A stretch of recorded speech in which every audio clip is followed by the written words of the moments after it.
Hello and welcome back to Tiomila 2023. We are getting ready for this Tiomila relay overnight.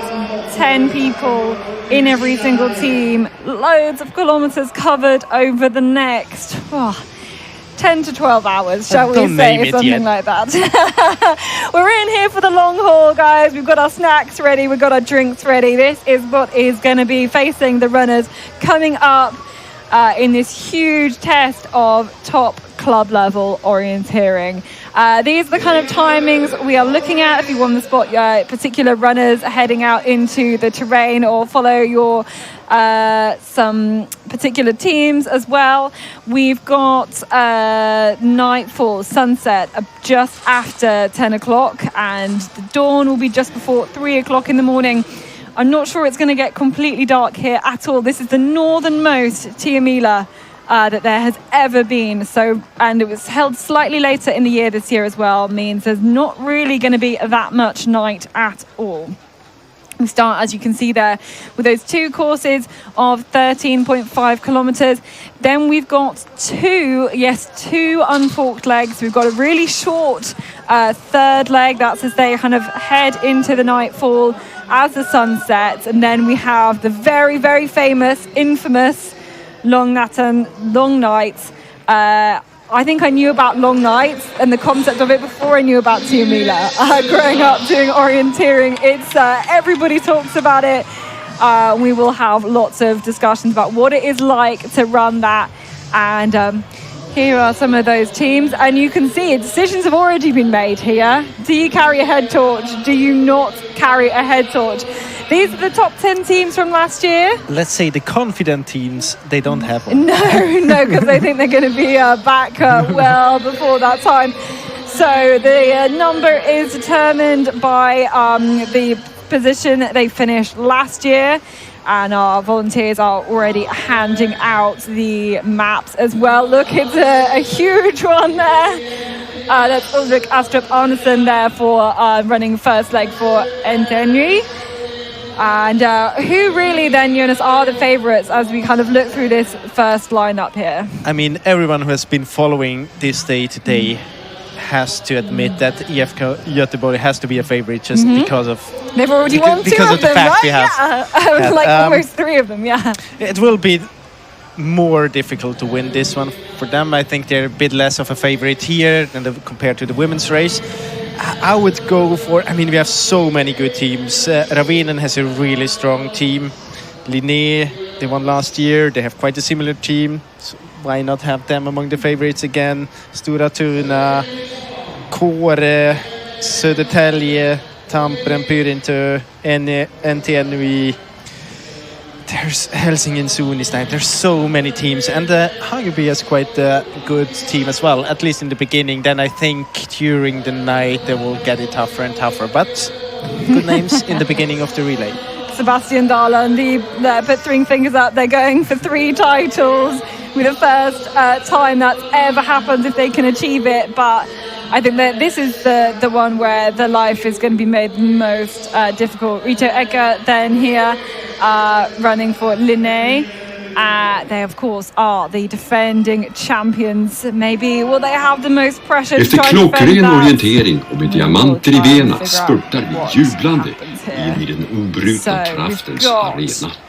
Less than a minute then before the start here, and it's quite a quite a hectic start procedure, okay? So we're here in the ice hockey arena and they're going to get walked outside. Yeah, exactly. Everyone who has been following the youth relay and the women's relay and has seen this before, they are kind of walking out from the stadium here behind some, let's call it it's a like car. It's a quad bike or something, yeah. So they walk out. They're not allowed to overtake anyone. They have to stay in line. They're not allowed to look at the map.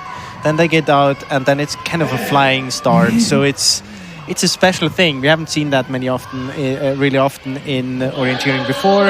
It has been working fine in the women's relay. This actually looks like the most orderly situation. I wonder, I mean, why why do we have them inside? It's really nice outside. It's been cold it's perfectly nice. I mean, no one wants to. No, there are no spectators almost no spectators inside the arena because it's so nice out there. It's really t-shirt weather. It still is. It still is at 8:30 in the evening. And we're quite far north. Yeah, exactly. So they walk out here. This is why they're walking out here, because it's so narrow and it would be absolute but why carnage. do they have to stand exactly. inside? Why they just couldn't have it here. Line them up outside here. So That's not our decision. No. This man with the flags has honestly got the best job. You see that Denzel lost the shoe already? Oh no. So we can see here's the drone shot, and we can see as they're going to start. 227 teams entered for today's race, and there we go. Right, I got the shoe on again. You can see him on the left side. Quite a stressful situation for Denzel. Otherwise, everything seemed to go as planned. Yeah, Tiomila 2023 underway. Leg one out into the forest. Lots of spectators here who maybe have been around for the women's relay, just giving them a big old cheer. And this is the classic view for Tiomila, but sometimes we see it with the head torches in the dark. And you can really say that it's about 50-50 who's wearing a headlamp and who's not wearing one. Maybe a bit more runners having one here, just in the end of the field. As you mentioned, I mean, it's not dark at all. It's both because it's very much north and it's very late compared to other Tiomila relays. Usually they go in the beginning of May. Now we are about 3 weeks in, so that makes quite a big difference. And we see there is one runner taking the chance for a few moments of fame. Yep, that is Roden Vasily Streltsu. We'll give him a little check because might be the only time today. Yeah, exactly. And so we have all the runners. You can see the Halden runner heading out very quickly towards the start. And does it matter where you are in the pack now? Yeah, I would say it does, definitely, because it's their first leg is really a special one because it's the only one where you if you compare it to other ones, of course it's very nervous. You have a lot of pressure because you're the first one of your team. Everyone else has to work with your result later on. But you know exactly when to start, you know exactly about the situation, and you can plan that. And I was running the first leg a few times. My experience is that it's a very good situation to be somewhere around position 10, maybe between 10 and 20, because then you have a few runners in front of you. Usually one of the first controls is fork, and if you have a few runners in front of you and you have your leg planned, then you can just lift your head, look ahead, see who's gonna execute the route as you have planned, and then follow this group of approximately 3 to 5 runners, and then you have to be very active in your map reading, but you don't have to be the one executing the leg. And I think that especially in the beginning, when it's so nervous, it can be a very good thing to have everything planned and ready, so that you just follow your plan, you tick off every point you have, and then it can make you less nervous. Yeah, you're just kind of focusing. I guess it's like focusing on the technique, focusing on the process, just doing the orienteering. Yeah, kind of like going back to orienteering. It's like and doing the basics. Working with routines. It makes you much calmer if you have something to follow. You have a plan. You're not just improvising from one second to the next one. And we've seen already a lot of the teams splitting up. We can see, I think maybe most of the runners going up this ski slope. I mean, everyone has to go up first. Then, of course, there might be different route choices, but it's hard to avoid the first climbing. Yeah, so 227 teams all going all the way up this slope. We'll have to have had a good warm-up, and then by the time you get to the slope, have to do some orienteering. You need to kind of be back in control then, I think, yeah. One thing that's really special with this kind of orienteering you're not really used from other competitions is that the sun is really low at the moment. And you can see now when you run towards the sun, it's hard to see on this picture, but you have it weight in your head. You can't see anything You can't when see you go the into this detail on direction. the ground, can you really? Yeah, and you can. I mean, just if you blinded. usually want to lift your head and look ahead, so you can see features on the horizon. If it's like this, of course, now here it doesn't really matter. But if you're in the forest and you try to look ahead and spot things in the terrain, it's very hard if you have the sun in your face all the time. Yeah. And it's it's kind of tricky now. Towards sunset, and then of course when we get light back again, when the sun goes up again, it's the same situation. Some also really, you can see there's some people who've cut across. Clever parking there.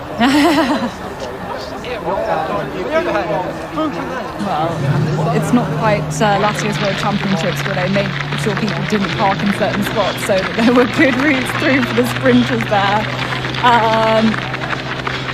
It's Storkina there, Henrik Petrucci on the first leg for them.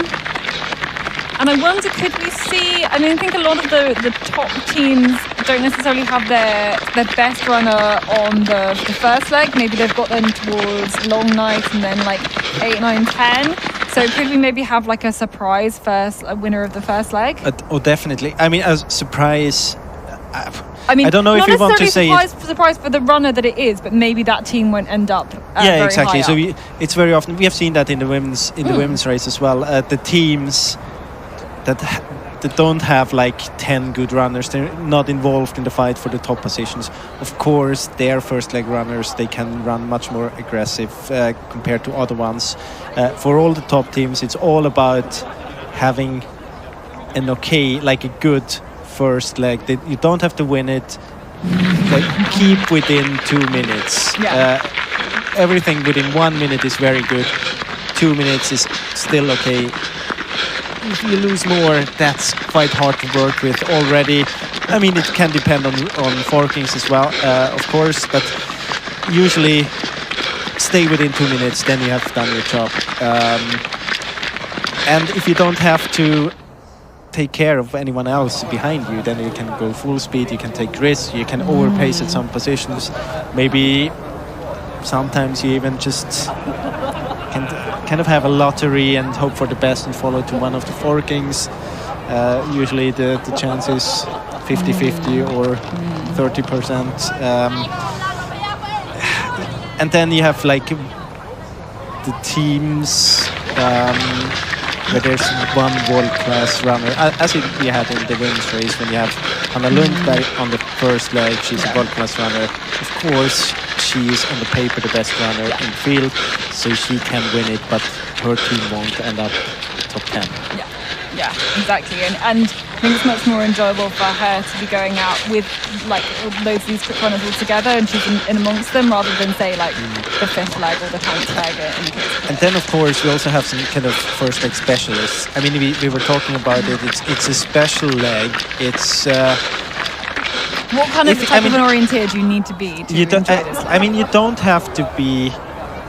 You can technically be a bit less skilled compared to other legs, because as I mentioned before, as long as you're in the group, you kind of passively can do the navigation, you can just control, take off things, and you don't have to be that skilled or as skilled as an active runner has to be in order to be fast and actively orienteer. So if you're just checking off things, you as a good runner physically, you can. Well, there's some runners like Bett who will be quicker on first leg running with other people as opposed to running by themselves. Yeah, definitely. That's why I like running first leg just on 3-person relays at home, because I always think I'm going to get a little bit of like a speed boost and motivation by running alongside other people. At the same time, those runners who have these skills, like the physical skills, and they're good first leg runners, they are also the ones, they know exactly where to be in the group. They know they don't have to be at the very top. They are at around position 4 or 5 in the group. They're checking the things. They don't feel any need to go up there. And then maybe in the end, at the second last or third last control, they can attack and see if they can win the leg anyway. Have the glory of coming home first after the first leg of Tiomila. Really exciting. But you can just see here kind of some of the difference between the smaller tracks, the wider tracks here as we follow this whole group along here. We know there's kind of maybe 3 different groups making their way on this first section, going like 3 different main route choices. So we will have to wait and see when we get the next few runners across. We do.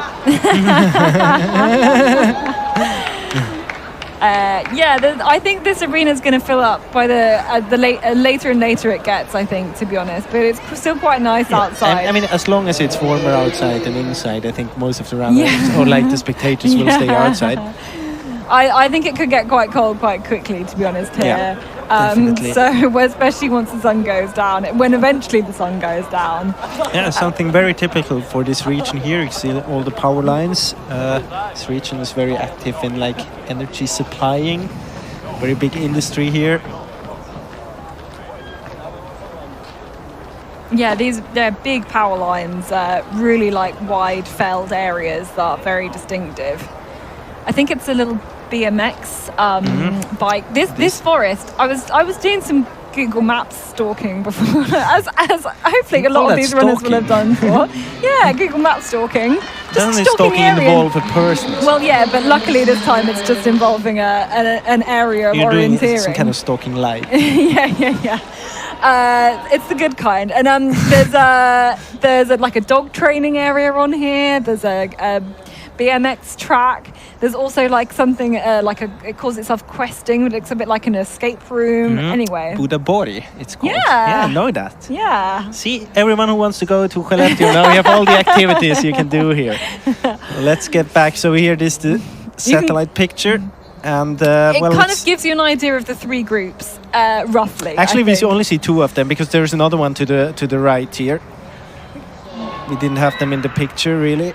But we're not really going to get much GPS tracking maybe until a little bit later. Maybe it's hard to tell when the production's going to show you some of the GPS tracking. But of course, like people, and I mean, there's 10 guys, 10 people in this relay.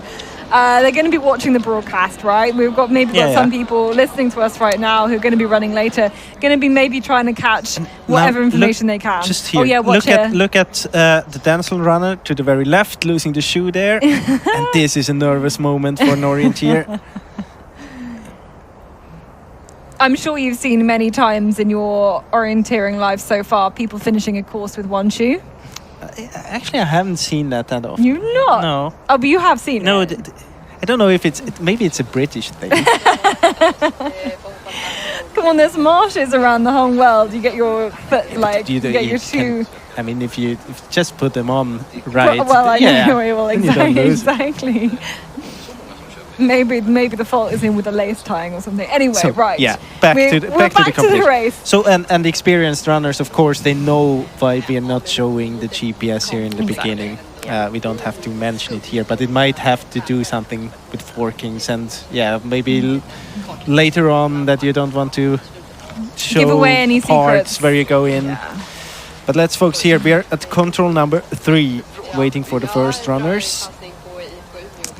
Yeah, so we're going to see whether there's any gaps being made, anything that is going on, and I'm sure we're going to see basically a whole load of runners through all in one go. It's all over 200 teams competing. And here they come. Here they go. Is it the light on? I think it is a light. Yeah, it is. I mean, it is actually really hard to tell. I think it'll be really hard for us to tell on the broadcast just how dark it is in the forest or not. Yeah, but I think it's maybe OTT. You wouldn't need it. But why not? I mean, it doesn't hurt. It's Halden, yeah. ESPM and Umeå. One of the to use your words, local, but it's like 2 hours away. Yeah. it's all relative. You know, if you ask someone from Switzerland, I would say on the other side of the country. Well, yeah, I mean, kind of same here, but to be honest, but they're neighbouring club, shall we say? Well, So this it's is a two big teams. gap It's here. a big gap, yeah. This is huge. I mean, It there's was a we're great coming start, up to a and- minute. We have seen that they were splitting up in 3 groups, and one of those 3 groups seemed to be quite much faster. This is Ås NMBU. So there now we get the other teams here. I mean, this is already a minute. Hageby, Hacka, MTNI, and now all the teams come here. Karamaraski, Göteborg-Majerna. Some computers where you can spot, but you don't even know if it's the first or second team. You can just pray for the camera person here. Yeah. Benson, I could see there. There's Ravinen. This like the most You can see how punching there. how calm he was Yeah. approaching the control. That's I what actually they really thought. like that. I mean, this doesn't tell us so much to see the teams here. It's more interesting to see later on the teams we haven't got within this 1.5 minutes Yes. of the big teams. Yeah, all of the rest of the teams is kind of like much of a Helsingin muchness. Suunnistajat. Yeah. Maybe the second team. I think it was the first one. Yeah, it was the first one. Got a few mixed teams as well, of course. Another of the Ravinen teams.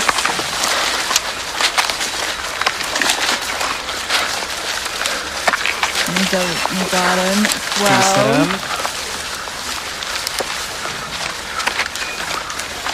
Södertälje, quite far behind here. Orion. Michaela Lednik on the first leg for Södertälje. I think the graphics here will just continue going on. I know. We're gonna try and catch up. Yeah, now we are at teaser, and that was like half a minute ago. Yeah, we've already seen these teams through. I mean, you can see that the time is already 3 minutes ahead, and we're still on 2 minutes 16 right there. This stood at 2 now. Yes, it is. That was a time loss here. I'm sure we'll get it. GPS replay with the biggest misses. Hard to know if it's like misses or maybe route choice. Kind of Yeah, but I mean, 3 minutes. Yeah. Should there usually is some kind of mistake involved? Yeah, I mean, it can be a route choice mistake as well, but 3 minutes, to lose 3 minutes in a route, on a route where like straight is always an option in a forest, there has to be a mistake involved, at least from the top teams. Did he lose something there? Compass? Yeah, compass or a... It's your no, then if that's not your control, then you have to go back for sure. Because this is a common control. Yeah. Oh dear. Oh, we're shooting the control by quite a few meters. Yes, definitely something going wrong there. There's some EFK team there. Is it the women's team? It is, you're right. That's a good spot. 141 is the all-female team. Arguably Christiansen running the first one. Yeah. Let me just check. Yeah, it's Ida Agevik Christiansen and Wasn't much of a Malin party is running there. fourth. I mean, they were quite stressed. They had just the prize giving ceremony just before the start. Yeah, here. they did. Not all of the women from the top 2 teams from the women's relay are in that team, but it's some like maybe half and half. You can say that the graphics are up to date again. At the Norska second team there, Mattias Nikli.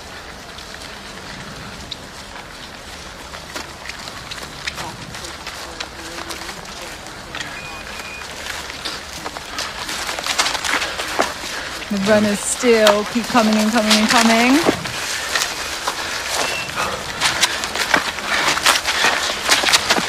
Here we have Sävedalen. Number It's a big 13. time loss.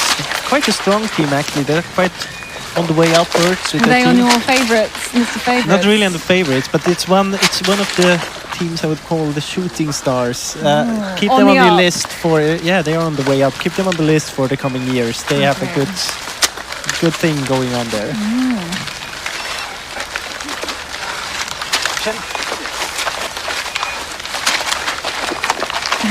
Runners like keep coming and keep coming and keep coming.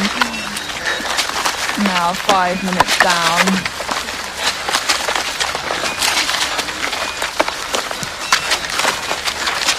There's not many women at all. Here's I mean, it's as we said. I mean, when we were talking about IFK Göteborg, it was the leading team or the winning team.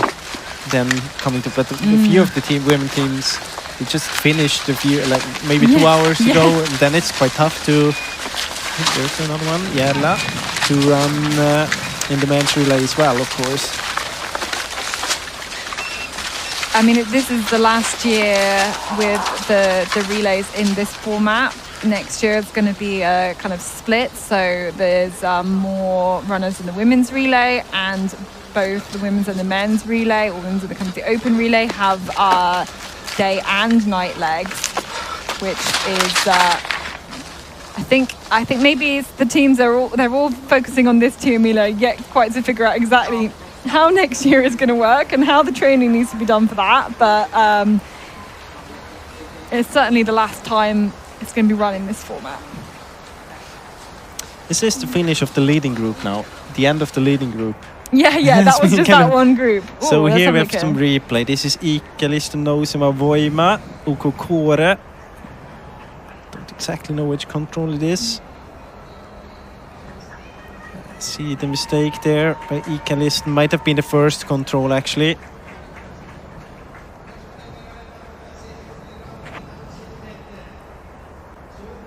Yeah, certainly not in a good direction. There you go. Fan club. Yeah, the clubs have been able to kind of purchase tickets basically here. This arena seats just under 6,000 spectators. It's the home of the local ice hockey club. In fact, I think they were second in the country. Don't mention that here. It's still okay. It's only a few weeks ago, so it's let's get back to the leaders, and we still have these two runners here, Halden and Emil. Great performance, really good work here. And there's about a 46-second gap, I think it was. This is really impressive, these two, to get a gap. Indeed. I mean, to get that much of a gap after that first I mean, they had the gap after three controls, yeah. But the seconds keep ticking up now. So here they go into the gap, I think. Into an area where we haven't been this morning, or during the whole day, basically. Okay, so we wait for the next runners who's going to appear here first. So here's one. Oh, looking over the shoulder. Yeah, and this is Bekkelaget, I think. Yes, indeed. Yeah. Norwegian club. Merz and Caveat, second team. Oh, it's even a mixed team. And another big gap here. Yeah. Linné. Yeah, Umeå. Linné. NTNUI. Yeah. Another Linné team. KV. And now they come all together again. Mariana Densen taking all of the punches there. Hageby. Torun Solistad. Here's IFK Göteborg. The two teams. We have Malung, Södertälje, Dennis Parma, another Malung's team. Some Sävedalen team as well. And from Örebro. Järla. Another. Here's Tisaran. Ravinen there, number 2. Yeah. Good spot. And then further back.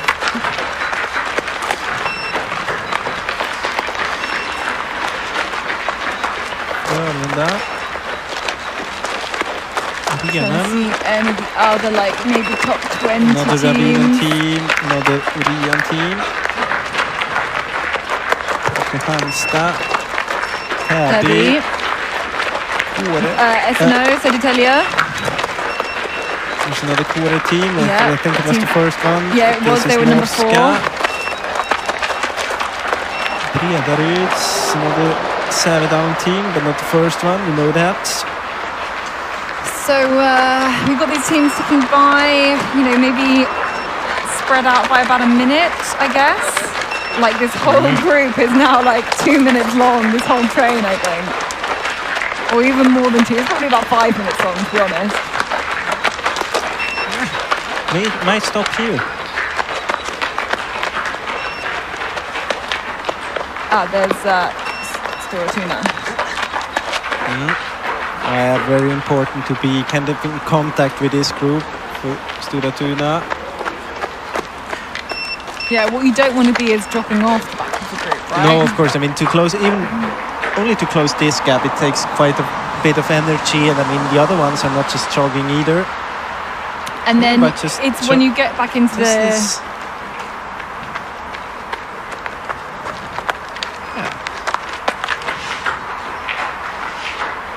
And then when you get back into the terrain as well, that's when you're just not going to see that runner in front. Yeah. So yeah, of course. It's. I mean, Stora Tuna, I think he would like to be a bit more up the result list. I mean, time-wise, it's not a very big problems within the 2 minutes, but it's good to have a bit better position, because if the gap opens at one point in front of you, then you're just behind and there's nothing you can do. Yeah, suddenly there it. could be a gap of a minute, like somewhere within those top 80 runners, basically. Sundsvall.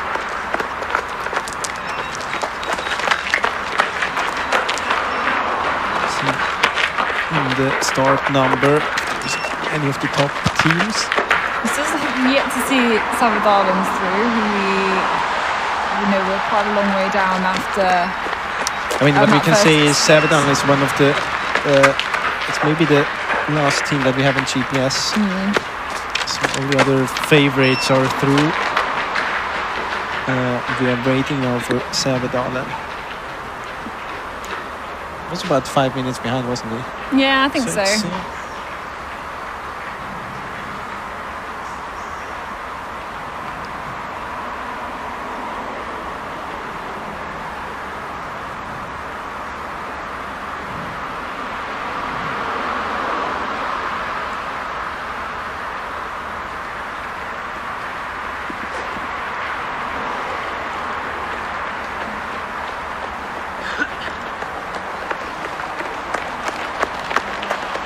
Right, here's the next group. And here we have Sävedalen. You can, yeah, see he's kind of pushing this group here.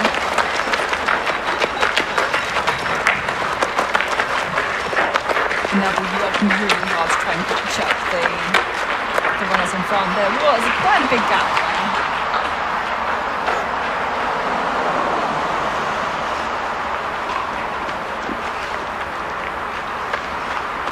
This leg, as you can see, 13.5 kilometres. We then have another one of those. The long night today, 16.3k. So we are exactly after a third of this first leg here.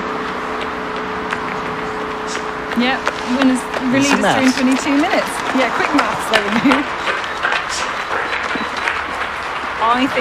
I think this is going to go quicker. The youth relay and the women's relay was quicker than their expected winning times. I think this is going to go quicker as well. So just if you're getting your timings together. Okay, so we had splitting up here then to this next in the control. lead. We had Umeå as well. I think they're not on the GPS here. Yes, I can see them there in the middle. So they lost a bit of. Is it Umeå or is it? There's No, Umeå, it's another okay, team. And then there's Umeå, yeah, exactly. IFK Umeå. Umeå. And so we don't have IFK Umeå on this one. But we have Halden there, so still a gap. And we can see that they're spreading out. Tyrving kind of turning up there. Wonder why? Yeah, really slowing down a lot. Maybe you can just tell that. So we got it's only a 20-second trail there, but you can see the other runners just picking up a lot more speed.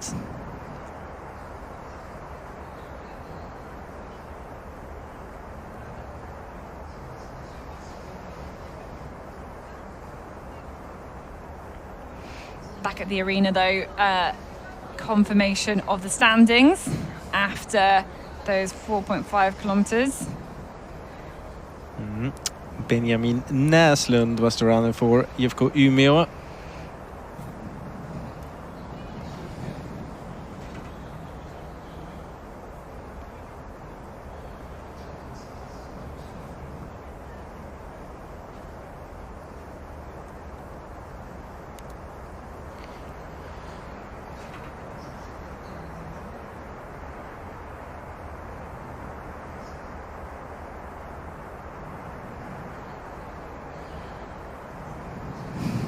When you have several runs to a second, you know it's the first leg of Tiomila.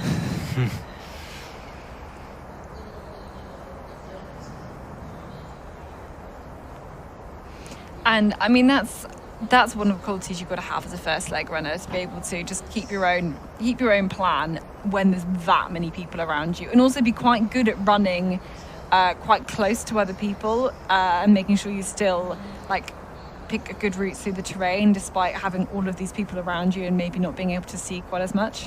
Yeah, you have to kind of be able to do your own race but with others around you, which sounds very easy, but it's quite difficult because of course you get affected by the other ones, which is okay, but just use them as a warning. If something isn't going as you planned, then double check, otherwise just go your way. But of course that's so easy to say. Yeah. And I mean, obviously orienteers are good at kind of coping with distractions anyway. You've got to be mentally switched on, but this is just another level of having to be focusing on your own race.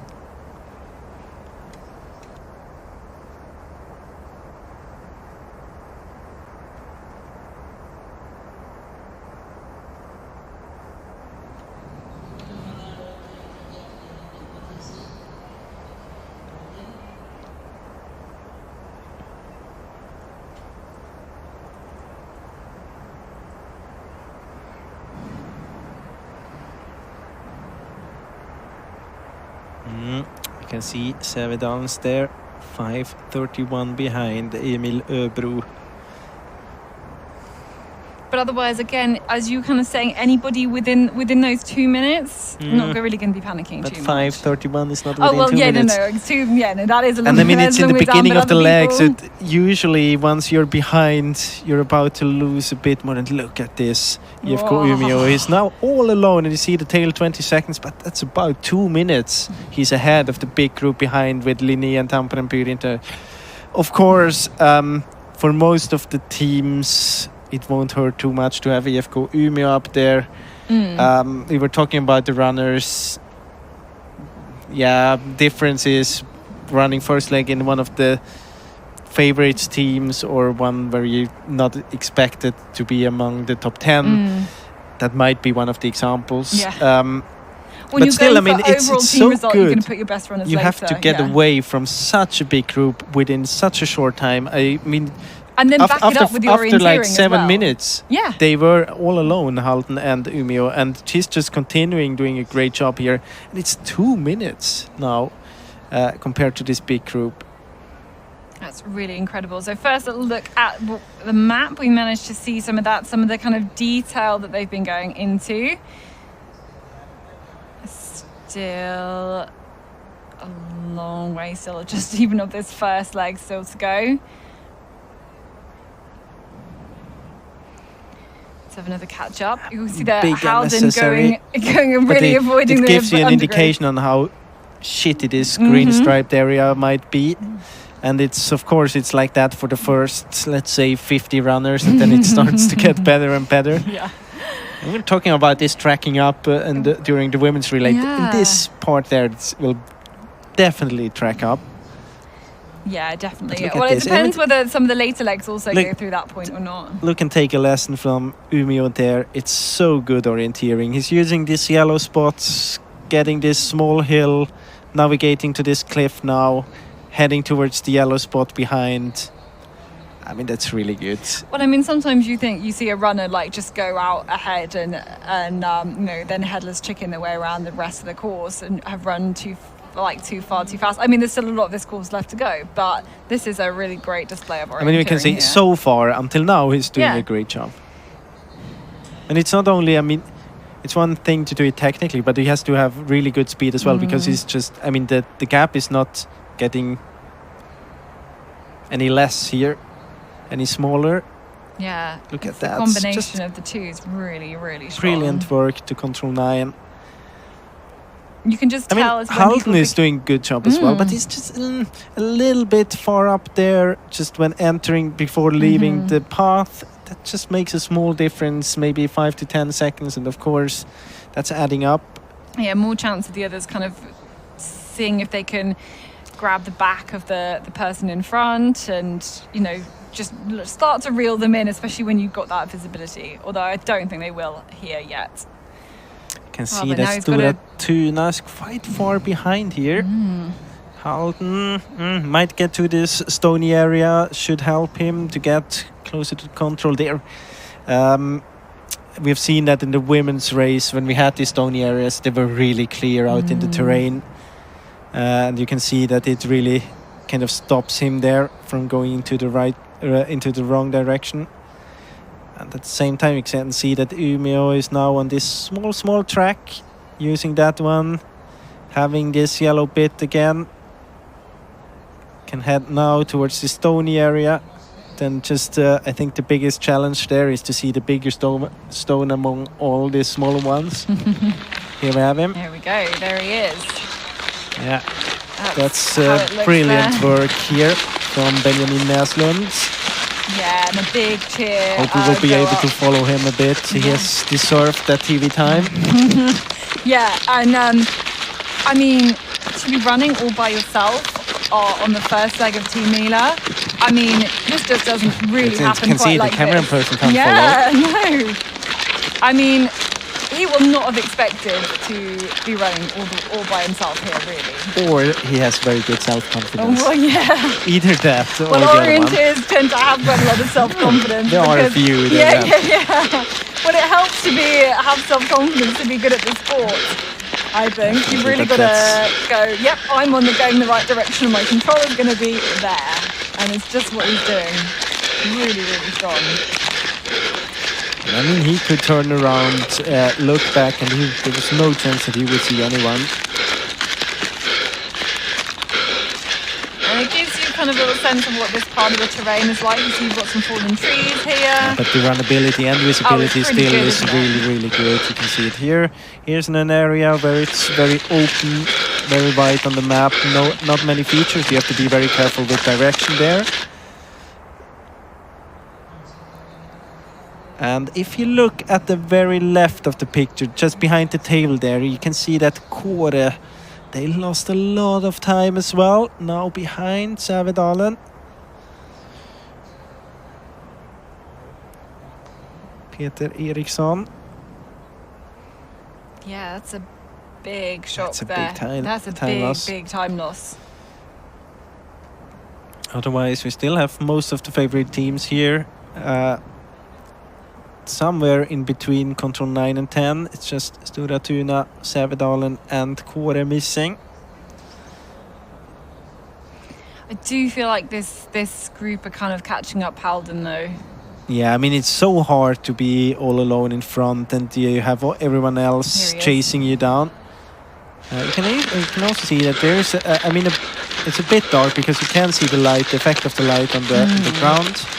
But I don't think you would actually need it. I think it's just that he's having it on anyway. So I think you can read it as well. But it's just, I mean, if you have it on anyway, then you can have it switched on as well. And what if there's some really green bits and then, it's a safety thing, isn't it, right? my feeling is that you wouldn't need it.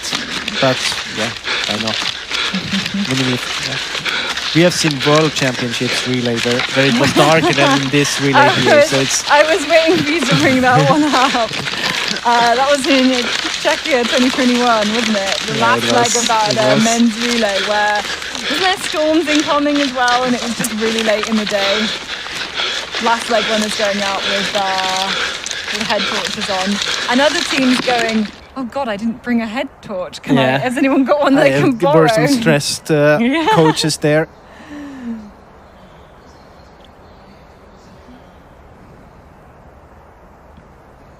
And there now you can see that Kåre, they lost a lot of time.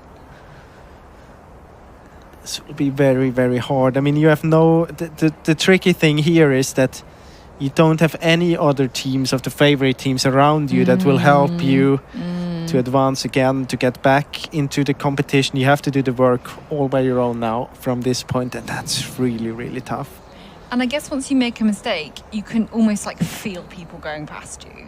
It's a stressful situation. Especially you. I mean, if you are among one, I mean, those runners have been running many relays, most of them, and you get a feeling of like it's always kind of the same runners around you because you're kind of one leg, and then you have the same other runners around you every time. But when you are out there and you look around you and you don't recognize the runners, you don't see any familiar face. Usually, that's not a good sign.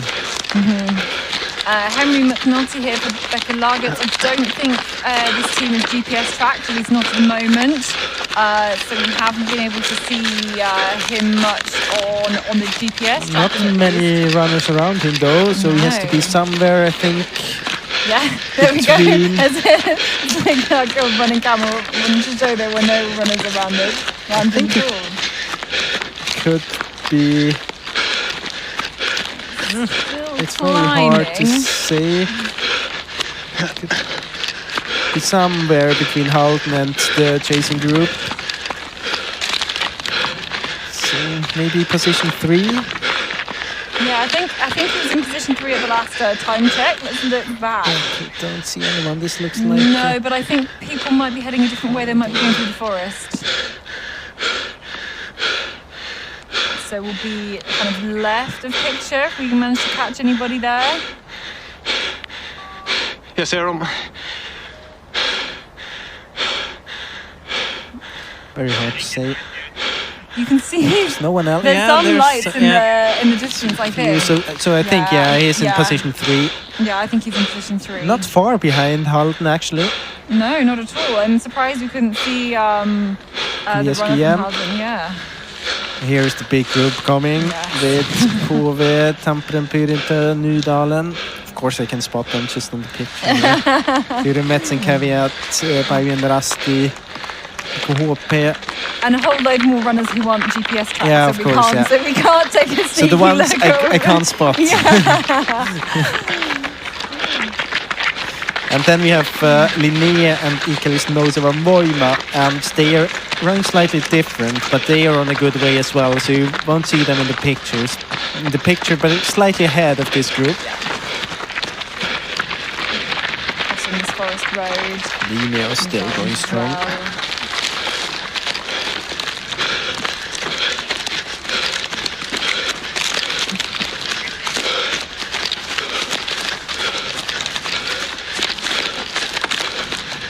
Very calm. Looks like some kind of jogging activity in the evening with the boys.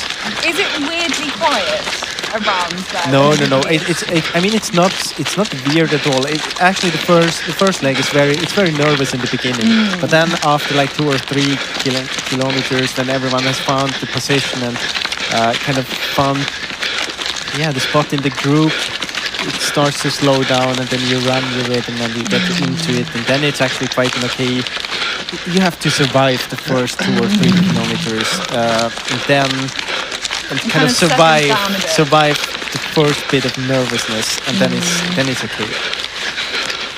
See that they're splitting up here. Yeah, I think we're going to come back together again, to be honest. Yeah.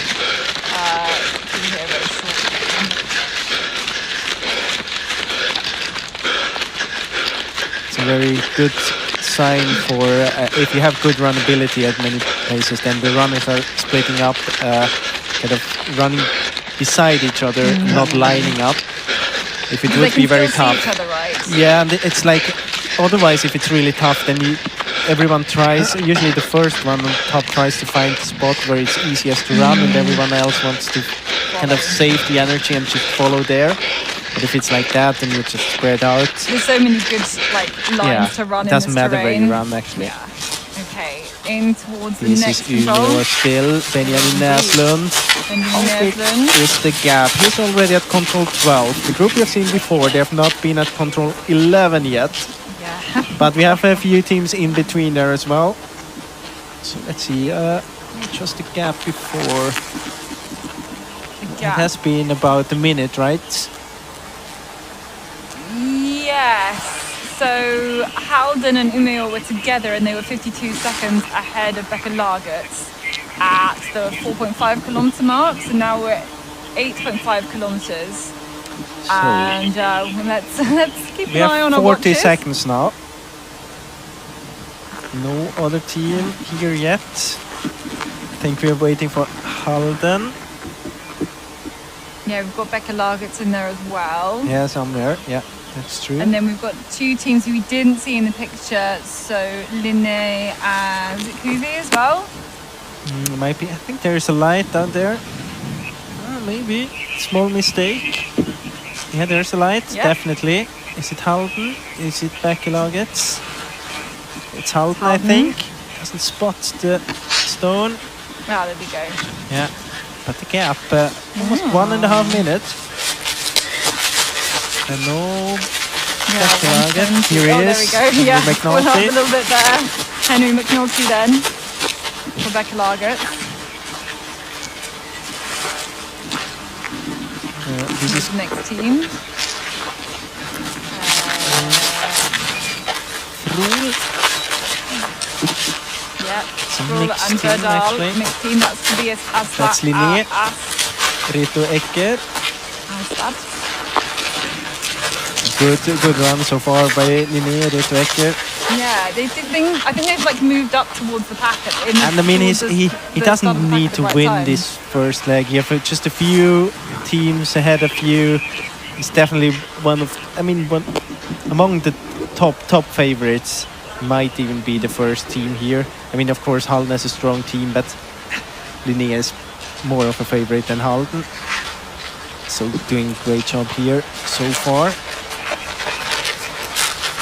Ove. And we have Denzel. Kristianstad, Kampen Pyrintö. Kampen This is the Pyrintö. first team. Yep.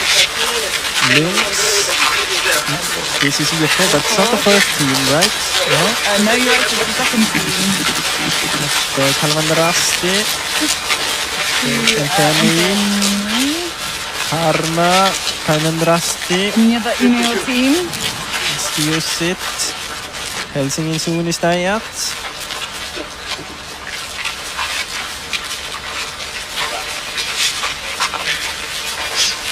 Confusing with the two teams from India. This is now here for a big group here. Södertälje is there. Ryan Menty Yeah. there. Another team from Halden. There we had IFK Göteborg. Okay. So I their first think team. about 3.5 minutes behind. Yeah.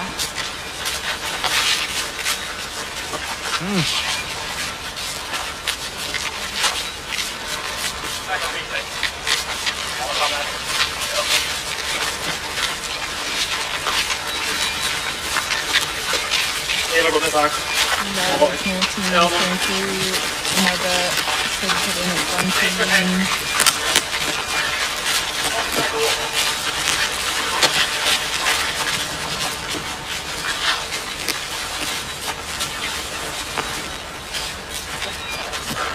Kevin in there as well. This is Maya now, the first team. 4 minutes behind. Yeah, these graphics are quite Yeah. a long way behind actually now. You can see, I The think, hardest job for the graphics is in the very beginning. Yeah. It gets easier and it's easier. a lot easier. So Okay, now- Ravinen, you can see there, 4 minutes down.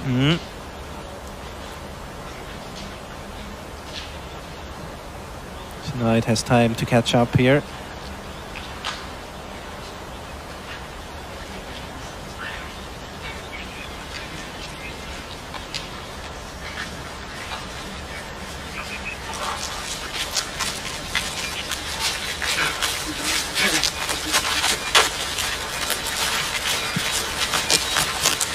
And then we had a little gap, more runners now.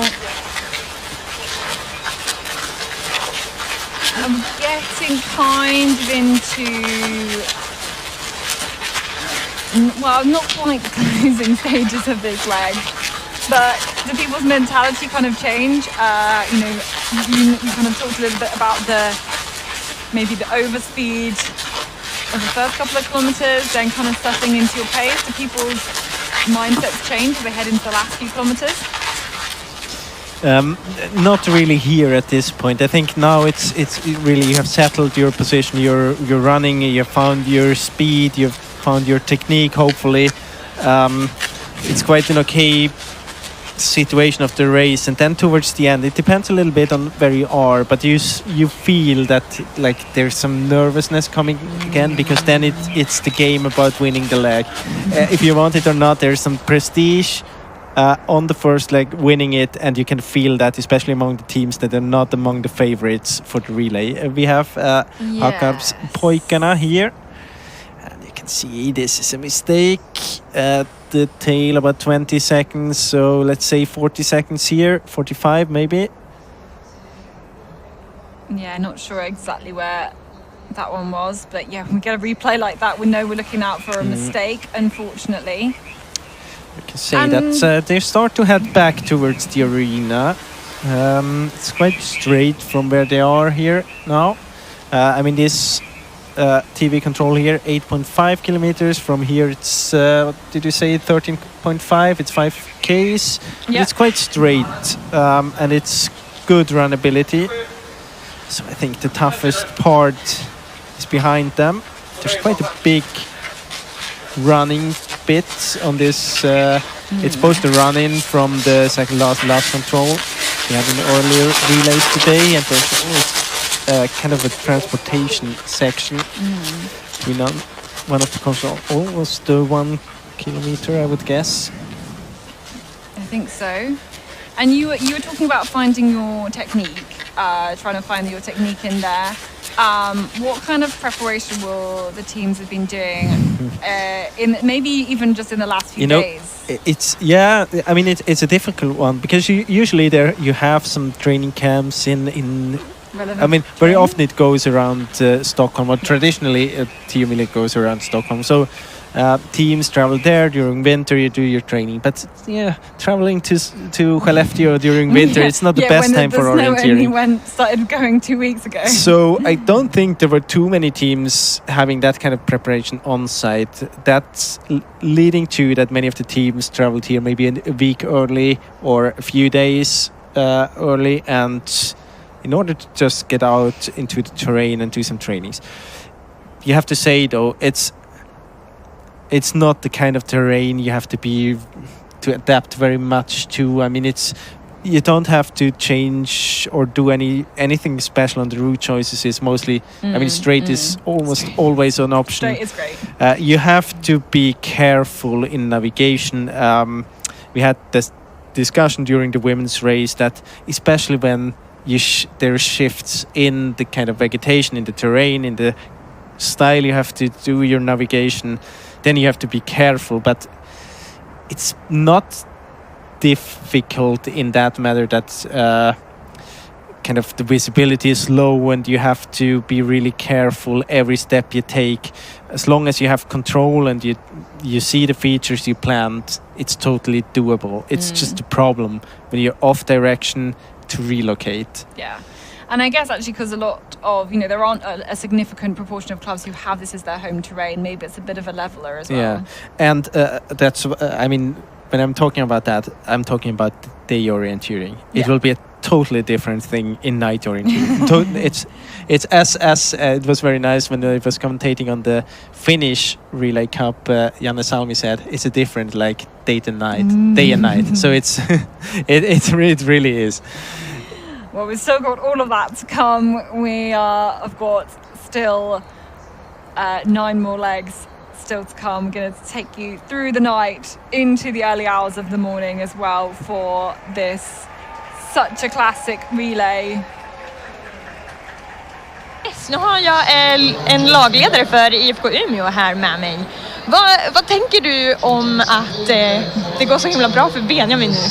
Jag är inte helt förvånad. Han är väldigt duktig. Det är ett nyförvärv i år från skogslöparna då, men han var ju med i stigtomtakavlen här i våras och var med i täten, så att vi har väldigt starka kort på de första sträckorna. Sen hoppas vi att det räcker väldigt långt. 39:e plats är bästa i IFK Umeå haft, va? Så att vi får se. Vi hoppas ju att det räcker till ännu bättre. Ja, vågar du tippa på vad det skulle kunna bli idag? Alltså det är ju väldigt bra att vara bland de 30 bästa, det måste jag ju säga. Så att vi får se helt enkelt. Det är bra, det är kul när det börjar bra, va? Då är det ju mycket enklare att komma igen och springa än om man får långt efter från början. Men det är ju inte färdigt än. Nej, precis. Inte ens första sträckan. Nej, hur tror du att det går för Benjamin på resten av sträckan? Ja, jag tror att han håller sig faktiskt. Han är väldigt säker på orientering och är duktig att springa. Så jag tror det. Jag hoppas att han vinner. Ja. Ja, som norrlänning så ska jag erkänna att jag håller lite på Benjamin också. Men du nämnde att det är ett nyförvärv. Vad är det som gör att folk vill springa för IFK Umeå? Nej, men det är väl att det kommer flera duktiga löpare och då det är ju mindre klubbar och man försöker samla ihop sig till få ett väldigt bra lag. Va? Och nu har det blivit IFK Umeå då, som har fått ihop ett antal nya löpare i år. Så det är spännande att se hur det går. Ja. Och du sprang för IFK Umeå 77. Hur gick det då? Ja, då gick det inte så bra. Vi bröt på 4:e sträckan, långa natten, men så att det var väl inte så bra. Jag fick aldrig springa. På den tiden fick man inte göra omstart, så att jag skulle ha sprungit sista då. Jag hoppas att det går bättre för Umeå i år. Det tror jag säkert. So this was the interview with one of the coaches from IFK Umeå, and of course he said he's not very surprised that Benjamin is in the lead. He had a good performance already at Stigtomta-kaveln, and he also said that 39th is the club's best, and he is quite optimistic that they can beat that. He also had some very good phrases as it's always good to have a good start. I mean, that's well, yeah, really? a good thing, and that is not finished yet. Oh, okay, well, yeah. But then he was asked that he was in the team 77. He was asked how it went then, and he said, "Yeah, not so good. That they couldn't finish the relay after the 4th leg. They had to retire, and he was supposed to run the last leg. So he was never even out in the forest." Oh man, that's a good fact to know. Okay, let's have a look. Oh, there's a couple of teams here through. Some of the later teams here. We're back again at on the early controls, 8.5 kilometers.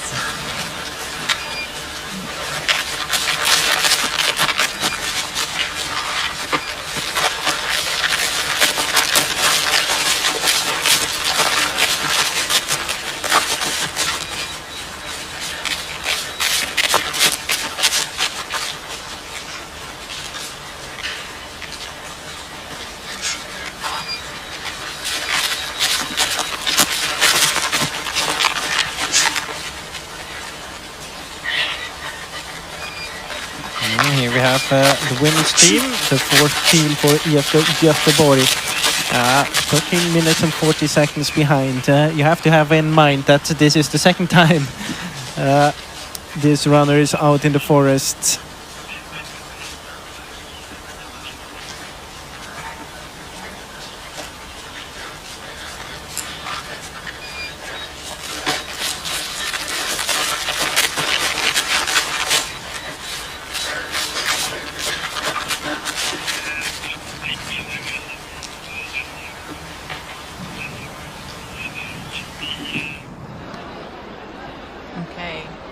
We are back then at the arena. You can see a lot of the we could hear a lot of cheers go round when people spotted their club members on the big screen as well.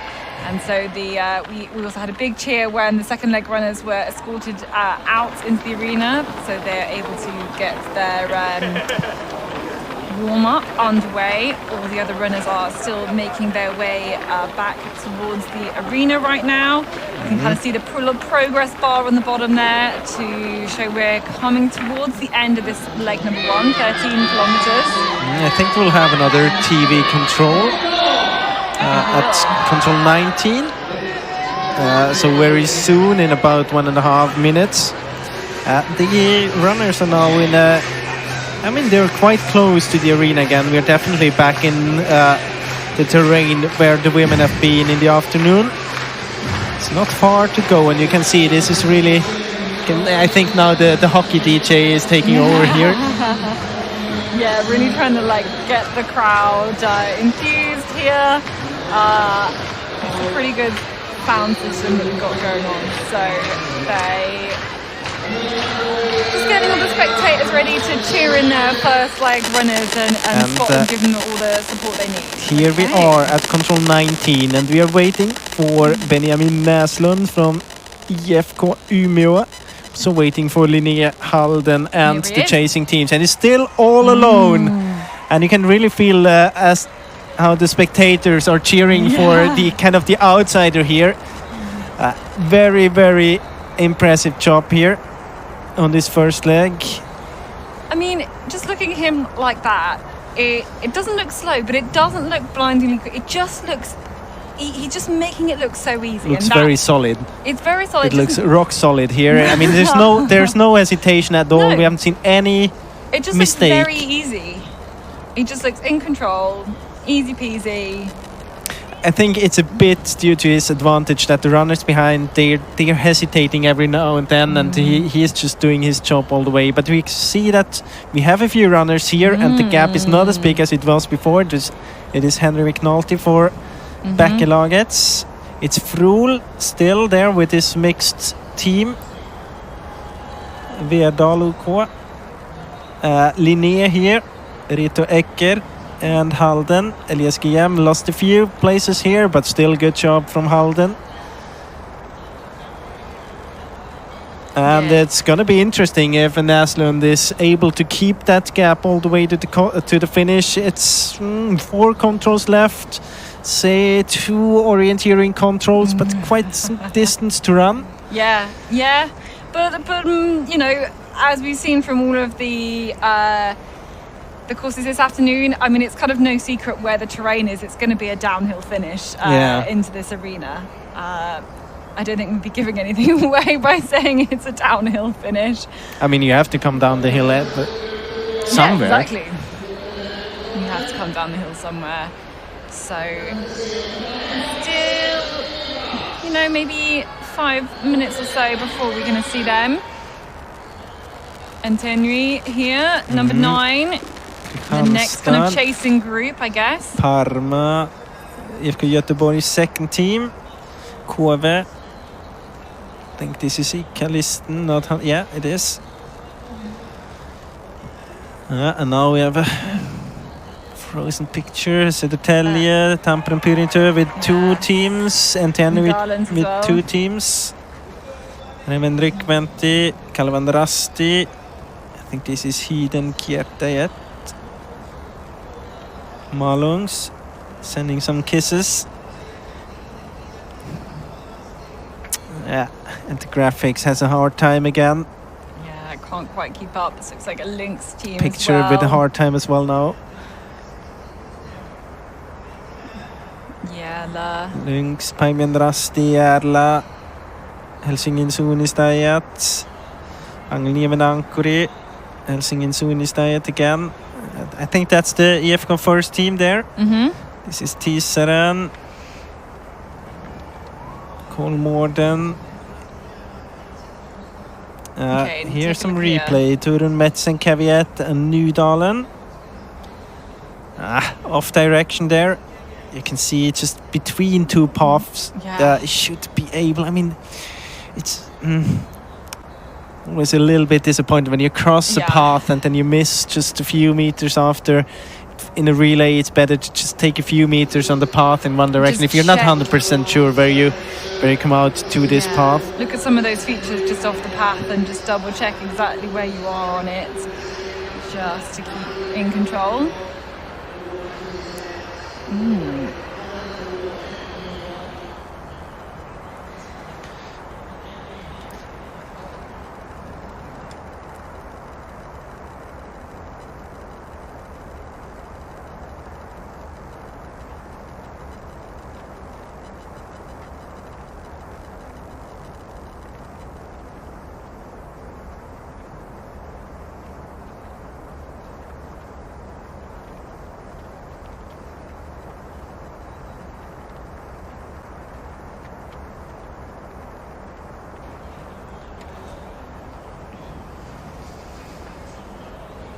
So the big question will be, will we have Umeå in the lead at the finish, or will the other teams get closer, even able to catch him?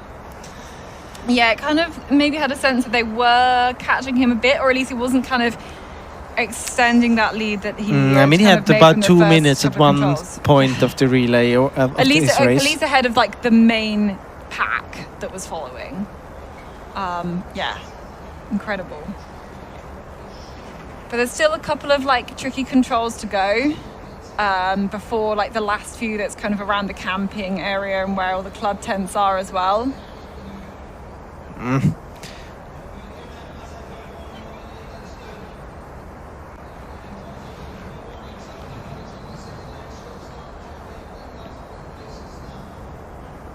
Here we have him on the way to the fourth last control. There's a couple of controls you can and see you there, can actually. see up there. Was it? No, I'm not sure. There's some reflection. Oh, there yeah, you can yeah, see. Yeah. There are At the some very runners. top You can of see the kind of two coming down the runners. slope. I think it's. Who is it? Linnea, maybe? Yeah, Linnea. I wonder if Becca Lagerts are in there as well, actually. Yeah, for sure. It's Becca Lagerts and Frohl. Yeah, I think and then you're right. Linnea just on the top of the hill to the right there. Yeah. Oh, this is going to be a Good tough spot. call. So the control, he's just punched. I think he just punched the control there. Yeah, These he are did. some amazing, like downhill mountain this bike is tracks. going to be so tight. Yeah, Hey. I have the feeling that he has to speed up a little bit if he wants to get. The others have like maybe paced it slightly better, caught on the back potentially. This is quite fun. I'm not sure about the direction of Frohl there, but Becca Lagerts seem to be on the right direction. We have 4 teams here. If I spot that right, Linnea, Frohl, Becca Lagerts and Umeå, and most of the spectators here, they're cheering for Umeå. So still a few meters, but is this gonna be enough? Well, it's fair to say that he did a great job on this first leg. He's been leading, I mean, almost from the first control. Yeah. I think whether he comes into the lead or not, I think we want to try and hear from him what that experience was like, just leading this Tiomila relay. This is kind of a tricky control, though. The next one that they've got, as you can see them kind of descending we remember seen this part mistakes. from the women's relay. Many runners with a bit of struggles there. And then we're going to have a camera more towards the bottom of the hill, I think, to kind of catch whoever comes out Jämt there. i the ledning best. och nu har vi hittat Benjamin Näslunds pappa, Torgny Näslund. Hur känns det, Torgny? Ja, det är hemskt. Det är fruktansvärt att stå vid sidan om. Man blir alldeles rörd. Hur den här lille parven fixar det här. Ja, du har ju följt Benjamin nu under många år såklart. Och, hur känns det nu när han är liksom på väg och så hem den här första sträckan? Ja, första sträckan har han ju faktiskt tagit på en SM-stafett också. Men det här är något helt annat. Han har varit väldigt fokuserad den sista tiden och det sista han sa innan jag träffade de här, det är min spurt om det blir spurt. Den är lång och den går ut för. Så att han kändes väldigt säker. Det är bara att hoppas att det går hela vägen för honom. För hans egen skull hoppas jag det går.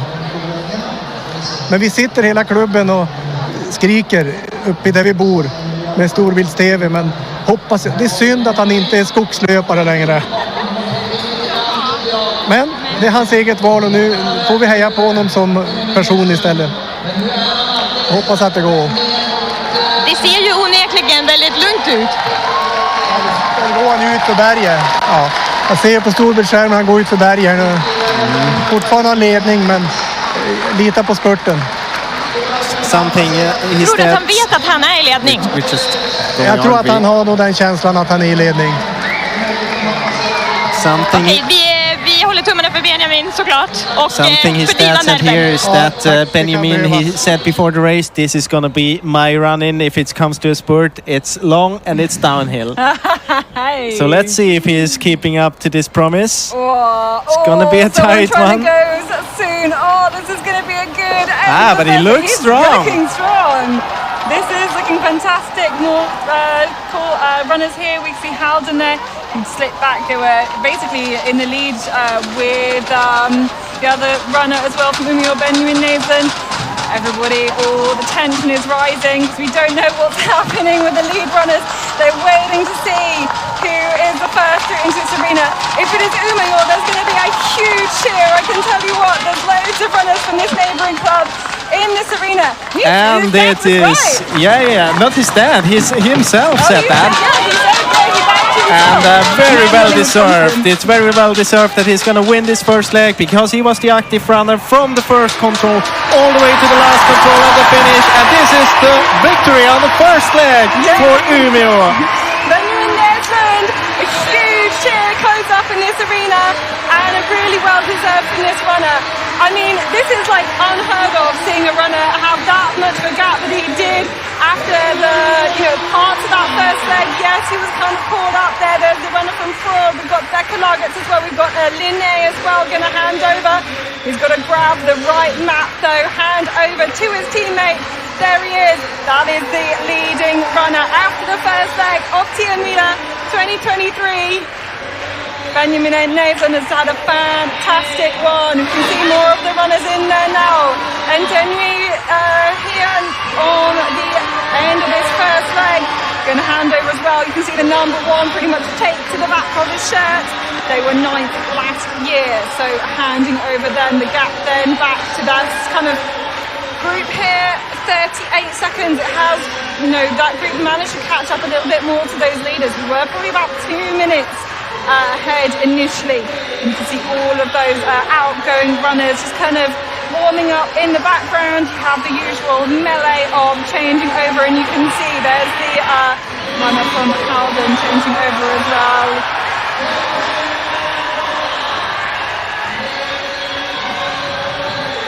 And another team from Umeå being cheered in. They're just ahead of us. Södertälje, there too, Kuve as well. Here's Tampin Printa, Ryman Menzi as well, the other Umeå team, and now we've got a few more second teams coming through as well. Still within 2 minutes of the changeover at this point. Lots more teams coming through. We've definitely got at least 20 teams here as they punch the finish. We've got New Netherlands as well there, about to hand over Orienteering on their first leg. IFK Göteborg won both the relays so far. This Tiomila just about to go and hand over now as well. Loads more runners, of course. Loads more orienteering still to happen. They're going to punch the finish, drop their map, get the next map and hand that over to their outgoing runner. There isn't much opportunity to say anything other than good luck or run well. And we've got already about 40 teams through there in just over 2 minutes, with more teams coming through thick and fast, just about to enter the arena.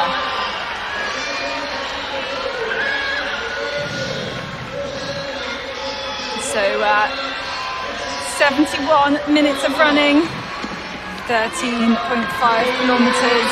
As we see more of those runners, we're going to see if we can catch any more of the favourites.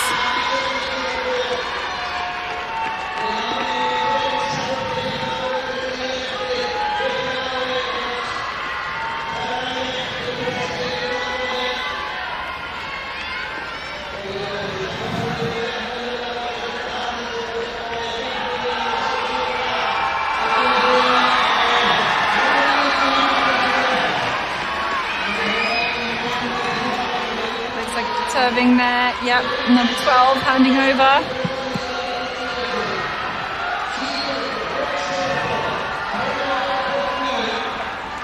I hope you're really getting a sense here of just when clubs see some of their runners in, they really giving such a big cheer.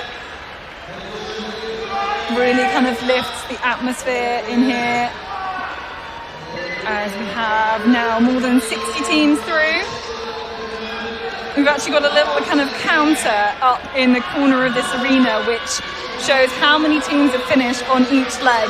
There's 10 boxes, 9 of them say 0 on them, but we count up here as well for the next runners. Eventually I'll have hopefully 200 in every single box, over 200 in every single box. Maybe a little bit more of a gap now, but 70 runners in about 4 minutes there. So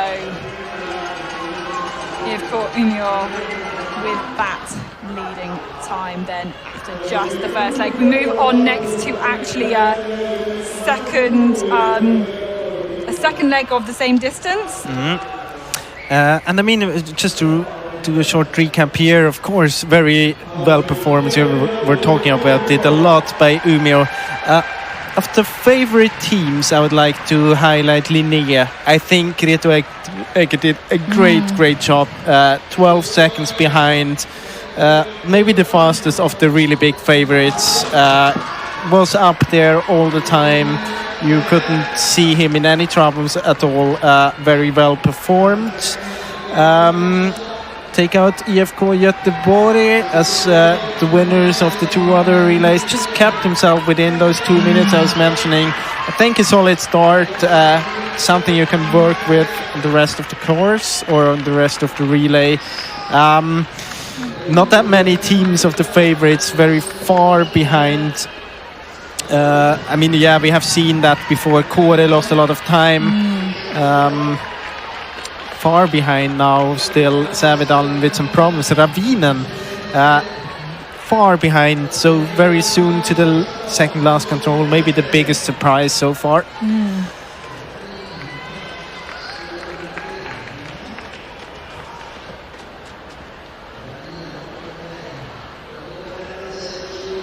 Yeah, Ravinen still yet to make it actually out of the forest, to be honest, looking at the GPS tracking.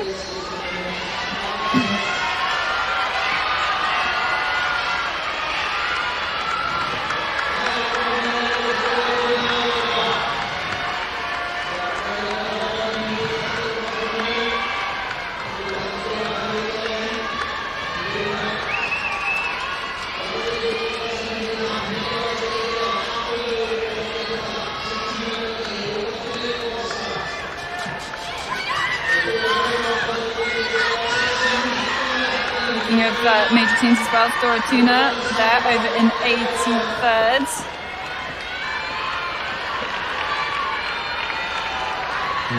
It's quite the time loss as well, more than 6 minutes. Definitely one of the favorite teams here as well. I think we've still got 4 Svensk brothers in the team, as has become fairly usual.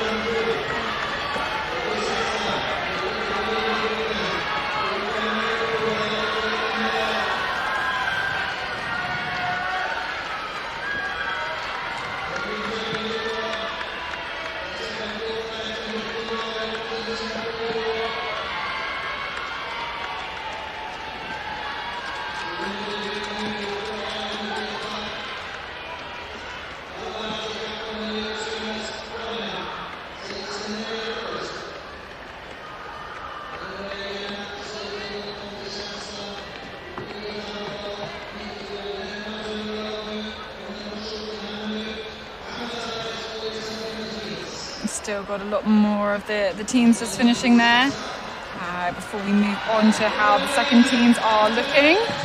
Still waiting for Ravin, and here they come. Yeah. Ooh, that's a tough one to work with. Just about 8 minutes. I mean, we still have 9 legs to go. I had a solid start. We were mentioning him at the first. Congratulations. Thank you. Tell us about the race. I have run safe route choices all the way, and suddenly I was alone, and I didn't really realize I was first until the road passage when someone say you're in the lead. I say, oh, nice, and I just keep going and did a small parallel mistake on the last control, and then they all came, and then I feel I need to take them anyways.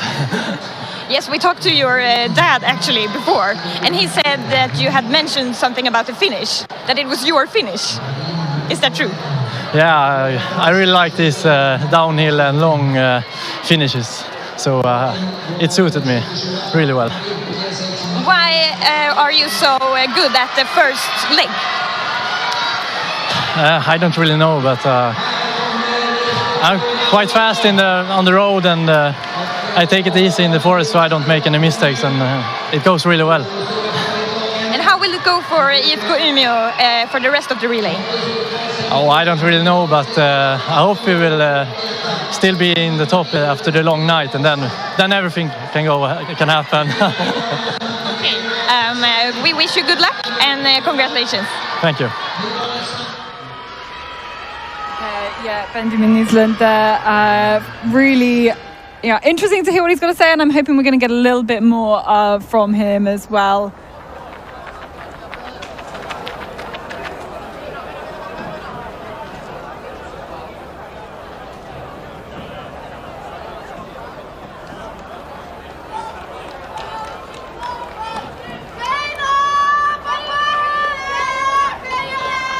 More confirmation then of the changeover. I'm hoping we get Benjamin Nisland in a little bit more, because I want to really kind of dig down into kind of what his thought process was going for the first part of the course, especially now these runners are on leg 2, are towards there. I'm hoping we can get a little bit more kind of in terms of the GPS tracking as they head up the hill, and I'm maybe thinking about his tactics on the first leg, to be honest, and see what he has been able to do. But the confirmation then of these teams, if you want to check out for your team how they're getting on, and the gaps back maybe to the main rivals. Of course, loads of inter-club rivalry is going to be happening tonight as well. Maybe you want to beat your former club or something like that. But a lot more, loads of these athletes already headed out then on the second leg, taking that run out to the start control that you can see there, because it's getting ever so kind of darker and darker and darker. In fact, sunset is in less than 20 minutes time. Sunset 22:08, so that's in less than 20 minutes time. Still pretty light out there. Don't think it's going to get very, very dark at all. As we see runners now outside the top 100 make it all the way around here. Some more of those second leg runners kind of warming up in the background. And we will really get a chance to, I think, shortly have a look at those second leg runners. Another of those 13.5 kilometre courses before we then have the first of the 2 unforked legs, which I think is really going to throw maybe a little bit of a spanner in the works for maybe team selection, who you're going to put on that leg. It's a short one, it's unforked, heading of course into long night, which is like the most kind of famous leg. If there is ever a relay leg to be famous, it is long night, to be honest, on Tiomila. We will, of course, take you through all of that one as they do that. It's like 16.3 kilometres, I think it will be, during the night. And it was hard to get a sense, really, of how many of those second leg runners were heading out with head torches as well. I think now most of them having it. You mentioned it. It's sunset very soon, especially in order to read the map. I think it's good to have one with you.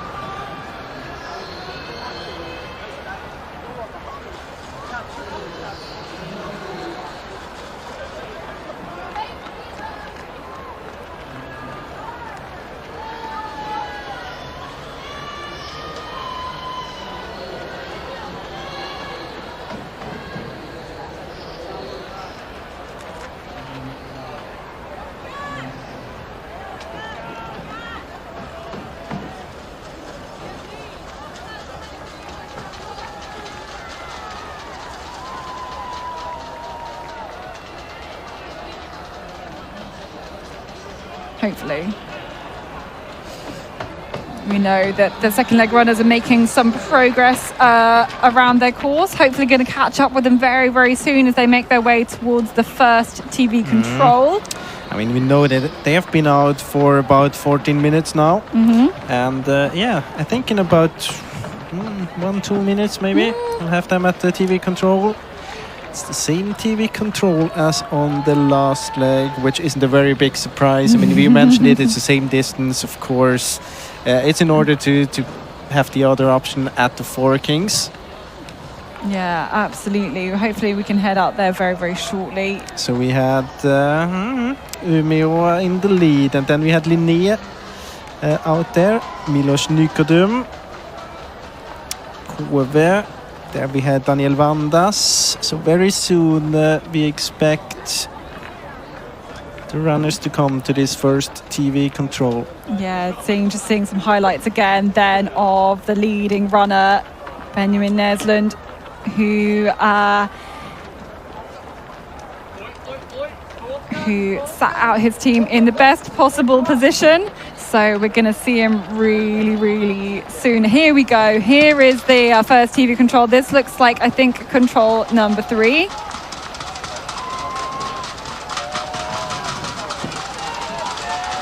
Okay, here we go. And still your second leg runner in the lead. We've got Benjamin Nesland just joining us on the commentary. That is great to see your team runner still in the lead after you handed over to them. Well, yeah, you look very happy to see him. Yeah, we hope we can be still in the lead after the second leg. So yeah, and I have some cramps. Absolutely.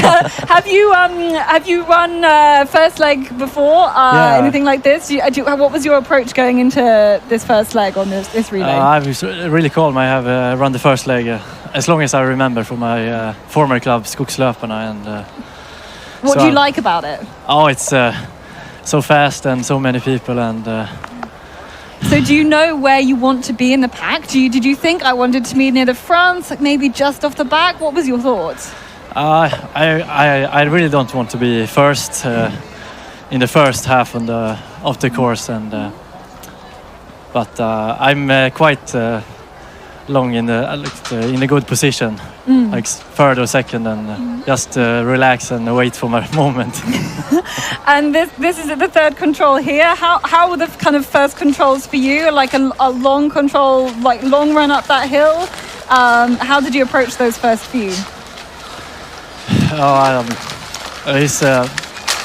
This far north in Sweden, it's almost every time it's straight is a good choice. So it has to do it really good, and it's the best route choice.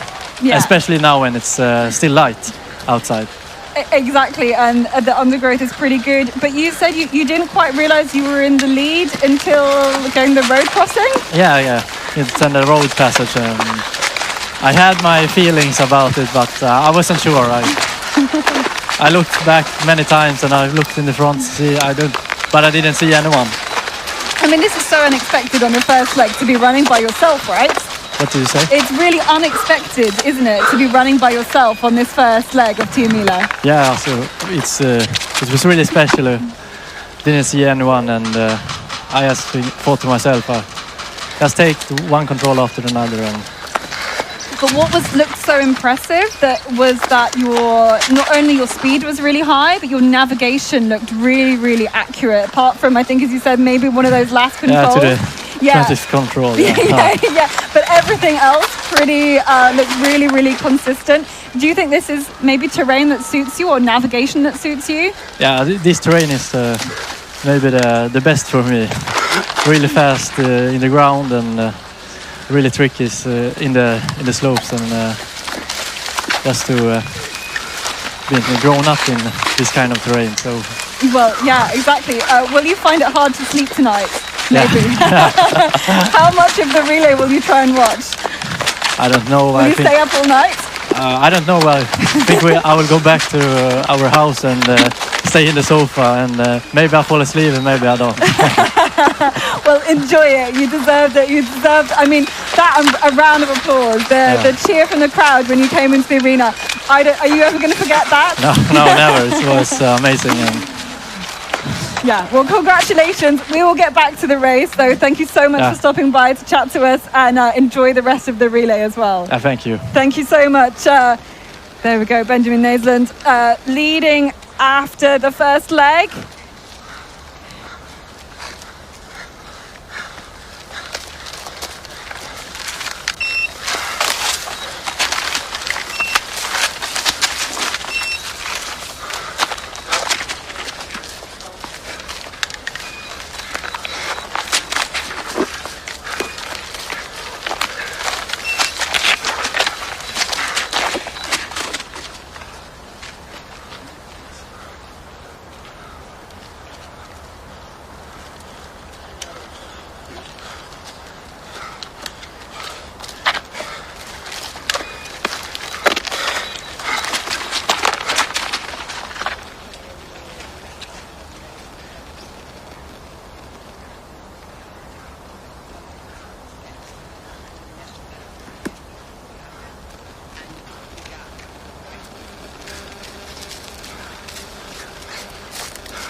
So we have had 62 teams now, with Hagaby at this first TV control of the second leg. And what we can say is that it's, as it often is on this second leg, it's getting the favorites closer to each other again. First leg, it's spreading them out, and then second leg, usually it gets them closer together again. Of course, with the few teams that have lost contact already early. I'm talking about Stora Tuna, Ravinen and Sävedalen, and for them it's very important now to get back on track here as soon as possible in order to get contact again with other top teams and maybe be able to get up again in the result list.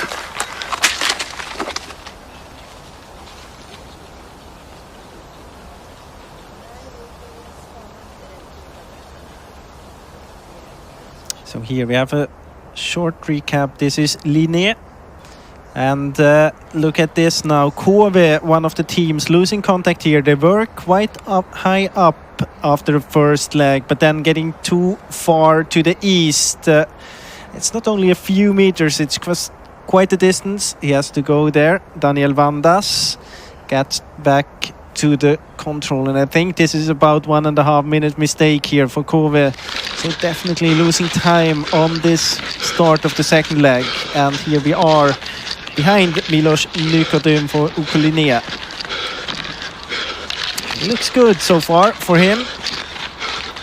On the way to the fifth control. Then we will have the next TV control at number 6. It's the one where they cross the street, the motorway. We have had that TV control already on the first leg. So in general, we can say it's a very similar course to the first leg.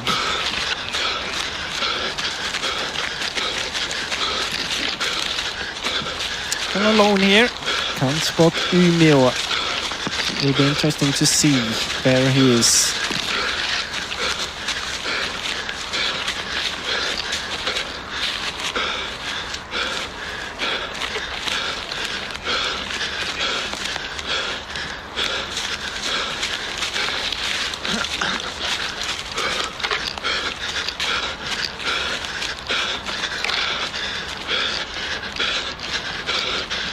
Punching the control here. Milos Nikodym at control 5.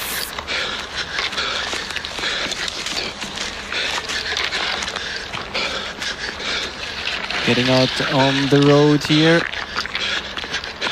And very soon to the second TV control, where we'll have the next split time. So it seems that he is all alone here, Milos Nikodym for Linné. So last year's winners already now high up the result list. And now we can see the special effects here for the first time, and it gets a bit dark. It's a bit of pity because we won't see that very often today. It's not dark for a long time. No, maybe like the next two legs or 3 legs if we're lucky, to be honest. Yeah, and here we are with Erik Hammerup for Umeå, still up there in second position, only 12 seconds behind Linné. And Bekkelaget's in third. But Benjamin Nesland just said it was terrain that suited him. It's, you know, he's in a... Okay, I know you're going to pull me up on this again. Neighbouring club, I know. I know Umeå is like actually really far away, but as far as the north of Sweden kind of comes into play, they're a neighbouring club. And Anders Wister for Bekkelaget's 19 seconds behind. So I think it's fair to say that we have 3 teams in the lead here, and it's definitely a gap from those 3 teams to the rest of the group, and I think they will be here very soon, so about a minute, a bit more. Expecting Fredrikstad, expecting Tampere and Pyrintö, Södertälje. Let's see.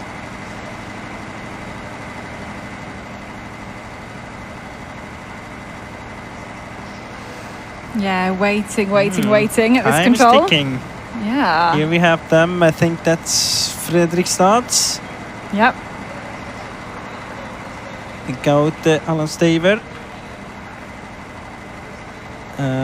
Then this looks like Panorhus. Denseln, Tampere and Pyrintö, Södertälje, Flor maybe. Kolmården, Göteborg with 2 teams. Yeah. Tisaren, Halden, and Tenui, Parma, I think. Kalevandrasti. Maybe it wasn't Parma. Hard to say. Yeah, you can definitely see the effect of the head torches now, and it'll be really for like reading the map, I guess, when you're in the dark stuff, and just making sure you can still pick out all that detail. Yeah, I mean, now you see the effect of the light here. It's definitely darker now, even if it's not totally dark. I mean, it's still... Orienteering isn't so much more difficult because you still see the contours around you. It starts to be really difficult when you're not seeing the terrain around you. But as long as you can see the contours and can read the map, then I think you're fine. And one advantage here in Tiomila, you still have these reflexes at the controls. So sometimes it's even easier to see the contours when you get close to them because they are reflecting the light from your headlamp. Yeah, I guess you got to kind of do some headlamp scanning tactics, right? Catch the reflection on the of the control. Tyrving.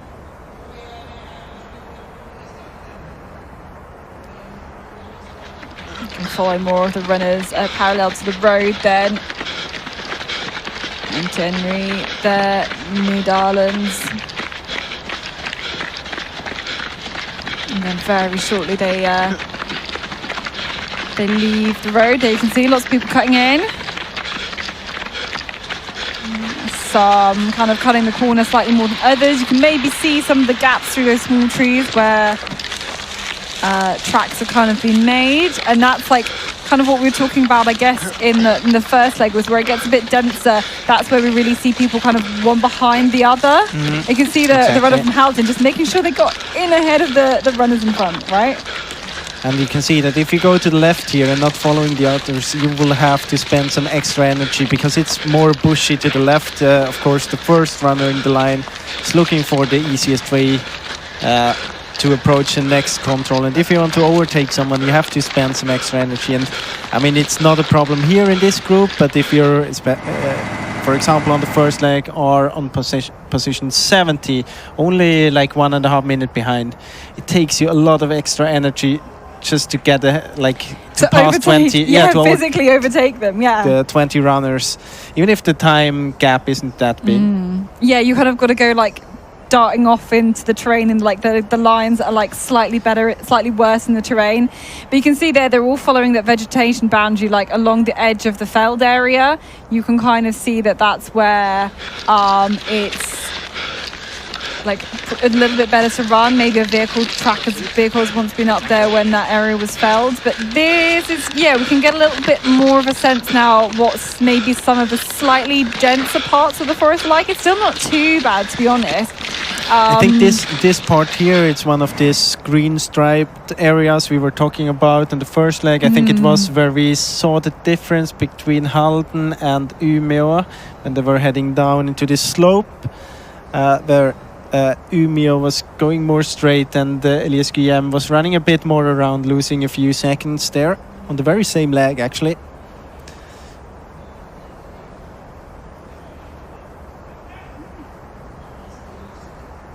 So loads more runners then through here.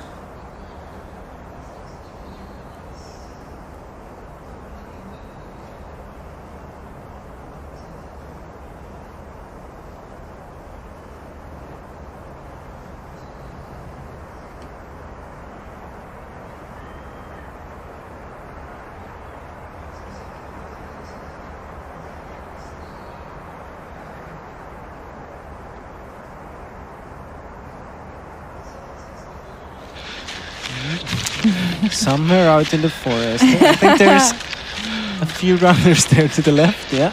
Yeah, there they are. Managed to catch up with them. You're not just out on the daily evening run of the camera person here. Is actually following a few of the runners. You can see a fair few kind of brushings on the ground, a little kind of small fallen trees, but again, nothing around here is too bad. You know, these are really top orienteers in their respective countries for their respective clubs, so they're really going to make light work of this. And so much of this forest is white. It is runnable, mapped to the kind of runnability, visibility standards. It means they can keep the speed fairly high. I think now Stortuna just see through there. Exactly. We are waiting for Stortuna.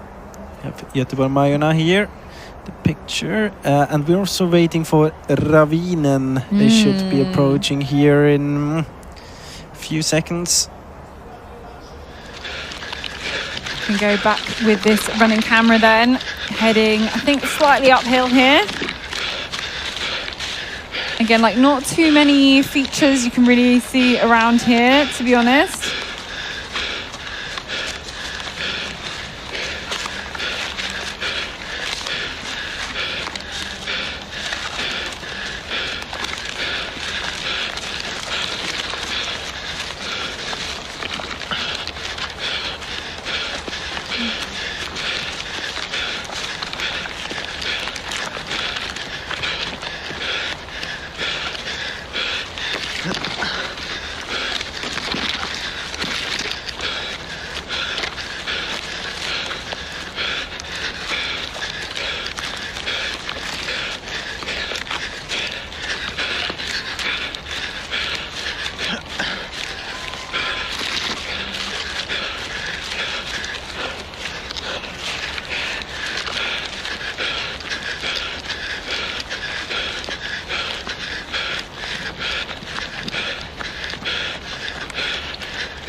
It'll be interesting to follow them for a while now. I hope we will stay here. Just a few more meters. So it's gonna split them up very soon. There is a forking coming here. Yeah, you can see actually the athletes ahead, like that whole big kind of train of people there. The thing is that most of them will pass the first one, and then they will have to continue, the ones having the other option. So everyone, you can see it here, I think passes this is the first control. one. It's the first one. Then yeah, now you can see they split. a few of them have to go more to the left to their own control. And here it really is about like keeping calm. It's not my control. There are others going to the left as well. Yeah. Follow them. I mean, everyone knows that everyone who has the other option will know that it's not their control because it's coming far too early. If you're hesitating there, then it's not a good sign for you. Well, it's not a good sign that you're in control of your orienteering, really, are you? So, no, this is pretty good.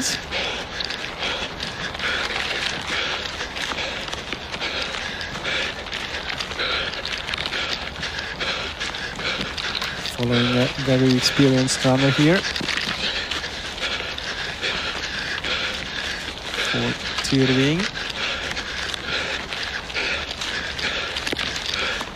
Björn Ikeberg. And he is kind of the specialist in the team for this second leg. He's done that many times. He's one of the runners that you can send out in whatever position and he will do his own run. Very focused on his own orienteering. That's it's gold to have on this second leg. Yeah, you need someone who's just gonna, There's a few people around. It's not quite the chaos of the first leg. You're not allowed to put a statement. You just need to You need to have someone who is confident in his own orienteering. And here we have standings at this second TV control. You can see that there's a group of 3. Linné, Umeå and Bäckelaget in the top, and then about 1.5 minutes behind. Quite a big group.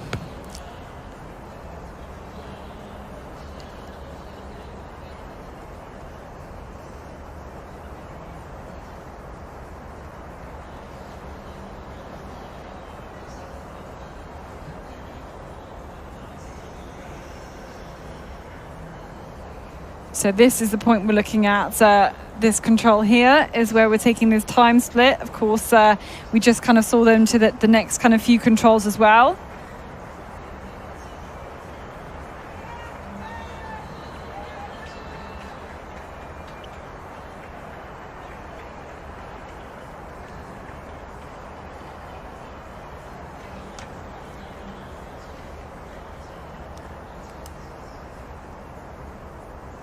We have news from the organisers that team number 5, so that's Södertälje and Nick Varn, are missing 1 punch. There's been a protest made to the jury on that one, so we'll keep you up to date with whatever that means for the Södertälje and Nick Varn team.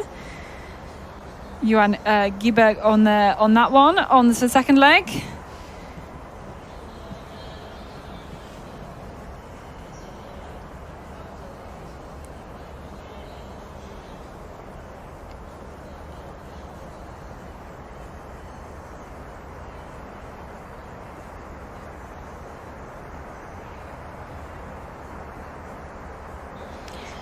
Now we can catch a glimpse of some map then. This, I think, honestly, is a really, really interesting control. You can see that Linné went into this green area there.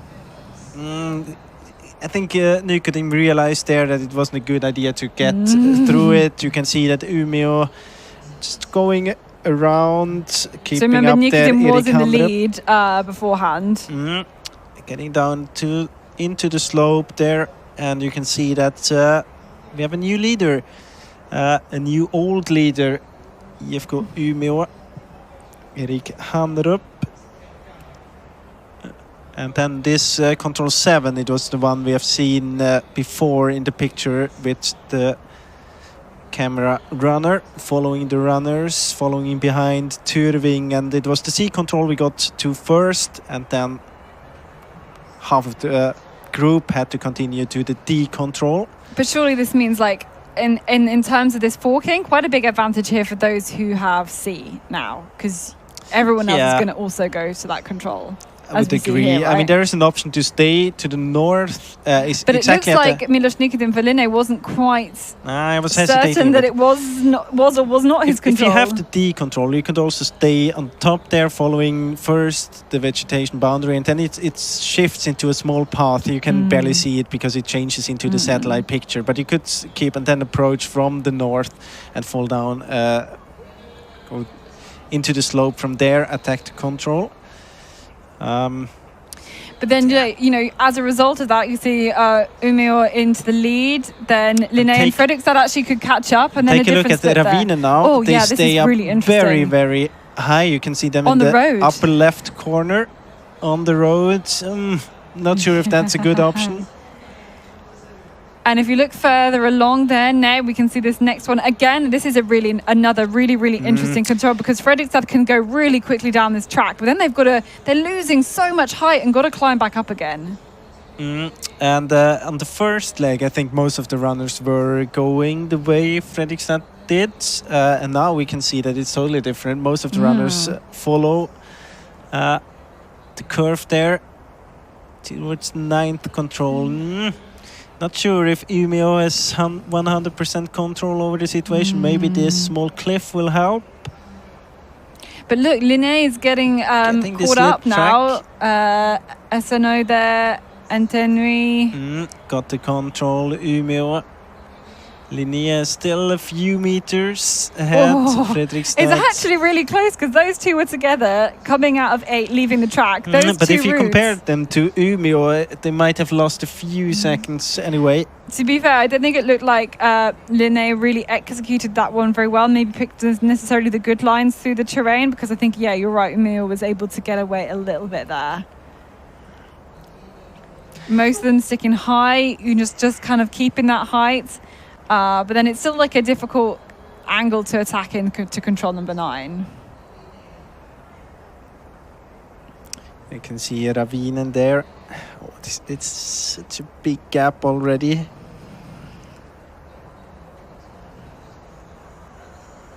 And you mentioned it before, we're waiting 2 unforked legs. Doesn't make it better for Ravinen if you're so far behind, because then you can really take advantage of the runners around you. And of course, if you have good teams around you, it's easier to keep position. It's easier to not keep on losing time. So especially for the long night, that's a tough one. So how come we've got 2 unforked legs? What do you think that is? And surely, is there not just kind of like a formula that every single year has to be kind of set by? The thing that stays every year is the first leg is the first leg and the last leg is the last leg, basically. But and there's 10 legs in total. Exactly. Otherwise, a free for all. No, but well, we have seen many different approaches. The long night traditionally is the 4th leg. There were shifts with that due to, often I guess it's the course planner's choice. Here today, I suspect it has to do with sunset, because of course it's easier to take forkings when it's still a bit of light out in the forest. If you have on the 3rd leg, if you run into the darkness when it gets darker and darker, the teams behind would have a little bit of a disadvantage, and that's not really the thing you want to give them on the way when you want to have a close relay. I don't know if that's the fact here, but it could be one. I don't know if it was a decisive. You've come up with, right? I don't maybe know if why. that was like the decisive thing for the course planners, but it could be an explanation, and I could actually kind of agree to that. And if you have 2 unforked legs there when it gets darker, then you don't have this shift, and if it gets brighter again, well, why not give the runners behind a bit of an advantage in order to make the relay a bit tighter again? How do you think it's going to affect the kind of team setup and the way that what type of people the team kind of managers choose to select for that, specifically for like that 3rd leg? Traditionally, if you when you had a relay like most of the others, when you have the long night as the 4th leg, then you have a short forked 3rd leg, then you put one of your best night orienteering runners on the 3rd leg, because it's so important to have a good position out on the long night. You have to group together with the top teams, with the ones sending out the real stars on the long night. In this case here, it's a bit more difficult, because it's this leg in between the 3rd leg that's unforked. It's a bit short. You don't really want to waste one of your good choices picks on the short leg. Yeah, you want to take most advantage of them and have them out for longer. So my guess is, you usually said you have to put a physically strong runner on the 4th leg, because it's 16k. You have to be able to go the speed of the fastest runner, because if you are in the group with the fastest runner, that's a the win in the lottery. If you can't catch up, you have to take the chance. Yeah. But the thing is also that usually the long night is really dark then, which slows the runners a bit down. Let's say it's 5% slower the speed, because you have to be more careful with the map reading. If it's a bit bright, then there's 5%, maybe it's only 2%, and it can really make a difference in order if you're able to follow the top runners or not. I think it's going to be more difficult this year to follow the top runners. It's high-speed orienteering. It's not that you have to read the map so very, very carefully all the way. I mean, if you take this section I'm here... standing here with Mats keep on team later leader for Ukolinia. What do you think about the relay so far? It's a very good start for us. Really happy to see that we are in front. We plan to be in front. But on the other hand, no relay is decided on the second leg when it comes to the victory. But you can lose time, and the most important for us is to be stable in the beginning. So you are following the plan so far? We are following the plan. We have been running really confident. It's always a relief when you do a great first leg like Reto did. So we're really, really happy. And what is the plan for the rest of the relay? We know that we have a very good team, so we shouldn't go out overperform. We should perform on a like safe level, and then we'll see what happens with other teams. We have a really strong team over 10 legs, so we should just continue. Teams will drop off in the best scenario, but I mean, I can stand here in 2 legs and be really disappointed because we made mistakes. So it's always uncertain in a relay. Yes, of course. But will you win 2 years in a row? Of course, that's the main objective and the goal for us. And I would say we have an even stronger team this year. But at the end of the day or the end of the night, you need to perform on a good level, and that's our main mission. Best of luck. Thanks. Honestly, I feel these coaches here are being asked pretty impossible questions here. Of course, I they're mean, going to say they're they want their coaches. team to be there. They're not seeing the future, are they? No, they need a crystal ball or something there. I would be very happy to give him the job as the expert here, as your commentary. Yeah, I mean, we can go and have a nap if then. you could see into the future. Yeah. Well, then there wouldn't be point of having a race or even commentary. It would make the preparation very much easier. It really would. Yeah, we know exactly which teams we had to prepare, what was going to happen, which controls to look out for. But you can see, we've got another forking here at control 11. And obviously those who had control E, got it kind of early, could then head off already onto the next one. And it looks again maybe like IFK Umeå getting caught back up again, but it's still really solid orienteering and just very, very few mistakes, even if maybe the speed isn't quite high as maybe Linné. But still, I mean, it's so, as you mentioned, it's so solid, it's so good orienteering. You can really see that they are trusting themselves in this kind of terrain, and I can kind of agree with you that it might have some influence that they are from around here, because the terrain might be a bit similar, and that can help. It can help in order, on the technical side, it can be an advantage when it comes to the self-confidence as well. So it just looks very good what they are doing here. Although we just see this GPS tracking, and this is not very direct line here to the 12th but I mean, control. he's in the semi-open area there. He shouldn't be too far off to the next control. I should never say that as a commentator, but I'm quite confident. Commentator's curse is definitely a thing. Yeah. Definitely a thing, guys. But we bear no responsibility. I'm going to say that now. Ooh, if you want to pay us to highlight good teams and claim them as the winner already, then you have to mail to Tiomila studio at I don't know the web. Okay, and now we get a sense we're getting a little bit darker. It's really hard to actually tell with the kind of settings on the cameras, shall we say, to kind of figure out what the light level actually is. So maybe we focus on but you can see on the effect it gives on the ground that Mm-hmm. it's definitely getting darker and darker now. Benson here, Mia still up there, Fredrikstad. So Denson, do we have a GPS tracking on them? I don't think we've seen them at all. So this is a really good run there from Denson.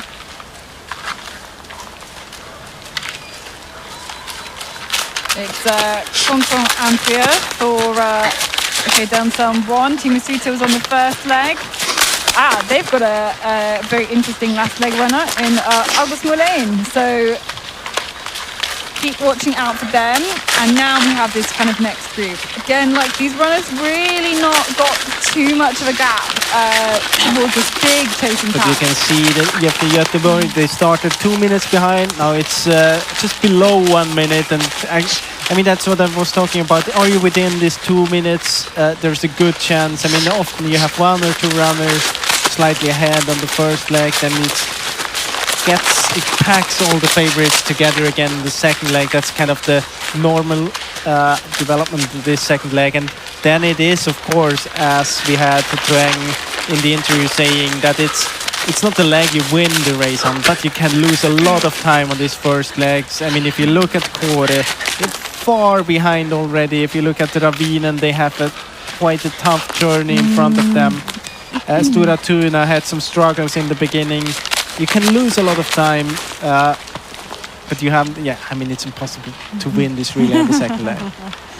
Yeah, of course, you can only lose it on that second leg. They're beginning to kind of make their way back again towards the arena now. Still got quite a few controls left to go. Orienteering style's going to change slightly. Some kind of continental orienteering now. Yeah. We can't see it on the GPS here, but it's not the most difficult part they are in. And then we get towards this last hill again, just before the arena and the changeover, and it's a change again. Yeah, of course. Yeah. First you have this climb, but then you can see it here.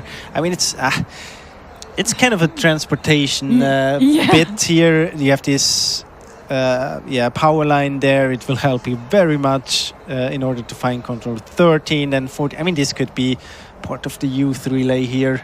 Yeah. They had much more difficult bits in their relay, I can tell you. And all of this bit here with the water and north, this is all out of bounds. So they have to kind of go around this section, to be honest. This is Helsingin Suunnistajat, another team, kind of favorite team. 2:49.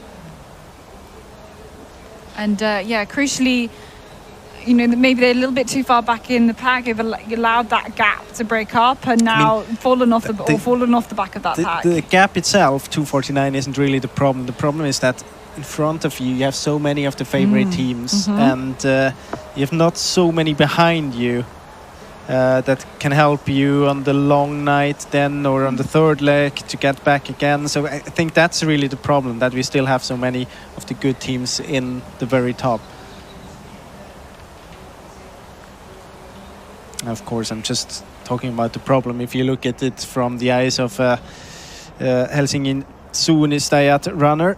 Yeah, you can see there on the GPS tracking right in the centre of your screen that they're pretty much on their own in terms of the top runners. There might be others around them, but then there's a few kind of more Navi Mora, MS Palmer kind of together in that chasing group as well. Stora Tuna there, we see Ravinen far behind, but still with a very good long night. We have seen some grouping together. We have seen runners that were able to catch like 15 minutes on the long night. Anything can happen. So yeah, here's this kind of next group then here with Lynx, Vedig, Mora I think was in there as well, MS Palmer. We could kind of have that little group together, all working together, and then Helsingin Suunnistajat in the kind of no man's land between the two groups. But they are more than 4 minutes down on the leaders.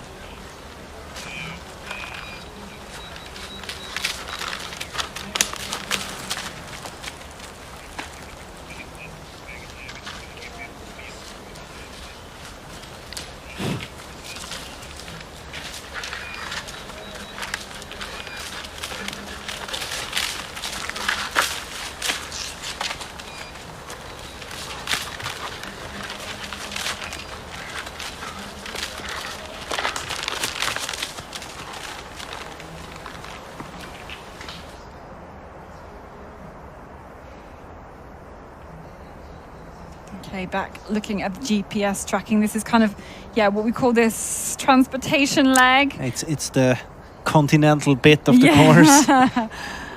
Not very many kind of contour features in that, but you can kind of see here Fredrikstad And it's Gautasteva who is looking like actually he's kind of caught up and overtaken both Linné and IFK Umeå. And Gautasteva, let's just say he set off in position number 44. So he was 2 minutes and 39 seconds behind the leaders, Umeå, of course. By the 3 kilometer point, he had caught up from 44th to 12th and caught up about a minute as well, catching more time there, was in 4th at the last couple of controls and now into the lead. And that is really impressive. Very good. We're back at that previous control though, the boulder on the edge of the forest. And we are waiting for Stora Tuna. Jesper Svensk, first of the Svensk brothers. Could be him here. Yep.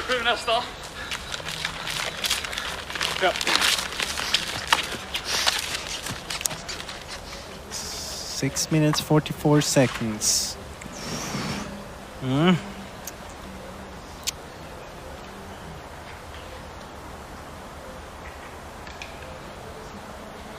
Just trying to see like the progression that they've made. He is kind of catching time though. They were 82nd at the changeover. Here's a group missing the control a bit. Yeah, We're waiting slightly. for Ravinen as well. This is, I think, Göteborg-Majorna. Yes, indeed. Yeah, looking for Ravinen though. Really distinctive red and blue top Norska. and white. And this is Ravinen, isn't it? Yes, indeed. 7:38. Yeah, that is a lot of time lost there, to say the least. Just going to see if I can have a look back at their progression. So 95th at the changeover, climbing time. And actually, Eric Hearn is going quicker than the leaders because he was 7 minutes 59 seconds behind, now 7 minutes 38 seconds behind. So not losing any time, certainly. And maybe you kind of just keep that steady position, just keep. I mean, it's a very good performance if you look at that. The runners that he's around. Yeah, and if you remember the route he had to the 7th control, I'm not really sure if that was the best option there. So maybe he has quite a good speed out in the forest, but not all of the decisions seem to be very, very good. But it will be so interesting now on the 3rd leg because it is important to have a good team around you on the long night. And I have been there waiting for the groups to come, and you are really nervous. If you're not the best night orienteering runner, you are nervous because you are depending on the runners around you, or I was at least. Yeah. Don't worry, we will get some more of that when we actually have the long night leg. I'm going to hear all your stories about crazy long night leg running. I mean, the long night is long, but I don't know if you have space for all the stories. All of the stories. Maybe some of them are not quite suitable for broadcast. I don't know. Let's have a look. And this is one that we kind of alluded to earlier on in the broadcast. It's just a weird bit of. If we call the bit from 13 to 15 the continental bit, then we can have the sprint orienteering bit between 15 and 16. Gautasteva here then in the lead after the sprint part of the orienteering. Got to change technique again back into another, I think quite cool part of the terrain. It gets a little bit rockier here as well, and you've really got to be solid on the orienteering. Yeah, and especially you have to switch back to another kind of orienteering. Now we have this easy, very, very easy bit from control 12 to 15. You almost had 1.5-2 kilometers without any proper orienteering, and now you head up again 17-18. I mean, they're not the most difficult controls because you're kind of crossing a road just before, you have something behind, you have to have direction. But you have to change your kind of orienteering again. You have to slow down a bit in order to get used to this and adapt to this new kind of orienteering again. And it is getting dark and dark, and you don't notice that just like that as a runner, but it affects your running, definitely. But these two controls, they're quite wide, aren't they, for forked controls? Well, they're not that wide by forking standards. Correct me if I'm wrong, but you know, some of the teams gonna. You've got to fight against the urge just to like follow that person in front and to trust where that person is. I mean, going. it's enough if you just follow a few meters to the north or to the south, and then because then you have to correct again back. And if you don't do that, you're just off direction a little bit, and sometimes that's enough in order to get wrong. But I mean, this control, of course, you can miss it the first time, but first of all, I've been there. You can see them quite easily from this direction. If you look ahead, you have the reflectors. And second, you have so big lines just before and after. You won't miss several minutes there. And there you can kind of see, yeah, like... you can see far. Yeah. Of course, you don't see the flag. I mean, it's very well hidden here, but you can see kind of the stone, and you might have seen the runner in front of you changing direction. After leaving the control, gives you an indication about the position of it as well. It just always amazes me, the amount of information that you're processing, like where you're going next, where the runner in front of you is, can you see any reflective bits, trying to stay upright through this kind of terrain, and they're like barely looking at their maps at all. It's so impressive. I mean, it's not really something you're actively thinking about. It's just something you do. If you are thinking about it, then probably something's going to go wrong. It needs to be like automatic. I mean, the thing with the reflexes, you were talking about that before, but it really is when you know that there are reflectors at the control, you run, and of course you turn your head because you will get a very good indication if you spot it. Linné, look at Linné there. Went to the wrong one, I think. And of course, when I This is not the mentioned first time we've seen Milos Nika that you wouldn't miss several minutes there, of course they do a mistake. Yeah, that is really unnecessary.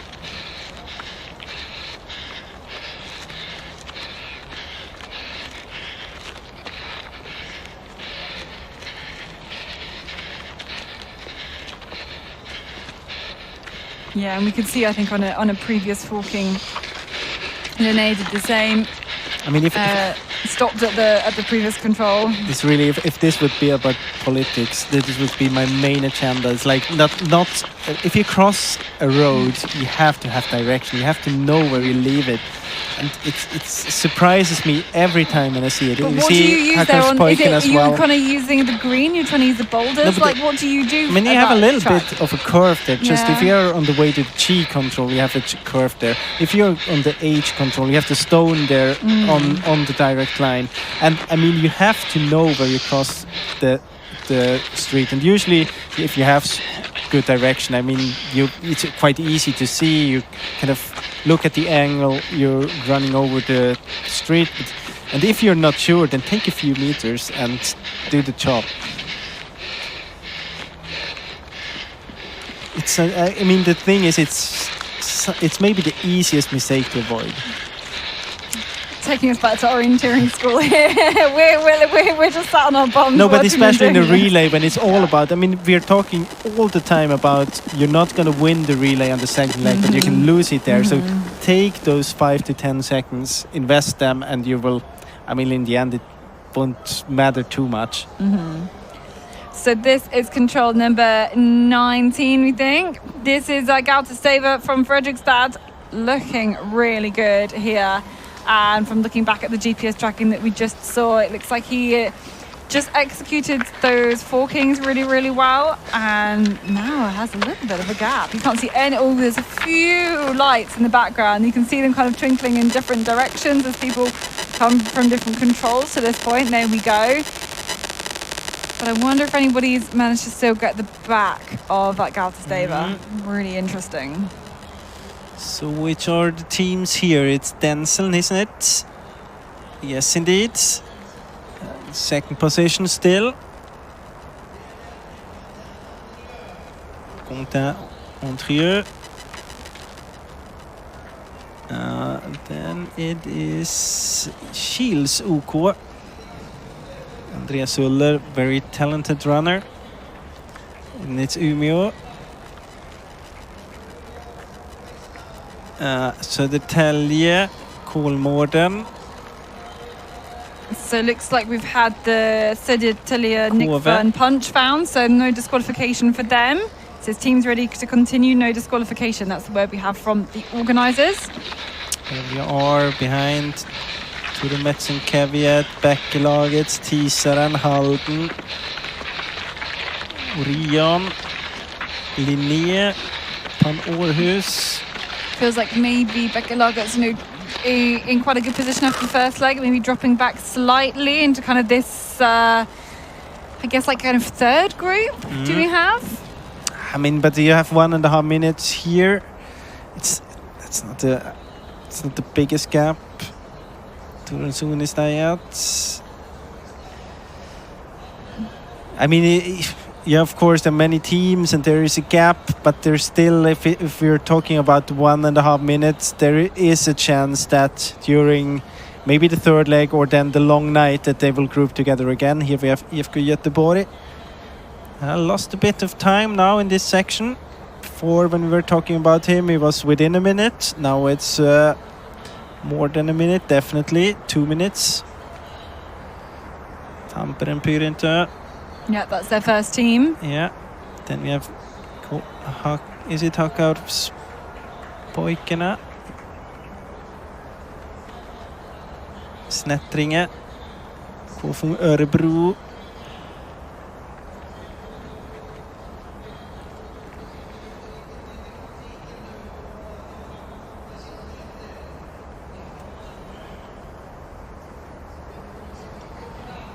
Angelniemen Ankuri. And let's see the replay here, and you can see Nykodem here. I mean, there has to be someone around there, otherwise he is not just going to this G control just by himself. Yeah, Denson we don't see in the... Following for a long time until he realizes it. And gets, of course, help from the other runners, from the other lights there at the H control.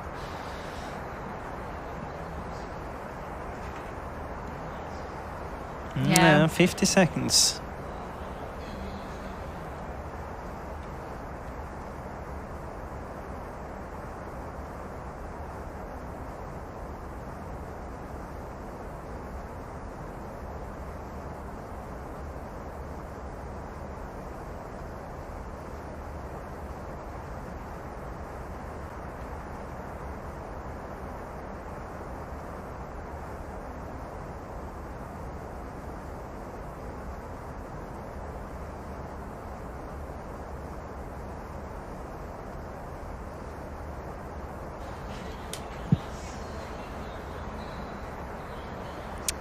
So as we see the standings at this TV control at 11.8 kilometer. Very soon we will have the runners back to the changeover. You can see a big group here coming up to this last hill.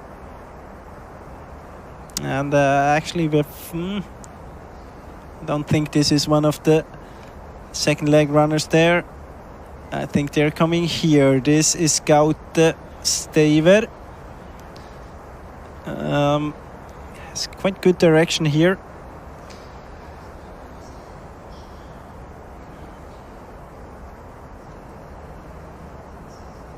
And then it should be Denson there in second position.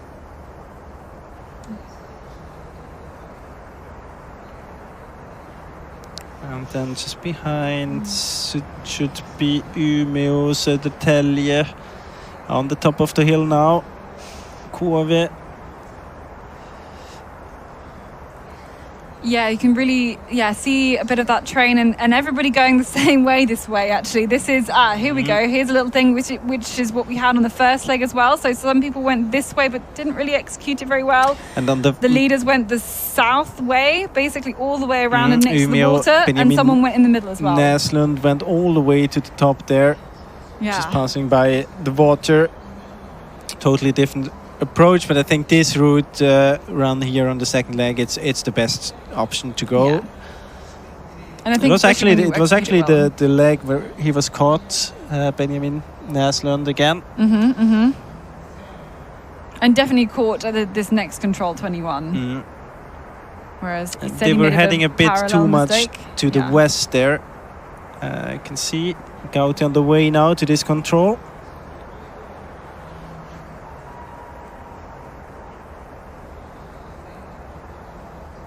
I think there's a few runners we don't have on the GPS tracking that are here. So Denzel, for as you example. said. And there has to be another one as well. Yeah. Maybe Bekkelaget. Yeah, I think Bekkelaget. Oh no, they dropped were down. just a bit behind. Yeah. Let me try and figure out who it actually was. Kils, yeah, it was Kils OK. Andreas Uller. And yeah, we have the GPS for Umeå.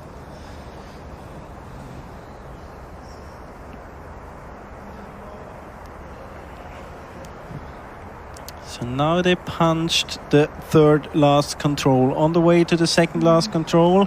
So no orienteering left from here. Just running. Fairly simple. You're going to have to really, really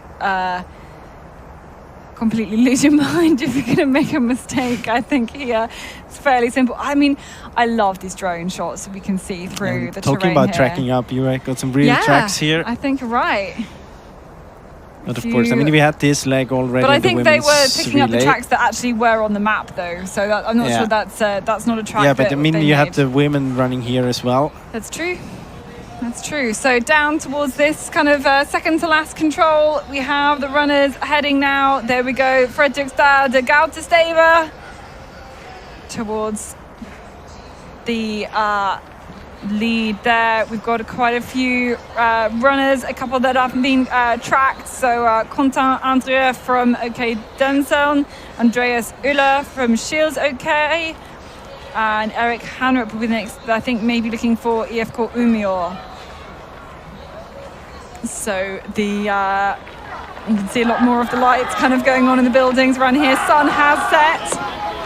Sunset a good 40 minutes ago, but still so much light. The furthest north Tiomila we have ever had. And here is the leader, Fredrikstad Ski Club from Norway, with Gautestave on the second leg for them. And let's see, the second leg runner there. Look, he's absolutely loving this the party atmosphere here. Siverstrand Gulbrandsen will be their third leg runner. It's a short one here. Gautestave makes his way into this arena. He has done such a great job. He's such a strong runner for the Norwegian national team.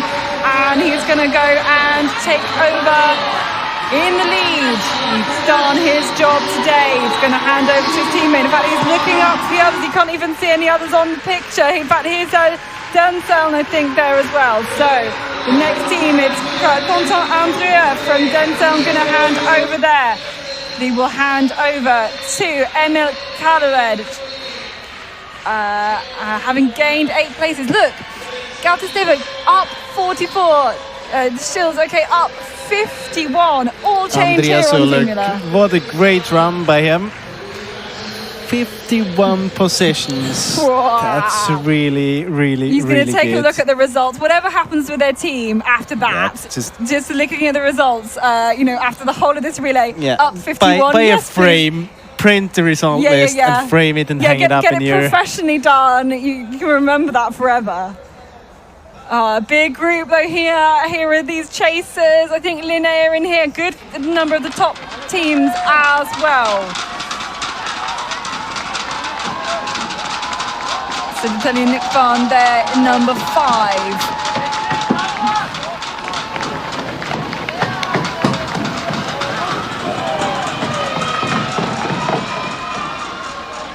Colin Morden, I think there was number 92. I think we had 95 in the mix as well. Yeah, IFK Umeå. This is Colin Morden here. Really good running here. Let's see what they've managed to do. And we have loads more of the teams then into the finish. Some of the club mates just giving them a cheer. We also have number 7 as well.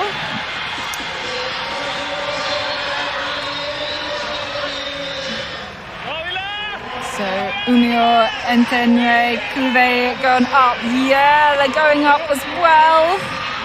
Up 19 for them. That is Jens Ronald's going to hand over to Gustav Netz. Linné is there as well. And Linné, the defending champions. Milos Nikodim going to hand over to Rasmus Moller. Yes.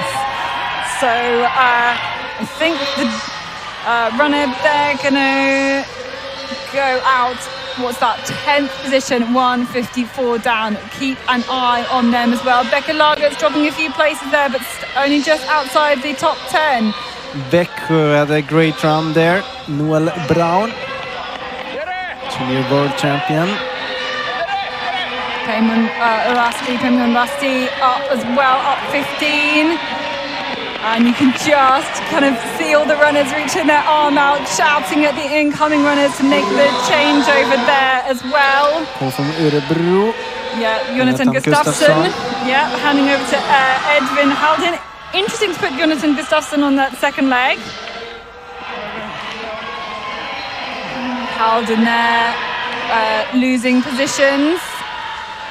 Had a really great first leg.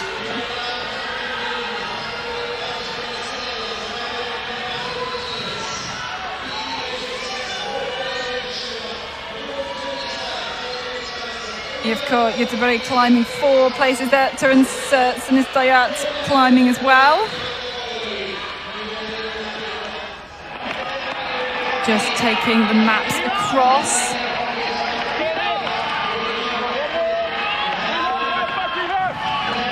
You can really hear just trying to give a few small words to the next runner, even if it's just words of encouragement. You can't communicate barely anything. And as kind of we've discussed already, you don't really want much information to kind of mess with your game plan at this point.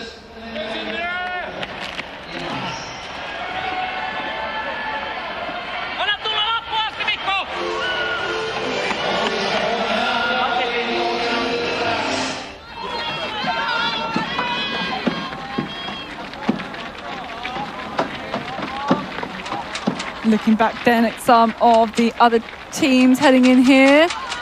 Is this Helsingin Sinistayat, I think, as well. Yeah, number 12.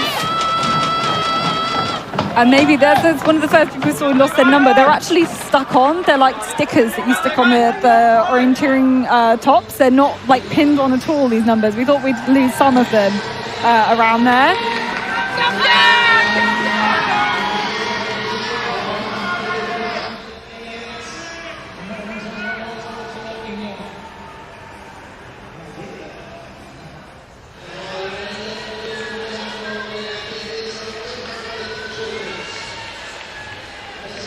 Darlin's down a few, but yeah, Töving up.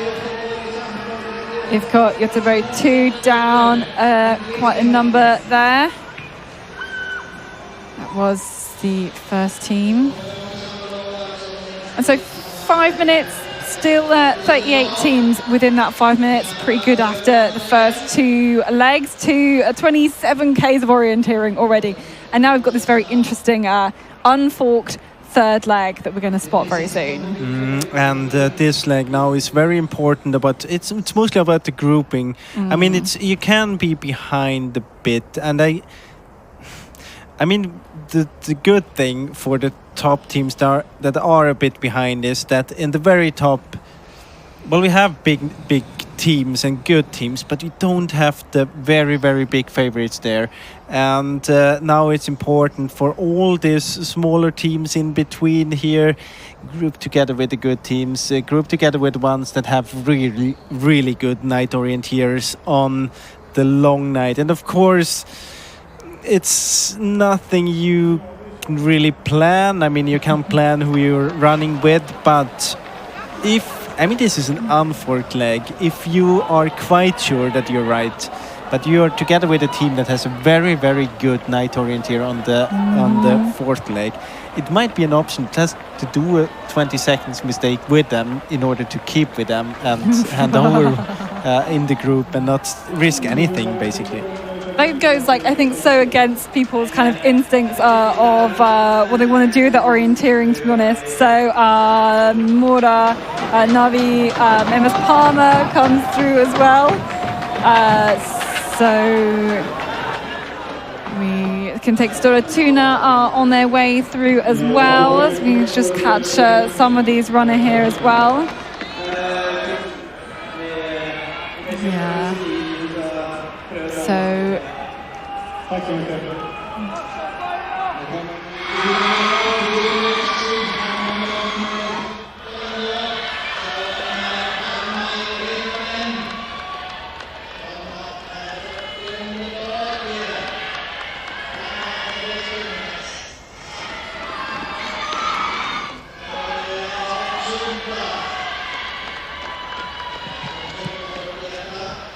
okay, I've got Milos Nikodym just joining me hot from that second leg, and we saw kind of you were in the leading position at some point, then maybe some mistakes. What's your initial reaction? How satisfied are you?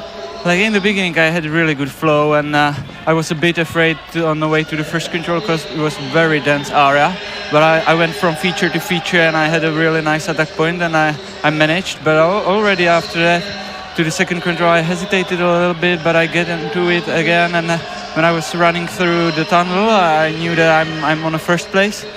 But then after, did someone tell you when you were there you're in the lead? No. You could just tell. No. I haven't seen anyone in front of me, and it was quite a long and straight road. Yeah. But then leaving the road, I kind of ended up in a green area. I thought I see the white behind the slight green, but it was not. And then when I entered it, I was like, I'm not coming back to the road and follow it slightly more. Then I decided, I totally changed my route choice. And then I think that was kind of a slow. Then I got caught, and actually after the second running through the like city, I would say, or the. Through some of the streets. You called it the sprint part of the Orienteering. Sprint part, wow, that was tough. And Gaute was really strong, and I kind of hit the wall, and then I felt like I have to slow down a little bit to get my forkings, but it didn't help. I went to the wrong one, and that was a big mistake. I think I was capable of like finishing with Gaute, so I'm a bit disappointed, but I think I'm still in a contact, and that's all we need, I think. Yeah, you're still in that chasing group. You're going to hand over to kind of the rest of the team. That's really interesting to see, 13.5 kilometers. Is it harder to pace a race when you've got other runners around you? Yeah, I mean, I was so much more comfortable running on my own. Okay. Yeah. That's really interesting. So you're not really a first leg runner, maybe? I mean, I did many first legs when I was younger, but now I'm in a certain age already, and I want to do it on my own now. Was it a satisfying, but kind of running in the terrain? We heard from like the women's relay that they really enjoyed the kind of terrain, the runnability, the challenge that they had, and how was that as it's getting a little bit darker? Like the forest is really challenging and also nice. I enjoyed it a lot. But like the last part in the stones, when I was already tired, it was really tough for me, like even just to run. Not even mention orienteering. I was struggling. I was like hitting the rocks, and I was really glad that the last 1.5 K is downhill to the finish. Yeah, I think everybody will be glad of that. I mean, you're the defending champions, one of the favourites again for this relay. Who do you think is coming up in your relay team who will really, really like these kind of courses and this terrain? I think Luca Basset on the last leg. Like Luca, he really liked as extreme terrains as possible. I remember like from walking Czech Republic, the middle distance, I was quite like pissed off that there was already like too much too much demanding, like almost impossible to run. And then Luca went out from the forest and he was shining like a sunshine, like really like, I haven't run a better race yet in my career. So I think Luca will really enjoy. Well, it is on the last leg. We will, wish the rest of your team good luck. But thank you so much for chatting. As you said, you're kind of still in the mix, and that's your job to do on the second leg. Yeah. And I also want to thank Reto. He did such a great job on the first leg. Like, I mean, he was a bit of scared of it, and because he's injured a little bit. So Reto, well done, man. I really love you. The team spirit here in this Linné team is fantastic. So keep it up, guys. And we will get back to the race now, though. So thank you so much. Yeah, thank you for chatting with me. Thank you very much. All right, let's head back to some of the other runners coming through.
Just with the replay here, we saw that there is a mistake from Fredrikstad. And we have seen a few of the 1 minute and 18 seconds. Just a mistake, and we've seen some teams a little bit behind. For example, IFK Göteborg, and for IFK, it would be so important to get into this first group here. I mean, you can see that the distance is not far. There's a small gap between Kove, this chasing group, and then IFK, and it's so important to get together with Halden there.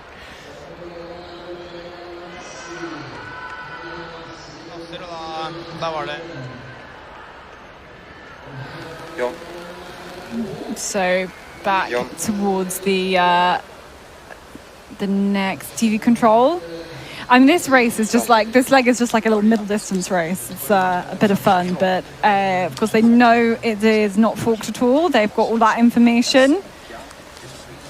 So the third leg runners maybe just grouping up back together, maybe trying to not lose any time, or not lose the pack anyway, because this kind of, if these leading runners will group up, that's a very strong group to go out on the long nights.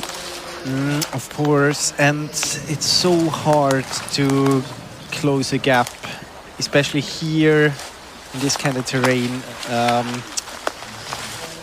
Well, the runners are not really lining up. We have seen that in many of the places we have been at, and if they spread out, I mean, it's very unlikely that they miss a control if it is a good and a big group.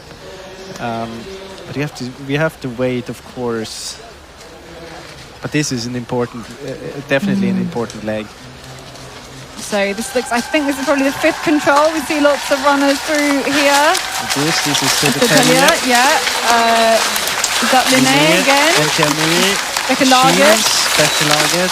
Fredrikstad, Umeå, I think, Kove, Kolmården, this is a big group here.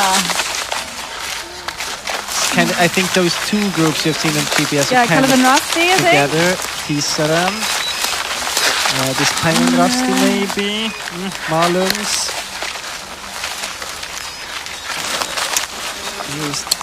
Temperature. Halden. Gäla. And there is IFK Göteborg. Is it Frol?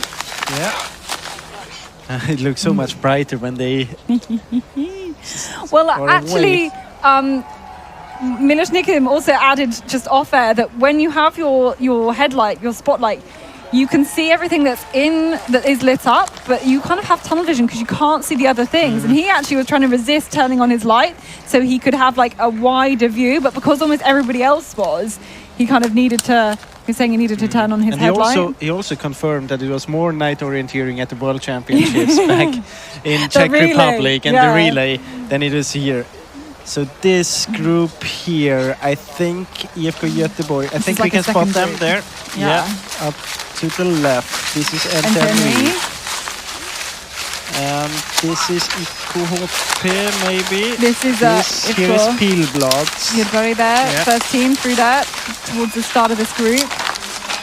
Lidingö, Nydalen, Benenbukmenti. This is from Örebro. Kurusunistäjät. Angelniemenankuri. And this leg, just to recap, this one, leg number 3, 5.9 kilometers, expected winning time 32 minutes, and well into what they've described as dusk/night, because also there's loads of light in the sky. No here we forking. See, this first is going to be bit of, interesting. you can see that they're splitting up, so the Telje is going around, kind of playing safe here. And obviously you can see the high speed, but is it the high speed enough? They might come back together again. Yeah, well, it was a good choice in order to get a good entrance to the control. Yeah, it's a good attack point. Tenui and Linné didn't really have, and Fredrikstad didn't really have the good direction. But in the end, I mean, they will punch this control almost together as a group. The really interesting bit will be, is this group able to keep the gap compared to the chasing group with Nydalen, Pojkarna and Göteborg. So you can see that this group behind is splitting up as well. Perhaps Pojkarna, Nydalen and Göteborg. But I think to kind of all intents and purposes, this kind of group that we see here going to this control 7, this is all one group essentially, right? Yeah, still. definitely. You don't want to miss that train. You really do not. That's control number 7 then. You can see that group that we are. This is Fredrikstad Ski Club, which is behind now. Becca Lagertz is in there as well. You can see the yellow, a couple of runners ahead. And you can see the tail is 30 seconds. We don't see the chasing group in the picture yet. My guess it's around a minute. Now they get into the picture there. Jonas Pilblad for Gothenburg. It's almost, they're all like jostling for position. It feels like, like maybe, I don't know if the right analogy is like Formula 1, where they're all just kind of like getting ready for a restart after a safety car or something again. If you're in this first group there, you can kind of lean back and just enjoy it. Because, of course, someone has to do the job, but you will be in the leading group out on the long night. That's almost for sure. There's so many teams there, so many of the favorites. Yeah. Even if the group behind will catch you. Yeah, then you're actually doing a mistake there. Yeah. Getting too far down in the hill. And that's... It puts really... It means that chances of them catching up to that leading group are getting slimmer and slimmer and slimmer. Yeah, it really needs a mistake now by this leading group. Of course, that's possible still. We've seen mistakes, especially in the slope in the very end. But there are so many runners. And I don't know if they... I mean, if it really is the case that it's just one team doing all of the job and everyone else just following, leaning back, as I said before, then of course it's a risk that they will end up with a mistake. If everyone does his job, then congratulations. it's not a problem. Thank you. You did a great catch-up. You catched up a lot of time and a lot of places. Tell us about your race.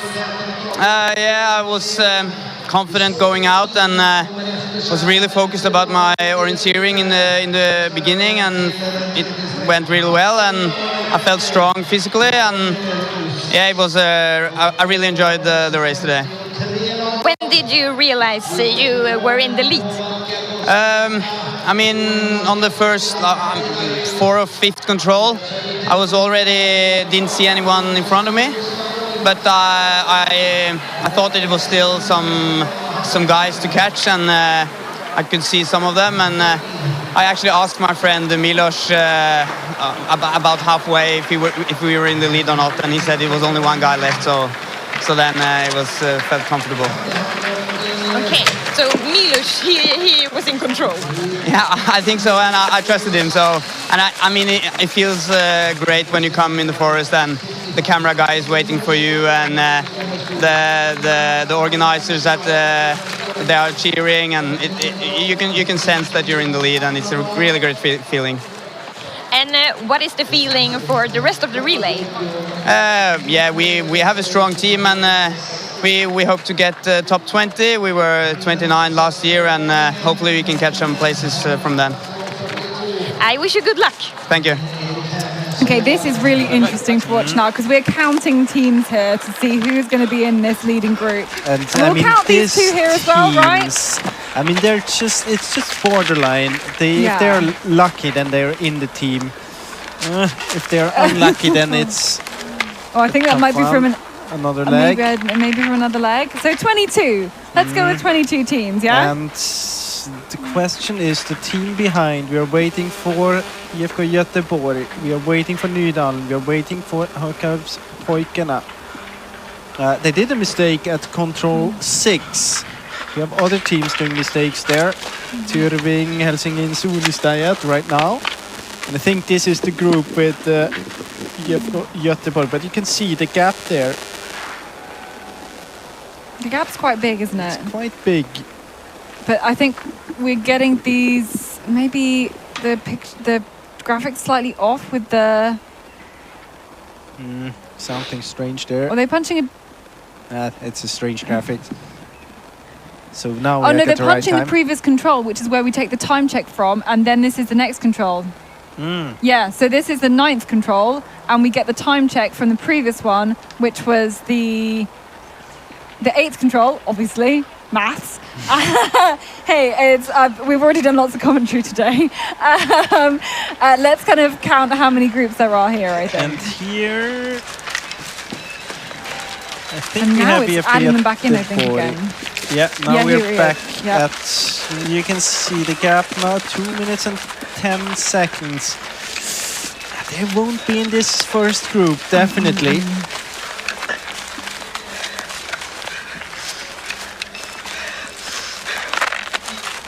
There we go. Maybe that's that group there. So 34. So a chasing group of, I think, 11 runners in the second group, roughly. And one person like in the middle in a bit of no man's land. So 22 teams in that leading group. Is that quite a lot for going out on the long nights? Yeah, I mean, that's a lot. That's a big lot. group. That's definitely a very big group. And of course, I mean, a big group makes it easier to follow because you have this. It's dragging like the whole group a bit along in some parts, and then you have some kind of some buffer again. It makes it easier to follow. Kanske den allra snabbaste andra sträckan. Berätta om ditt lopp. Nej, men ska jag vara ärlig så började det ganska dåligt. Jag missade första och andra kontrollen, så jag bara, fan, så här kan vi inte ha det riktigt. Så men jag skärpte väl till mig efter det. Fick bra flyt, kunde plocka kontrollerna bra.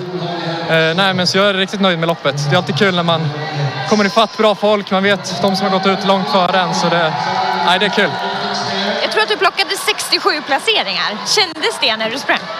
Egentligen inte. Det var typ sista 3-4 kontrollerna. Då började jag komma ifatt. Väldigt bra lag som var ute långt före. Annars har jag varit ganska själv. Liksom. Det är svårt att veta hur mycket man plockar så här. Men det är klart jag märkte att jag har gått bra i alla fall. Och hur kommer det gå för KFUM Örebro i resten av stafetten? Ja, men första halvan har vi ganska bra. Sen är det min farsa springer i sista sträckan. Det är klart, alltid kul att springa med farsan sådär, men han kommer nog tappa lite. Ja. Men vi säger lycka till er och till farsan. Ja, tack.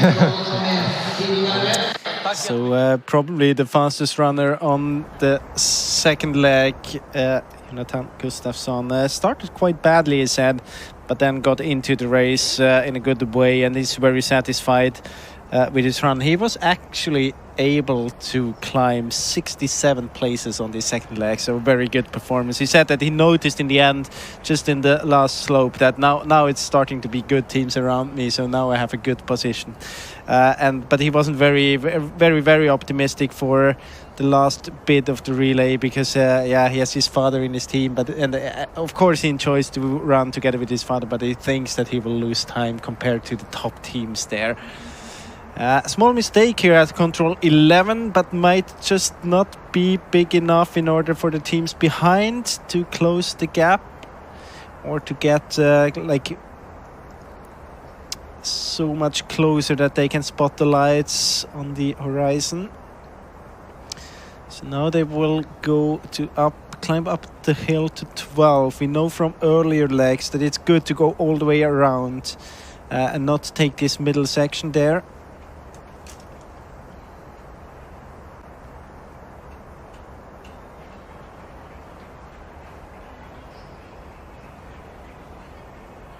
And it would be, I mean, in a situation like this, it would be, let's call it stupid to go up there as one of the only ones. If the whole group is going there, your only job right now is to come back together with this group. Yeah, there's so many tactics involved with the long night, but also both the leg before and the leg after, and these runners will have like a very clear job to do, right? They'll have had kind of simple instructions from the coach, and there's like, make sure you're in a good group. And if you're in a good group, don't lose the group. Make sure you are in the group. Don't mess it up.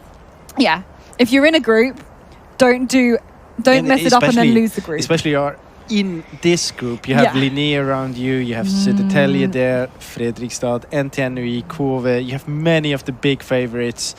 So just keep the position there. Yeah, absolutely. They're going to climb up here towards control number 12 as well. Only a few more controls to go. A few of these tricky ones on this descent, but it's so open here. We've had some amazing drone shots over this part, kind of 12 and 13. It's really, really good visibility. Even though the sun has already set, it's still pretty light out there, and it's just going to be nice to see them kind of drop down here. You can see some differences in the execution of this leg 11-12. The chasing group behind, staying in the slope, not heading down to the path right away. Just a bit more direct there. I don't know. I mean, time-wise, it won't make a very big difference, I guess.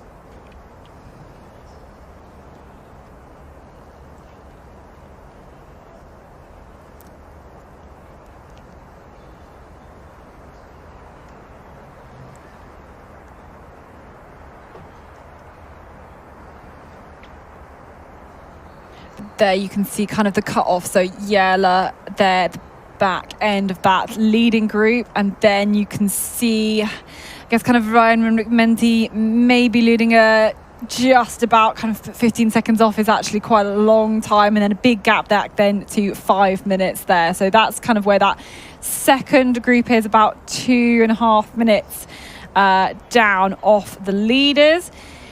And again, you've got to look at these kind of runners in here. Some of them were kind of losing the GPS tracking for, like NTNUI and Södertälje as well. But you've got to be, if you're kind of Kuve or Torremets and Kvyat, you've actually got to really work hard, I think, here to stay with these groups here. And actually, maybe you can see some of those runners I just mentioned just a little bit off the pack. And these are kind of pictures we're used to seeing from Tiomila, just the really, really strong beams of the head torches as they make their way down the mountain, down the hill, and back towards this arena. And I think a lot of people's brains watching at home, a lot of people in that pack are going to be thinking, right, who am I handing over to for long night? And there's going to be a lot of quick runners in there as well. I mean, there are two different kind of runners in here. It's let's call it, some teams send out power and some teams send out more technical skills. They said not the brains. Yeah.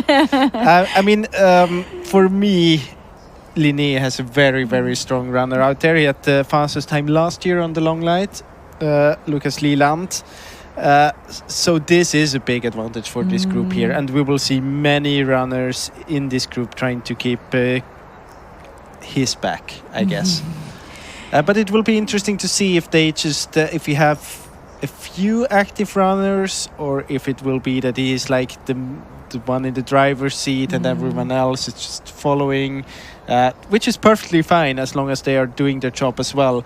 It's okay to leave the lead to one runner. Sometimes it's even better if there's a clear runner that is the best night orienteer, then let him do the job. Don't go up there and distract him by running nervously around him. Let him do the job. Keep yourself behind, but if he's struggling, then go up and help him. And that's very important. But then, of course, if you have several good and confident night orienteering runners, then it can be a good thing if they are kind of do the job sharing, kind of, because this terrain, as we have seen, the runnability is good. You can run beside each other.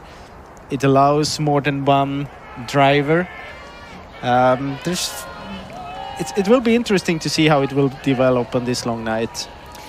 It will be really interesting. We see the flash of headlamps as they make their way towards this kind of second to last control. Got one more by the swimming pools there, and this is one of the really maybe decisive parts here. Who's going to be able to make the train on the long nights? And there, halfway through this leg, there were 22 athletes kind of all together. And now do they want to try and make a gap now? Try and wreck out the other people's chances? The thing is, it doesn't matter if you want to make a gap, but you don't want to let the gap grow. And this this here can be already, you see, after the last runner getting towards there, it's just about 30-40 meters.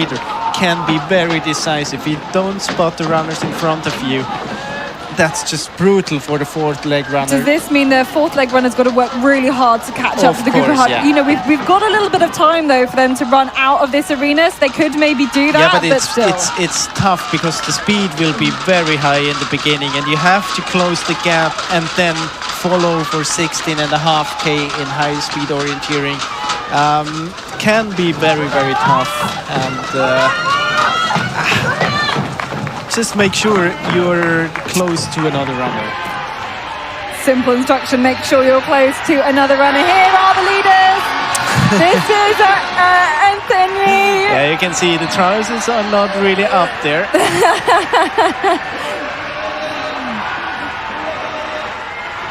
They are a student club, we should say. Loads of students here. But then into the first place there, we've got Katherine Rasti, Tamprin Perinta, Södertälje, Nick Fern, Howden, Linné, Becca Lagert. Loads of our top teams, I think, in this group already, and they've managed to get that. Then here's the gap, as you mentioned. Here it's very, very crucial. Fight for every meter. Try to get back in the as close as possible to the very leaders here. You can feel the pain of the runners just outside this group, and you see when you're waiting there for your map and you see that it's a gap of 30 meters to the group. I've been there, it's brutal. Really brutal. You've got to absolutely step on the gas. I mean, you know that you can close the gap of 30 meters, but it's so tough to do it. Really tricky.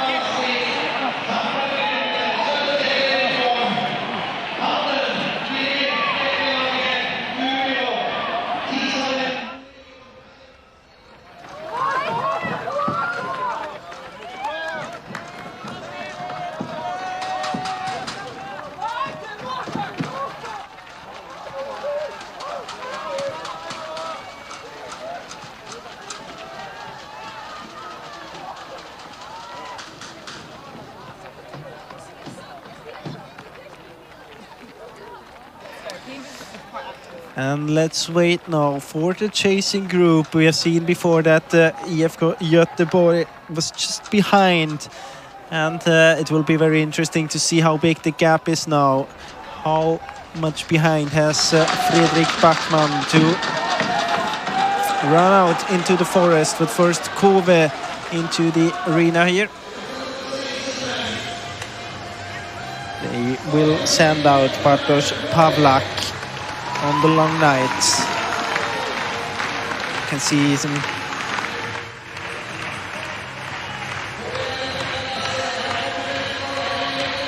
looks as if he's in a bit of pain. I mean, it's very stony, it's easy to hit with foot somewhere. No Göteborg yet here in the finish. It's Denzel, it's Malungs. Here we have them. Jonas Pilblad. And the gap. Clock is ticking. It's around 3 minutes. So we've almost got 13 teams in that leading group. So some of them kind of dropped back. And then this is kind of like group 2, I guess, here, which takes us from 14th down to, well, they're still pretty much crossing the line. So another, I guess, kind of like 13 teams, really. And they're like 2 to 2.5 to 3 minutes behind. And now we start on the famous long nights. They got 16.3 kilometers. It's 88 minutes. We expect the winning time on this one. The really important and really interesting thing is the very beginning now. Mm-hmm. Then after that, it will turn into a kind of a slow TV for 1.5 hours. But now the very beginning, it's because you see those small gaps here. All of the teams will try to close that, and I'm quite optimistic that all of the teams here in this group will end up together. But it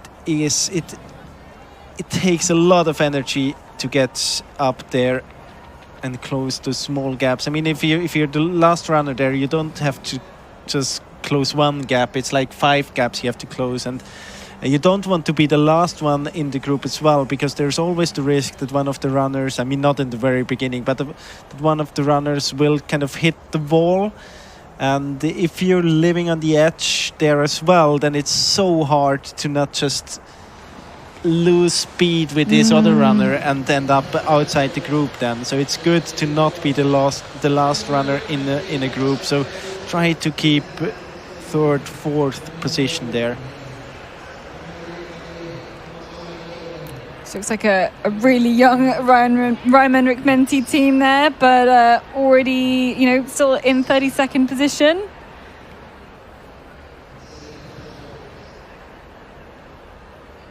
And I think if I see it right, it's already now Linné in the top,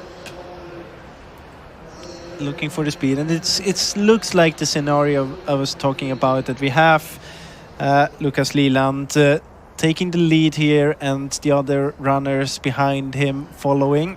I think it's Bekkelaget's there in second, isn't it? Yeah, Bekkelaget's it's certainly up there in that leading group. Racing in Suunnistajat on the way to the finish, but they didn't just miss the first rain, they also missed the second one.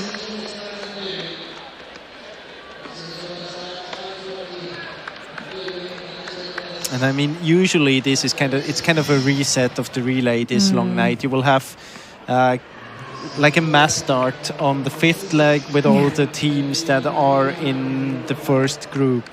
And as it looks now, we have about 13 teams in this first group. Yeah, that's what it looked like, certainly from the exchange here. But let's see kind of when it actually gets to it, when the group kind of settles down, as you just described, then how many runners we see there. But I mean, there are different tactics now that Linné can play out. If he's very confident and very strong, then he can try to push very hard in the beginning in order to get rid of as many teams as possible just at the start, because it might be the easiest place to get rid of them.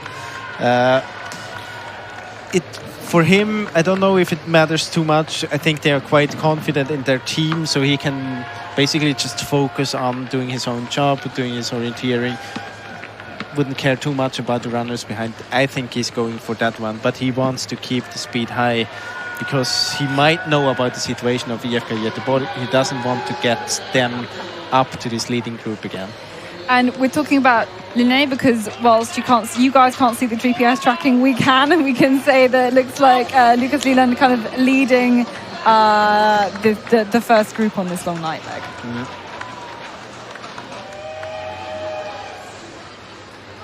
Looking for, this is IFK Göteborg second team, number 24, and of course we remember the club taking 1 and 2 in the women's relay earlier on. You can just kind of see he's just maybe checking the time and how far he is behind, but yeah, a big gap now behind. There's a few runners about 5.5 minutes down, but not very many big groups around here at all.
So we've got another big group then coming in here, but taking the lead now on the Tiomila relay, we've got Entenui, and we have got Merz in here just to sit down with us.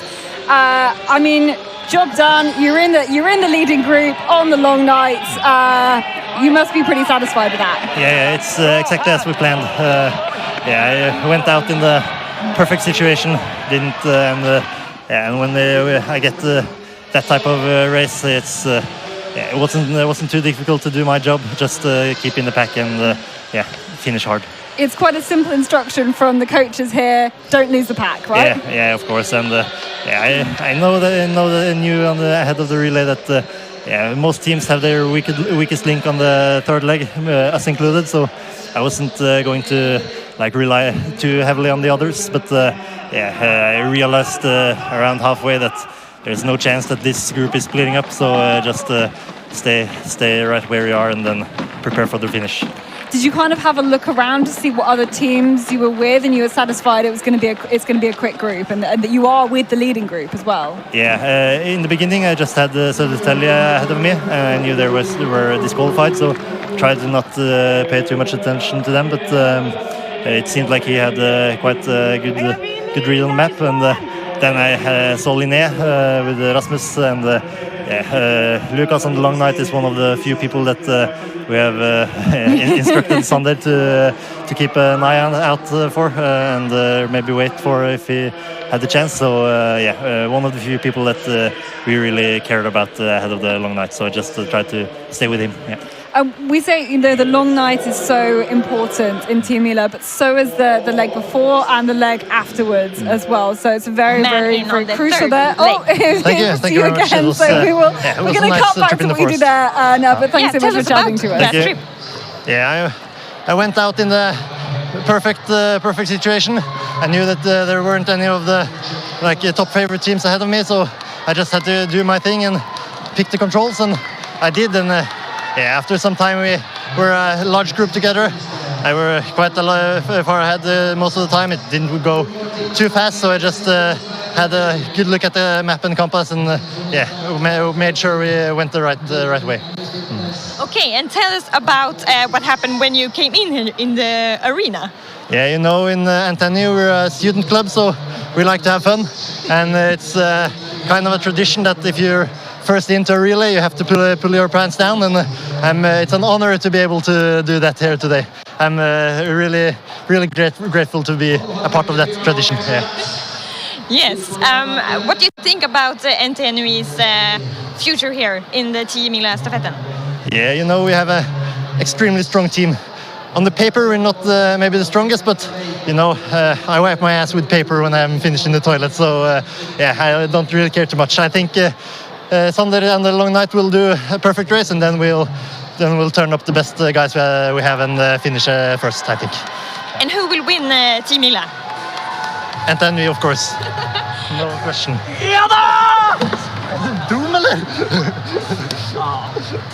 Sorry. Thank you and good luck. Thank you very much.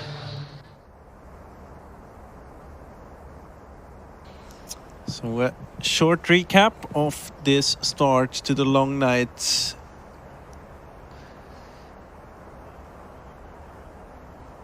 And you can see how Linné and Lucas Liland just taking the driver's seat from the very beginning, from the first control, and then heading towards this very long leg just over the hill here. There would be a possibility to go all the way around. But I mean, the runnability is quite good. If you head between those stony bits, you can hit very good parts, and you don't lose a lot of time there. And now we expect them to come to the second control. So here we have them in the picture. Yeah, this looks like it will be the second control. They were Linné.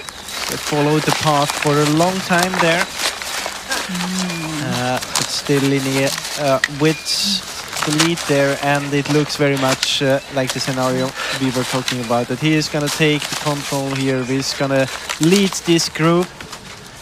And I mean, many of the runners here, they know that he had the fastest time last year. They trust him. They will try to follow him. It's 9 teams now. Yeah, maybe dropping down to this little gap here, I think. At the changeover we had... Fredrikstad, though, they're looking like a little bit behind here. Oh no, hang on, we had about 20 teams at the changeover within half a minute. We had 13 teams at the changeover. Halfway through leg 3, we had 22 teams. At the changeover, we had 13 teams. We're now down to 9 with a 20-second gap back to, as you can see, Pemion Rasti, Fredrikstad, Merz and Kvyat as well. But yeah, that's going to be hard for them to, if they've already lost that group. My guess is they're just kind of going to be going backwards now. But Lucas Liland there, you can see he's just always trying to get in front. But Ralph Street, Rebecca Lagertz is always on his back, and I think Ralph will be up for the challenge. Up for the challenge of this, and going to want to try and stick on Leland's back as much as he can, but be active in his orienteering as well. I know he's always a runner who runs full of confidence as well, so he's going to be enjoying being towards the start of this, basically in this leading pack on this relay.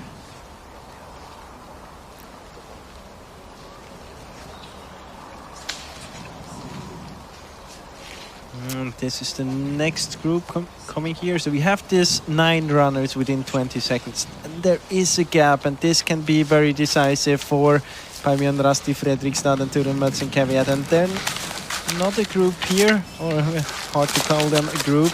You've got Umeå all by themselves, 2 minutes and 5 seconds behind. Hard to defend your position if you're all on your own, just between 2 packs. See that there are more lights to come.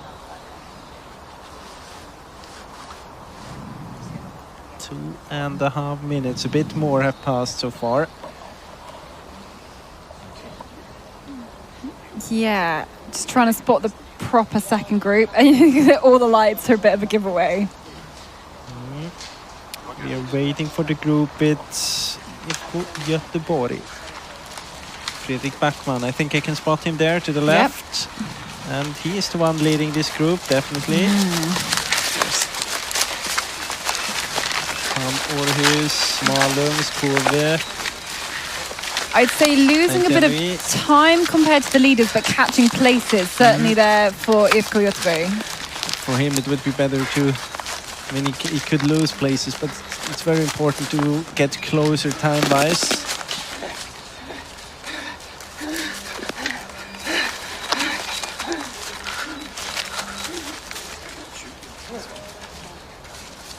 And that's really not the position you want to be at, hanging in the ropes there already. Just a few meters behind the group, always living on the edge in order to not lose contact to the lights in front of you.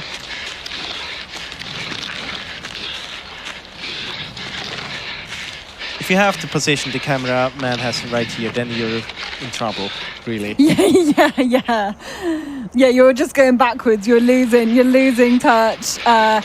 You've got to work so much harder just to kind of catch that. You can see the lights there now, but as soon as they enter into a green area, it's gone. It's gone. Yeah, I mean, you can see that already. Like, it's.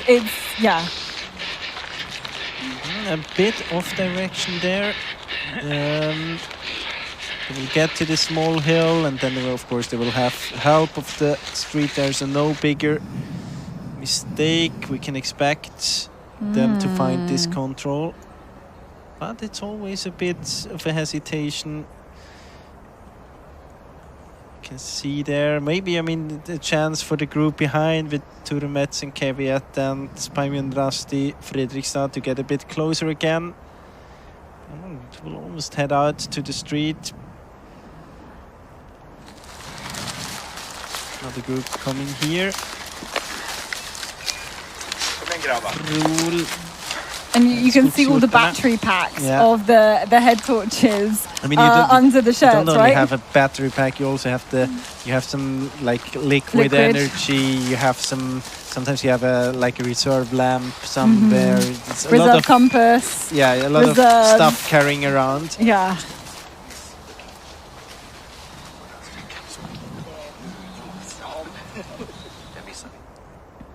Here we are waiting for the next TV control, and of course it's still this group.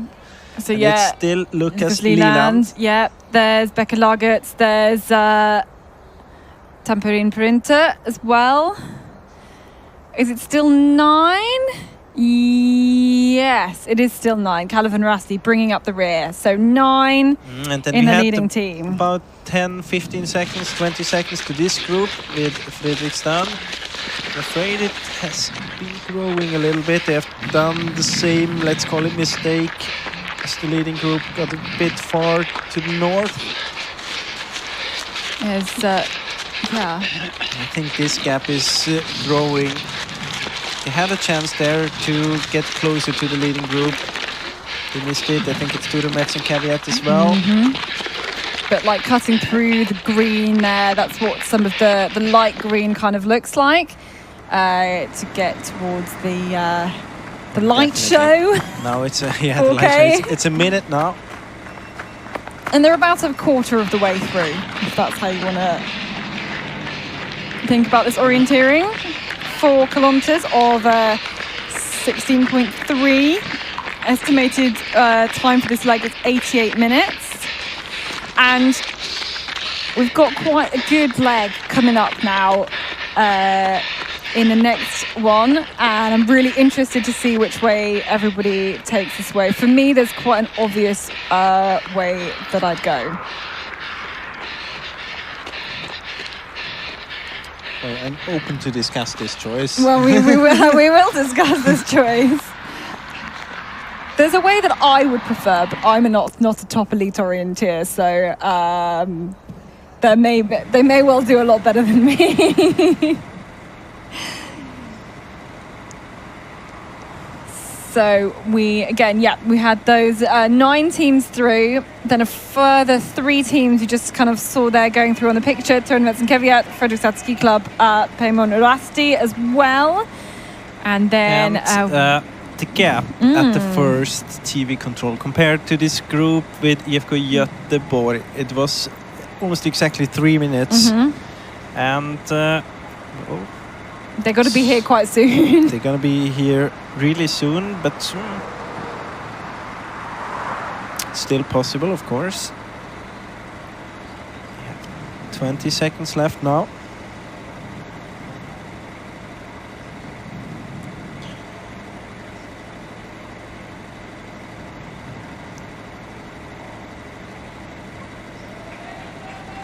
Here they are. Yeah, it's about 3 minutes still. That's a good sign for them. They're not losing any more time. And still, IFK Göteborg in the lead.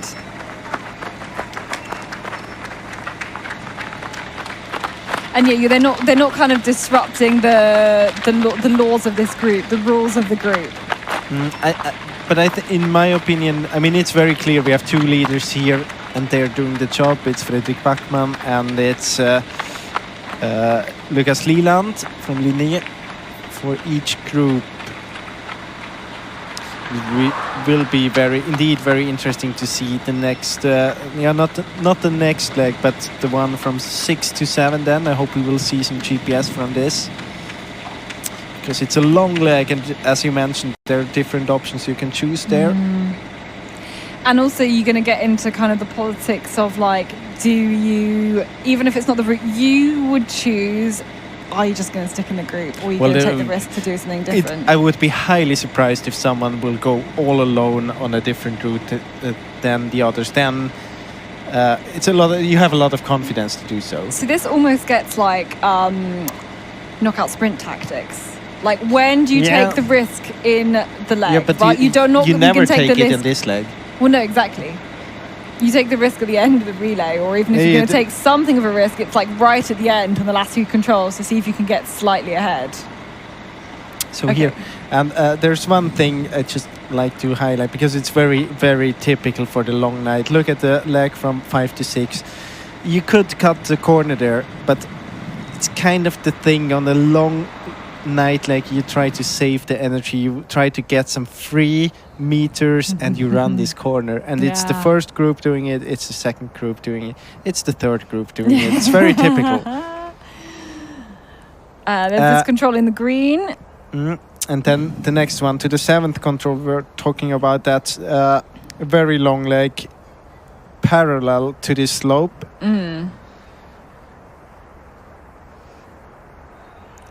There is a big option to kind of run way off the straight line. You can go all the way out to that track, basically on the border of the map. There's some smaller tracks just further higher up the slope that you could head out to as well. But the thing is, I mean, the runnability has been so good in the beginning.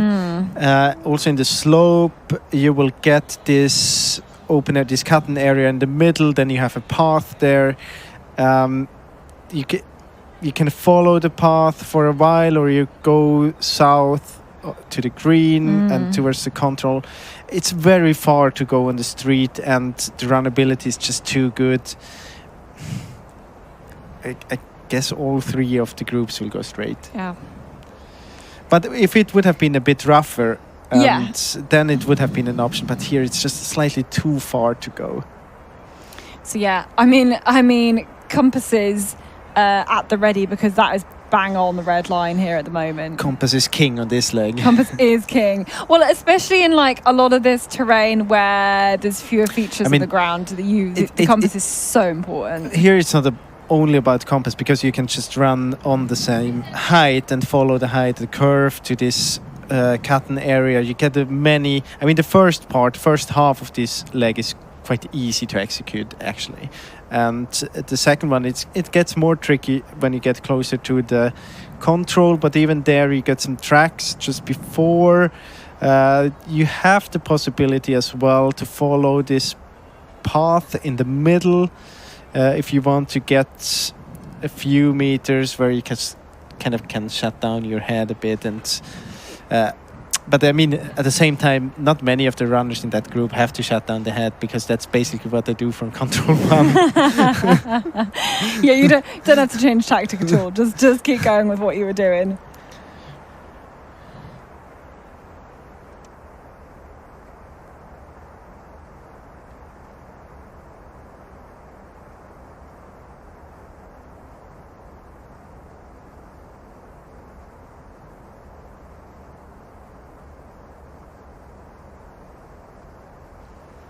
Interesting to see that the second group, they actually seem to head a bit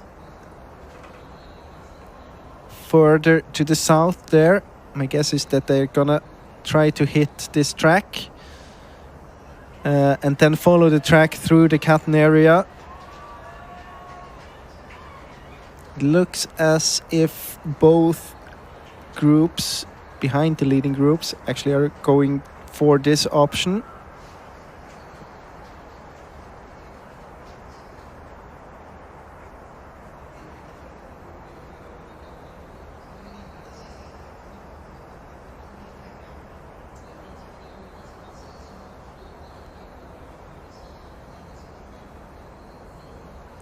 And it's still exactly as we were talking about before. We have this clear drivers, the runners in the driver's seat in the first pack. Still Lukas Liland having the lead, and in the second or the third pack it is Fredrik Backman for IFK Göteborg.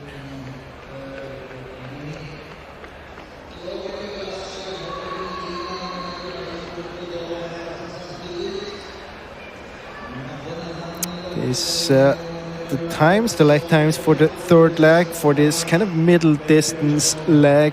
Ansi Huostila was the fastest for Tampere Pyrintö.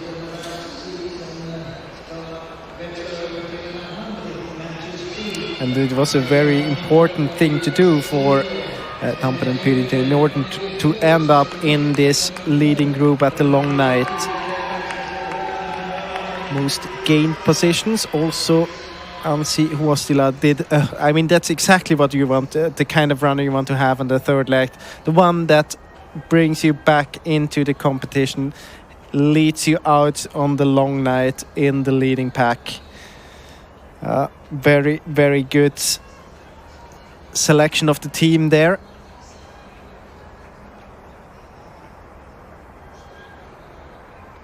Those are the teams behind, the ones that missed the train on the fourth leg. Stora Tuna struggled already on the first leg, the same for Ravinen.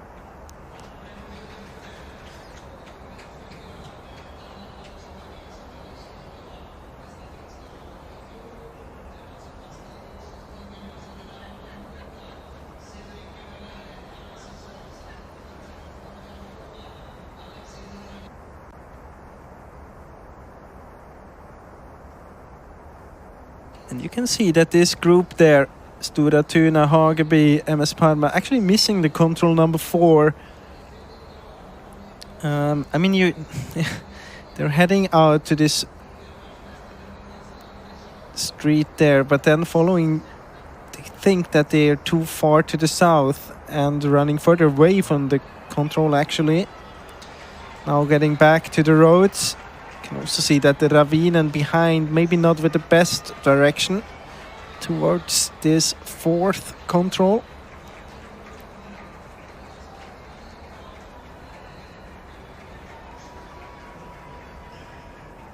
And we have seen that many of the teams struggled a bit with direction towards this number 4, and of course it's much easier to keep direction when you have daylight, so it was much easier for the runners on the first and second leg here compared to the long leg runners. But it's kind of interesting to see that they struggle so much to relocate when they are on this quite big road just close to control 4.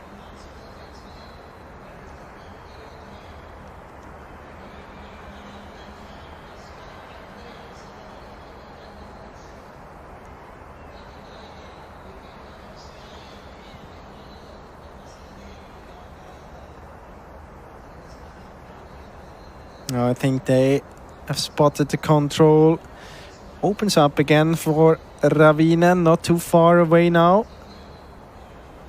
Would be very important for them to get into a group. Of course, there might be runners around them without GPS devices.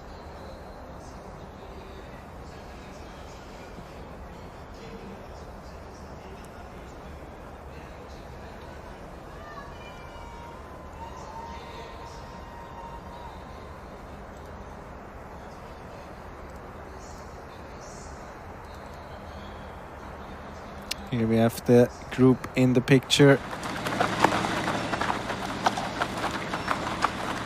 It's a big group doing this mistake.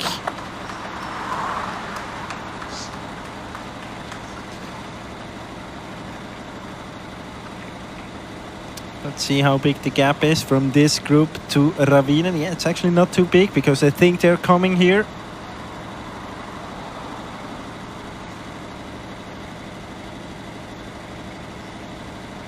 Yes, indeed, here they are.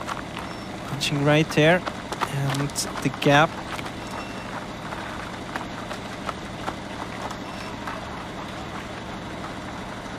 About 25 seconds.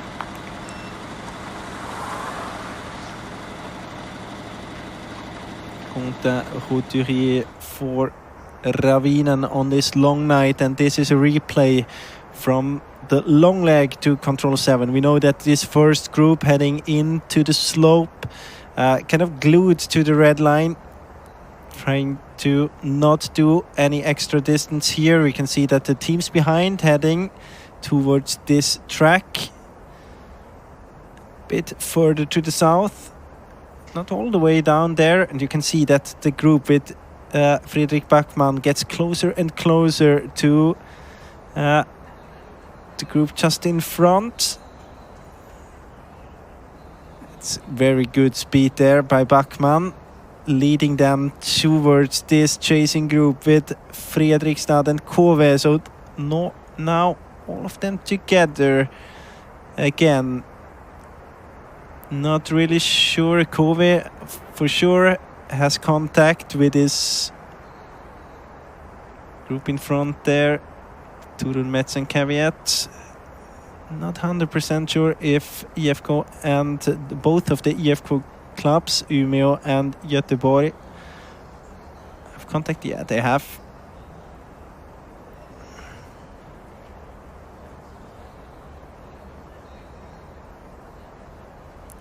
They definitely have. It's IKHP just a few meters behind there, together with Umeå. So good job from Backman, but the question is it the right direction they're heading to? It seems to go quite far to the south. The group ahead there with Linné, Lucas Liland heading to this 7th control. In my opinion, that's the better direction.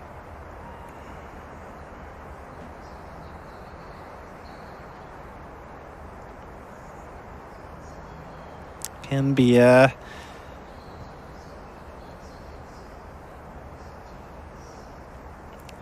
now it's very dangerous for this group, for the chasing group. They have to get back on direction, otherwise this can lead to a mistake. And as we hit midnight, you can see that many of the spectators use the possibility to be indoors and follow the competition, or don't know how much they follow the competition, but it's nice and warm inside here.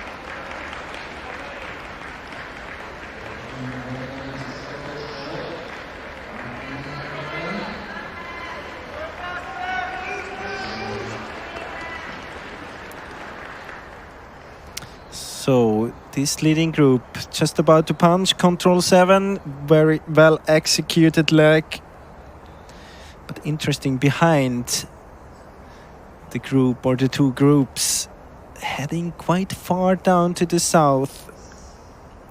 My guess is that they will be ending up at this semi-open area, and then they will have to relocate from there. Now they are changing direction, slightly change towards north.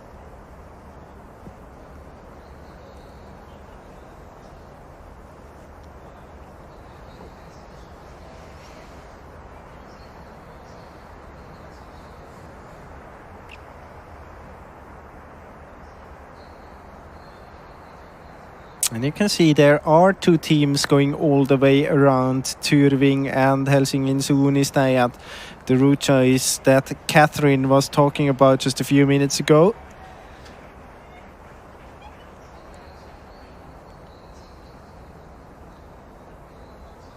And the direction for this chasing group a bit better now, but still quite far away from the red line. The risk, if they don't see this semi-open area, is that they do a parallel mistake. I'm not sure if they are aware of the fact that they're quite off direction.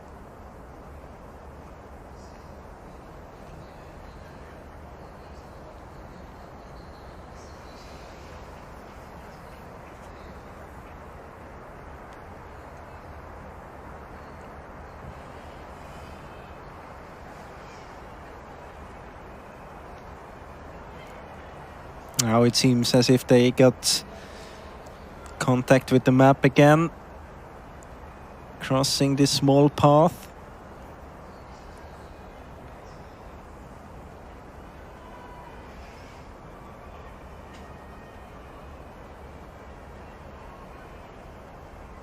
Just climbing a bit too much there. Yeah, the small path and then this re-entrant here, that should be a good place to relocate. Just been out for a little I mean, it depends very much on where they think that they were, but it seems that they could spot the semi-open area and relocate from there. Yeah. But they were off, and now the gap is definitely much bigger than it was before. I think it was about 3 minutes. Yeah, it was about 3 minutes. That mistake definitely will have brought them back. So I've just been out to have a little look at what is going on around here, around in the arena. It's most definitely head torch dark out there. Can confirm, definitely head torch dark. There's a nice little bit of, nice and light in the sky as you kind of look towards the kind of northwest. But do you think it's not enough to do the navigation in the forest? No. What? It's not enough light out there. Oh no. No. Absolutely not. There's lots of I can see some kind of teams arriving who've got the later legs, so they'll be just setting up camp and getting ready to go for them. Quite a lot of teenagers around, because as we know, teenagers have so much energy, they just don't need any sleep. Of course, they're all hanging out with their mates, and lots of people on their phones checking the results as well, as and when, just of course having a good old chat as well. And also, of course, we're in this ice hockey arena where we have the stadium. There's people just trying to catch a little bit of a nap on we saw that in the pictures before. Yeah, I'm not sure they picked necessarily a very good place to go and have a nap, but anyway. Now this chase group has got to be careful they're not slightly too low there in the I think terrain it's now. just the GPS that's a little bit off. Seems quite okay.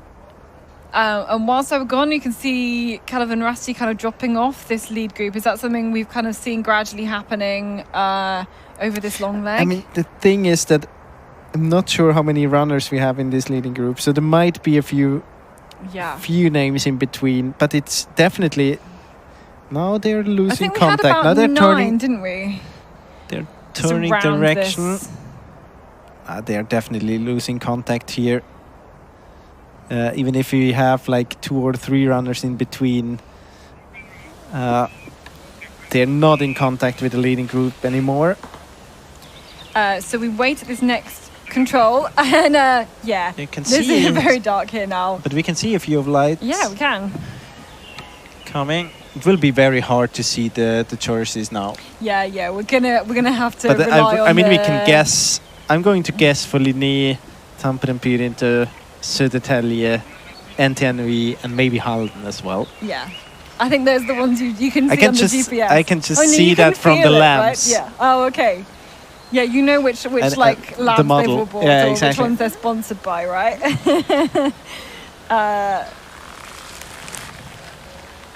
That looks very good, and of course you can see that this control is light.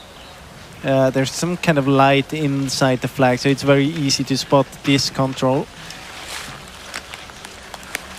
As they're approaching, I would say it's easy to see it, and they're just overshooting it by a few meters. Oh, there we go. Someone spotted it now. Ralph Street spotted it. Yeah, something Brinter as well. Pascal The Books. first choose that one. But it's still Linné, it's still Lucas Linan that he's doing the job, and he's doing this job great. The punch has registered there. So, oh yeah, sorry. Yeah, it's but we are Kalevan waiting for Rasti who Kalevan we're Rasti, and waiting. Yeah, that's a all tough alone. one. That's a tough one. You're really struggling if you let the group go there. And I mean, it's not that we are... And it's Santeri Kirjavainen on the fourth leg. I mean, we are halfway through this long night, and if you struggle at this point, you were gonna have a long night. Definitely. Well, we're not quite even halfway through yet. Still some time left but to we go. have some kind of But then we have- transportation. Areas. We spotted this, didn't we? Maybe was it a mistake? Was it a little bit of kind of GPS just being slightly off? Let's have a look. I think it was most... Yeah. No, they were actually doing a mistake there. Maybe not. Maybe they're just climbing. Well, maybe a that's few kind of inches up. equivalent to as the mistake that this leading group made into number 8 there. They were all slightly off, weren't they?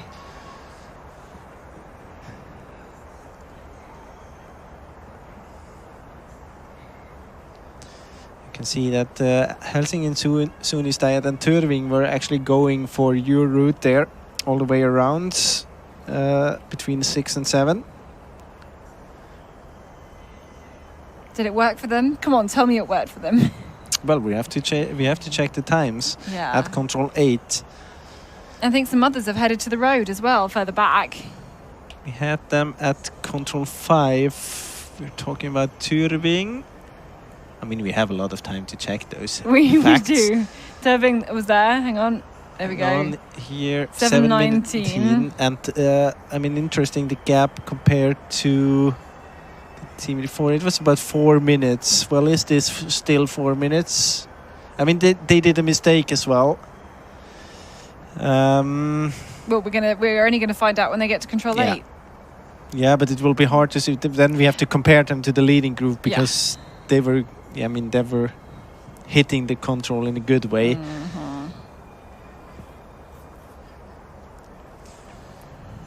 What is it with this chase group in like climbing too high, climbing too many condors? I think you want to do the climbing in the beginning, so you get up to this plateau, and then you can follow the edge of it to control 8.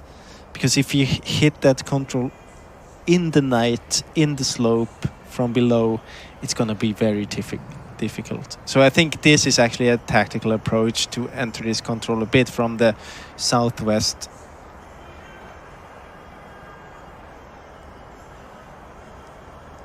Now, see the leading, but they also did they do a small hesitation at 10 because they're so much together there, and Kalevan Rasti is very close again. No, I think it's just the way the GPS looks like. Kalevan Rasti's only just turned round at that control. I think actually they did a small mistake there. Linné just going a bit far to the right. You can see it here on this maybe. And that certainly will allow. If they do too many of those, that will certainly allow Kalevan Rasti now we're to going to get the answer if Kalevan Rasti is, if it was kind of an energy thing or just a technical mistake, because now he can see them again. If he sees them and has the energy, of course he will try to catch them. And now you could, I think it was maybe Linné we saw going a little bit further down here. And the other ones just kind of like grouping up together even. But now it looks like Tamperin Perinta staying a little bit higher. Everybody else dropping down a little bit too much. Oh, here's the lights. This must be control. This is control 8. This is control 8. This is the second the gap chase group. Here, it was about 3 minutes compared to Fredrik Backman. Well, it's more already. Yeah, but they were so far off direction to control 7. Still, Fredrik Backman, even in this chasing group here, lost about 2 minutes.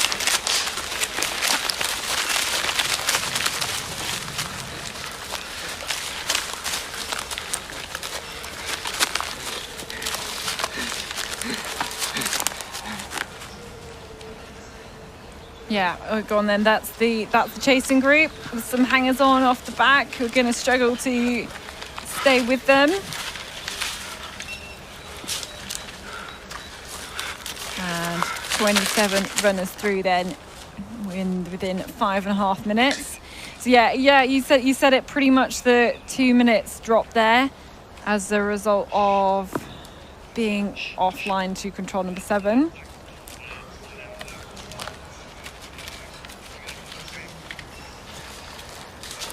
And we still have Kalevandrasti a few meters behind the group. And it starts slowly, I can tell you. Nu står vi här med Södertäljes lagledare. Vad tänker du nu om den uppgift som Jesper Sjöblom har framför sig här ute?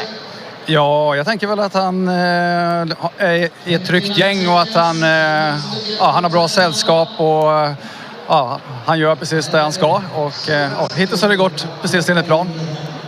Vad är planen? Ja, planen nu är ju att hänga med på långa natten och planen innan långa natten var ju att gå ut i ett bra läge. Liksom, för det är ju viktigt att vara med andra lag som också har höga ambitioner så att man har många bra löpare att springa med. Det är det som är planen. Har ni någon uttalad målsättning för Tiomila-stafetten?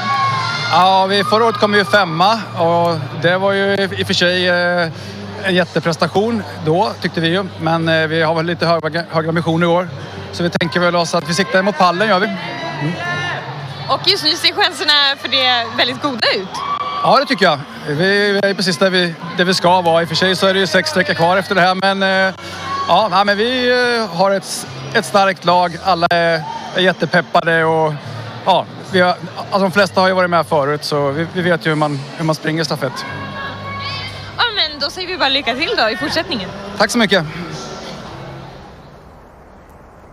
Anything interesting you want to translate from now on? Yeah, of course. We had this small chat during the interview. I mean, look at Kalevandrasti. It's so brutal. It's an uphill. And you start to feel that you're tired, and I've been that guy. It comes slowly. You start to feel that it's hard to close smaller gaps, 1-2 meters, when you have to jump over some obstacles. But you still think you're quite optimistic, and you think, yeah, but just if I make it to this downhill, then it's okay. If I make it to the next one, it's okay. And you get into this uphill and you feel that it's not okay, and then you have to let them go, and it's so hard. I mean, it's not only that. I mean, he definitely wasn't doing so much of the orienteering himself. He has to start to do the technical stuff now from this point. That's one bit. And it's so much left of the course, and you know that you're all on your own from here. It would have been so convenient to just be within the group. It's such an easy... But then moving so quick. It's just an easy travel if you don't have to do like the brain work as well. Yeah. But then you're forced to do both. You feel more tired when you're on your own, and then you have to do the technical thing. You start to do these small mistakes, maybe 5-10 seconds, and they grow to 15-20 seconds, and you start to hope that the group behind you comes soon, but you don't hope that they come too early, because then you don't make it to the finish with them. I don't think he looks that tired yet, because I mean the gap is growing, but it's not growing very, very quickly. No. But it is like definitely a slow, sign. Painful. I mean, let's hope for him that he just realized that the speed is too high in the group in front of him. He feels comfortable that he can go on his own, and that he will lose less time by doing the orienteering job by himself compared to if he is hitting the wall by staying in the group. But that's the optimistic way to look at it. Well, it is. You say you've been in this position before.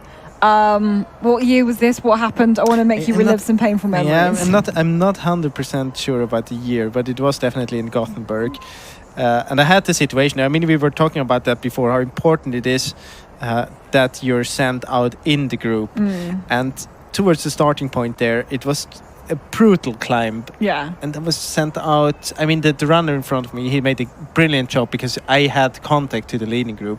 But I also got a 20 meters gap towards them. And I remember I was almost falling over the wall because I was reaching out so far in order to get my map just to get away, and it was fraction of a second. It was so tough to close the gap to the starting point. And then it was a 4 kilometer long leg to the first control, and I was just fighting all the way to get contact of the group. And then when I was in the group, I felt very confident that I will just stay here because I'm 4 kilometers. I've made 25% to the first control. Now it's nothing can stop me. But I hit the wall, and I hit it badly.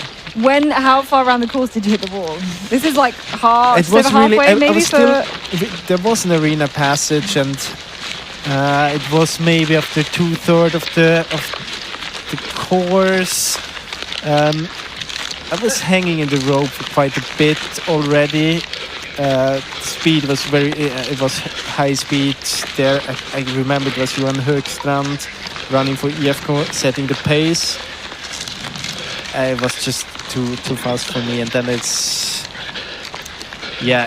hit me really badly in the uphill because we had to go on the second loop, and it was the same climbing again to the starting point.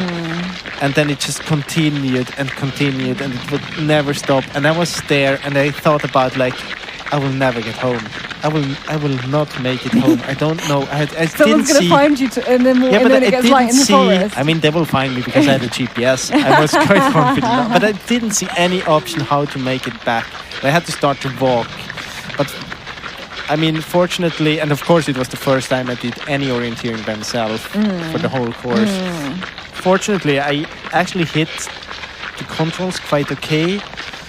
So I managed to. I mean, I hit the ball really badly. I think I lost about 10 minutes to the finish, which I mean, it's bad, but it could have been much worse. If I had started to miss as well, then I don't know if I would be out there still. But you knew you were hitting the wall. You slowed down, and I slowed down far too late. But my thing was, if I would have made it to the top of this hill, I'm really quite confident that I would have made it back in the group, because from there it was you get some downhill there, and then it was chance to recover. You could I was quite confident that I could make it quite close to the finish. And then I would have lost maybe a minute, but not too much. That was my plan. And it was close, but no cigar. No, not at all. There you go, making you relive some painful memories of your time on long nights. But this is quite interesting here. You can see that they've headed out to this road. This is the Katherine Bett route going round because. But I mean, I assume that they're choosing this one as opposed to on the other leg because it's just a little bit that much more green on the straight line, right? Yeah, and you don't want. I mean, you want to avoid any mistakes. It's just don't do any mistakes. You're in the leading group. You get a section here. I mean, it's 16 kilometers. It's quite a long distance to take a night orienteering. You get the chance to get a few minutes running on the road, gives you kind of the feeling that you get something for free. You don't have to fight so much for this distance. You have a very easy entrance to the control. First you have the small track, then you have the cutting area, and then of course the last meters are a bit more difficult. But if you come from From the open area should be fine. Yeah, and if you come from the red line, you have to kind of read your way through. It takes time in the night. There's always a risk that you get off direction. I think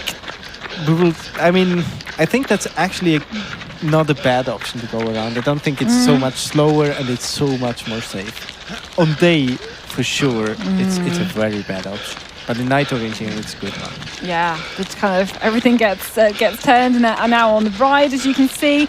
And yeah, another thought for Katherine and Rusty just dropping back there. You can see that gap is growing and growing. I mean, it's only the trail's still moving quite quickly. It's only a 15-second tail, but it's still definitely growing. I mean, it's about a minute he's behind, and he has lost a minute on like 3 controls. That's not too. It could be much worse. He has not hit the wall in a way that he won't make it. I don't think he's afraid to make it back home. He will make it, and he's still. I mean, the best thing to see for him is that he didn't have any struggle when he had to start to do the job on his own. He didn't have any problems with control 12, didn't have any problems with control 11, so it looks still okay for him. Yeah, so head out onto the open area. Still 8 runners in the mix. And here you have to start to feel a bit for Södertälje. You don't want to be the last runner here, and you can see it's actually 2 meters. Takes him a bit of time to close this. I mean, it doesn't have to be bad, but it's kind of the first signs if you get struggle. It can also be very misleading here because we just get these few meters here. Yeah, I guess you want to be unless you're going to take. You decided you're going to take that active role in the group. You want to be not at the front. You want to be not at the back, somewhere in the middle. But now here, I mean, it's giving the okay to the camera, so I don't think it's a problem for him. Now he can win back a few meters, few positions, punching control there. No problems there. And we're about to head into still got a couple more controls before we head into the continental section of the course and then the sprint section of the course. And those who are kind of pulling an all-nighter, those who are also taking a nap out in this arena, maybe trying to capture what really is happening out on. Usually it's the long night. It's kind of the if you're at the disco and you want to empty the room, then you play some kind of slow music, and it feels like the long night is that slow music to empty the room. If you look around, it's really many of the spectators, they decide to go home because it's a long. Yeah, I mean it is slow TV. Let's be honest, and then you have some time to rest. Maybe you come back for like the 7th or 8th leg, or then you are a teenager, as you mentioned, and you have a lot of energy. Halden.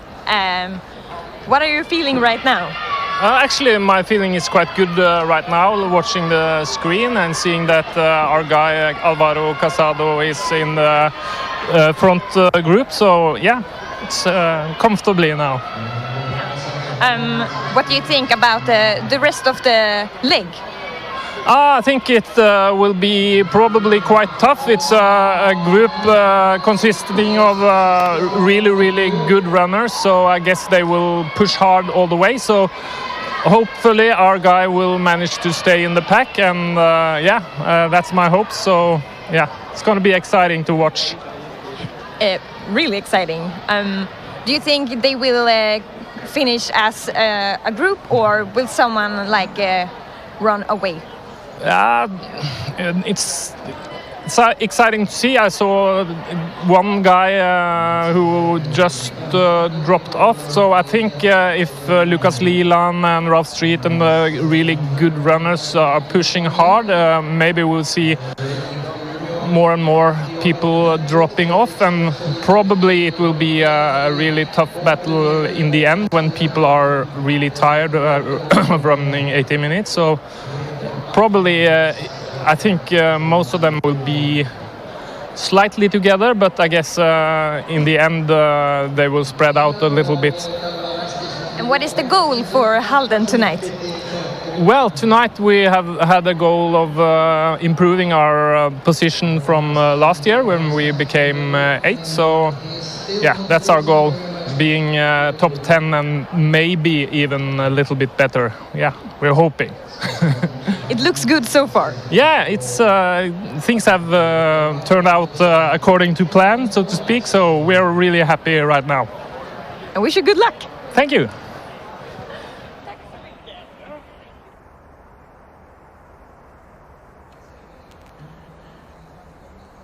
Getting everyone's comments then on this long night, and we kind of were watching the GPS tracking on this route 14 to 15 whilst we heard the interview there. It's like a kind of they hit the like indistinct path just to the south of the line, but kind of did some weird wiggling around the were open heading up area first and then heading down again. I'm more concerned about Kalevandrasti because now it feels as if he's starting to do these small mistakes that will cost you time and energy in the end.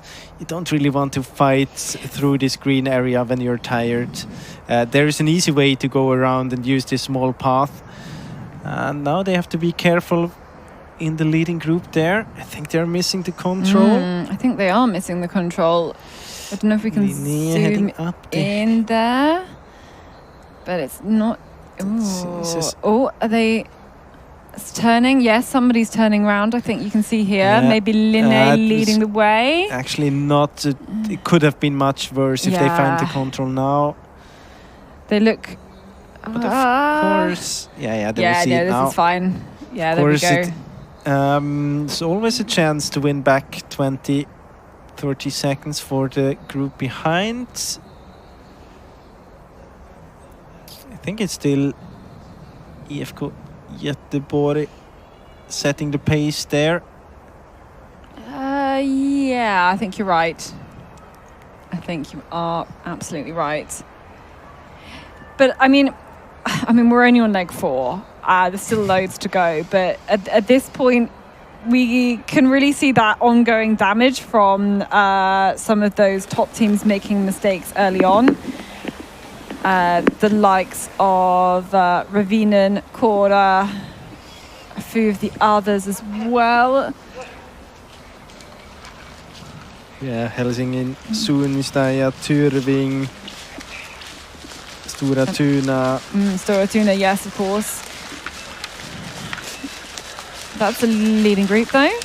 Still all together, maybe a few different kind of runners towards the start. But Tiomila taking the lead. We had 9 runners at the start, but we lost Kalevandrasti, so they're still together here. And Oscar the gap... Andren from Tiomila. The gap was about 5 minutes compared to the chasing group, but now we will first get Kalevandrasti to this TV control, and then a few minutes later we will have the chasing group.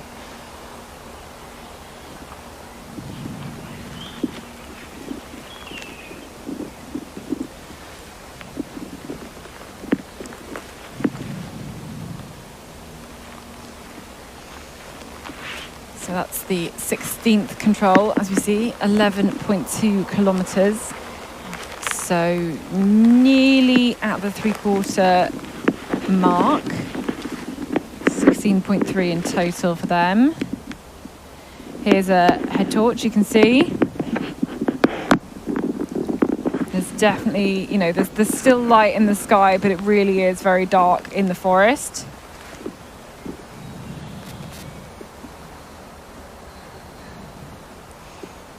You can kind of, I guess, you almost have that searchlight effect here with the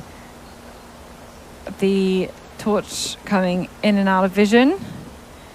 And yeah, here he is. Let's have a look. Santeri Kirjavainen.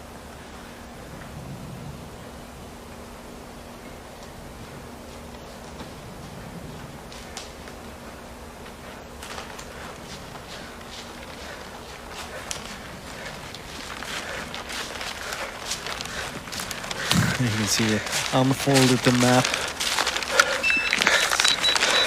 Like a bit of sheets for your bed. Yeah. It's 1 to 10. 1 to 10,000 is the scale. So when you've got a course of this length, it really is, and such like a long kind of area as well. It's tricky. Okay, let's replay these last few legs. Then you can see that I think all of the teams have taken the same route choice. You can see that the group behind, they're a bit low or high up towards control 12.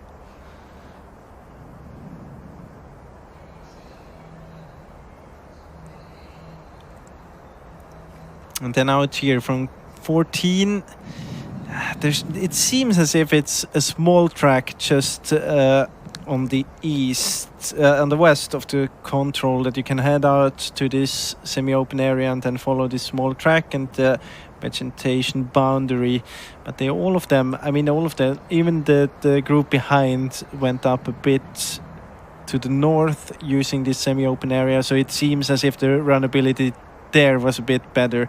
A small mistake at control 15, about 25-30 seconds. A small mistake at control 14 as well for the chasing group. You can see that Tyrving and Helsingin Suunnistajat went through. You can also see that the group behind Stora Tuna, Hagaby, Navi, Parma, Mora, Ravinen, all together going straight. And soon we will have the group around Fredrik Backman and IFK Göteborg to control 16. There we get another indication on the time. Yeah, the time was 5 minutes. That was the gap back. We know both the leading group and the second group both made kind of small mistakes, though, on this next section. Here they are. Let's look at this. It's still about the same, a few seconds closer. Maybe a little few seconds closer by the time they actually get to this control. But they've still lost time compared to when they, overall to when they started this long night leg. There we go. It's actually not Backman in the lead here for this chasing group. It's a big group.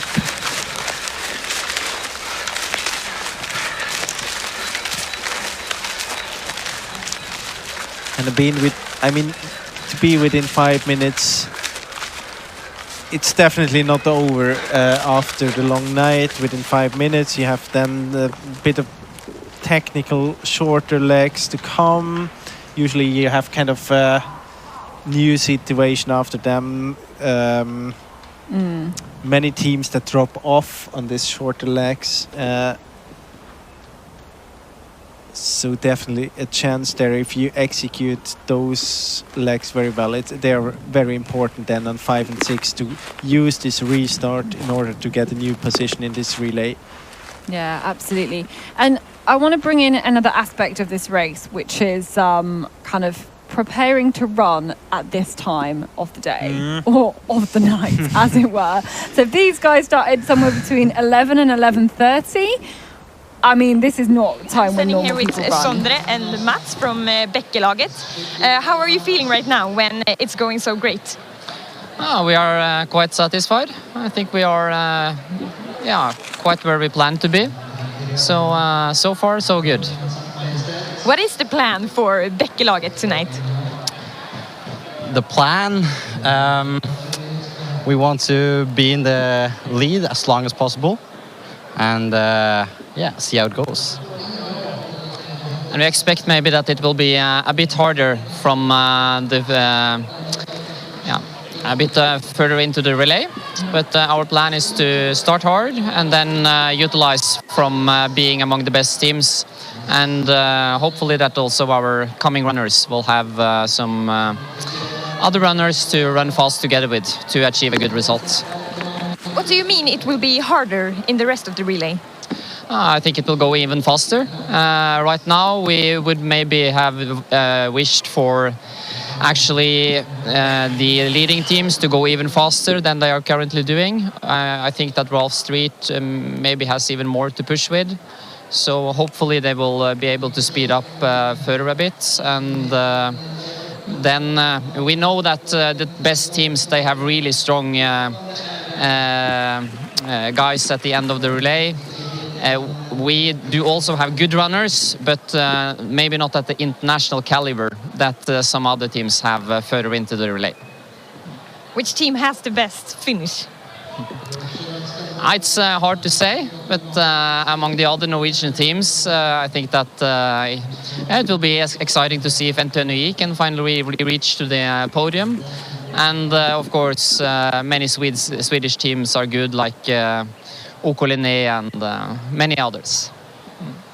And will Ralph Street be the first one in on this leg?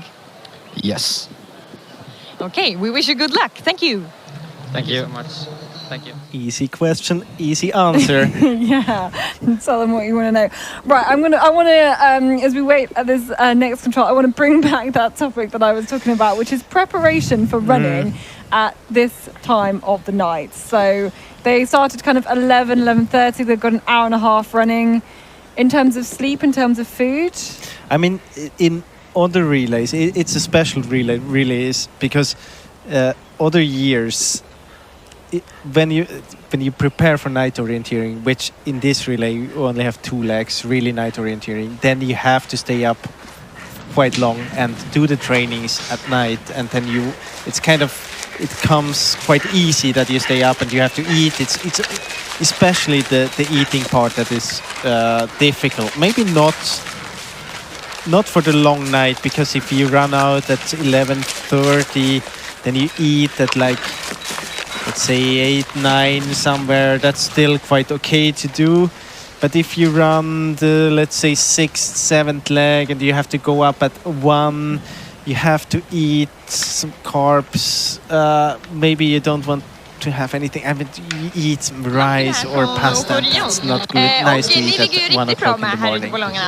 Hade ni räknat med det? Ja, vi hade väl en förhoppning om det hela då. Så det är ju roligt när planen går i lås så att säga då. Så det ska bli riktigt spännande. Vad säger du om era chanser liksom, i stafetten som helhet? Ja, men tittar man till topplagen då, så kanske inte vi tillhör topplagen, men jag räknar med att vi ska kunna vara bland de 15-20 bästa i alla fall när det här är slut.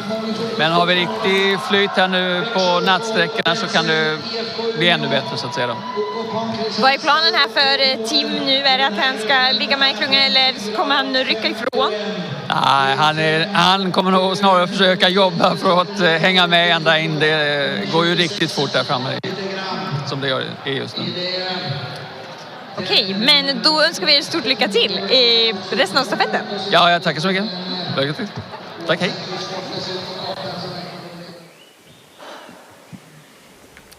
Okay, this back then at the 16th control.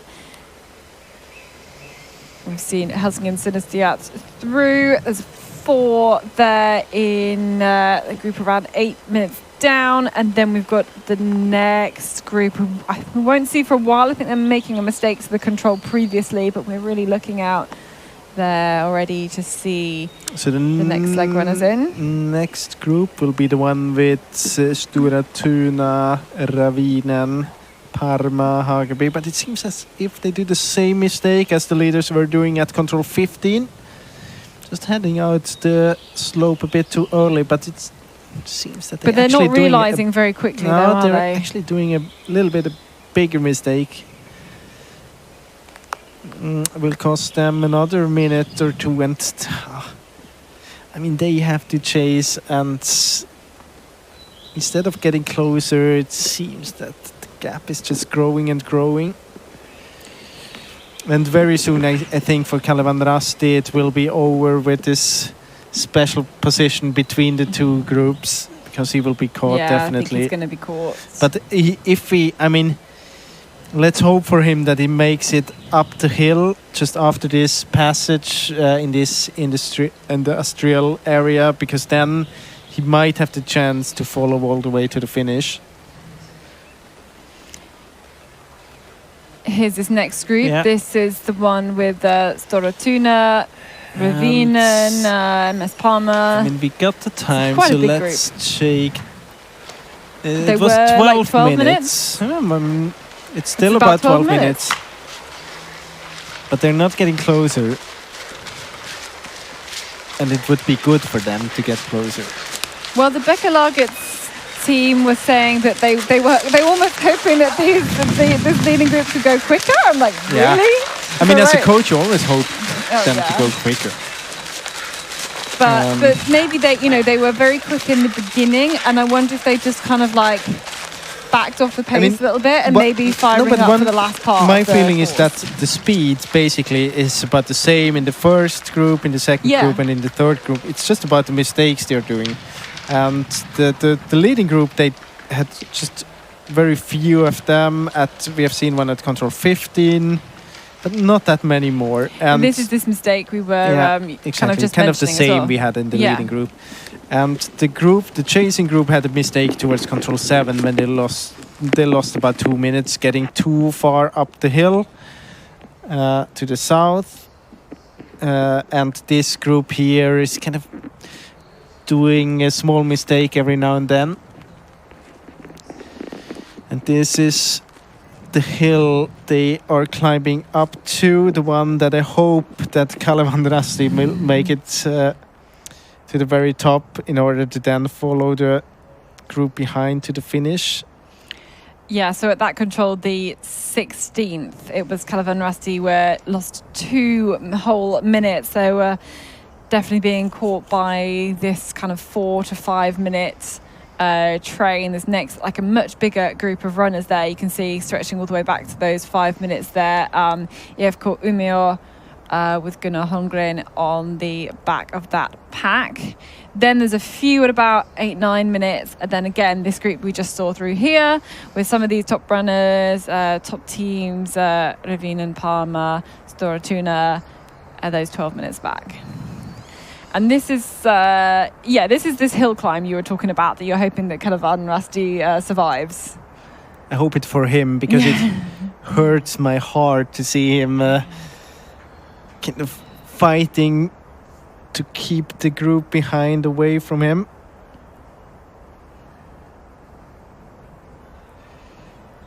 Yeah, and this team, this group here, they've kept good direction, I think, and they just get crossing the path. They don't want to get too stuck in these stones, because we've kind of seen them on the picture quite a few times. They're like quite small. You've really got to pick your feet across them. Yeah, and some of them are kind of loose, so when you're...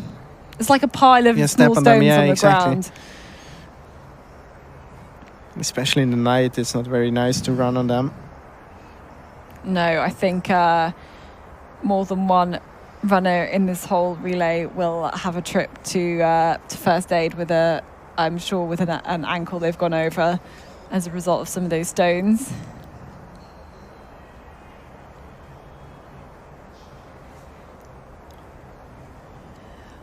So I think we're gonna have a TV control at 21.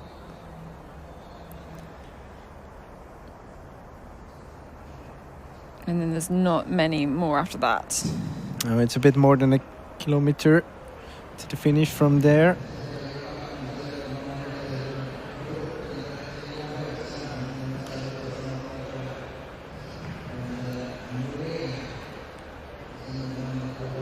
So now the arena speaker's got a bit of a dilemma. Do you really build up the hype? I really hope they're playing some Rammstein or anything when they enter the arena, just to wake everyone up. Just to wake up everybody here who's Or on we the just go out on the balcony and start screaming. No, we can't do that. We have to get some fire back in the arena. Yeah. There's too many people in sleeping bags like curled up on I mean, it's some okay seats. to just take a short nap during the long night, but they come back, you have to be back again. Yeah. It's one of the most exciting, the legs before and after, then before we get to like the really best runners on kind of legs 9 and 10. Give them some cred. They have been out for 16Ks in the night. I mean, they should all have standing ovation when they get back into this arena. Yeah, well, maybe they will get that. Well, maybe they will get. Yeah, everyone's got like 90 minutes of, having a little kip, a power nap. And I'm looking out here from our window, and we see, of course, we see down on the ice hockey rink where the arena is, and we see the warm-up area where you have to wait outside the arena until your team is close to the changeover, and then you can go in. So this leads to that we have, let me count them. It's about, let's say, 12, 13 runners waiting there, and I feel so sorry for them because they have to go on the long night now. About 1.5 hours behind the leaders. 1 o'clock, almost 1 o'clock in the morning. The thing is, the runners we see now on the GPS, they have very talented and very skilled runners around them. I don't want to say anything about the skills of the runners waiting here and warming up, but the runners around them won't be as good as the runners around the ones in the forest now. Very politely said. So I have a huge amount of respect for these runners heading out to the long night. I mean, running the long night as an elite orienteer, it's kind of daily business. But running it as... but I mean 16 Ks for an elite runner. That's kind of... I mean, that's totally doable. It's a long distance race, right? But hey, those are... Let's say, not everyone out there is elite, as I can spot it. And it's a tough course to go out to, and it's in the night, and it's at 1 o'clock in the morning. Well, only 172 people have come back on the third leg out of, about just over 200 teams. So there's still like 50 teams yet to start on the long night leg. But here is this group. Yeah, we shouldn't miss it when it's actually something is happening. Yeah, we really shouldn't. Someone's definitely spotted this boulder now. You can see maybe they were slightly off, but this is pretty good. Let's see now who is in the lead. This is Katherine, Pascal Buchs. We have Oskar Andrén, Tisaren, Linné, Orion, Södertälje, Bäckelagets, NTNUI, Halden. So it's still the 8 teams within 7 seconds. And is it Rolf Street going a bit more to the left? No, I think that was Tisaren going a bit more to the left. But now, I mean, the thing is, now we have been talking about staying in the group. And from here, I guess, now we are close to the arena. Now the game about winning the long night is kicking in, because it is very prestigious to be the first one to the finish. It doesn't matter if you haven't been orienteering for 1 single meter during the whole course. If you're the first one in, you get some cred.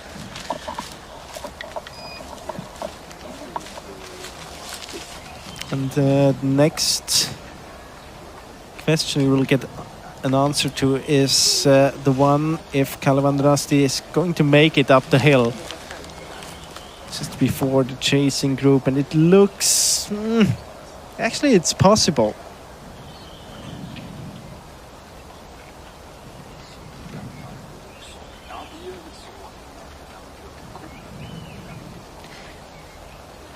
I think this is this is not one of the long night runners. Still a while before I think we see the next group, another 5 minutes or so. This is where the others are at. You can see Kalevan Rasti there has now been caught by that chasing group. That's a much bigger group of chasers who are about 5 minutes back than where Helsingin, Sinisteratis and Turving, it was about 8 minutes back, and then that fourth group about 12 minutes back on leaders, roughly. Something we can mention as well in the fight for first one in on the long night. I mean, you see number 22 there, which is, I mean, it's kind of a tricky control because you approach it from above, it's night and everything. But then 23, which has been quite a tricky one on all the legs before, it's actually the second last control directly. So it's basically no orienteering to that one, because you have direction and then you have like a funnel. They don't really have one in that little bit above that exactly. last, second to last control. From there, you will see many of the runners attacking really hard towards control 23. So it's who's got that downhill running speed, right? Yeah, and I mean the lungs and the courage to throw themselves down a hill. Yeah. I think all of them have. Yeah. Actually, it will be interesting. I think that Oskar Andrén can be a quite quick one on this one. We have Ralph Street. What else do we have there? Jesper Sjöblom. Pascal Buchs is a very good trail runner. Be interesting. I mean, it's not only about speed, it's also about daring to run very fast in the downhill. So yeah, it's not very tricky, this Control 22, although as you said, it's a little bit harder approaching kind of from, if you're approaching from the south, easy peasy. If you're approaching it from the north, a lot harder. But they're all very, very close. Although, you know, you have to keep in mind that it's definitely the speed is going up here. Everyone tries. I mean, a few of the runners will try to risk a small bit of. Yeah, they will throw in a bit of risk here in order to be the first one. And the GPS has been fairly accurate so far. So I think we're like in pretty good kind of bet to say Linné, Tampere Printo. But we don't have a GPS device on all of them. No, we don't. Not at all on all of them. So 8 runners in this group, and we've only got 5 there. Flying cam, like the pilot is sleeping as well, maybe. Yeah, we've seen quite a lot of cameras on batteries. There. Maybe they're just waiting to run down this hill with It's only you and me and the runners warming up here. Yeah. Everyone else. That's all the people that are awake right now. Yeah, we should be napping. No, it's not going to happen.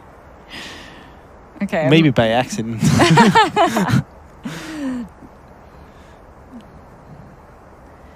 I'm so fired up by all these energy drinks.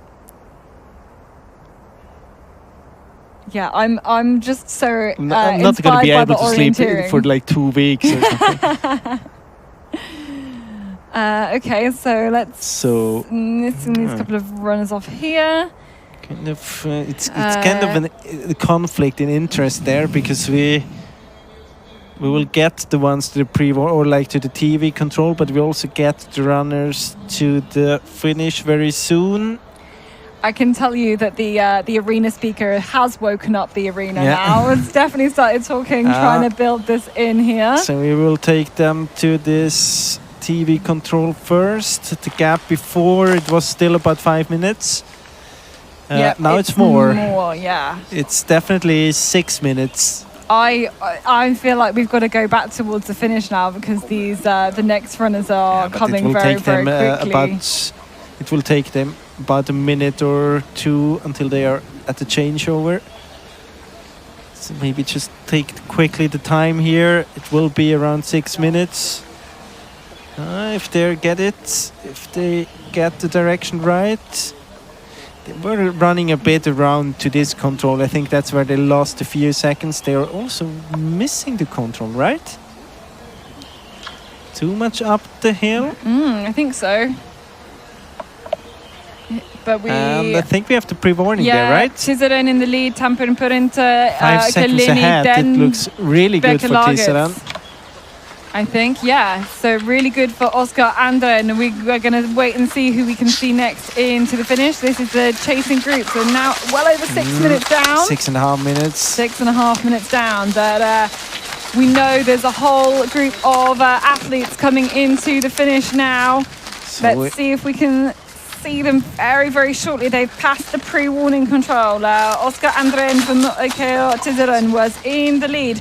Tampere Printo, Linné, here they and go. He's going to take it. This is a great run here then from Oskar Andrén.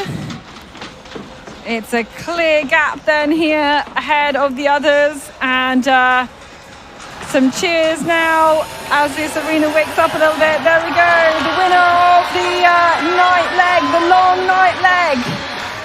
Okay, Tiseren just having a great downhill speed there. Here's the next ones. Ralph Street, Bekkelaget, Tampere Printo, Halden is there. Linné is back in 5th. Then we've got Enten just overtaking Linné as well. We've also got Orion as well. So they're all through here. These are the top runners. We've got the top 8 here after this long night leg. And Tiomila handing over in the lead. Becca gets into second place. Ralph Street handing over there. We can see Howden into fourth place. Watch out for them. And of course, we had Linné. Looking there at Linné, looks like Lucas Leland was being really, really active in this group, to be honest. So done a really good job. And these 8 teams, you can see some gaining some places. Tiomila gaining 8 places there. And I mean, it was just this push from the very top of the hill down the downhill, and you can see it actually a difference of about half a minute from the first one to the last one of this group. So it makes a difference. It's half a minute you can work with. Just lost on this last 4 or 5 minutes of running. Yeah, just the last bit you can. It's making a decision of where it's kind to of put that easy extra to speed say on. which one that had the power left on this last meter, which one could have followed even like a change in the speed if that would have happened on the long night. But those 8 teams, they've survived the long night. They've more than survived the long night. They've done amazingly with the long night. They've not just survived it, they've made a bigger gap on the rest of the field. This next group coming round towards control number 22, we're more now than 6 minutes down. And interesting, I mean, we've seen that there was definitely a change in the speed in this leading group, and it will be interesting to see if the chasing group is able to do that change as well, because otherwise they will lose easily half a minute more compared to the 6.5 they already had at control 21.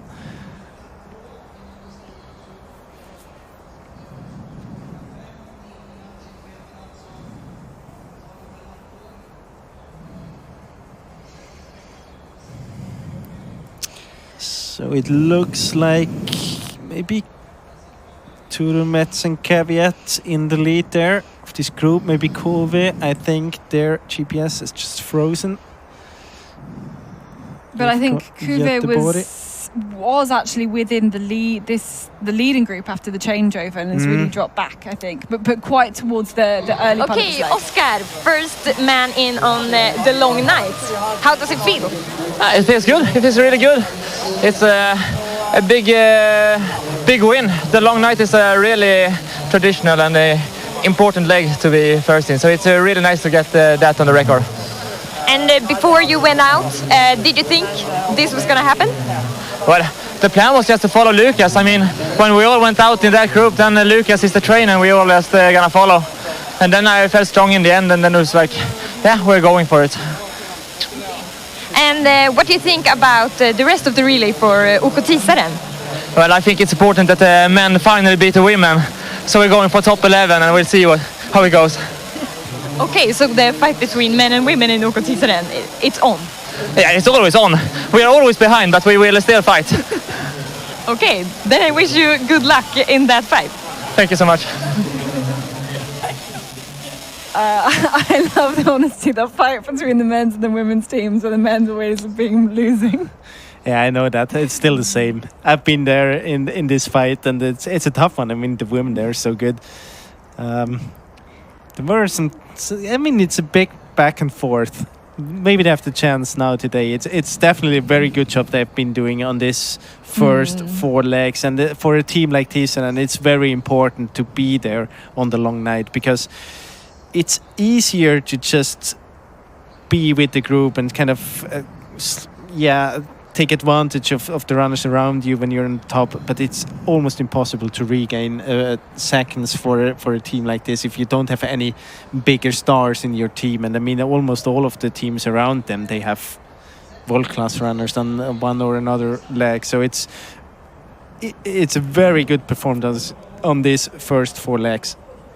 But this group here made a mistake, 222. You could see them just being too far to the right, too far to the west, maybe along the you can see that tracks. Nydalen still there, Kalevan Rasti, maybe the teams they're the most tired runners, they struggle now when it's technical and they have to do the job on their own.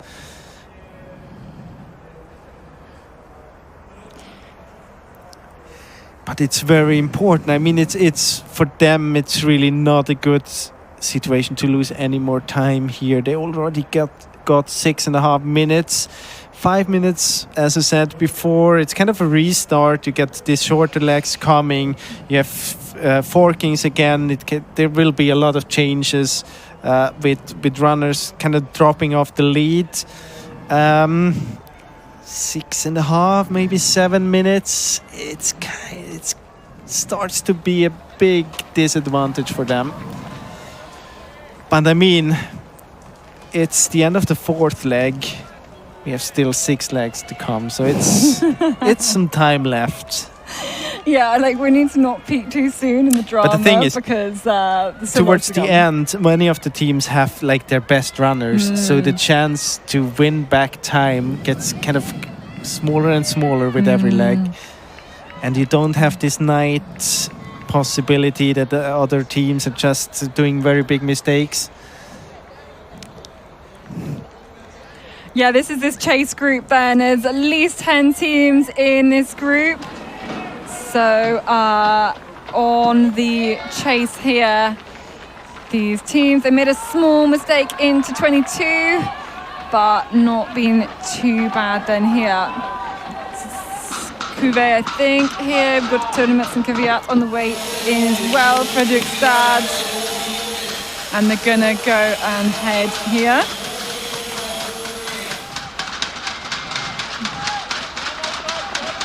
So I want to catch this leading pack in because we've got quite a few top teams in here.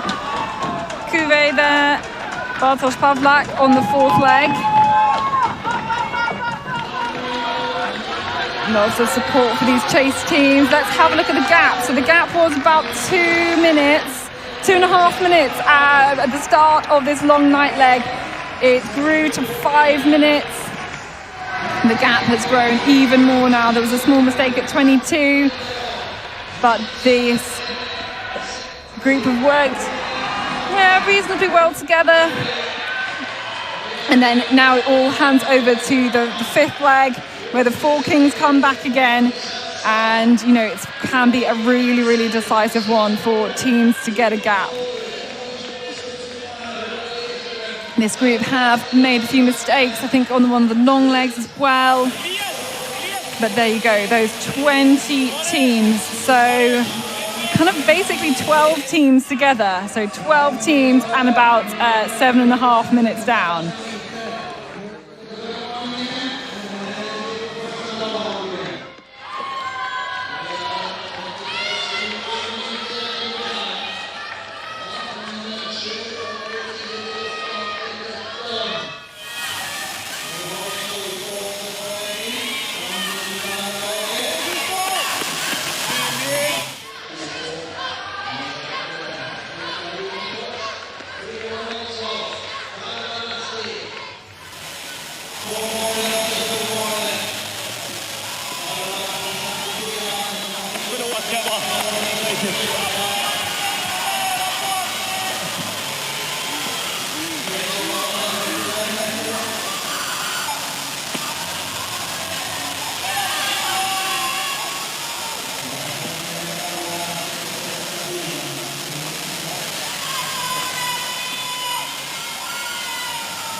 Okay, we've got Ralph Street joining us from Bekkelaget through in that leading group.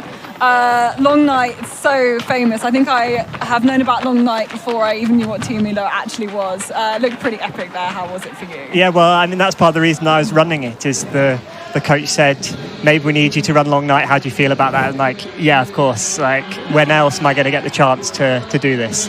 Have you done it many times before? Well, this is the only time I've run night at Tiomila. And was that a nervous thing going into, or wanting something you wanted to do? You took with a lot of confidence? I was only nervous about what the gap to Lucas Leland from Linné would be at the start.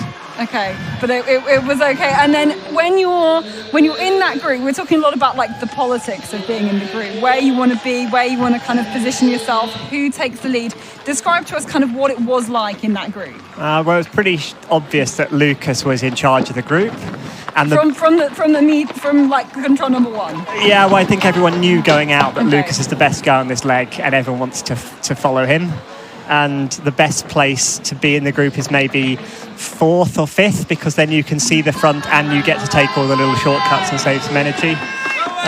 But no, it was a fun experience. Yeah, and lots of kind of looking around, lots of kind of seeing how everybody else is doing, judging whether the pace is right.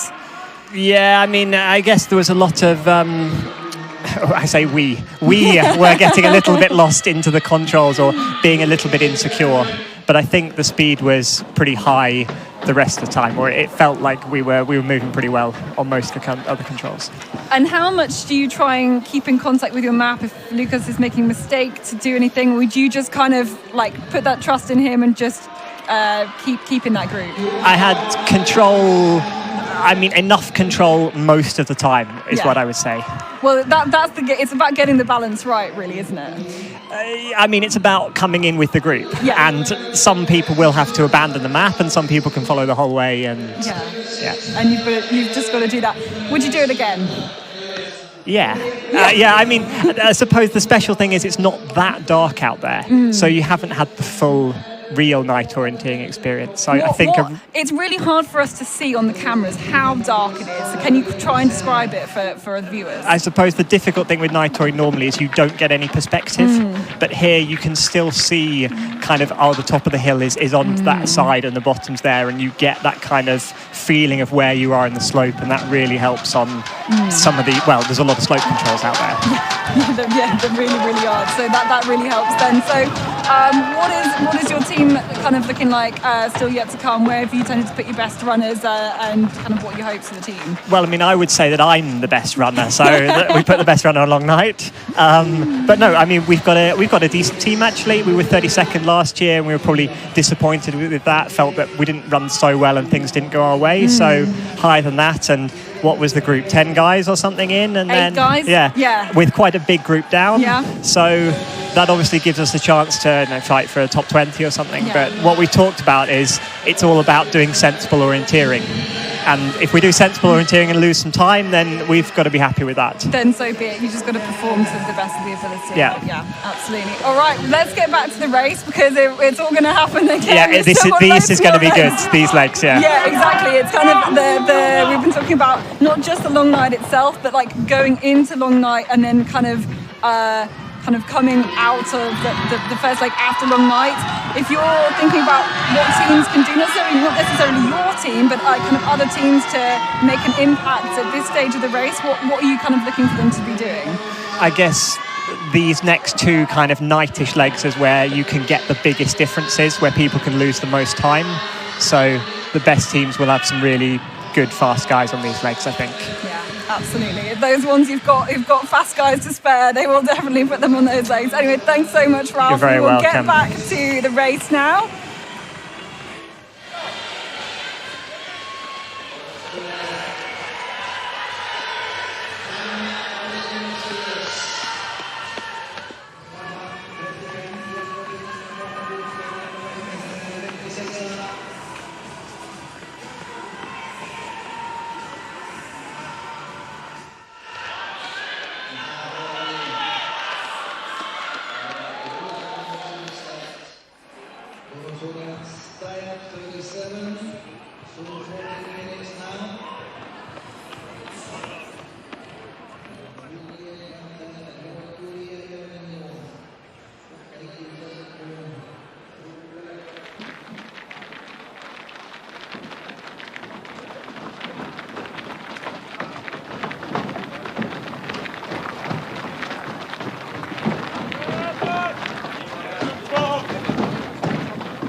Nyss hemkommen från långa natten.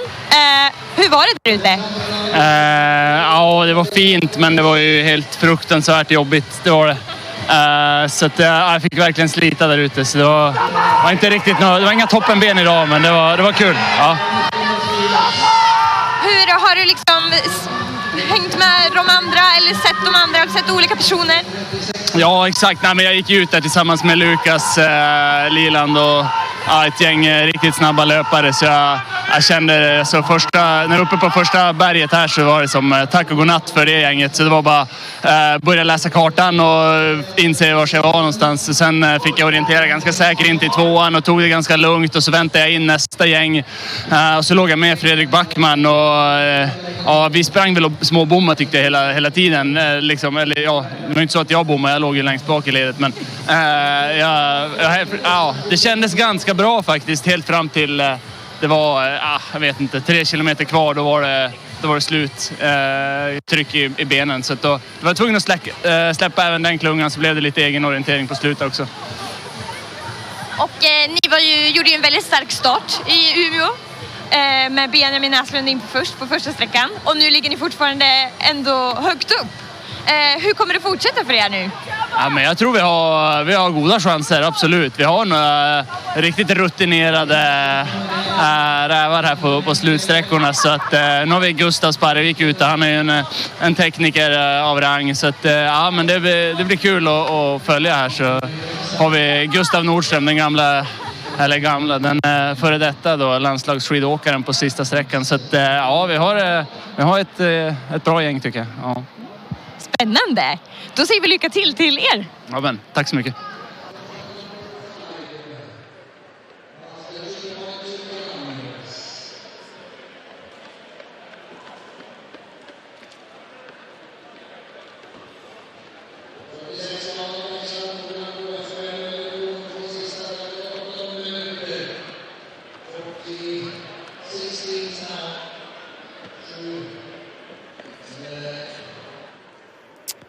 So here we are, back on leg number 5 with some GPS, and we won't have the map in the picture now for a while because 5 and 6, they are of course quite similar and fork to each other. We see a mistake here by Linné. This control losing about half a minute. We're gonna see some more mistakes as well up there. Some more problems for Linné, but mostly for Halden, losing a lot of time in the slope.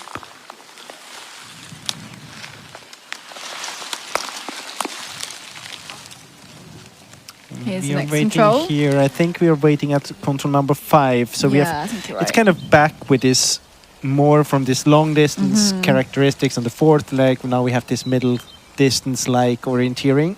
Many controls, quite many changes in direction. I mean, it's something between. It's not really. It's a longer middle distance.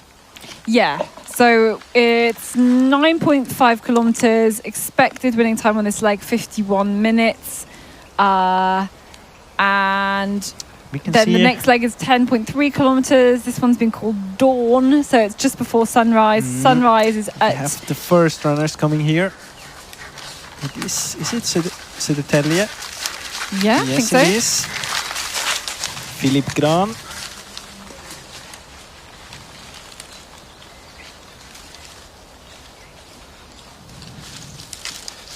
And this is Tisaran.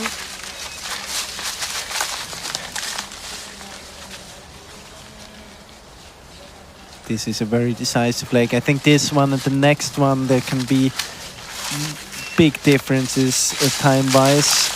Back in August, let's speak.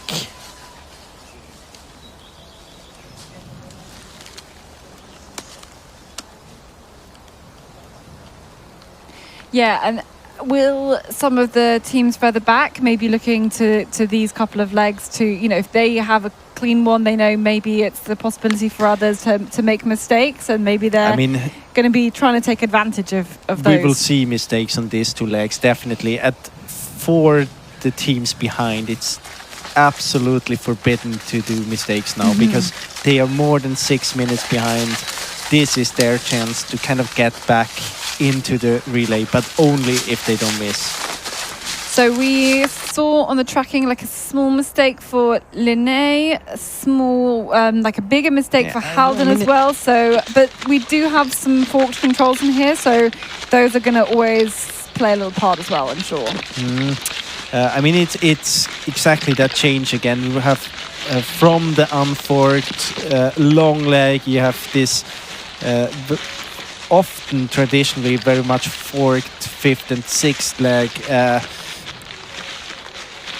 It's still night, it's still dark, you have to be very careful, and you have more control, so more kind of chances more risk to do some mistakes. And you see it here, one of the controls, we have Bekkelaget and Halden, and you can see that they are too far up in the slope, struggling a lot, at least Halden.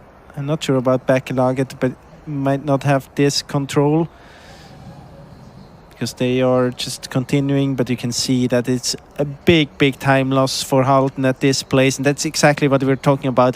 So you see this control is very difficult. In the slope, you come from above, you have to drop down, you have many features, and you have to be able to generalize the terrain there in the night, which is very difficult. And it happens very quickly that once you're off direction and once you're off your plan, more or less, then you can lose a lot of time. Yeah, you can see these runners here just taking extra kind of like looks at the map, being really careful, but this is really tough down here. I have Philip Gran in the picture for Södertälje. Know as well that Tiseran should be around. At least they were at the last TV control, just around 15 seconds behind. And you can see now the vegetation here it's more dense, it's more features, it's kind of, you have to be careful with your technique. You can see Tiseran there, the picture as well. It's more of this stop and go towards the control. Are we going to see a lot of the runners doing that, you think, this stop and go? Well, hopefully. As soon as you start to hesitate, it's better to stop and try to avoid the mistake from the very beginning. It's better to stop one time too often instead of doing a mistake.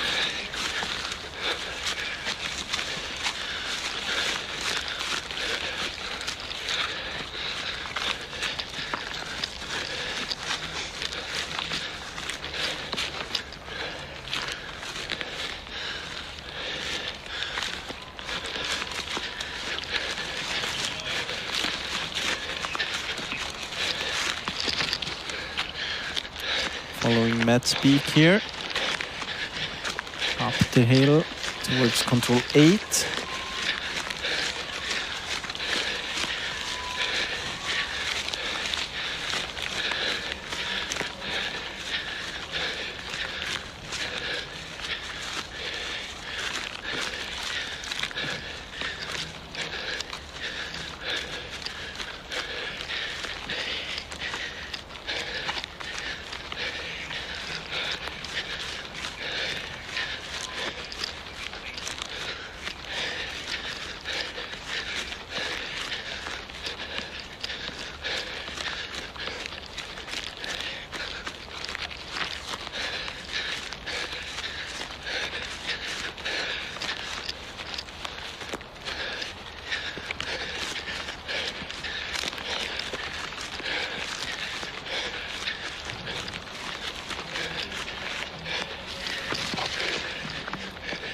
So you can bash out onto the track here, just for a short way.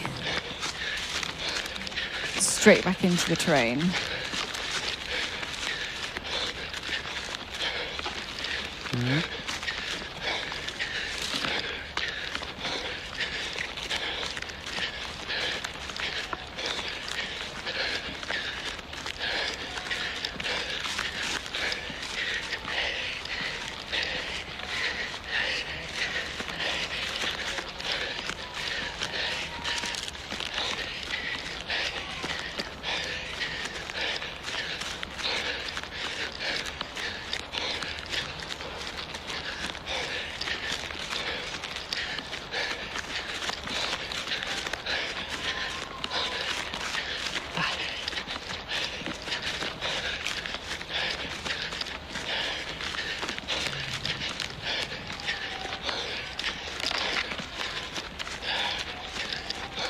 Back on the track there again, and it's just some appreciation for our running camera operators, because without them we can't really get this sense of what it is like being here in this terrain, to be honest, as well, and seeing what it's like from the perspective of a runner, just getting a chance to see what the lights look like, what the terrain looks like. That's one part of one bit of it, but it's also that we can't show the map here, so we would kind of be stuck to some results.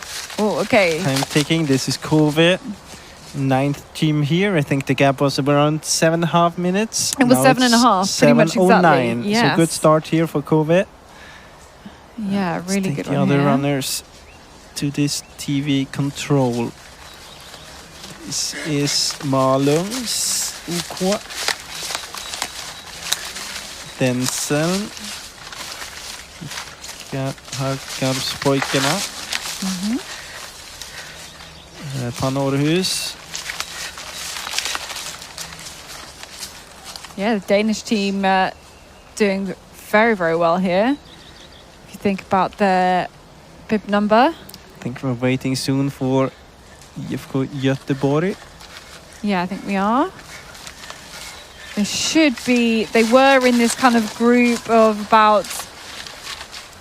So we had kind of 8 runners in the first group. It was about 12 runners in this next group, which were all about 7.5 minutes down. Is what I was looking at. Basically, we should get the top 20 within this 7.5 minutes. So all of the teams coming now, they lost a little bit of time. A little bit of time compared to the leaders. So we have 4 teams left of this chasing group, and one of them is IFK Göteborg. One is Kalevandrasti, one is Päimienrasti, and one is Nydalen. So we are waiting for those 4 teams. And you can see we're almost up on 9 minutes now.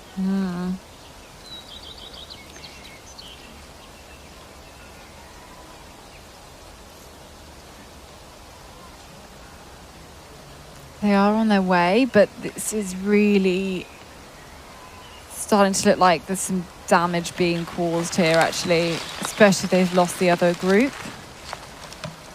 There are forkings on this leg. All the teams know that. Oh, I kind of wish we'd stayed slightly longer, but anyway, we can go back into the terrain. Is that no, we stay Linné? here. Oh, There's we a go. runner just around the corner.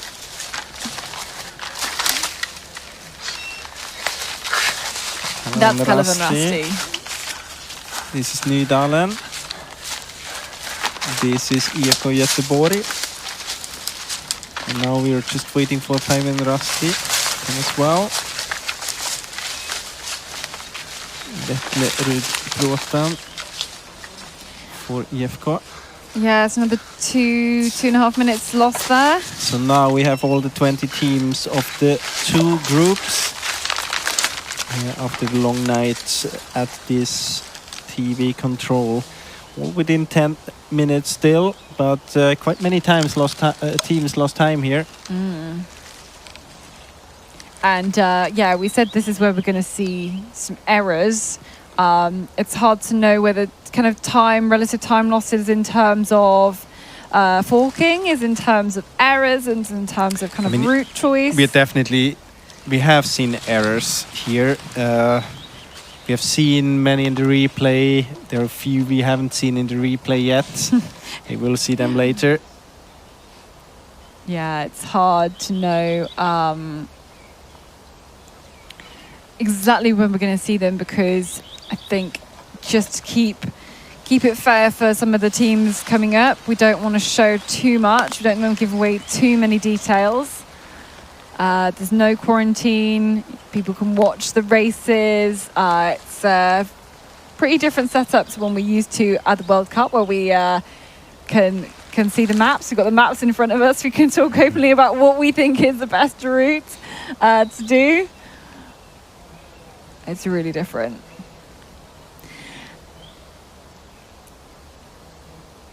So these teams starting, maybe started at 1 o'clock. Will they have had to have a little nap in the evening, in the afternoon, or will they just kind of stay up and be? Oh, definitely. I mean, almost all of the runners will try to take a nap before they go out. Even if you run the second and, maybe not the second one, but the third leg and then definitely long night, you try to get a nap at least. Usually you go, you kind of, it's exactly that you can see the women's race, eat something during the last leg, and just take a nap, and then you're back here for your run. I don't think it would be necessary for the runners up to long nights, but it is quite a long course, and of course if you have been sleeping, it's not a disadvantage. Maybe we need to stop all these talk of naps. But I mean, it's an element. I mean, definitely for the runners here on this leg, because it is a special day. You're basically this day.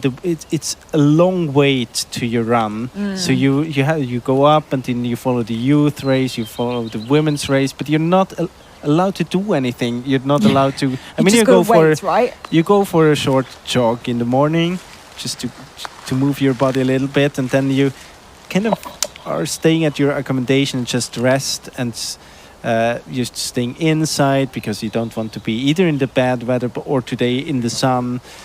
You try to eat what you should eat. You kind of wait all the time, and then you're not tired in the evening, but you should get a nap, because now, I mean, those runners here, they start at 1 o'clock. Maybe it's even more important for the runners on the 6th leg. And then you're lying there, not really tired, and you start to worry about what happens if I can't sleep now. Will I be tired at the start? Will I be able to focus? And then you're getting into these thoughts that make it even more difficult to get a nap or to get some minutes of sleep. And I mean, this can be quite annoying for runners, and I think most of them have experienced this, and with a bit of experience, you learn that you can survive it quite a little. I mean, you don't need this hours of sleep. No, you don't need. They're nice to have, but you don't need Definitely. them. And you will feel tired before. You will feel tired when you change your clothes. But then once you're warming up, it's kind of the adrenaline kicking in, and then you're ready to run. Skellefteå Ravinen, about 14 minutes down there compared to the leaders.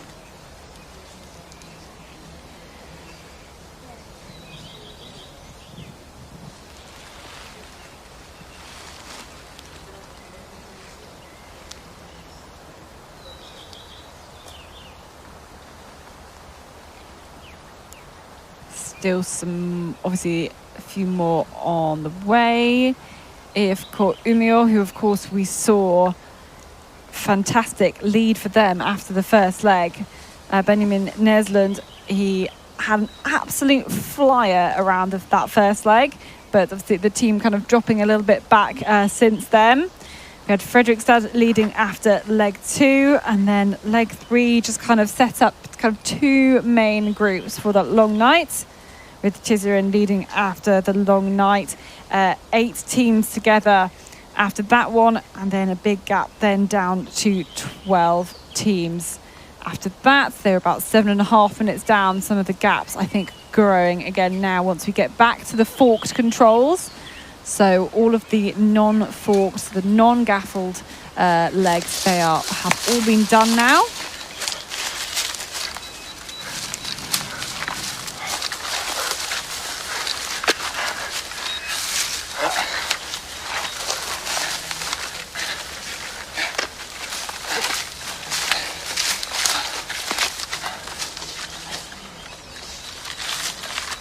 We've got lots of other leg runners as well.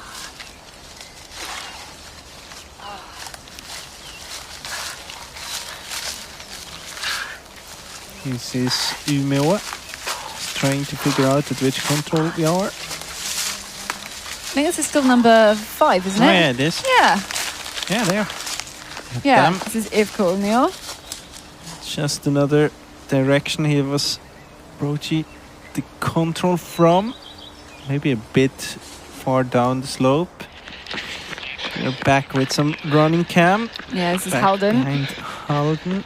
And I can tell you, Halden had a tough day at work, this runner here.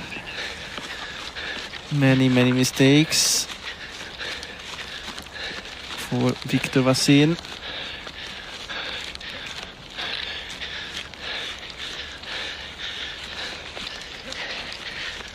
Yeah, because Halden were with that kind of leading 8, right? Weren't they? And let's just say, not anymore. Yeah, no, quite far off. Quite far off. Big damage made by mistakes on the kind of the slope where we just had that TV control.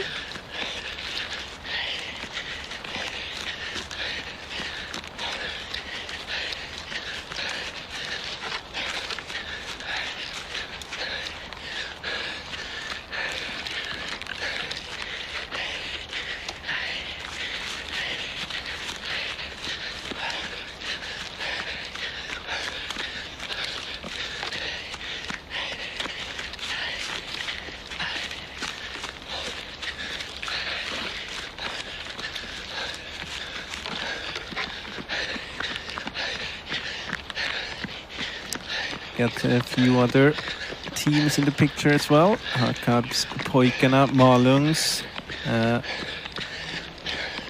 Kristianstad in orange.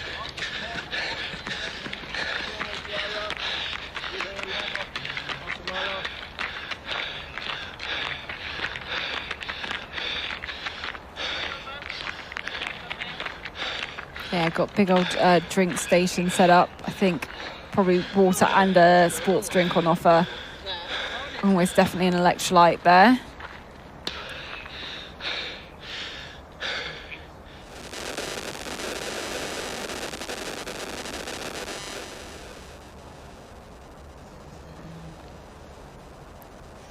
Recap then of the standings. Södertälje, Nick Van with Philip Gran in the lead. Tiseren just very shortly behind Becca Lagertz with Matt Speak still in that top 3. A little bit of a gap back to the next group. The top 7 then within the 2 minutes. Then it was Halden who made those mistakes. Victor Vassin now 3 minutes down. Yeah, and I but think he's maybe definitely losing more behind it's now. More now, because yeah. we saw him together with Kove and Malungs just in the picture before. So did another 4 minutes mistake. And what you've got to do now is try and recover from that. I Try mean, and get for your him, brain back in. It's I mean, so for him, hard. it's basically just survive to the end Yeah. of the race, because he hasn't the confidence anymore to execute the controls in a way, or usually you don't have that you can gain back a few seconds. So We need has to take a leaf out of Elin Monson's book, who after she had the she huge did. mistake, she managed to she didn't gain time back through her doing better orienteering than everybody else. Really, she just kind of just kept it really solid and didn't make any more mistakes. Really. But I mean, Halden is quite a good example of what we were talking about before when we talked about this 5th and 6th leg. We were going to see clubs falling off the leading group one by one. If we were listening to Ralph Street, if it's going according to the books for them, of course. Of course, if you are, as long as you are in the leading group, you hope that the other ones are dropping off. And Halden was the first one here. You can see. So the Telly and Nick Van, they had a little bit of a gap, a small gap. You can see at the previous radio control. Different approach to this. It was quite a long route to control 10, 9 and 10. I'm not sure these juniors really are going to get any sleep. I mean, it's not really the point. It's not even 2 yet. Då står jag här med Nils Wedman från Ludvika OK. Och anledningen till att jag har Nils här, vill du berätta, Nils? Ja, det var ju 50 år sedan som Ludvika vann Tiomila. Så det...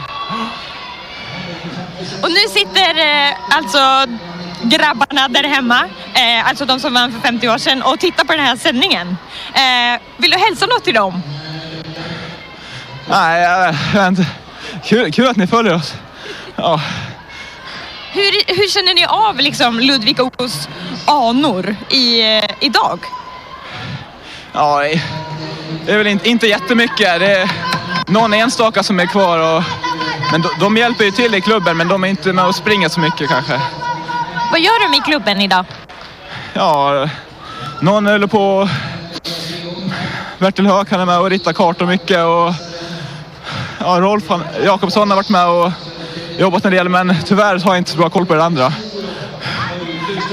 Och ni har ett lag idag. Hur har det gått för er hittills?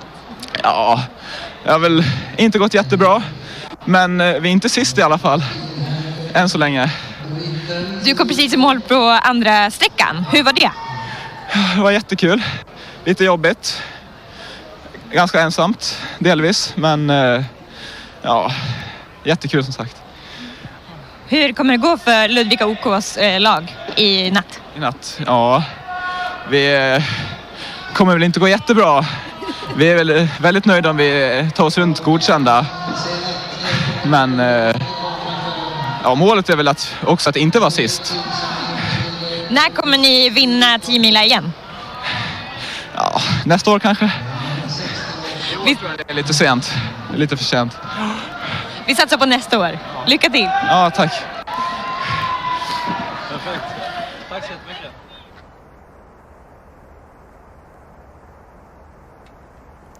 So we're back with some GPS now to the 11th control, and you can see that we have one leading team as it looks here.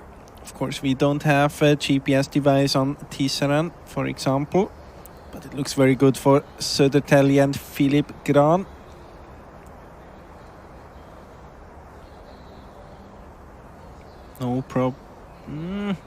No bigger problems to the 11th control. We see the teams behind, Linné and Tenui, Tampere, Pyrinto and Backlaget.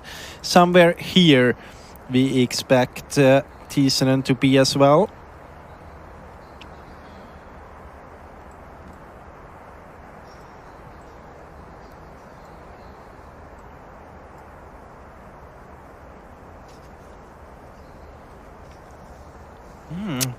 Bit of strange direction out from control 11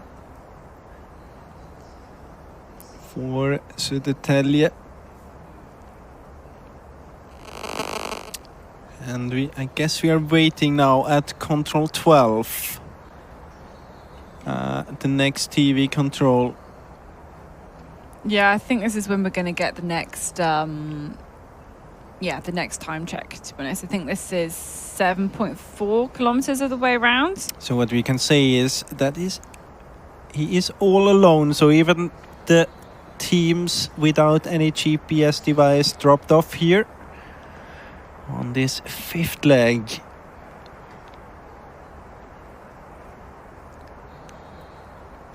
Just dancing over the stones there.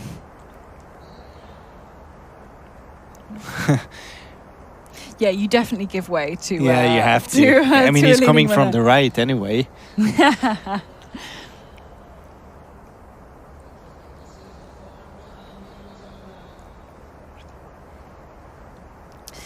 But I was talking to my friend who ran the long day leg for the women's relay, and she was coming towards the finish, and then Ann-Margrethe Haskel Nordberg appeared out of nowhere and just like ran in front. She's like, "Yes, please, you go ahead.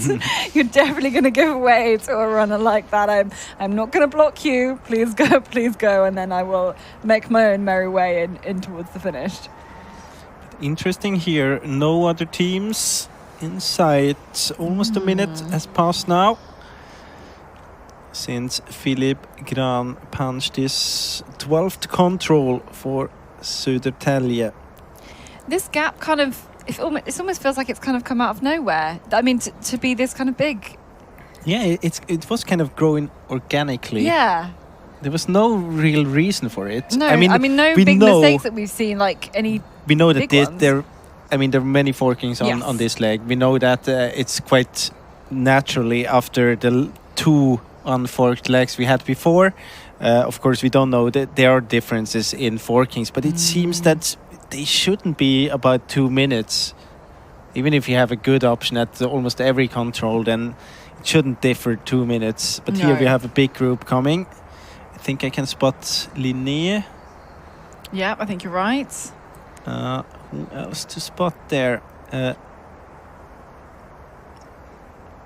It's Tampere Pyrinto. It's Antenui. Is it Orion?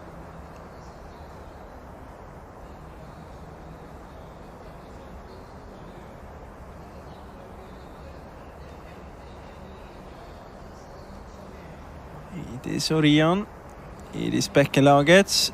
Where is Tisaran? Here they are. Yep. Those are the 7 we expect. And we are missing Halton from the top 8. Yep. But we have seen that he won't show up for a while.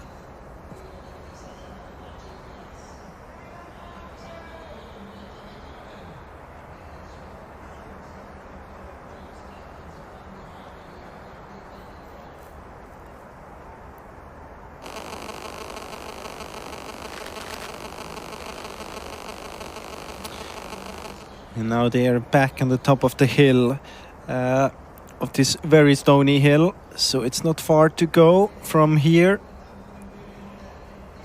Very soon they will be in this downhill towards the... very soon. We're talking about 3 or 4, 5 minutes. They will be in the downhill towards the last controls. And then the changeover.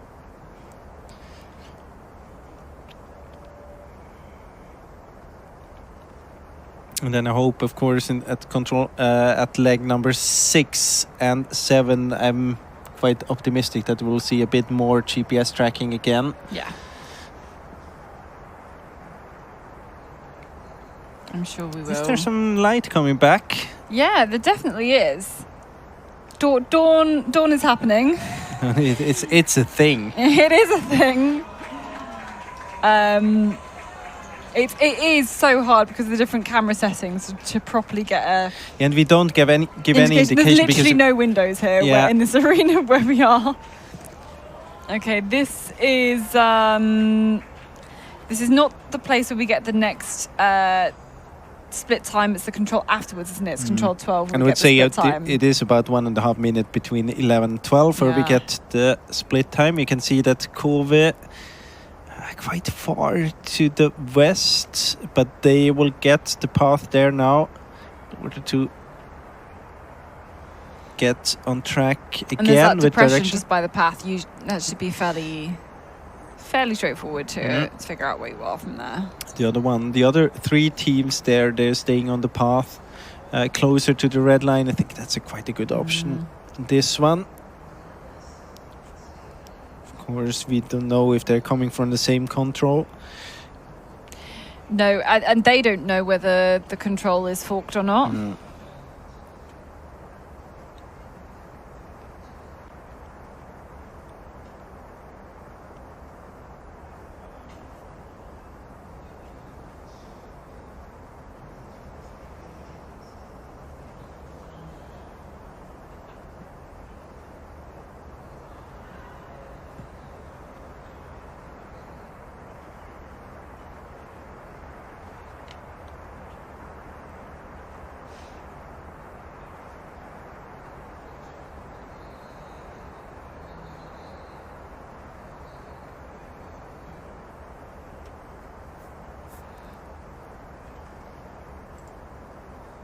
Behind there we see the next teams coming into the picture. Kalvan Rasti Nydalen, IFK Göteborg.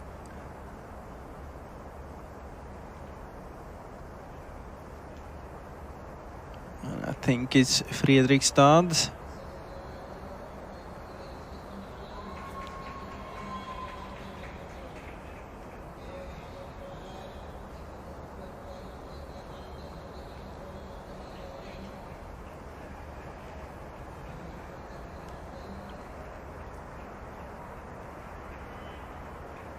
Got it quite well there for Kove at control 11. Just ahead of the group of the 3 teams behind. Halden, Ika Hakarps, Poikana and Turun Metzenkaviet.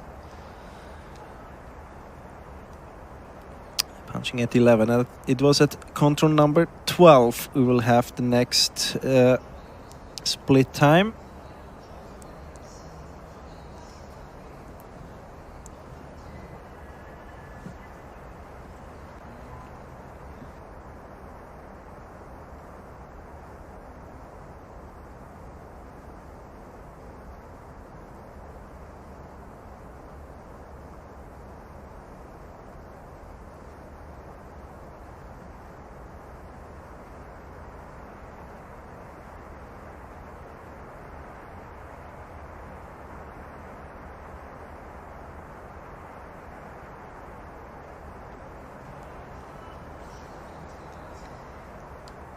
So as this team approaches the next split, 7.4 kilometers, just had a look back to figure out what the gap was at the previous TV control. It was about 7.5 minutes. It was 7 compared to Kove and 7.5 to the other teams, and you could see the tail was 30 seconds. So at least the gap between Kove and the other 3 teams is still about the same. Let's compare. But this is them. growing now. This is growing. Yeah, they need But to we could be here see already. that Södertälje, Philip Gran was kind of sneaking away from the others. Yeah. So maybe if you look at their gap to Team back number 2 to, and 3. yeah, then actually it's pretty good. I think there's about equal pace here. But we can't just say we compare him to the second team instead. It's the one in the, But in the these lead teams that are counts. racing. They'll be racing for places as well. It's not just the They're one in the racing lead for that fun. They want to make, a team personal best or want to improve their result from last year. It's all to play for. Here's Halden. You kind of have to give him credit for that. I mean, he did mistakes. We said he has to be careful now, but he got kind of back on track and he's leading this group now. So he found that book from Monson and is behaving according to her pages she's written this afternoon. Yeah, managed to get back in control, which is... every Orienteer has completely messed up the first control and then completely failed to, get the brain back in gear for the rest of the course, haven't they? I've tried and find an Orienteer who hasn't done that. It's really, really tough. Okay, here is Becca Lagertz. This is Matt Speak. Speaky on the leg for them. Off direction there. Towards control 14. Yeah, it was a mistake. It got it together quite quickly again, so let's say about 30-40 seconds. But this is Philip Gran, and he is on the way to the changeover, and he did a fantastic job on this 5th leg. He's just been getting a little bit of a gap and another gap and another gap. And suddenly it's added up to nearly 2 minutes. We were talking about that. We should, when a runner should kind of print out the results and put it in a frame. I think here you could take the GPS track and just use it as a kind of art. It was very well performed by Philip Gran. And it's a difficult leg because when you're heading out, it's dark. There are many forkings, and he performed. It was a brilliant race here. Yeah, Philip Gran going to hand over. So he went out in 8th position, of course, just in that pack pretty much. Going to hand over to Johan Ekelarsson. They've got Erik Borgeskog, Mattias Petter, Jonas Leandersson and Tino Polsini still left on the team. They will be, of course, delighted with that one. Absolutely delighted. How big's the gap? I think it was about 2 minutes before, wasn't it? So Natalia Nickbon Orienteering really just eking out little bits of terrain. It's hard to know how much it is. Well, we haven't seen any mistakes, but it's hard to know as well how much the gap created by short forkings. But he's done absolutely nothing wrong. I mean, we haven't seen many mistakes of the group behind either, so this shows that he must have had good speed. Of course, it can differ in forkings and everything, but it's quite a big gap to just put it on the forkings. And look at that moustache heading out on the 6th leg. And he said, just take it really, really slowly and careful. Yeah, take it careful. I mean, that's pretty much what everybody says on the changeover. Or like, slow to number 1 or something. But yeah, he's so pumped to that. And Johan Larsen and his moustache. We like to highlight quality moustaches on the commentary if you've been listening to... referring to Max Peter Beimer as the fastest moustache. Yeah, absolutely. Got to celebrate a fast moustache.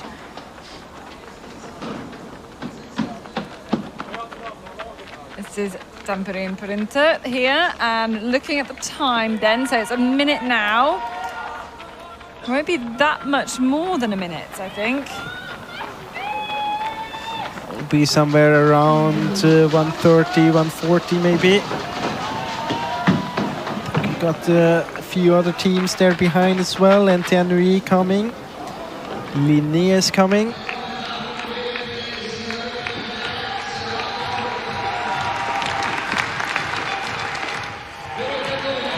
So it's been more than a minute and a half. So Anton Kuka going to hand over to Zavri Kimmelinen. Got Fabian Abasov on their last leg for Tamperin Printer. They were really dominating the Finnish relay league so far, winning both of the competitions. For Orion, really great result from them, and NTNUI still up there in the top 4. Fantastic stuff, and lots more to come from this Ukko Linné team.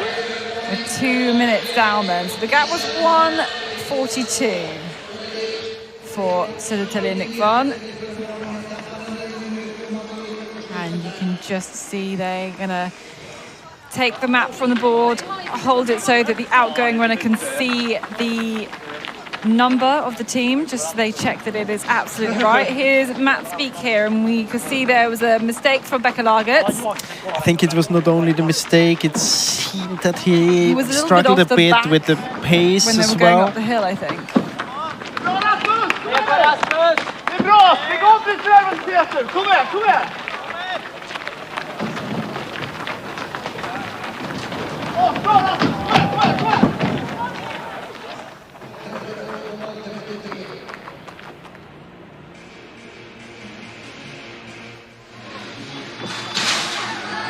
So here he is, Matt Speak into the finish. Really taking down the half of the arena. Yeah, why not destroy it on your way through? Absolutely. Having the compass in his mouth. Going to hand over to Joe Fawcett Ingord. And this is Tisaran. Yeah, so Tisaran dropping a little bit as well. Started very well. So maybe a minute and a half, 2 minutes lost for both those teams. In Tisaran, they were up together with Södertälje at the first TV control.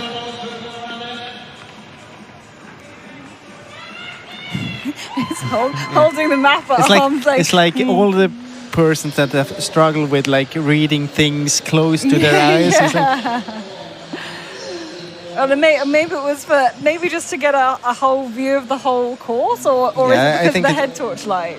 something about finding the starting position, getting an overview. So those are the top 7 teams then. We had kind of 8 teams in that group after the long night. We lost Howden with a series of mistakes, and it's like 7.5 minutes now back into the next 5th leg runners.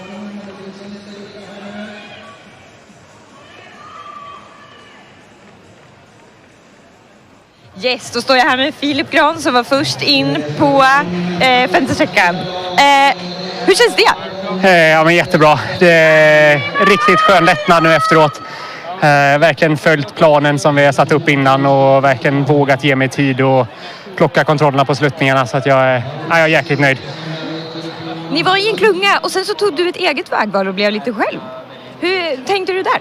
Ja, men jag hade ändå fått innan att jag ska lita på mig själv, göra mitt eget liksom. Jag vet att jag är stark mot de jag möter på sträckan, så att jag känner mig trygg med att ta eget. Och visste du att du var ensam i tät då, eller när förstod du det? Jag förstod att det var ganska många efter. Jag visste inte att jag var först, men att många var efter visste jag i alla fall. Så att jag såg ingen varken bak eller framåt, så att jag trodde ändå att jag var först. Det kändes som det. Och det fick du bekräftelse på när du kom in här i arenan. Vad säger du nu om Johan Larsson då, som är ute på sjätte sträckan? Ja, men jag tror det passar honom jättebra. Både jag och Johan är jättejämna och jag tror han kommer göra det minst lika bra som jag. Så att det blir jättekul. Blir det seger ikväll? Ja, men det hoppas jag på. Okej, då håller vi tummarna. Lycka till! Tack så mycket. So he was very satisfied, and he also said it was a big relief when he got to the finish, because I mean it's a kind of a pressure still. Everything went regarding plan, and he took quite a lot of time, giving himself time to read the map carefully in order to approach the controls in the right way. I also mentioned that he had a lot of trust in himself and his ability to perform well in this terrain, and also compared to the other runners around, he knew that he was strong. Compared to them, and he was asked if he knew that he was leading the group, and he said he was not sure that he was leading, but he knew that he was definitely high up in the result list. And then the last question was if they're going to win tonight, and I think they won't win tonight. If they win, they're going to win this morning. But this is KV. Yes, indeed. And we just saw a whole load of the other runners kind of chasing down the hill. We've got Håkans there as well, who are on the way towards the last control. Actually, quite good run. I mean, it was 7 minutes behind Södertälje. We know that Södertälje, Filip Gran had a great run. Now it's a bit more, but not that much more.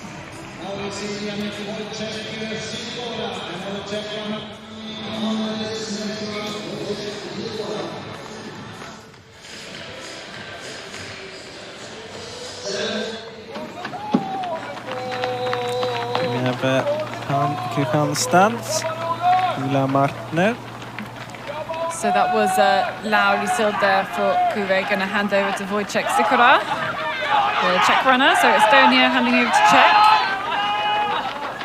Tim Robertson, Alexander Krotov, Kenny Kivikas still to come for Kuve.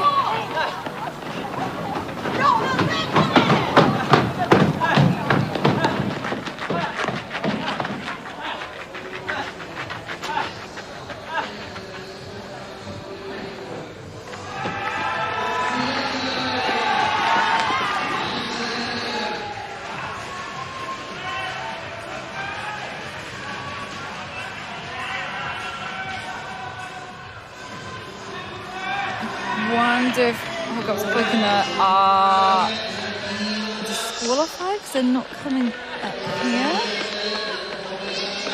No, it seems to be okay. But they're in the graphics here, so they should be fine. Yeah, they are fine.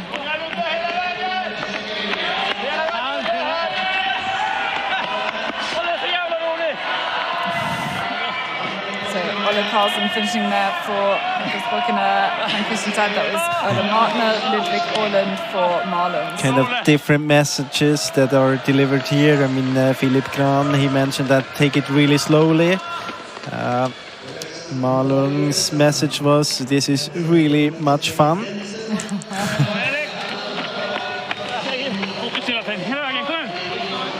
Just go all the way, the message from Denson.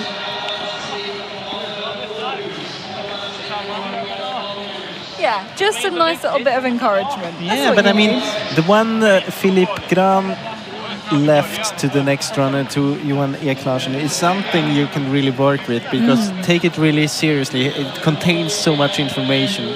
I mean, take it really slowly, be careful. It says that it's going to be tricky. And it just kind of like, it reinforces the, you know, things that they'll have been thinking about in the preparation as well. Yeah, and it also says, it kind of indicates that the other teams, of course, I mean, the runner behind has been following on the screen. He might know it better that the other teams did mistakes, so he knows that he has to be careful. But it also indicates that the others dropped off when doing a mistake.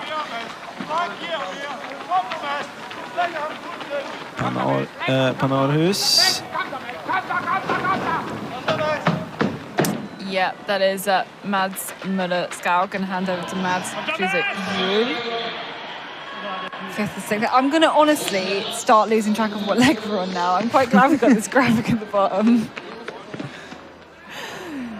We're over halfway through this relay though now. Yeah, we have just passed halfway. Yeah, just past halfway. But not time-wise. I think we have around 4.5 hours left. Just to encourage you. I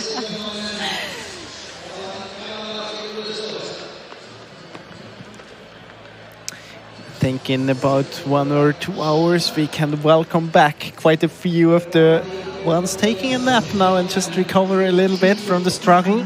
Yeah, absolutely. We can, we'll have to give a good old update of what everybody's missed. Some good racing anyway. Yeah. And this then is, we can this is explain. quite interesting here for yeah. if Göteborg, but maybe has broken a little bit away from the group, or were they kind of with the? Okay, but look at this face. It's really getting. He's the going game out face for the on. fight. I mean, we always Högstrand. see a lot of the runners kind of maybe like with a little podium taking their map off the table and at the start of like a World Cup or something, but. Some people jumping up and down, some people looking at their compass, all of those kind of things. But you don't really have this opportunity to like pace in this waiting area whilst watching the big screen. It's a totally different scenario. And the gap now for FK, it's more than 12 minutes. 12 minutes, 11 seconds. It's a lot. It's a lot. That was Bett Broughton handing over to Johan Högstrand. Got Kontam Nulé, Howard Sansad Eidsmo, Max Petter Beimer, and Kasper Fosse, the one and only, on the last leg. So a lot of good runners still to come for them, to be honest. And maybe on paper for them, their better runners really do come towards the end.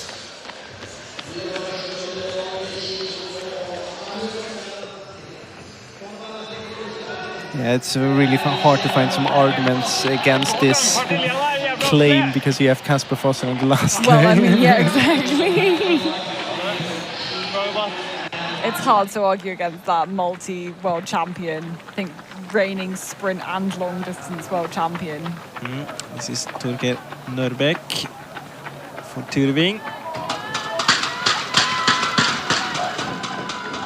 Handing over to Ivar Lundnes.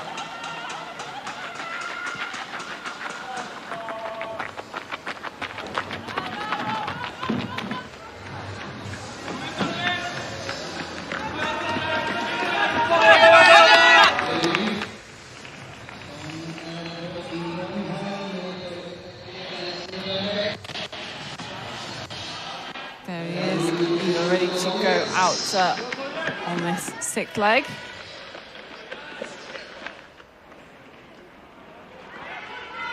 You can see he's caught up 5 places. Maybe the biggest mistake here. There we go.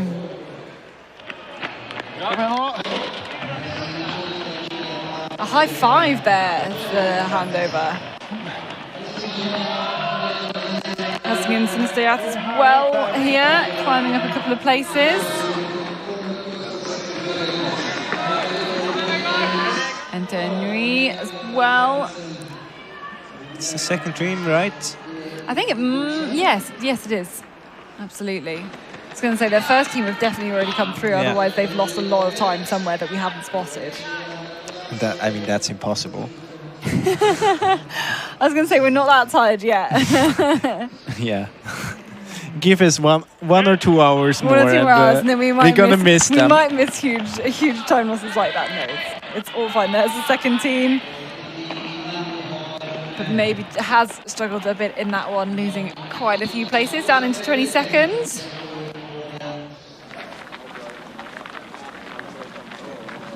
Stora Tuna, Fredrikstad also on their way around this fifth leg very soon.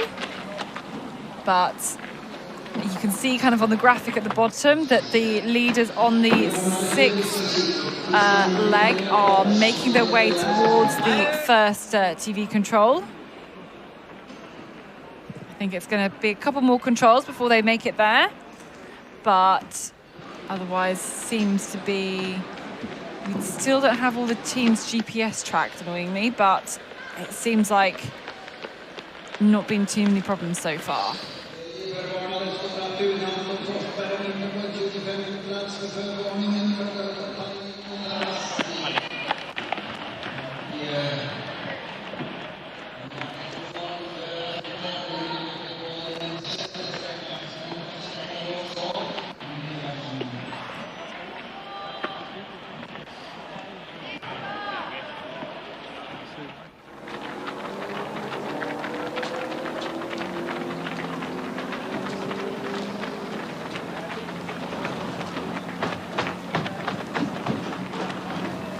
Team from Fredrikstad, Steva had a fantastic second leg for their team.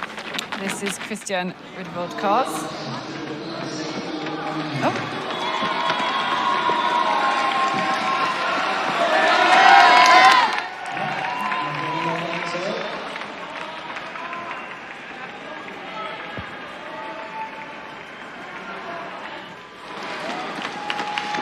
So yeah, Fredrikstad speak up, really losing a lot of places, kind of combined as a team after hitting the heights to be in the lead after the second leg. And of course, mixing it all in here with all sorts of teams coming back from different legs, handing over then to sixth leg runner as well.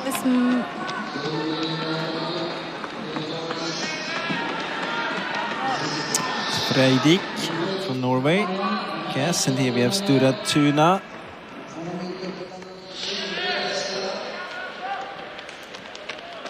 And they didn't have the best day. They hoped for more, definitely. Punching into 25th position, 17 minutes and 51 seconds behind.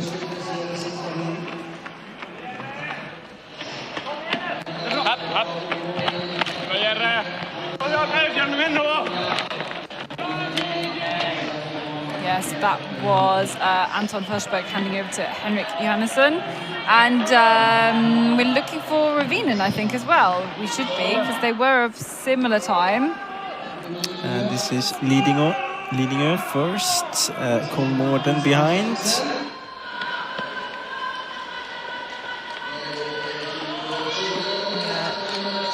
Lidingö will be next to hand over. Taking down the finish punch there.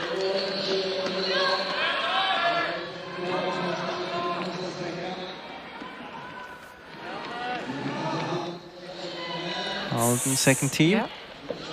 Gained 3 places.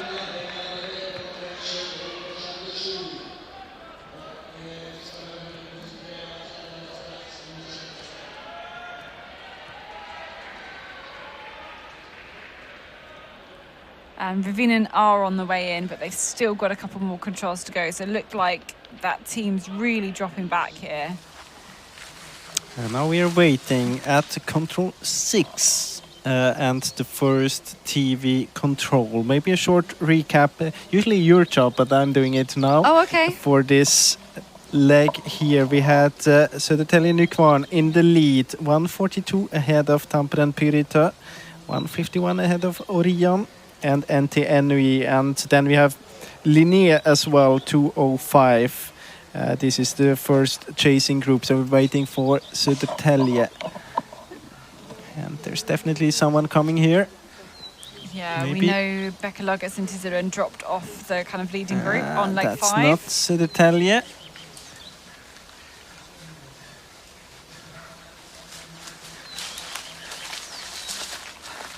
That's not Södertälje either. So we keep on waiting. We're waiting for Johan Eklarsson. Man with a moustache.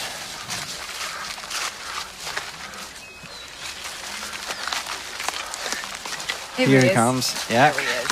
So let's start the clock. 1:42 it was at the changeover. Yeah, let's see how it is now, those teams chasing. This 6th leg, a little bit longer than the last one. 10.3 kilometers. This one is what they've called the dawn leg. I think sunrise is going to be in about 40 minutes time. It's another dawn leg. Another dawn leg. How many It's of a them long do we dawn, have? 2 dawn legs is what the organisers said. Yeah. What I'm reading from a bit of paper here. Apparently the 5th leg was night/dawn. We're waiting for This one is Kymmelainen. dawn. Here he is. Here he is. Just struggling a little bit with the control. He was 1:42 behind. It's definitely less now. It's just about a minute.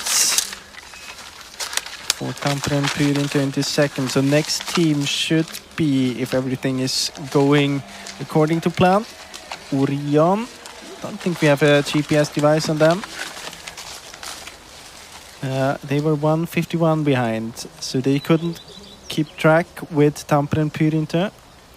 That's for sure. But maybe they're running quite similar to Södertälje. Let's see, there's someone coming. It looks like a red jersey. Could be Linné. Can it? Here's NTNUI. And Linné. So both of them are catching time as well. They were 1:54 and 2:05 behind. So all of the chasing teams so far a bit closer, except for Orion.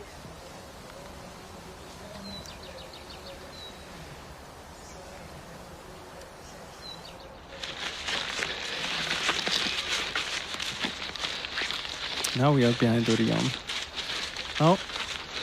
Yeah, it is Orion, yeah. He wasn't we didn't get the punch there, right? Well, there were quite a few people there all together. Let me have a little look.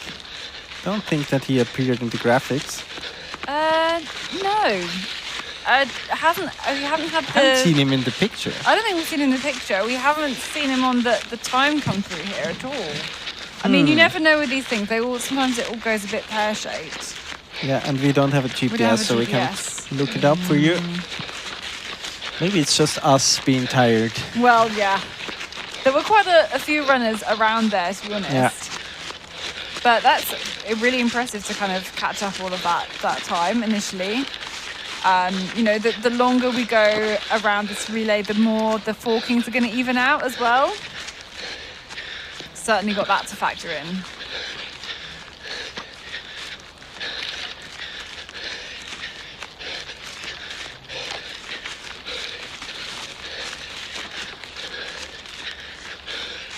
Oh, good leg here by Johan Eklarsson to control 8. Yeah, just spiking that control.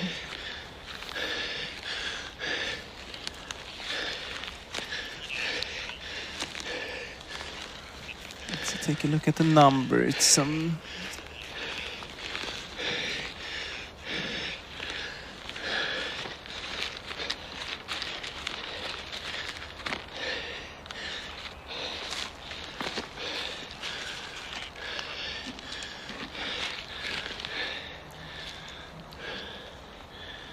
Don't think it was the first team. There's something with a 5 in the start number.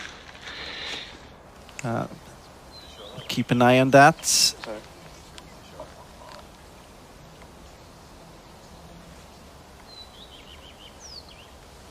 Yeah, it was the second team. Maybe on the fifth leg. So we haven't had them here yet at control 6. Still waiting for Orion. Yeah, Hugo Larsson. This is Bäckelaget.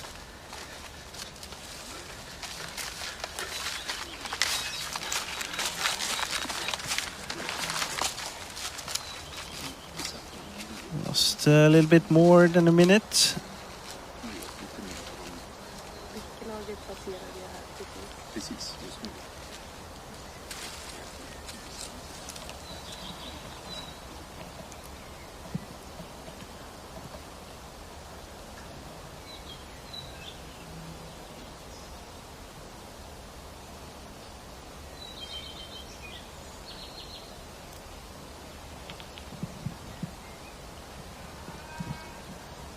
I think looking at the tracking, it's going to maybe be a while before we see the next team here. If it's not Orion, that's going. Yeah, and T7 we're missing as well without the GPS device. Yeah, because Tiseren was around about the time of Bäckelaget. They both, I think we've seen they both missed. T7 was 3:36 behind. Here they come. Yes, indeed. Adding up another 2 minutes, and I think this could be Orion. Yes, indeed. Yeah. The black top there. Okay, that's a big mistake. Lost 4 minutes on this first part of this sixth leg. Just after 3.1 kilometer.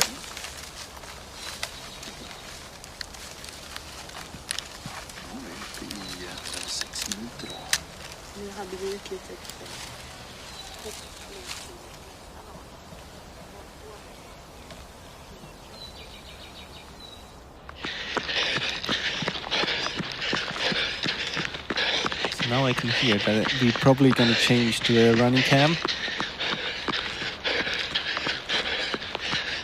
Yes, indeed. Yeah, there we go. So we are behind Rasmus Andersson, Collinet.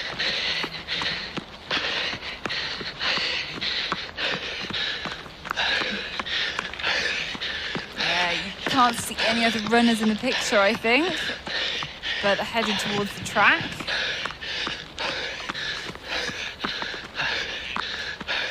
And yeah, kind of got almost top 5 teams. Now we've lost, Orion down to 4 kind of top teams now, which Linné is 1. We have NT and Nui, they punched more or less together. Control 6. I can say that they're on different route choices here towards this 9th control. And a few seconds ahead, about 40 seconds ahead, we had Tampere and Pyrinta.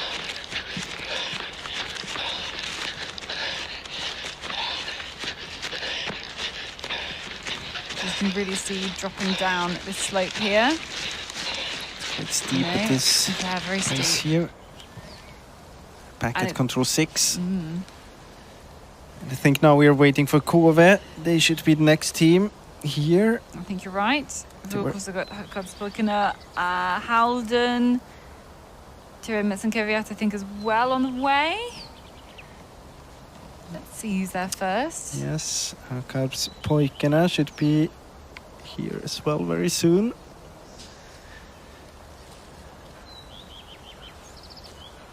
Let's see. There's a light down there. Yeah, something there. Can hear somebody. Yeah, this is there's Kove. yellow. Gap before was 7 minutes and 40 seconds. Yeah, I lost about a minute. Exactly. Got Dexicera here.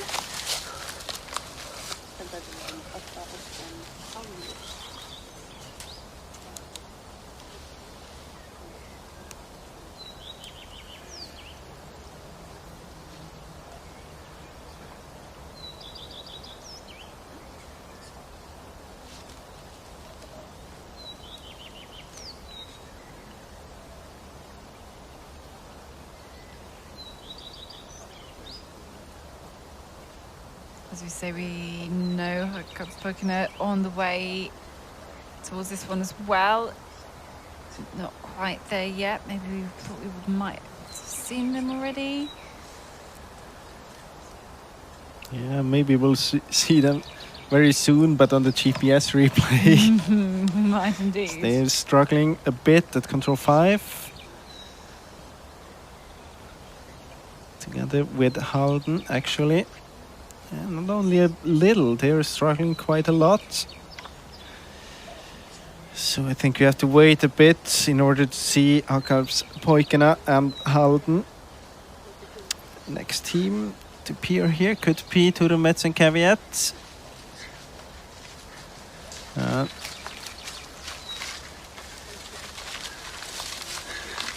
Here we think we have them here. Yes, indeed. There we go. 10 minutes and 15 behind. Marlins as well, who I don't think we have tracked either. They 36. Lost about 2 minutes as well.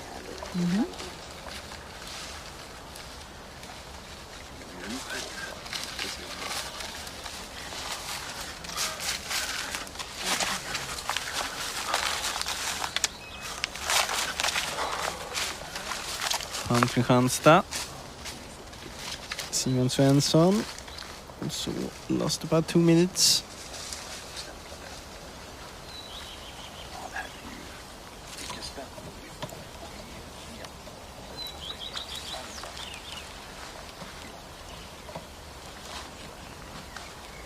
I think we're definitely going to see a GPS replay of what is happening to Halden and Hakkapspoikana as well. There are mistakes, and then there are mistakes, and this is definitely a mistake. Yeah. We will see it. I'm sure we will see it if you're fans of those clubs. I mean, now they're relocating, and I think they will get their stuff together very soon, but this is a big time loss. This is such a tough slope, though, really. Like, Yeah, what is it about this slope that makes it difficult? I mean, first of all, it's a slope.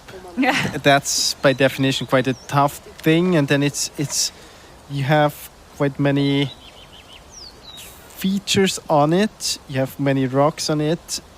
Surface, as you can see, the runnability isn't too good, and it's kind of the terrain is kind of turning all the way, but you don't get help because basically everything is heading into the same direction.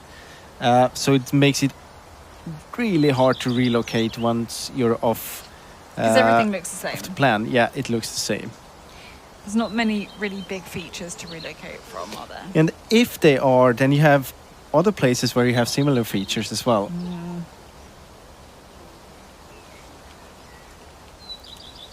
But a thing that helps very much in this moment here is that we get some light back into the forest.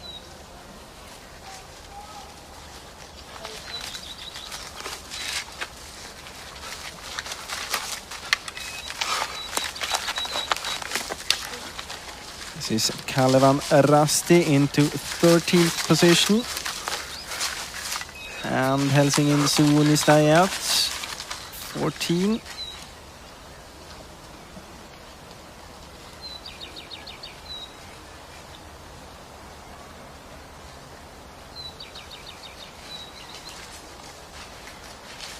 And here we have IFK Göteborg.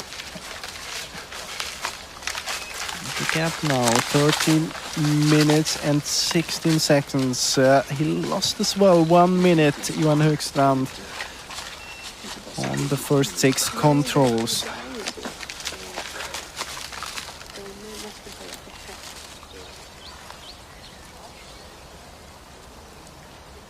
And that's, of course, compared to the leader, to Södertälje Nykvarn. And we know that there are other teams.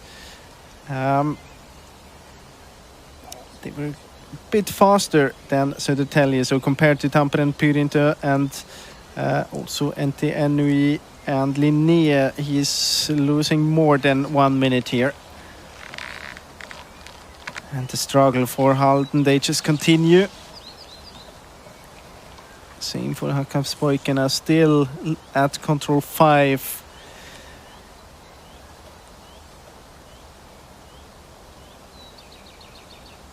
I mean, Håkanspojkarna, they had a gap of 8 minutes and 39 at the changeover. And this has been growing a lot since then. Vi har behind Tisaren, Martin Gaida.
And as we were following Tisaren on the way to the 10th control, or at least parts of it, we're now back with some GPS from the leading teams. Still in the lead here, Södertälje Nykvarn Orienteering with Johan Ek Larsson. The lead was about almost exactly 1 minute, so you can see that Tampere and Pyrynte is getting closer.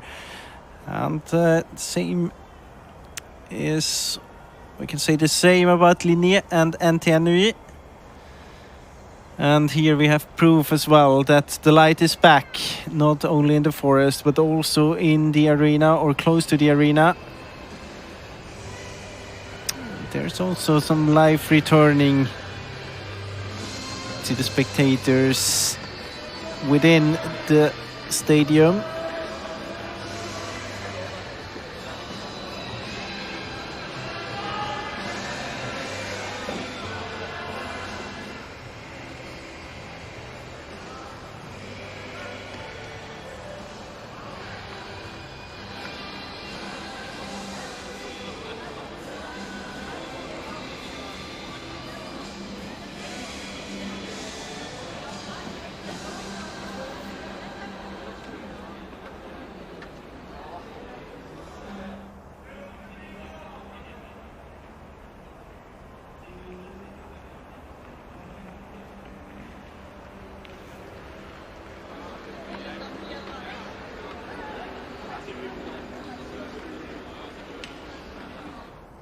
And now we get back with a mistake we have been talking about for quite a while. Halden SK, and look at this. They have this stone in the slope and they're far off position here.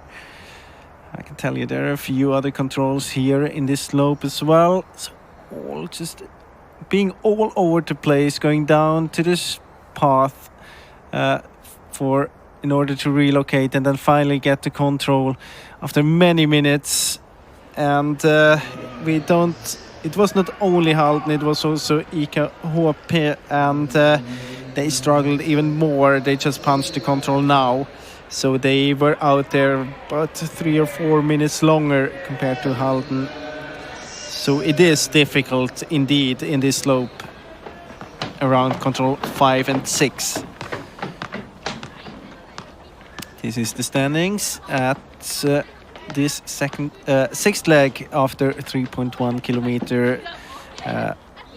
Södertälje Nykvarn, Johan Ek Larsson still in the lead, about a minute in front of Tampere and Pyrinter. But we also seen on the GPS just before that it's not really a minute anymore.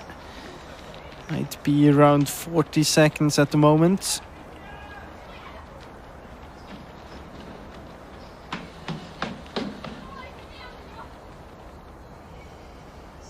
Here we have it. Screen, you see the tail, about a minute. So let's say 40-45 seconds. And of course, it's very hard to say what exactly the reason is for the time loss. Many forkings in this first part of the sixth leg, so it can be either some small hesitations, either the speed or then differences in the distance to the forkings.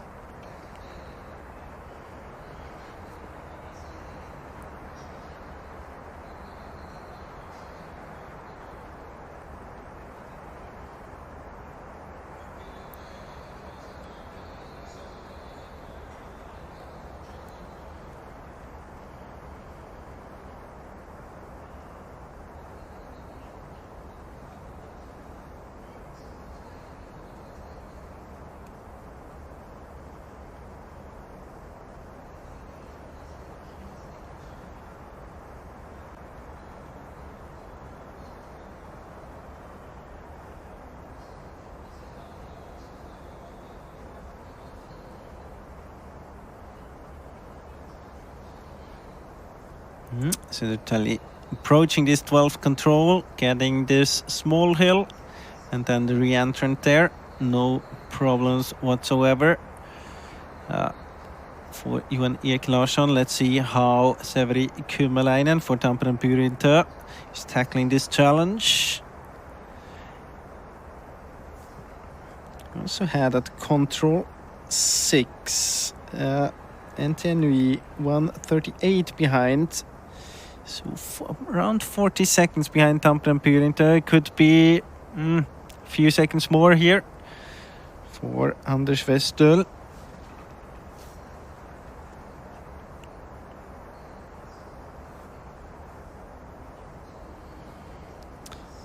We can say that Linné definitely lost some time. They were 139 behind Johan Ek Larsson and Södertälje Nykvarn. Now it's a bit more than 2 minutes.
Yeah, people are waking up again in the arena, and so do the runners, of course. Back home, maybe eating breakfast now, preparing for the last legs coming. Yeah, absolutely. If we're still running, I've just been out to have a little walk around the arena. There, getting more people arriving, a lot of debriefing after the legs as well. And yeah, I mean, sunrise is in about 10 minutes, so the light is growing and the light is growing fast. It's still definitely head torch in the forest at the moment. But I mean, that's probably going to change in about an hour.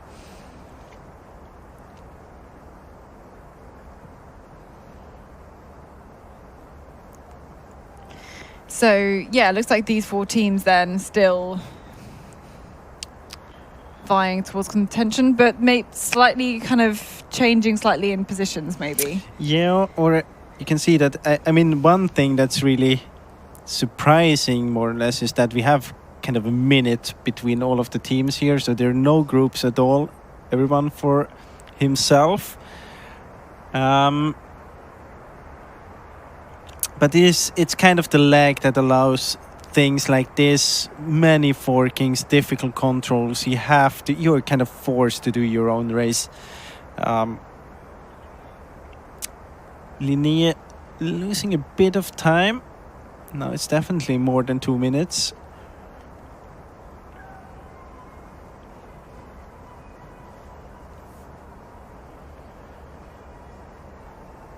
But I mean, it's so hard. I mean, every one of these runners is on his own, and it's so hard to defend a gap like this over a longer period. So my guess is that we will see the runners grouping up again, maybe on this leg, maybe on the next one.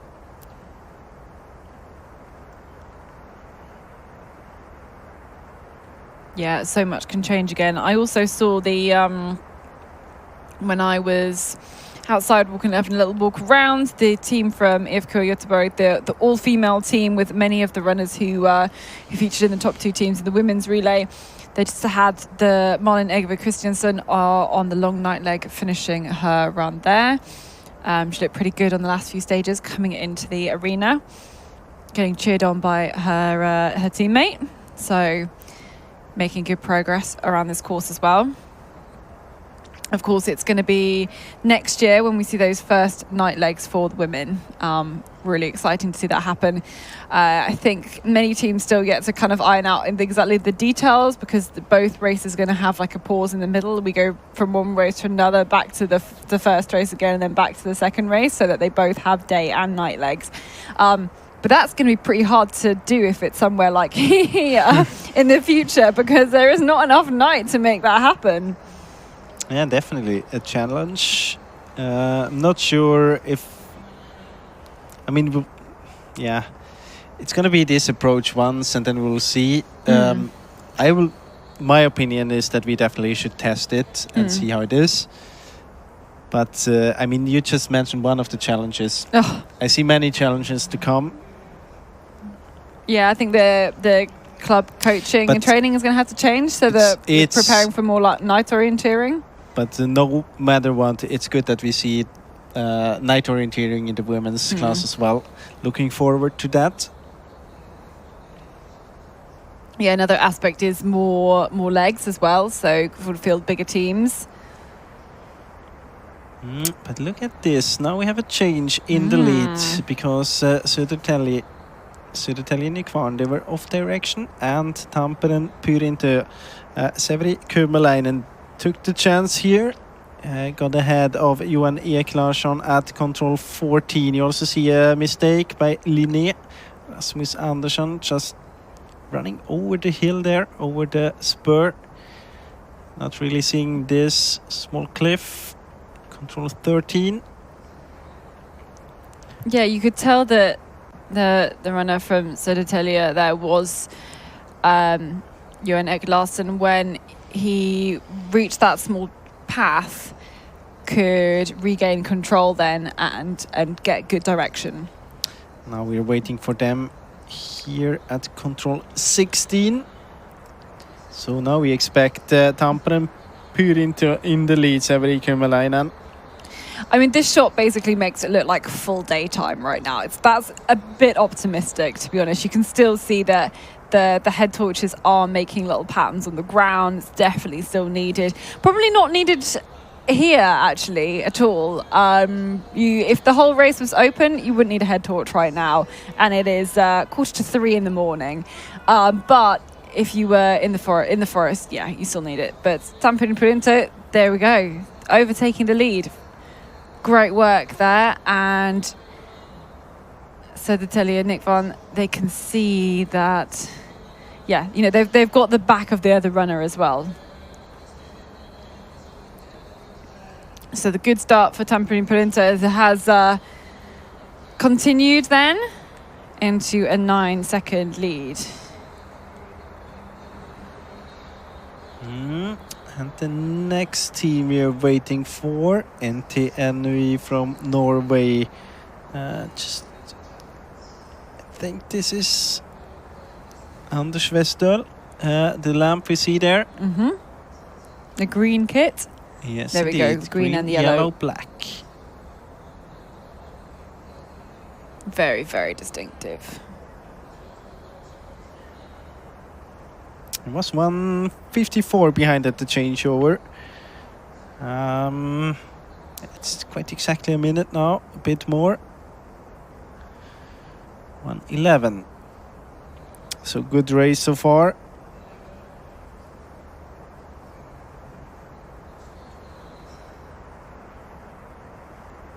And then now we're waiting for the last team of this top 4.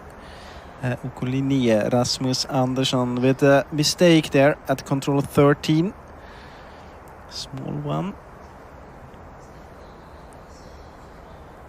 Yeah, but can we see him here? Yep, here's the red of Linné.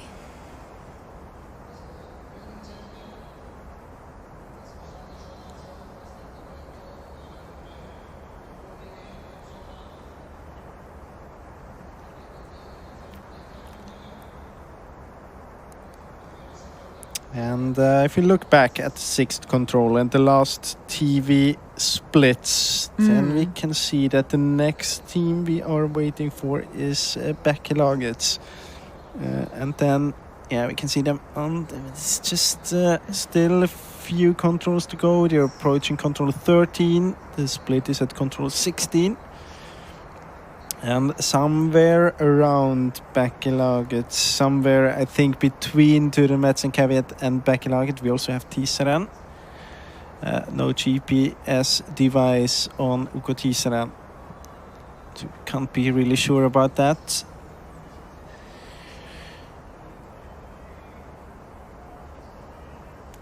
Small mistake for Merz and Caveat at control 12.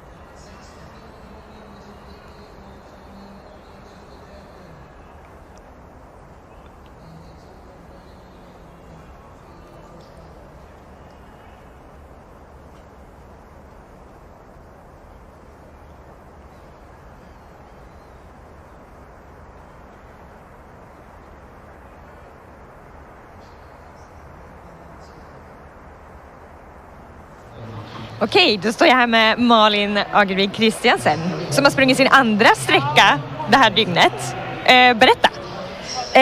Ja, nu har vi haft valt att ha ett lag i herrstafetten i år, så då blev det min lott att ta långa natten. Men ja, det var väldigt kul. We switch language to English. You have a women's team in the men's relay. Why have you chosen to do this? Mostly it's just for fun. Our main focus has been on the women's relay, and then this was a good thing to do. We're here anyways, and we've traveled far, so it's really nice to do this with the other girls. And you ran the long nights. How was that? It was super nice. I've only run the men's relay once before, but then I didn't run this long.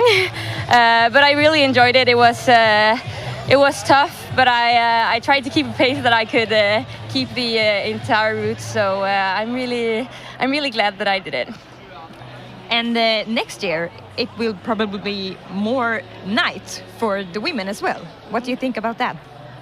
Personally, I really enjoy running in the night, so I think it's cool, and I hope that there will be a lot of girls who enjoy it, or maybe learn to enjoy it. So yeah, I hope it will be good. Yeah. And what do you think about the rest of the relay for your team? I think we have a few girls in the end here that mainly will try to get around the course, but yeah, I think it's nice to do, and I think we will be happy when we reach the finish line.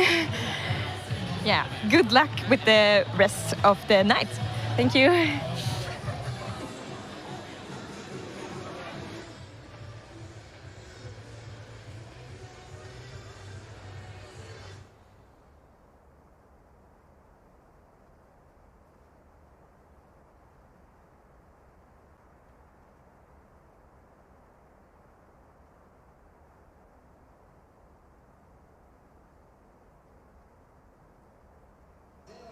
So we can rejoin the race then after having that little chat with Malin Egerve Christiansson in that part of that all-female team from IFK Göteborg.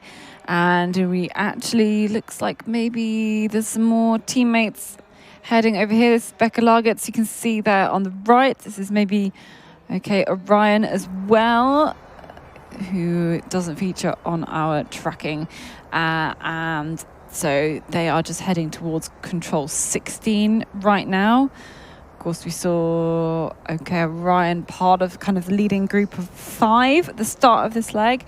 Too many mistakes, in fact, a 4-minute mistake, but now down to 6 minutes behind. So kind of all change then again, and all change again further along in this relay, as the leading 4 teams it kind of is now, are making their way back down the slope on the very last sections here. You can see there it was Tamperin Perinto, the Finnish team, who took the lead there, but Södertälje and Nick Van look like they are also running really, really well. Hard to know how much the forkings, hard to know how much the running pace. Any mistakes as well. We saw mistakes from the runner from Södertälje. So we're going to see how that all plays out when they get towards the finish, towards the end of the 6th leg. Looking for more runners here towards the 16th control. We've got Kuvi, maybe making a mistake though in a few controls before that. Turin Metzenkeviat, Hassingen Sinistajat as well. Calvin Rasti, IFK Göteborg, all on the way as well. Just a couple of big teams though, still a good few kilometres back around the course. The likes of Ravinen, Storatuna, Terving dropping back as well. Netherlands as 2.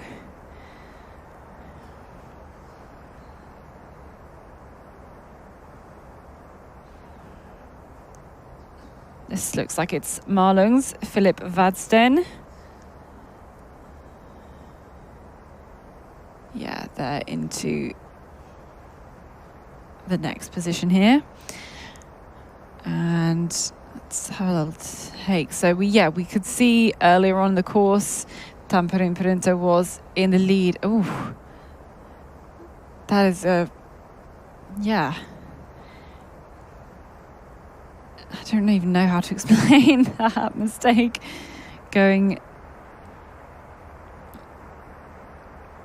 very differently, although I'm not sure if it's because they didn't have quite the same controls there. We will have a look. This is Södertälje Nick Van there here on the descent down towards one of the last controls. This is Jörnek Larsson, who had been leading for a big time around here, had made a mistake, then got ahead again of Tamperin Perinto and Severi Kymäläinen, who we should be able to see in picture really, really soon.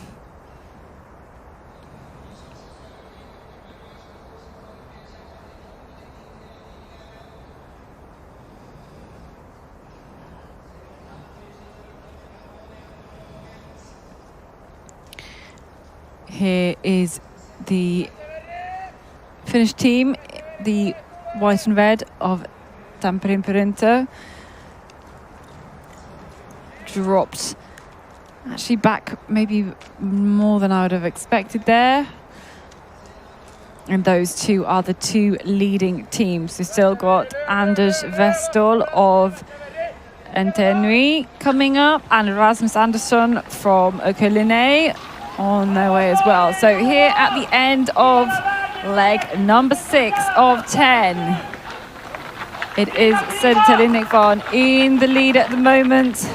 Johan Ek Larsen, the moustache, just giving him a little bit of an extra boost here, and he's going to go and hand over now to his teammates. I'm going to hand over to Erik Bundeskog, and the music ramps up here as the leading team are given a resounding welcome here into the finish. Job done for Johan Ek Larsen, and he's going to hand over then to Erik Bundeskog with a decent, healthy lead. Tampere Printer on the chase, as well as the two other clubs I mentioned, but he's going to pick up the map, or if you can find out which one it actually is.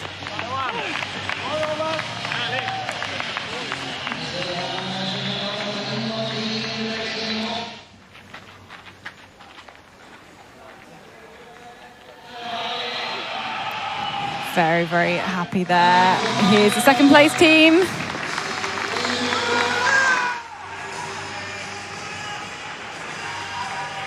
At the end of leg 6, Tampere Printer, Severi Kymäläinen is on his way. Going to hand over to Alexis Sosa. Still got some, in fact, Tampere Printer have got some great runners coming up. Florian Hovald, Alexi Niemi, Fabian Avsold as well. A couple of Finns, a couple of Swiss on this team here. So loads of great runners still to come. Let's go back, looking at our next legs. This is Orienteering. Anders Westall going to hand over to Isak Jonsson. Pulled up 1 place on this relay from 4th into 3rd. Pulled time back on the leaders as well, actually, did Anders Westall. And we've got the Linné team, I think, there as well. Rasmus Andersson going to hand over to Oscar Fröberg, and there he is also pulled up a place too. There he is. There's Oscar getting ready to head out onto the next few kilometres. 9.6 kilometres for leg 7. This Linné team, they are the defending champions, of course. They've got Albin Riedefeld, Janusz Bonek and Luca Basset on the last leg. So still lots of great orienteering to go.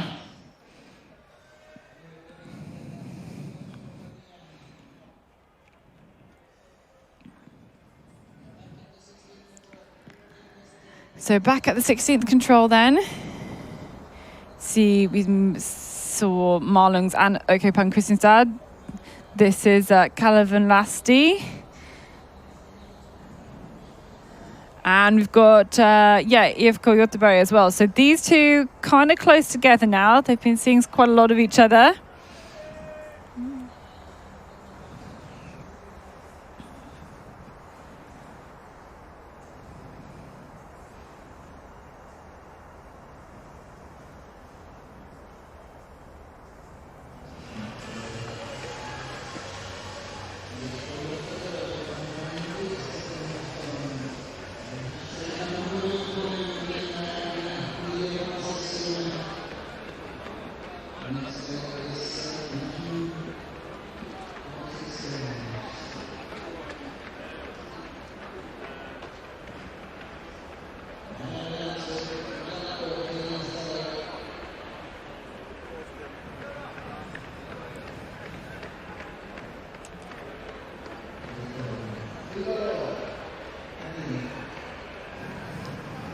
So the next teams you can see towards the finish include Becca Laget.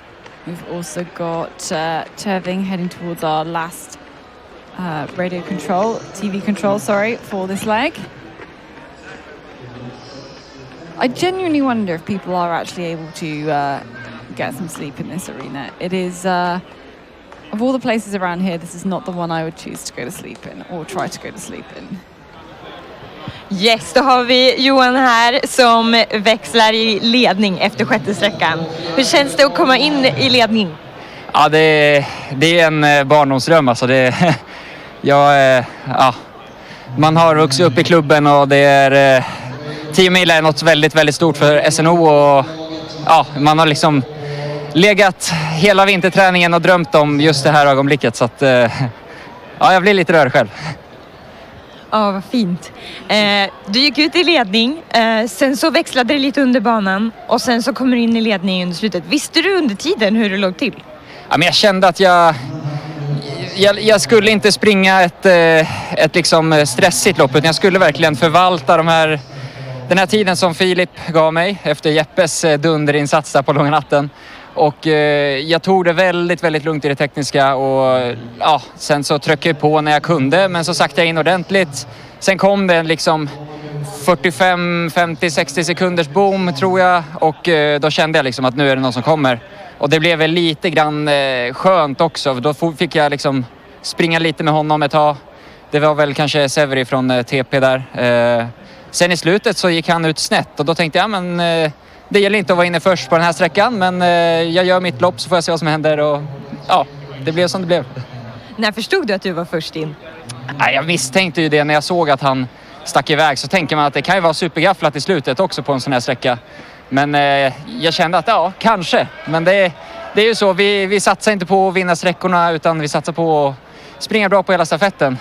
Och det är ju lite av vårt vinnande koncept och sen är det här bara en bonus. Tar ni hem det här? Det är jättesvårt att säga. Vi har jättestor respekt för de andra lagen, men framförallt har vi respekt för terrängen. Så att vi springer våra lopp och så får vi se hur långt det räcker. Men vi får väl hoppas att det går så bra som möjligt. Vi håller tummarna. Lycka till! Tack! So my Swedish is not very good. So I'm not Jonas here. I can't do a full translation for you, but he was very happy. He said they're going to do it as good as they possibly can. He's got some respect for the course, respect for the terrain. But I think he said that all the winter training was worth it. Or at least that's the sentiment that he'll have definitely put across. So that was the leading team then. Södertälje, Nick Van looking for Becca Lagertz through here, maybe coming down slightly more to the right of picture, looking for the blue and yellow and white. So looks like it might be him.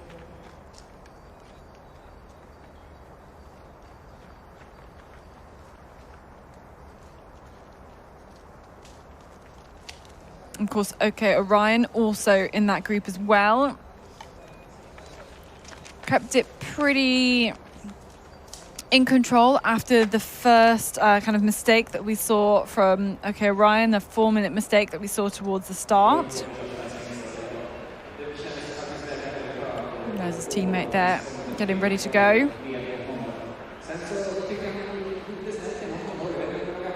And all of the runners who are warming up here, we've got these like kind of big 4 screens that we can see in right kind of above the ice hockey rink, so they can really see all of the coverage or all of the interviews and everybody, and they know that the camera is on them.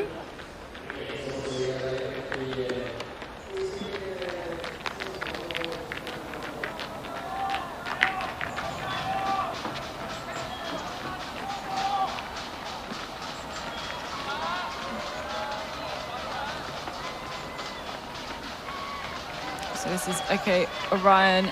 Here is Hugo Larsson. Gonna hand over to Hugo Unnesson. Just taking these last few steps here. We've also got Becca Lagertz as well. Becca Lagertz is Joe Forsyth Ingard. Gonna hand over to Sven Helmuller. Those 2 teammates just waiting there. Big rounds of applause for Orion as they can make this hairpin bend to be... Actually, no, they were in the top 5 at the start of this leg, and even despite this kind of 4-minute mistake from him here, still in those kind of top 5 teams. Although good now nearly 9 minutes off the leading team, Södertälje Nick Van.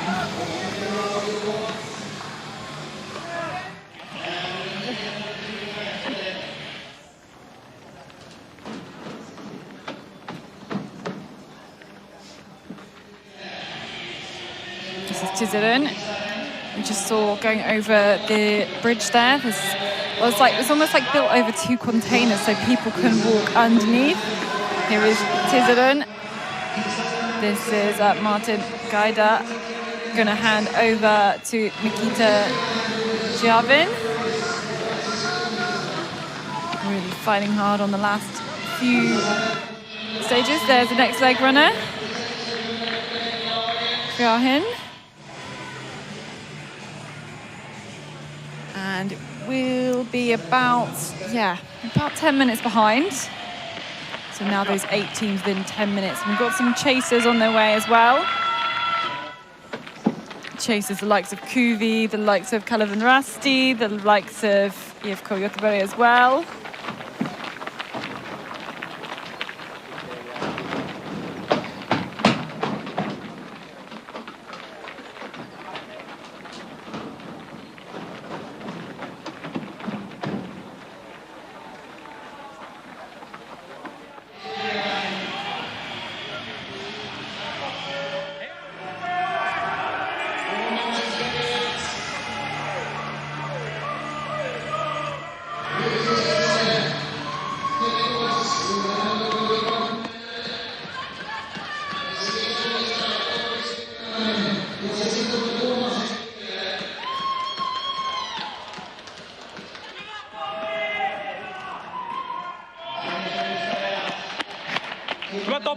Paino!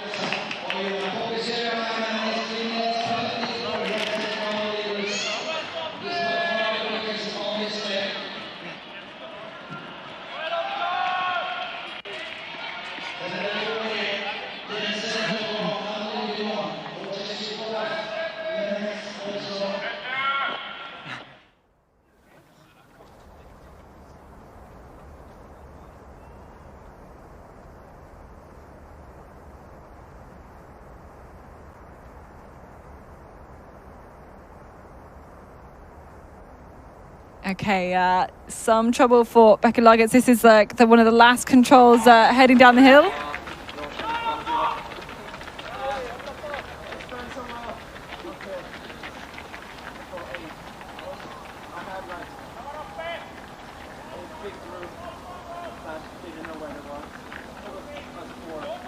Okay, so we can watch some more teams in towards the finish now. And I've got Severi Kymäläinen, who's just come in for Tampere Corinta into second place. And it looked like a pretty good run for you here on this 6th leg. What did you make of it?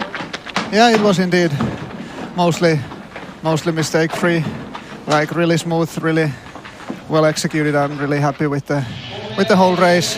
Apart from the one small detour in the end, I was reading the long leg. It was really stony underground down there and it was really hard to read the map, and I was starting to read the wrong leg and heading 1 minute to the wrong direction, but I think I noticed it quite fast. But of course, Södertälje got away there, but overall I managed it really well today. Yeah, it looks like you maybe hit the track and you immediately realized you were slightly off and you corrected very quickly. Yeah, I realized that something is not matching now. Regarding the leg that I was reading, so yeah. And we've obviously been chatting to a lot of people who've done the unforked legs. There's a lot more forkings on yours. Could you really tell what was going on in the terrain and where other runners were? No, not at all. I mean, I don't think I saw anyone out there except for Johan Ek Larsson there in the very end for a brief moment. So it was a completely solo run for me today. Did you prepare for that, or did you think there would be a lot more people around? Well, I was expecting, of course, to have some company because I was starting together with 4 or 5 other teams, but I never saw anyone, so was a bit surprised. And what was your job on this 6th leg? Yeah, you know, we talk as a team that we rely on our team performance, and we are a team, not individuals, and that was like the guiding line for me today to do a smooth run for the team, and when we do 10 of those, then we can be satisfied, and we are surely also high up in the ranks. What's the shape of your team, the runners still to come? Who do you think is going to be really good in this terrain now that you've been in it? Yeah, we have so far shown that we handle the terrain pretty well, so I'm quite confident that our guys will do a great job. We have the strongest guys in the end, so looking forward. Yeah, well, congratulations with your run. We will get back to the race, but thank you so much for chatting to us. Cheers. As well. Thanks Thank you very much. Okay, we can just see Ivko Göteborg hand over there.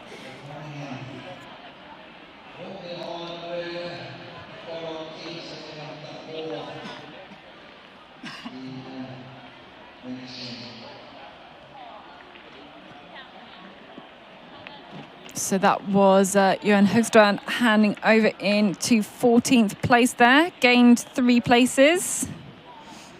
But we should spare a thought for Topi Sirolainen and Helsingin Sinnestat, climbed, I think, 12 places on this 6th leg. That's incredible stuff from him. Definitely. I mean, he's shown many good performances in relay, also in relays, also in Finland, and they have a strong team. Helsingin Sinnestat just waiting for the day when they really can get it and deliver on every leg, because then they will be high up on the result list. This is the second Entenui team, I think. Really great. I think they've got loads of teams here in this relay. They have, indeed. They have really loads. In fact, I'm just going to figure out how many they actually have. So they've got 6 teams in the men's, and I think they actually had like 7 teams in the women's. They did have 7 teams in the women's. They had a vacant position on the last one, but on the last leg of the last one. But 6 men's and 7 women's teams. I'm pretty sure they have the most teams of everybody. Not sure about that. I mean, 6 some teams, of the teams close. Yeah, that's quite a lot compared to a lot of the clubs have only got kind of 1, 2, or maybe 3 even at a push.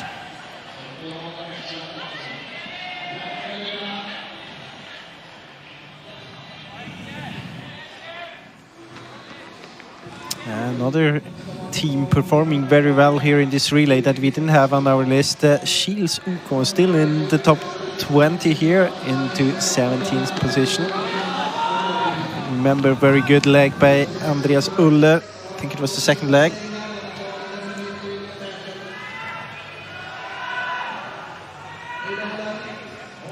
Stora Tuna climbing there. They almost got like a knight's kit, the black with the yellow.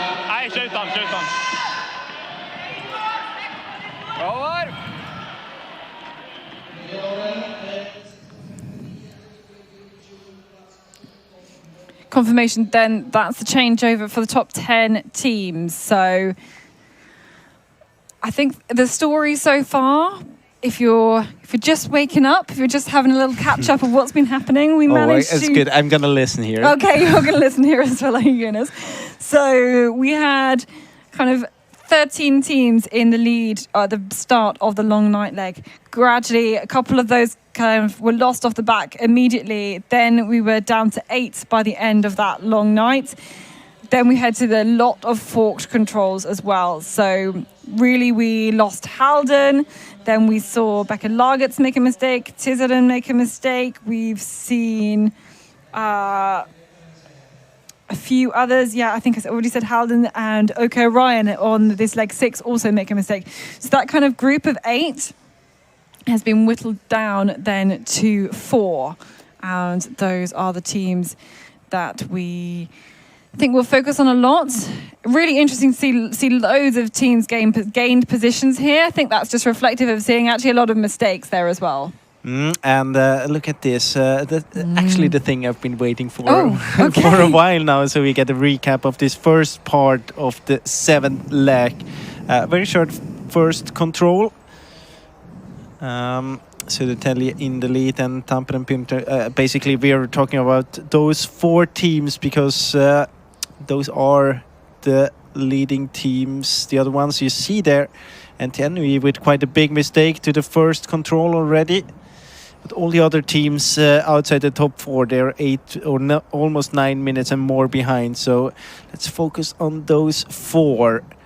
And it's really an unnecessary mistake to the first control by NTNUI. Also there again, you can just feel that he lost self-confidence in the very beginning. So the second control. But interesting now, third control, Södertälje with a big mistake there. Tampere Pyrinti was able to get ahead at this third control. A very big mistake by Södertälje, also opening up again for Linné and NTNUI. But then at the next control, we have a mistake again by Tampere Pyrinti.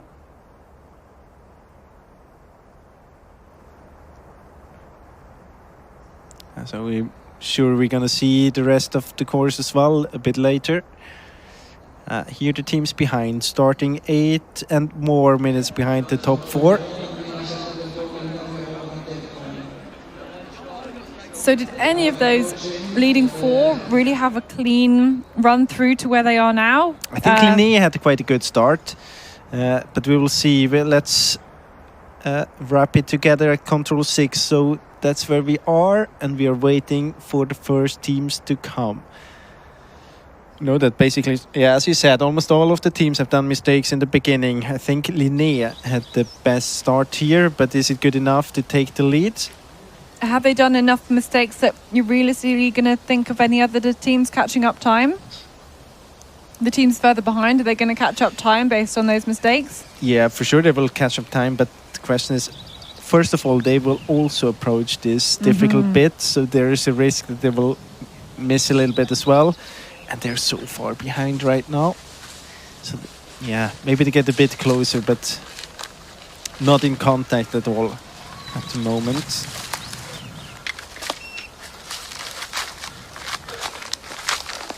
I think that was IFK Umeå. Yeah, but from another leg. Yeah, from another leg, and the second team as well, I think. So quite far away from the leading group. They're very far away from the leading. I'm just giving them a shout out. Everyone loves to get a shout out.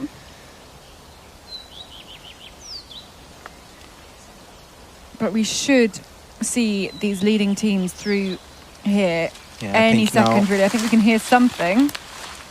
Definitely can hear something. The question is if it is a runner or not, or if it's just the camera person. Oh, here's somebody. Moving. Yeah, it is, and it is Södertälje, isn't it? Yes, indeed. There's somebody else here, though. Here's Linné. Yeah. So now we have 2 teams in the lead. There they are. Börjeskog and Oskar Sjöberg for Södertälje and OK Linné.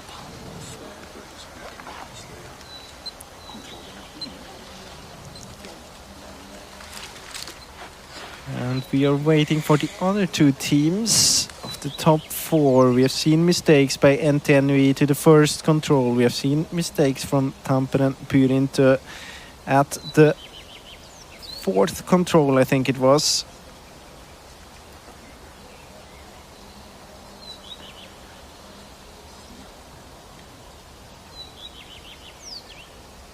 So Tampere Pyrinti was 48 seconds behind at the changeover. And here they come. It's more than a minute now. Yeah, 1 minute now.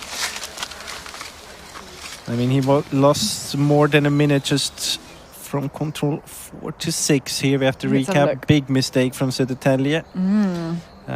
Tampere got this control quite well. So they were in the lead again there. But missed on the 4th one. Oof. Had to go back there.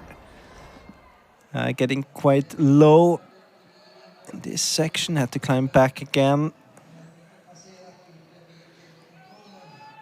Just some hesitation into the 5th control. NTNUI about a minute behind Tampere Pyrinti. So they should be here right now. Yeah, and here we are. NTNUI. And Yeah, so Linné was 1 minute 31 seconds behind the leaders, Södertälje, at the end of leg 6. And I think it's pretty much by virtue of them doing the fewest mistakes on this first part is why they're now joined in the lead, I think. Definitely. And now to get the teams behind approaching this slope area. Control 3, 4 and 5. Tisanen, Bäckelagen and Turen, Merz and Caveat, but let's focus on the picture here. Erik Börjeskog for Södertälje Nikman and Oskar Sjöberg for Linné.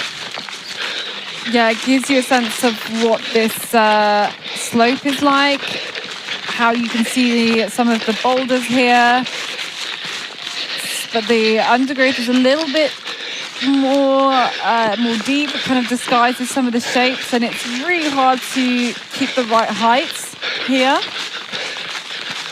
In fact, I think we followed one of the earlier teams through to this next control that they absolutely spiked. So let's see which of these two teams. Södertälje a little bit higher than Linné on the slope there. I think we followed Philip Gran, right?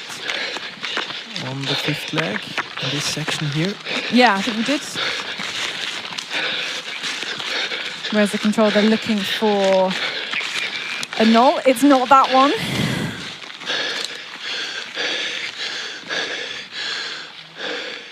They both kind of climbed up into that control. I think maybe that was the right one then. Yeah, it was. Yeah, they would have stopped and had to try and figure it out if not. I mean, that's the kind of, that's like what a dot null looks like in the middle of a whole slope. Look It's at this. so small. At control 3, both Bäckelaget and Turen, Merz and Caveat did a mistake there. Opened up for Tisanen, who got this 3rd control quite perfectly, and also the 4th control. I'd written down top 4 all made small mistakes. I might have to change it to top 6 and keep crossing out my numbers and adding more teams in, because what is it about this control in particular that's hard? And or why they're struggling But the 3rd with it? one? Yeah. Actually, I don't know. Well, because, I mean, you have the path before. It has to be something with when you approach the path that we have seen many teams getting too far to the south. And I think they might do a parallel mistake, might be a bit more features in the terrain compared to the map, so it gives you the feeling that it could be further down the slope. But it's hard to understand if you haven't been there. Alexis Sosa then here. This is the 3rd place team, Tamperin Printer. And we know at the previous TV control, they were just over a minute off the leaders. You can see there how it works on the GPS tracking as well. And now that we've had, I think we can safely assume, and we don't know what the courses are that are coming up next, but we can safely assume this is like the 3rd leg in a row that has come through this part, and now we can actually show the full map, because we can show all the forkings here. There's 3 forkings there. Yeah, exactly. You can see that there are 3 forkings, so it's a fair guess to say that that's why we see the GPS now. Exactly. Maybe you can go back a bit to Tisanen. If you remember the words by Oskar Andrén winning the long night, or at least coming back first, and he said that they want to win the fight against the women's team, and they finished 11th. So now it looks actually really good for them, because at the moment they're in 5th position, and we're already on the 7th leg. Don't forget we've still got Orion that we haven't got in that picture as well, though, so don't count them out at all. We haven't got them as being tracked, but they were in 5th place at the changeover. We'll get some kind of indication at control 6, where they have the TV control. I think our running cam's going to try and pick up Orienteering here, so we're kind of on this part of the slope, just running with Tamperin Printer, and now the next team, they are University team in Norway, in Trondheim. Yes, indeed. Isak Jonsson running this 7th leg.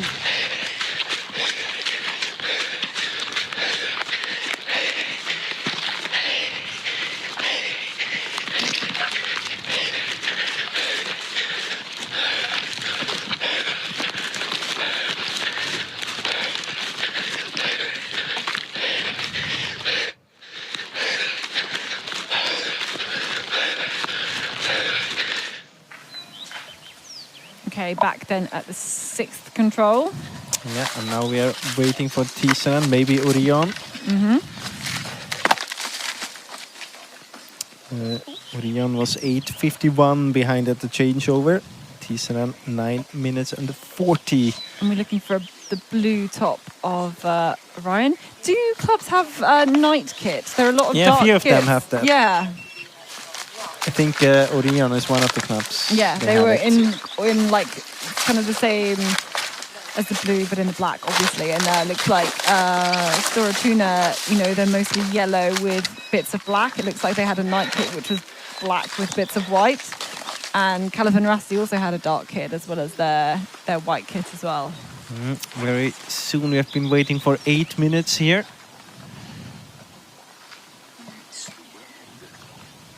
So if they approach this control now, they would have been faster than the leaders.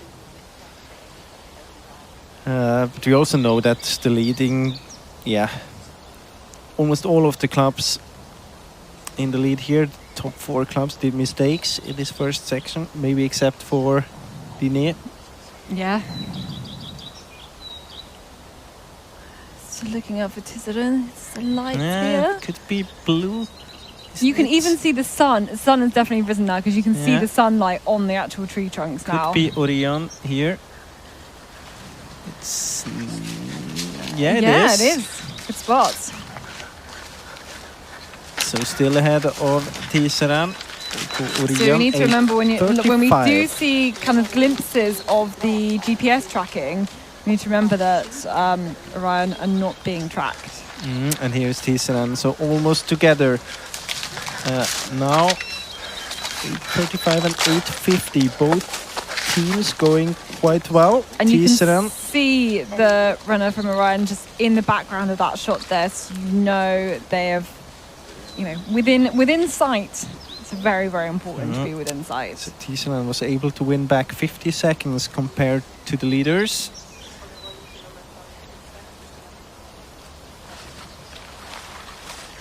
And the next teams to approach, Bekkelaget, Torun, Merz and Caveat. Both doing a mistake at the 3rd control.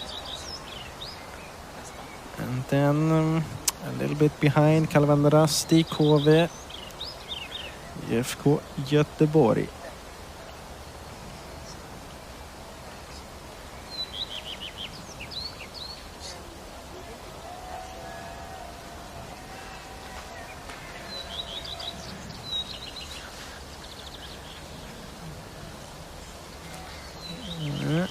Might be Bekkelaget up there.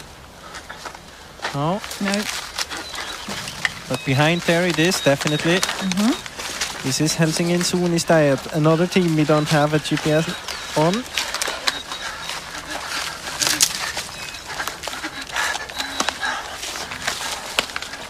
Yes, Bekkelaget through there.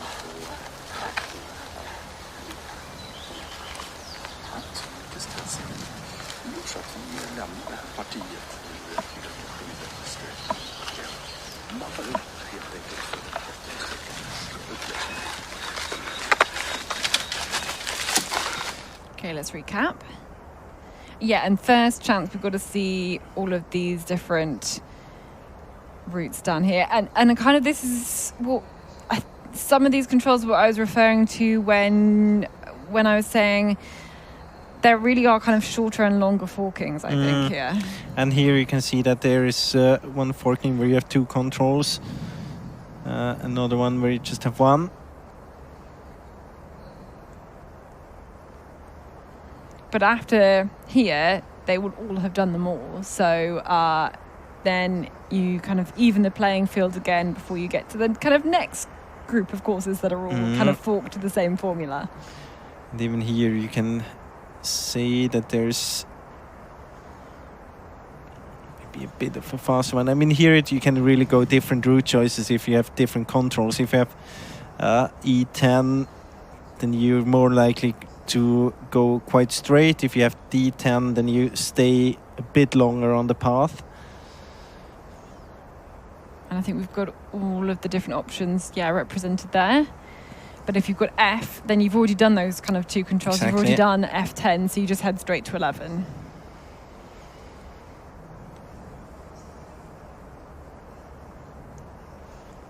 See also that at control 6 we have more teams to come now. KV, IFK Göteborg, Turen, Merz and Caveat.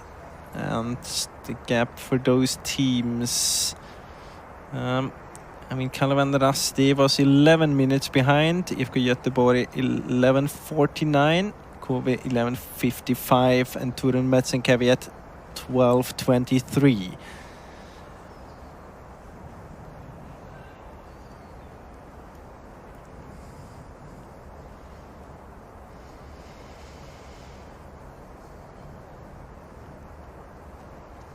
You can see there now, Södertälje, they would have had the option now to stay a bit longer on this path. Of course, they can continue here as well. There's another track to come.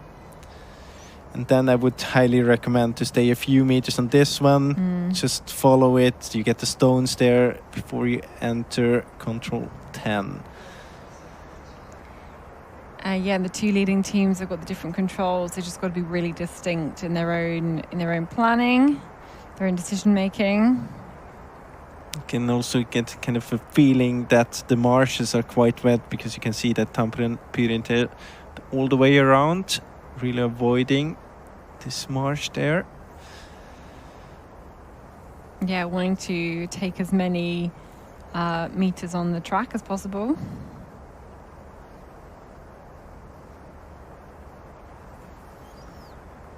Yeah, and the reason why, the kind of the organisers warned the athletes that the marshes would be quite wet.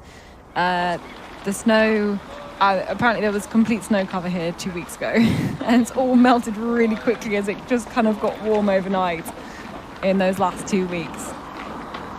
So at the control number 6, those are the standings then, with our top 10, even 12 teams through.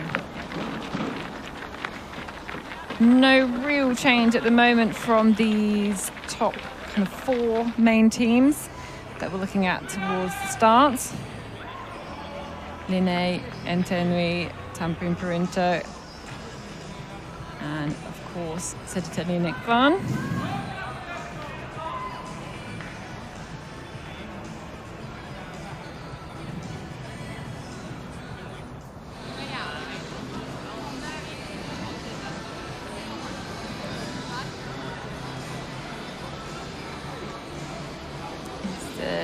Laget's team, and they were kind of part of that leading group until like 5. We saw both Becker Laget and Tizzer and miss.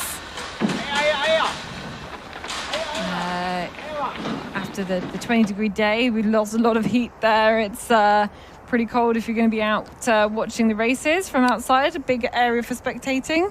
You see the replay of the mistakes at control 3. For Beckelaget and Turen, Merz and Caveat. Now we have also the GPS from Helsingin Suunnistajat in this picture here. Kalevender Rasti with problems to the 4th control as well.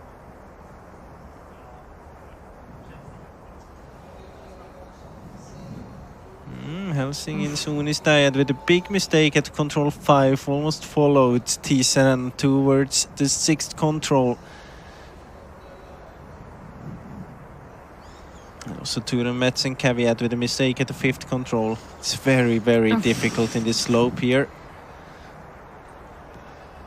There's not many teams we haven't seen miss. IFK Göteborg not really missing there as well, and we can see that the leading teams are already going through to the next part of the slope.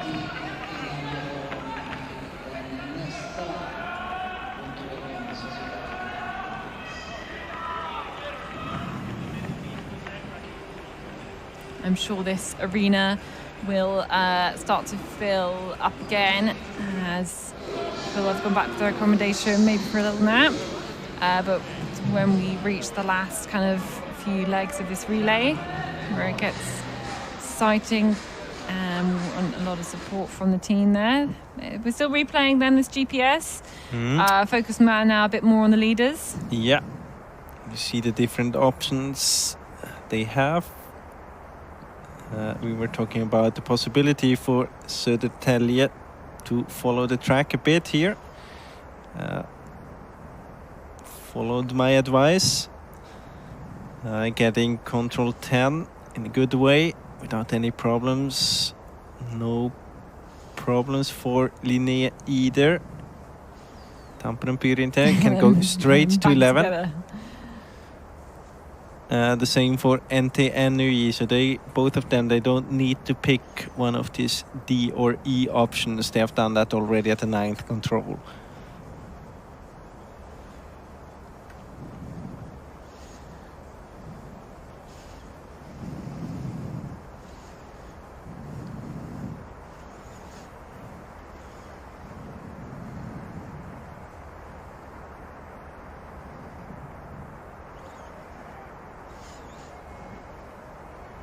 And then, yeah, they're faced with a control we've kind of seen a couple of glimpses of already. We've already seen some of the previous legs head towards that way, towards the more flatter part of the course. But certainly those, that forking's kind of unfolded now. It took a long leg to do it. But those chasing teams now are actually a lot closer together again. Maybe Tampere and Pyrinter back to being, in fact, I think maybe even less than a minute now. So maybe catching some time there on the two leaders.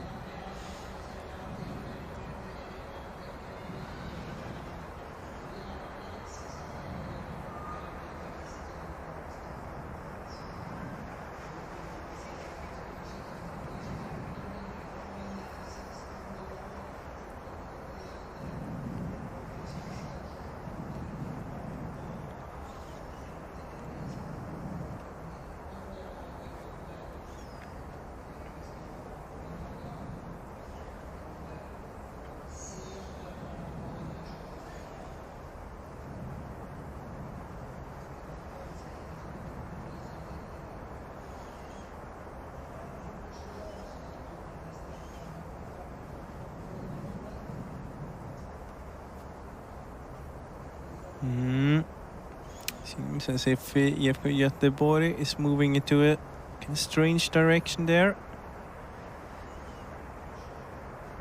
Yeah. Not perfectly to control 9.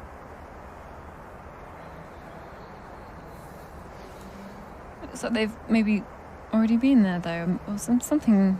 I think they were like heading into the slope a bit too high and then had to correct direction.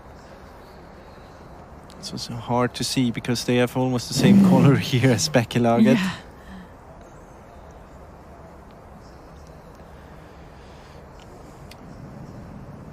We can see that we have two teams together now in the lead again. Södertälje, Nykvarn and Linné. They were together already at control 6.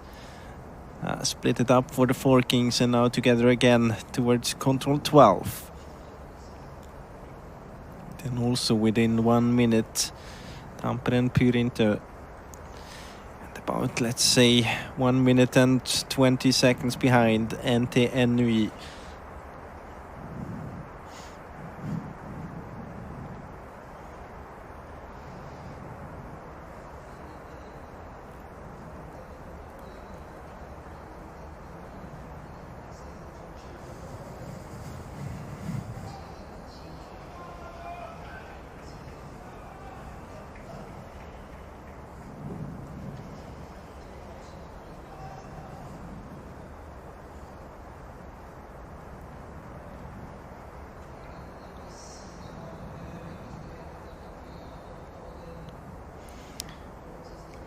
I think we're going to have a TV control at control 13 again. Yeah, I think we must do.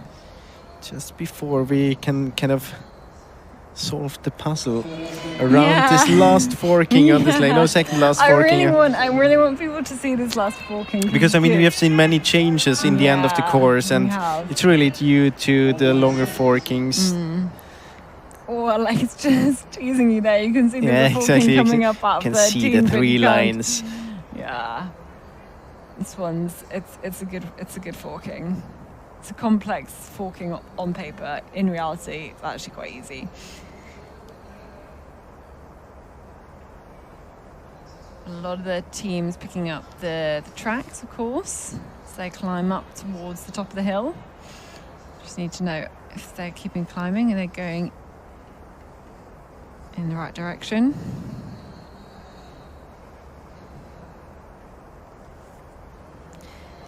And even though most of these teams had made mistakes, none of them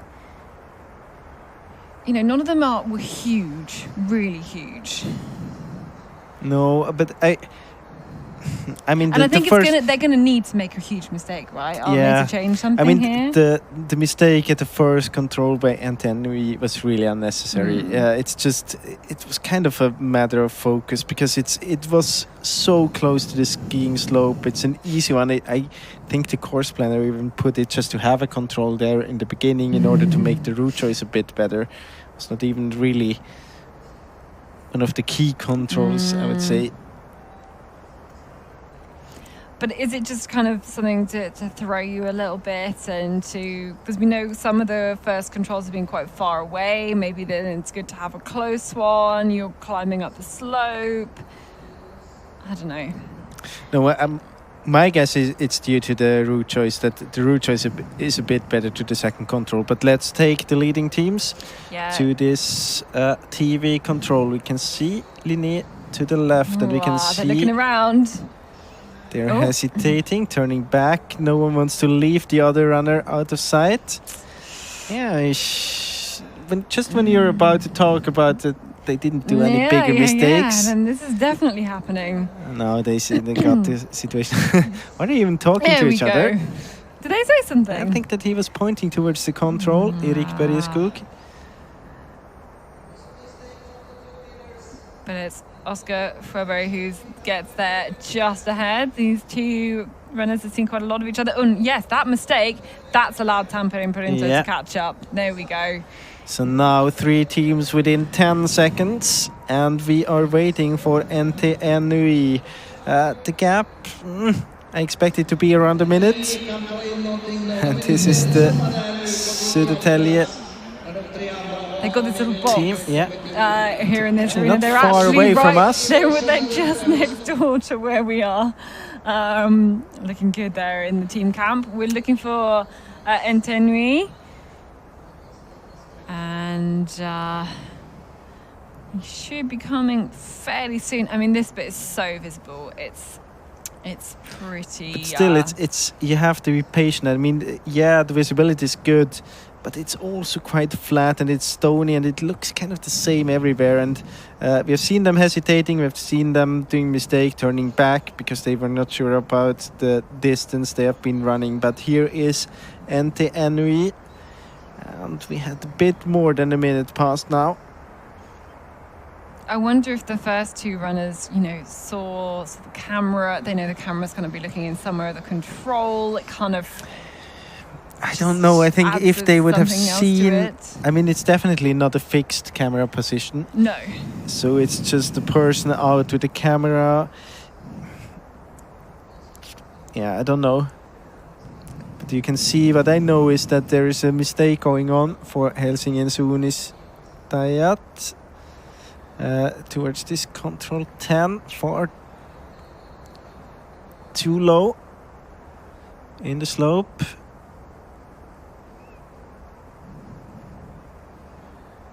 This is a big mistake. But this must be intentional because you've got to know you're at the bottom of this big old slope. Yeah, maybe he's heading towards E, but still, I wouldn't have to go down and climb up again. Climb like 3 contours and 2.5.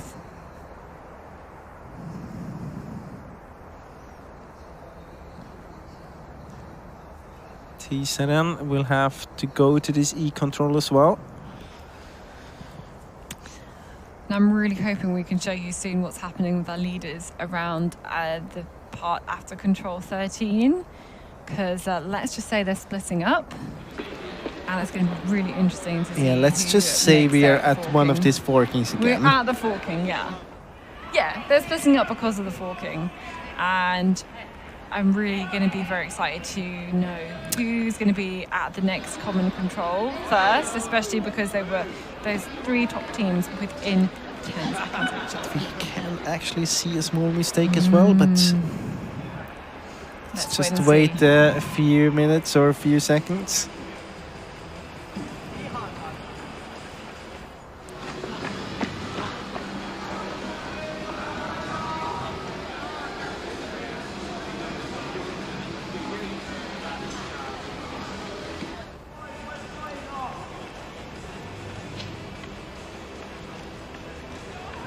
Okay, here's the first look at this. Now, look at this mess. We see first the mistake by Södertälje and Linné, letting Tampere Pyrinto get in touch again, and now they're splitting up 2 different options on this forking.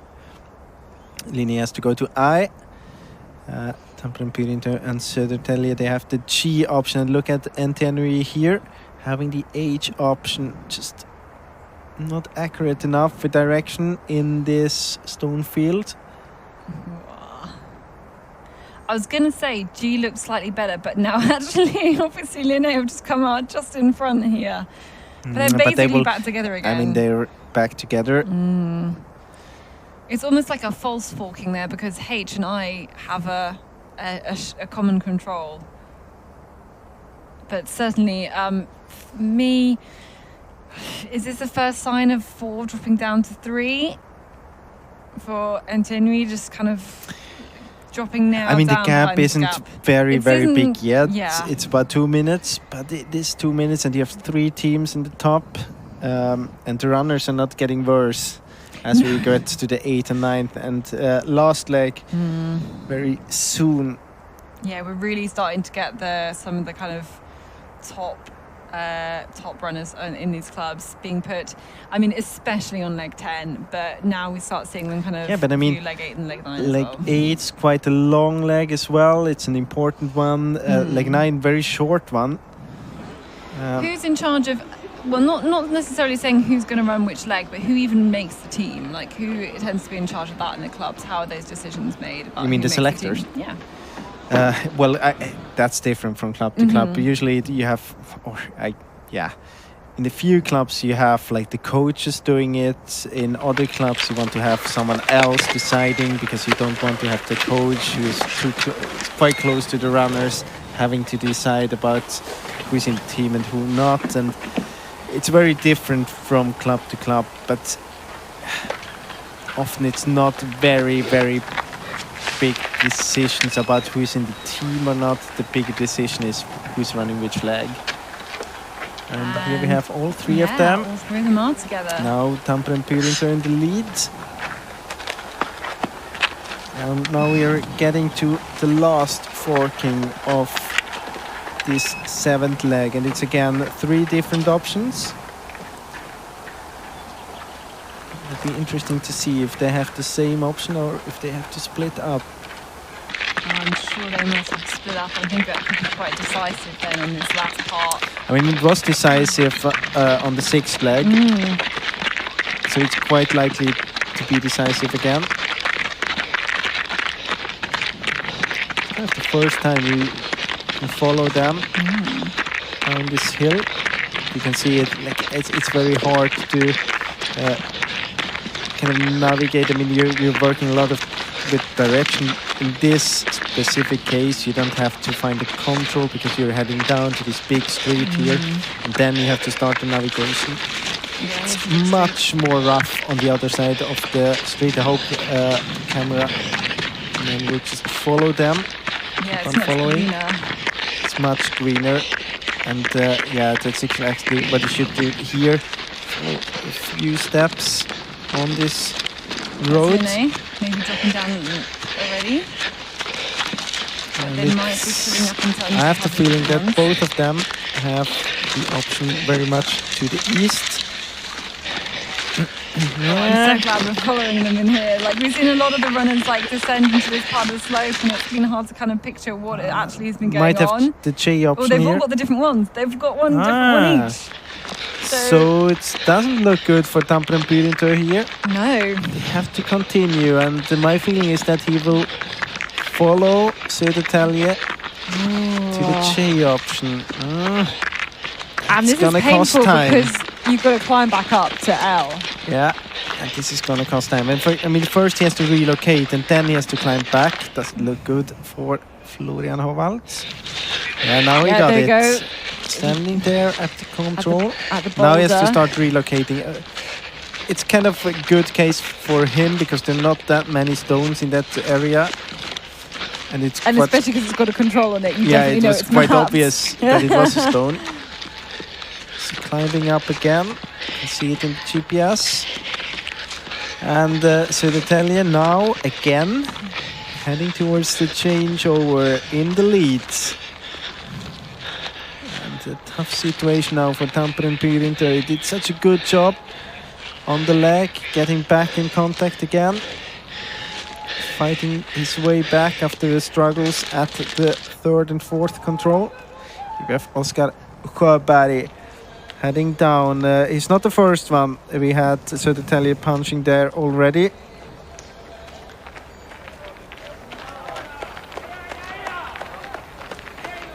And we're still waiting for Tampere Pyrinto, but mistake, it was more than a minute. So around 1 minute and 20 seconds. Here we have Södertälje Nikvan, Erik Börjeskog.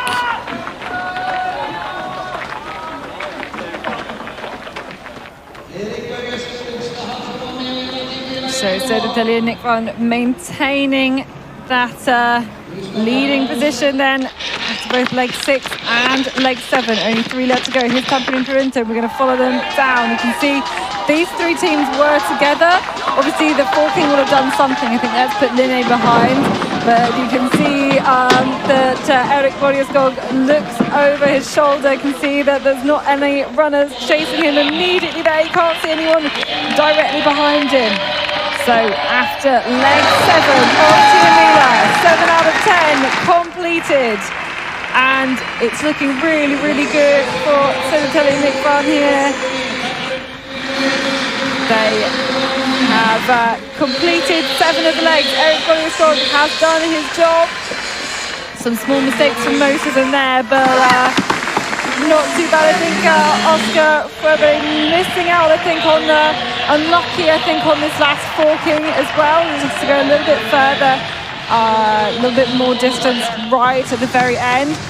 But for me, he was the cleanest runner on this leg, to be honest. Very good run, except for the mistake together with Södertälje at control 13, the TV control, but he did a very good race, and he will send out Albin Riedefeld now. I was just giving some nice words to him. You can really hear it. I think it was just some positive cheering. Oh, this is really tough because he was right at the start here. I think he's going to be really annoyed with himself here because just losing it right at the very end and not just checking there.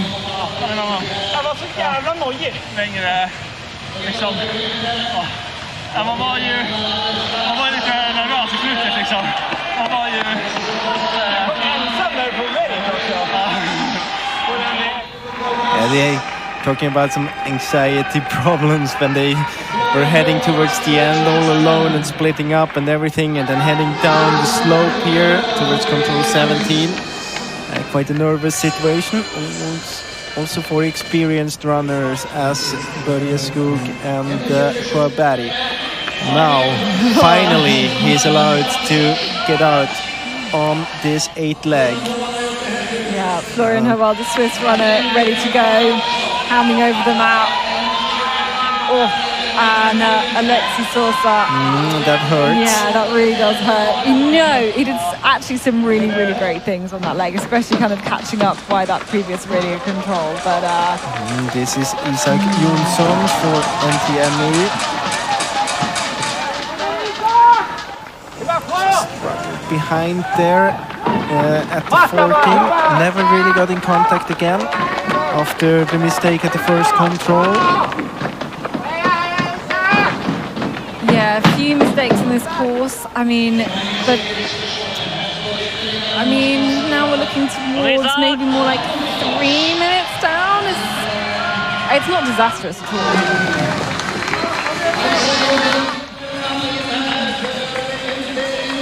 So rounding the corner here on the final few stages of the race. Around this crazy hairpin bend, going to drop his map and get a new one to hand it over to his teammates.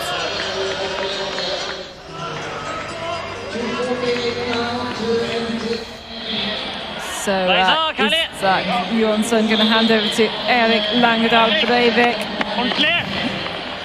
Norwegian national team runner. So heading off there for the 8th leg. Into leg 8 of 10. And 4 teams through in towards the finish. I guess next up we should be looking for kind of Becca Lagert's Orion, but maybe not. Looking at the GPS tracking, maybe not. I think it will change again. I think we missed a bit now when we just turned back on the GPS. Maybe a good time now for some replay of GPS.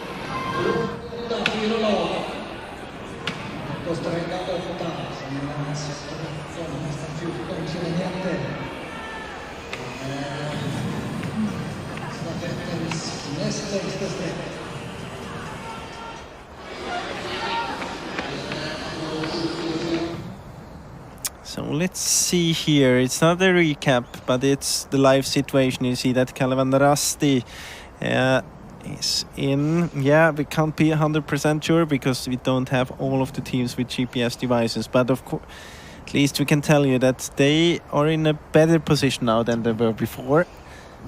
Heading up towards 16th control, ahead of Helsingin Suunistajat and IFK Göteborg. Tisserand, they must have done a mistake here. Now behind, they have been in 6th position at the first TV control on this leg. So see that Bekkelaget a bit behind now as well. Have to go all the way up to the I option there.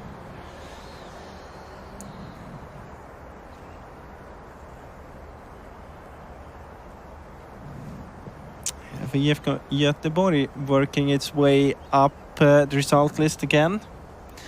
Maybe not really time-wise, but position-wise. Yeah, position-wise looking very impressive, and certainly on this leg, maybe not making the mistakes where others are and they're losing time.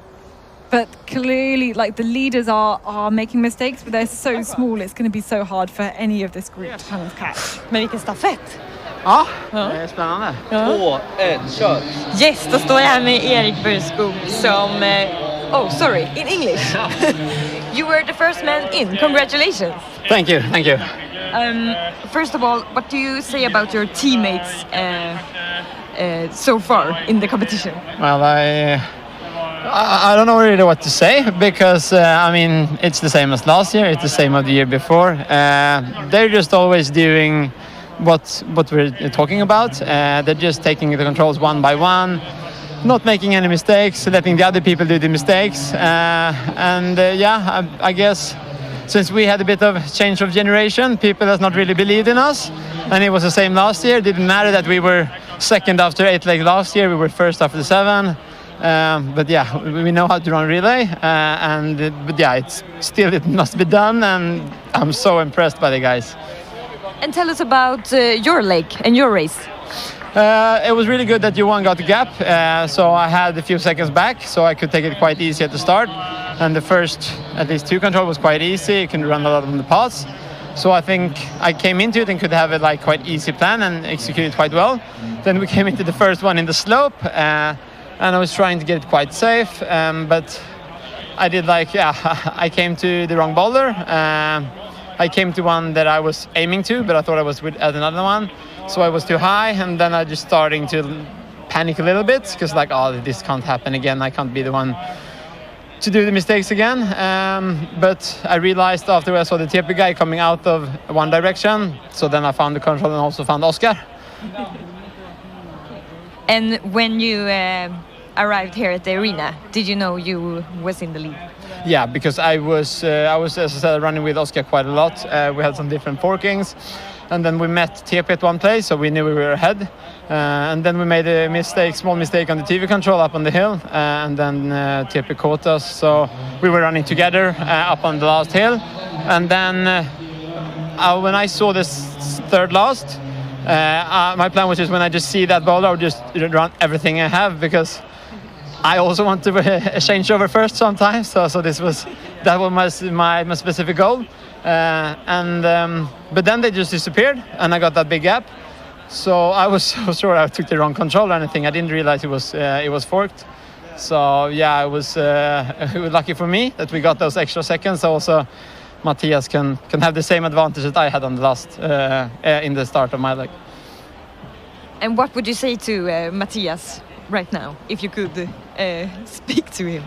Well, there's nothing for me to tell him. He knows what to do. He's been doing this also for the last 5 years, so he just needs to take one control at a time. If he makes a mistake, he just needs to relax, because there's also 2 guys behind him. We have strong ninth leg, and then also really strong finish with Tini, which is also now have a lot of experience running last leg. So we have also a young team that we will be able to have in the future as well. Okay, good luck. Thank you.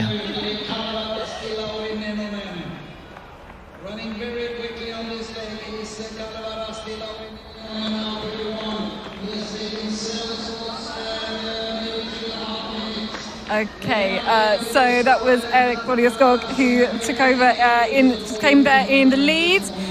So we've also got Oscar Fobe here into second place there, and you saw a lot of Erik Bodieskog out there in the forest, didn't you? Yeah, I saw him already at the third control, and that was so nice. He came from the wrong direction on the slope. And I was just there it is, what I've been waiting for. So that was nice. Yeah, and we actually quite a lot of those leading teams seem to be making mistakes, like in this early section by the third, fourth, fifth control. You seem to be pretty good in this section. What was it like around there? Yeah, we've been preparing a lot for this. So I was almost walking, like jogging those controls. But I've been doing a lot of slope orienteering this spring. We've been living down in Italy, and we were in Switzerland last week. So I felt quite used to it, like knowing how high am I, and just like going from detail to detail all the time. There were really many teams that had problems when they get to the third control. I mean, was it really just a change in vegetation and like that you get into the slope, or was there something else as well that could... Yeah, I really was. I made sure that I was at the bend just below the line, so I know exactly where I was entering. But then still, when I came down there, it didn't really look like how I thought it would. It was a lot of small hills and stones and nothing really big. I thought with this cliff, going this nose with the cliff, I thought that would be quite obvious, but I didn't really see it. So it was. I had to stop for like 10 seconds and look around, understand the map, and then I went. I think the runners who just went straight in and didn't do that stop, they probably did mistakes. Yeah, it sounds like you kind of had the right tactic to go there as well. And was it off-putting seeing the other runners kind of going in those different directions? Were you able to focus on your own run? Yeah, I was just trying to be in my zen, my zone, and just like taking control by control, just like as fast as I started thinking something like, oh, this is going well, I was just like, okay, stop, think, just back into it again.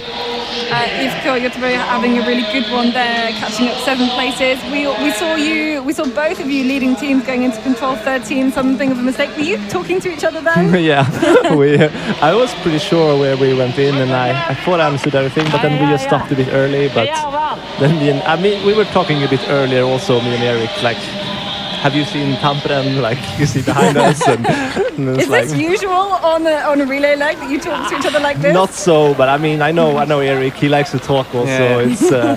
It was really fun out there. How is it going at work? And how is social life? And then we saw the last control, the last forks control 17. All of you guys came out of the forest to the road about the same position. What was it like for you there? Talk us through, because you had a different. I was starting to think like, okay, we're almost at the finish. There's just one control left, and I was trying to check my direction. I thought they were going a bit in the wrong way, but then when we entered the road, I tried to like check where am I, and I realized like, oh shit, we're way too much to the left. And then I just went down and took my one. But the Tampere guy, he was so sure. He said it that he was so sure that it was not forked, so he just followed Eric all the way down. And you could see that on the screen that he was very sure that it's not forked. And it was that could have been a devastating mistake for them, I think. We'll see. And for you, your job on the 7th leg for Linné, just to be in the pack. How do you feel that you kind of achieved this job that you've been given by the team? Yeah, I'm super happy. Our tactic is pretty boring. We just try to do no mistakes and just let the other ones fall away one by one. It's like really a slow war, like breaking them down. War over many hours. But it's going really well, and it's a good tactic. So we're playing it safe. Well, it's working so far, and actually, what you were saying about taking those couple of seconds just to check the features, to check the controls, especially when it gets tricky, I think that's a good. And especially what you're talking about when you came down out on the street, that's something I really miss from many teams, because sometimes you have to invest a few seconds in order to save minutes, and experienced team, like often we have seen IFK Göteborg in the past doing that very well. Now you're doing it perfectly, as you say, but other teams, they think they have to do something special, and then they don't invest those extra seconds, and I think it's often the case that it's exactly this reason why they drop off, or Tampere and Pyrinto not doing the work all the way to the second last or third last control, just because you're kind of get the idea that it's over now. I think we've also been in that position a couple of years ago. We were always like joking, like you got the risk to get the biscuit and just like going, and it was, but we always did mistakes some parts, and I think that's what we changed. And is it easier now when you have the victory from last year? It's both. I think it's easier in one way. Like you've done it before, it feels good, but also it's more pressure. Like last year, I don't think so many. We were one of the favorites, but no one like expected us really to win. But this time it feels like we should win, basically. I don't know. It's a bit different feeling, but it's also fun. I like it. I like to have number one on the bib, and it's fun. Yeah, not many teams will ever get to say they've had that in their orienteering careers. It's really exciting. So we've seen actually a lot more of the other teams coming in now. I think we better wrap up what's been going on with that. But thank you very much, Oscar, for having a chat. Thank you. I think we're going to get back to the race and see what has been going on whilst we've been chatting in a lot of detail then about Linné and the race there. Okay, so Turen met some caveat in there as well. We saw Stora Tuna climb up some places as well, I think.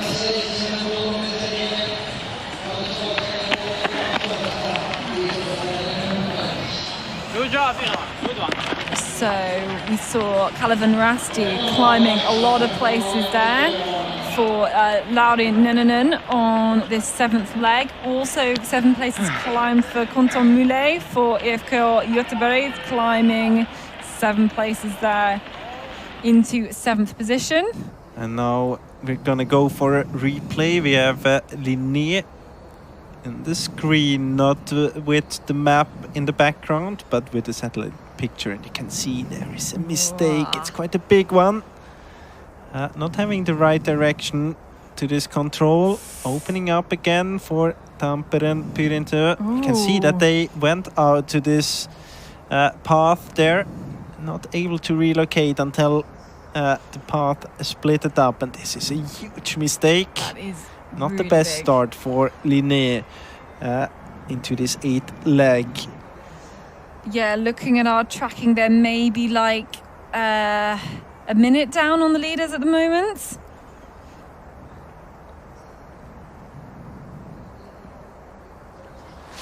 And heading back onto that 8th one. We head back again to kind of more a longer leg here, 13.7k. And this is, we're going to wait for them here at the next control. I wonder if this is control number 6. Let's see who we see here first. Here's Södertälje. And I think Katherine, yeah, there as well. So these two runners both together here. Matthias Petter and Florian Hovald, the two of them. They managed to keep it clean where we had that mistake. That mistake then from Linné, and that was, I think, Albin Riedefeld on the 8th leg for OK Linné. So we heard Oscar Furbo talking about the tactic of just not actually risking it, investing in a few seconds, trying not to make mistakes, letting others do that, and not quite working on this leg. But let's wait for the time to tick up, see what the gap is. We're approaching a minute now. Time is ticking. I think we will see him very soon in the picture. Albin Riedefeld.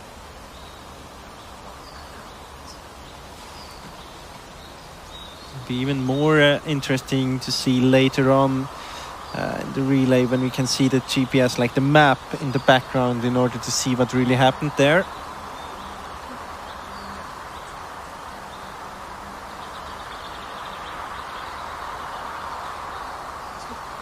He should be here now.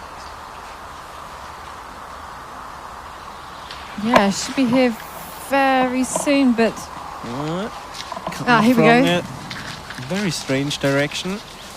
Yeah, not really perfectly into the 6th control either. Not the best start for Riedefeld. 139 behind. You can see he did like a bit of a strange wiggle into the 6th control. I think that was another maybe 1 minute from the first mistake and another 30 seconds from the next mistake. Yep.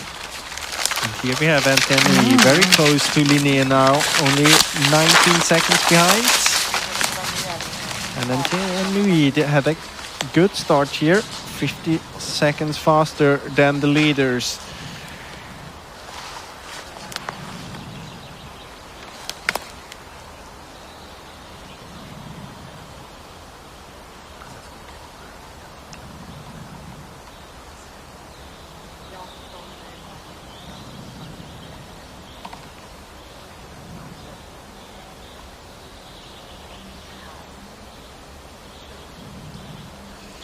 And then if we look back towards the teams that are outside of these top 4, Calvin Rasti, Helsingin Sinistayat, they are the next ones chasing, as well as IFK Göteborg. They are on the way to control number 2. This is control number 6, where we are right now. And again, we're not really going to see, I think, many GPS extracts from this spot.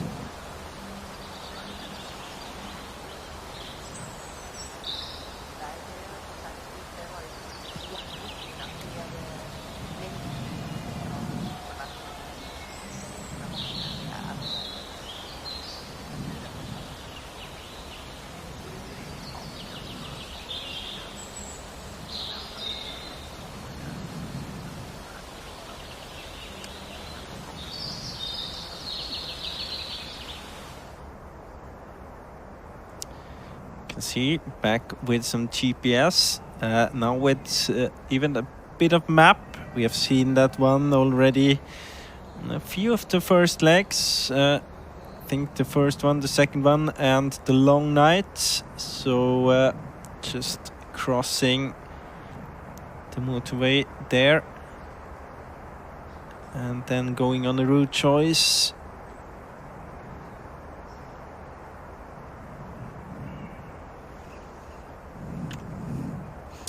Don't see the control, but we get an indication here where they are heading, if they are splitting up or not. Definitely different route choices between Linné and Södertälje, which are together with Tampere and Pyrintö. It seems also as if NTNUI Erik Langedal Breivik staying a bit north of the red line, maybe heading towards the same option as Södertälje and Tampere and Pyrintö.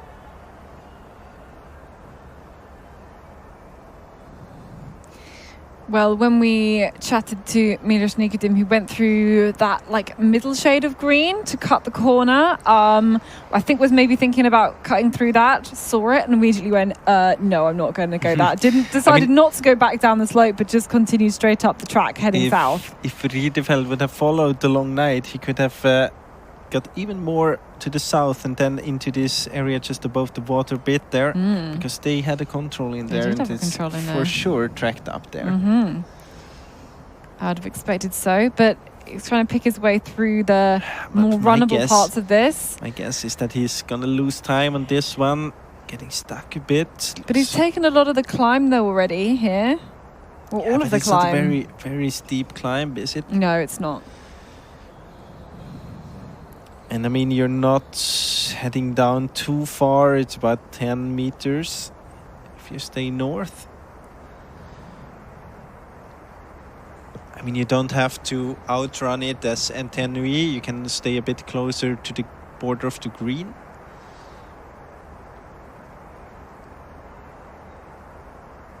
Now I think that Riedefeld has found the track from the long night.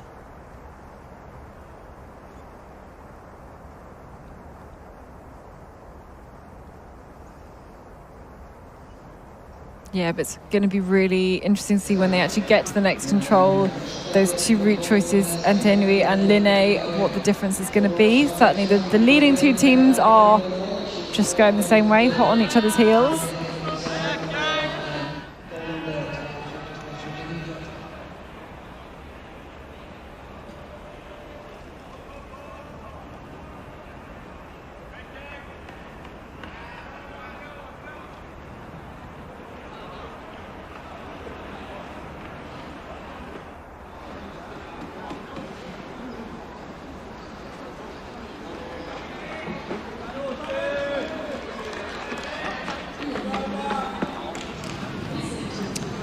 Say that we haven't got any other punch at control 6, first TV control.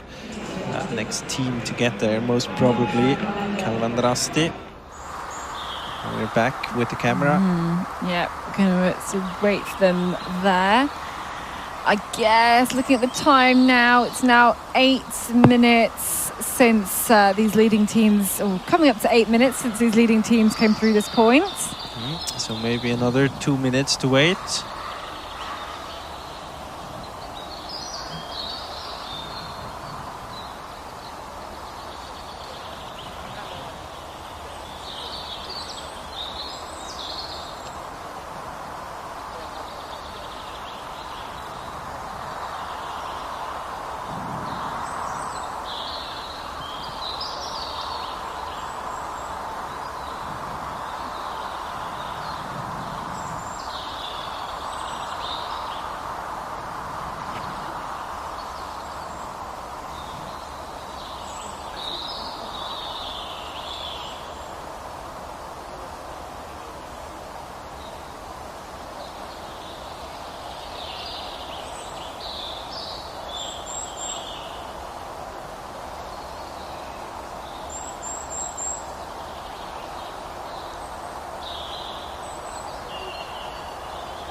Okay, he's spotting the next team, Calvan Rasti. Here they come. Yeah.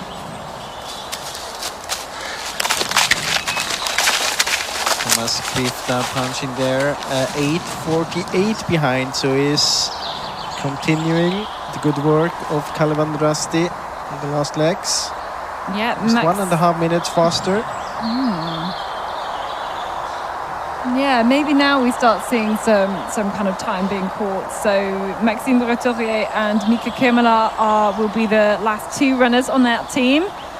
Very, very strong international runners, specifically Mika Tiomila on the last leg as well. Not really very much a surprise that they're going to put such a strong international runner on the last leg. 30 seconds behind Calvan Rasti. We had Helsing in zone instead. Heading out to the forest, heading out to this 8 leg. So this is probably the next one to come. Here he is, yes, indeed. Matthew Bett. 9:43 the gap. He also was able to catch 1 minute compared to the leaders, but it was a bit slower compared to Kalevander Rasti. They've got Lauri Sirilainen, 3 Sirilainens on this team, with Olli Uganaho on the last leg.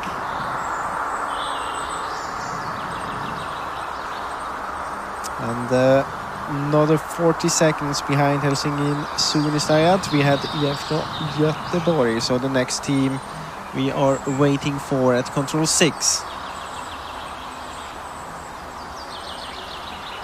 Yeah, that's Håvard Sandstad Eidsmo there. What he's waiting for.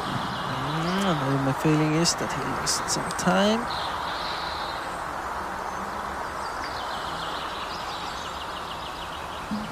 Yeah, maybe some dropping slightly further behind. And that team still to come, Max Petterbemer, Kasper Foster. Max Petterbemer, though, had some injuries this winter. Didn't get part of the Swedish team for the first round of the World Cup in Norway, which, you know, often he's a kind of a shoo-in for that, for a World Cup team, certainly.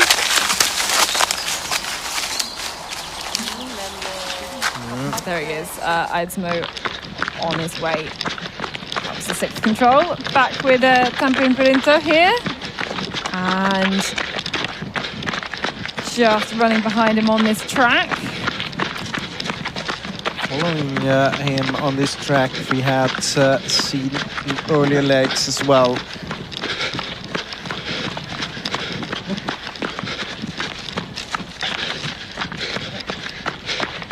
You get an idea about the green bits to the left. It's kind of a middle green.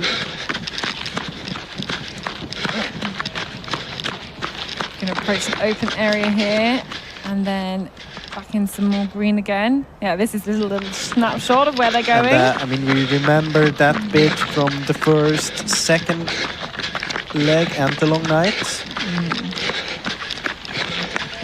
And it was especially on the first leg they were choosing this option. I think on the second leg they decided to go more straight, keeping to the south there, higher up, using the Captain area. Linné and Albin Wiedefeld going to go a completely different way, but you can say probably Linné's still ahead of MT Nui after the next few after the controls they've just punched, and seen the different route choice after kind of the road crossing. There we are behind Södertälje. Mattias Petter.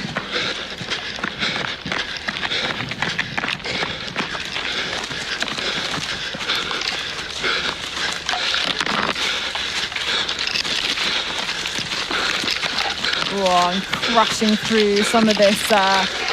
I mean, this is proper green now.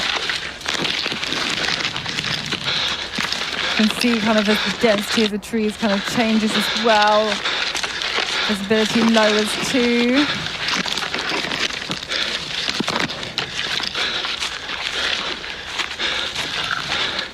And even then, in amongst this green, we're already well into the day legs again of this relay. No problems there. And you can see actually now you get back visibility because you were behind Mattias Petter, but you can see Florin Hovald ahead in the picture there.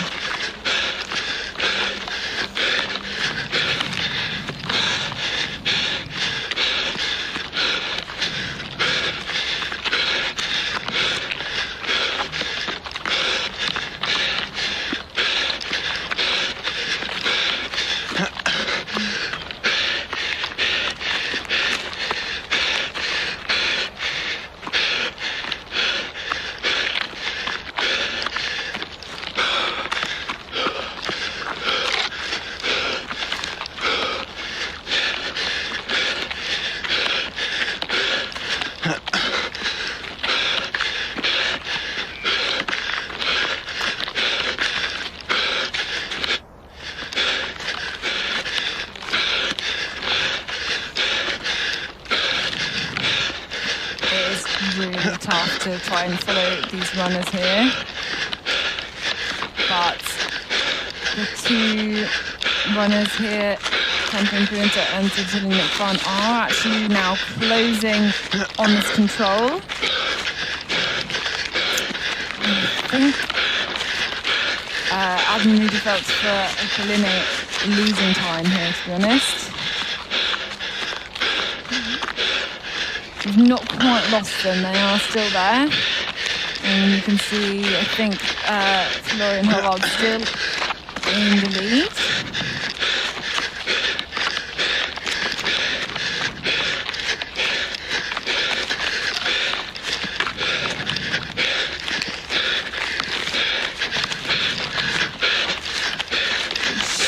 Really close to control, I'm not sure if we're going to see it. We might see them change direction ahead. There we go.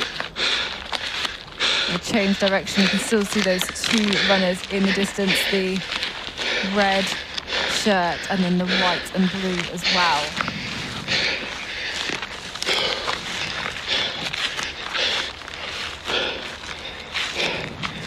Ja, jag tappar i det området. Den här är i vägen så jävla mycket. Control.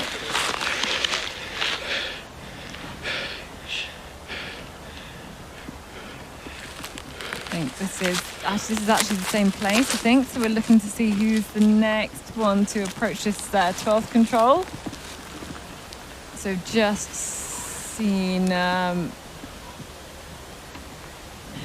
you can see, Tampa Imprenta there after 6.3 kilometers.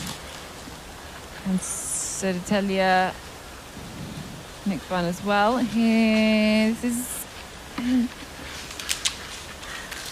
is Entenui. Erik Langedal Breivik in here. 1:21 is the gap, and looks like Albin Wiedefeld had maybe got ahead of this Norwegian runner. Now looking back now, and our running camera is off again. This might be Linné. Can you see some movement? There he is. So I think route choice lost for Linné there.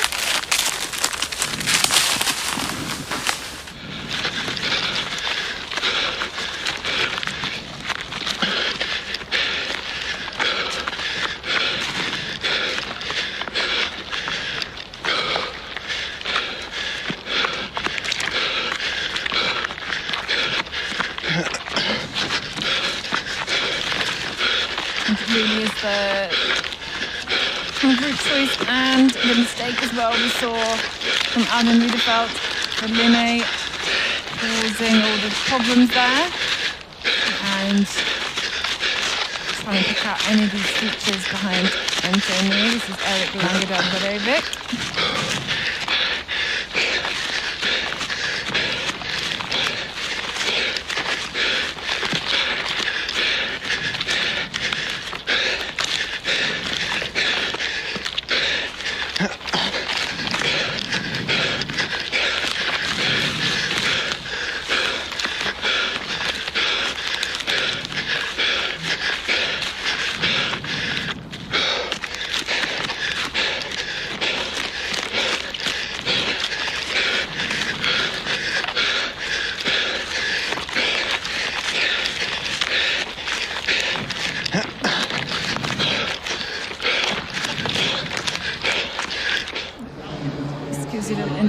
What some of those felled areas are like, and love to see a little GPS picture right now. Maybe we're not going to get it properly replayed for a while, but there's definitely a mistake being made by Södertälje and by Matthias Petter, not at all having the right direction in this fairly featured slope. This is Linné.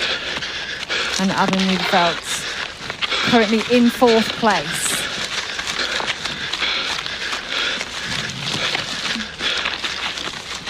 For me, Albin Wiedefeld being just a little bit too scrappy. Got to try and regain some kind of control, the right pace maybe, the right kind of ratio of looking at his map.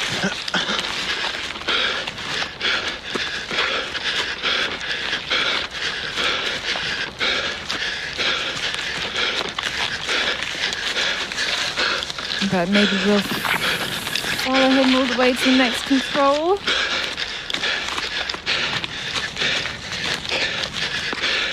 I think more mistakes for Södertälje Nick Van as well. This is really tricky here, and there's so little to relocate on. This is really tough. Let's have a little look here. We're going to get some sort of a replay. This is Tampere Perinto here, and also Södertälje. And I mean, this is climbing loads of height here.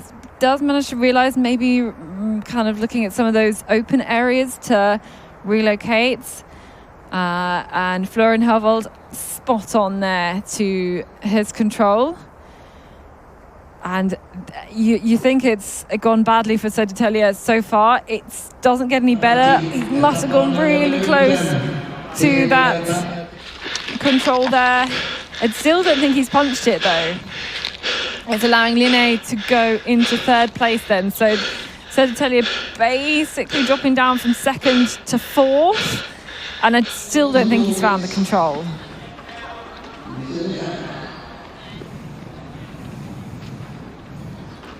But good for Ente Enui, who are into second place then, behind Tampere Perinto. Han är ju kanske den mest meriterade här i det här gänget. Kanske anföraren har varit med, men han var bättre för något år sedan tror jag nu. Och han är riktigt topp.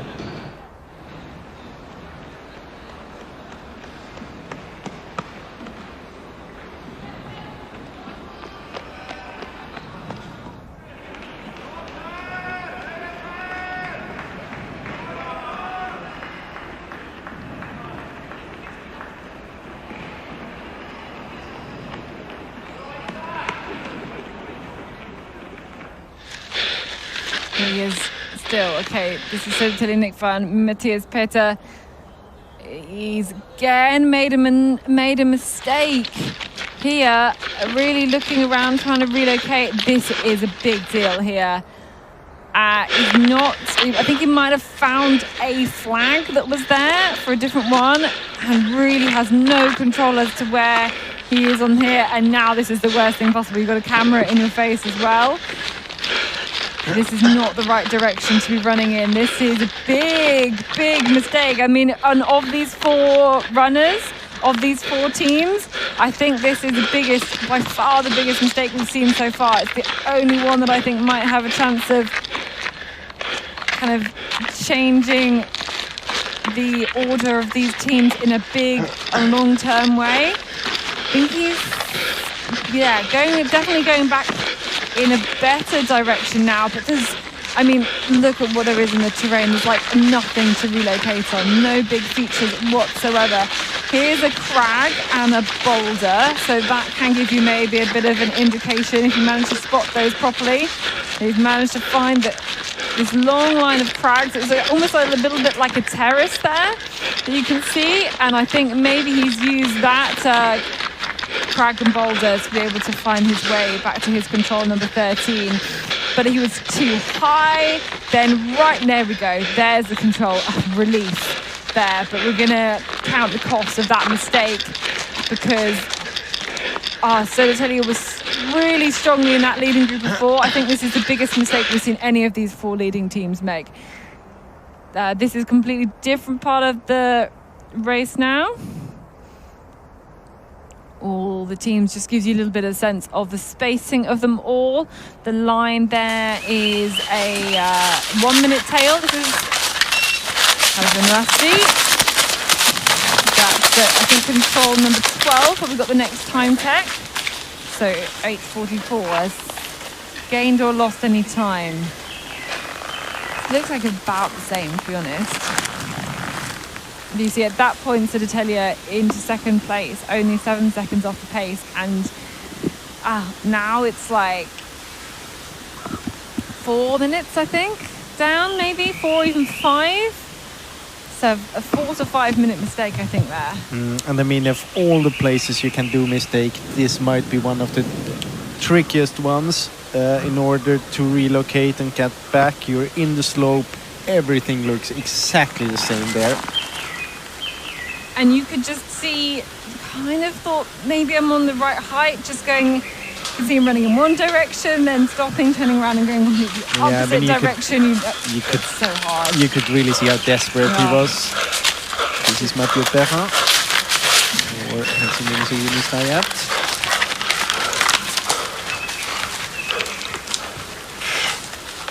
Going quite well.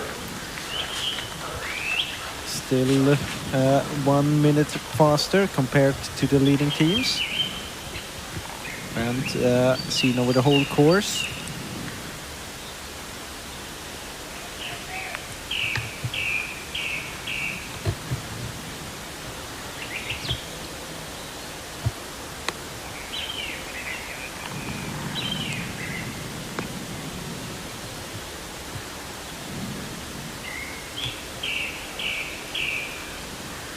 I think the next team we expect here is control. Blue and white, I think. Yeah, I guess so. Looking for IFK Göteborg. We've also got Stora Tuna making some progress up as well. I think they'll be the ones we see after IFK. The gap at first TV control 11 minutes and 10 seconds at the start. 11:27. So quite equal pace compared to the leaders, but you also know that we have a few runners faster than the leaders out in the forest. Here they are. Håvard Samsa Eidsmo.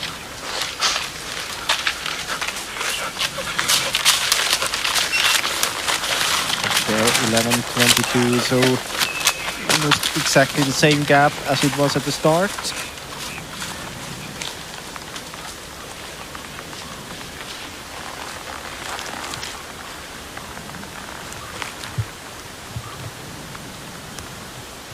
And as you mentioned, I think the next team is going to be Stora Tuna.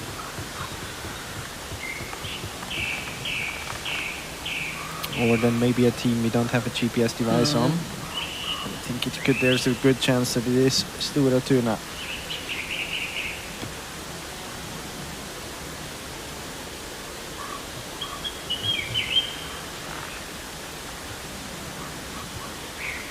And if we switch back to the leaders, they're now on the way to the 16th control. At control 17, we will have the next TV control. So in about 2.5 minutes, switch to the leading teams again. First, I think indeed, here they come.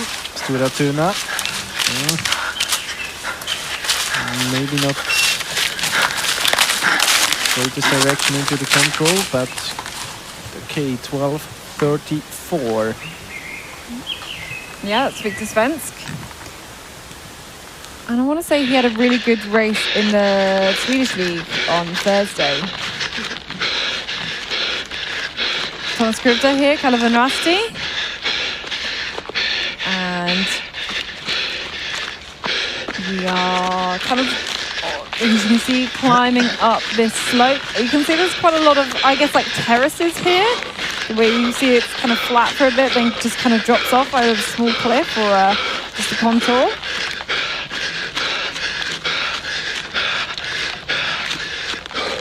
On the way towards the 14th control, just there. Spot on. Yeah, very well done. And like bang on the compass as well. Absolutely dead straight to that control. Really, really impressive. Back at control 12. Next team to approach Bekke Laget from Norway. Here they are. Then very soon we will switch back to the leaders because they are now getting closer to the 17th control. TV control.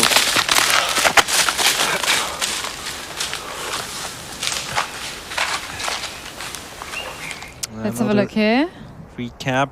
I mean, it's kind of the same story. Once you start doing mistake and you're self-confidence gets a bit lower, then it's hard to stop doing the mistakes just on the wrong side of this marsh. Well, I wonder if that was the way he was planning it to go, and then went there and thought, oh no, this is like... No, but it can't... No, we can't have Oh no, because planned that is not ever a route choice really, actually, is it? No, that's true. The other option would be if he would have been reading towards the next control already, but I have a hard time to see that.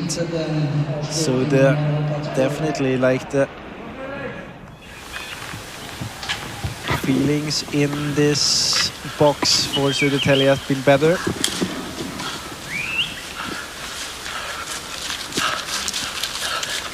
This is Kove. Sanderskato.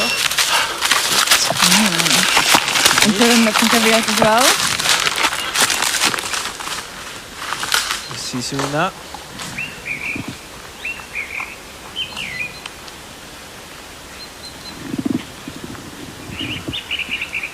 Yes, so I have Kari here from Tampere, and Tampere it's looking good. What do you say about it? Yeah, of course it is. I'm happy to the situation where we are at the moment, and actually we are very excited because we have kind of managed to follow our plans, and we are now in the leading position there. And really, so far, has it been as you'd planned? Yes, yes, that has been our plan to play kind of playoffs games after the Långanatten, and now we are there where we want to be, and I hope that we will succeed also in the coming legs. And what do you say about your runner on the last leg? He is Fabian Ebersold, who is young. He belongs to the Swiss national team, and he is very strong. He has very strong legs there. And how will you celebrate if you win the whole thing? The guys will specify that. Okay, we'll ask them if that happens. Good luck. Thank you.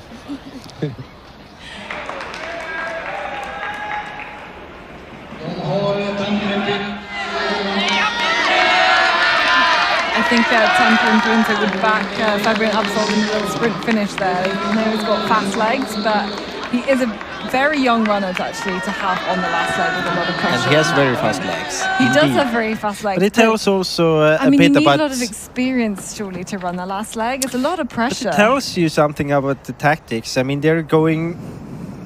Well, they're going all out. Yeah, they feel that they're not going out on the last leg all by themselves.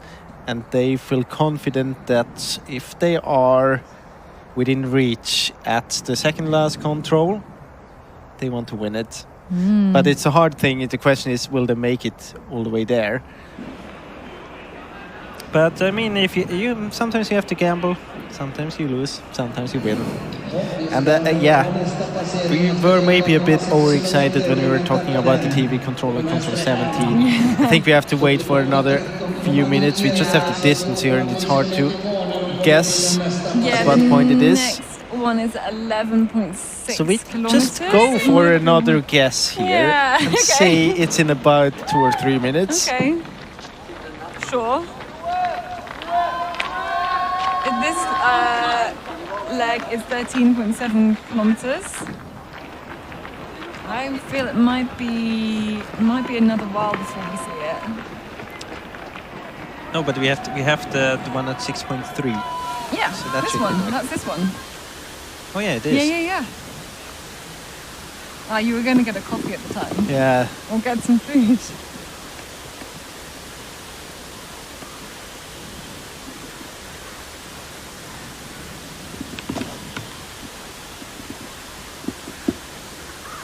So this is this 6.3 kilometer control.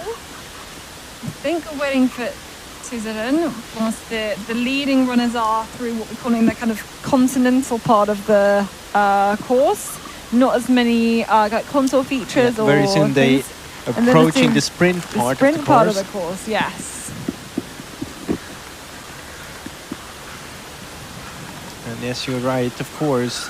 6.3 kilometers. We are waiting for Tiomila. This might be Malung. With the right leg as well.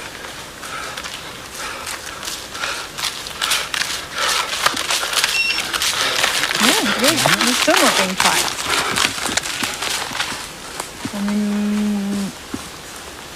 Yeah, I'm not sure we saw. Did we see Orion as well? Here he is.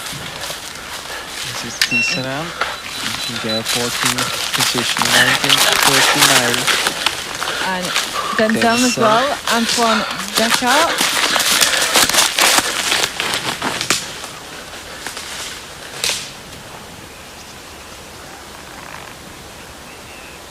Another nice moustache to the collection. Are Orienteers like having a moustache competition or something? I have no idea.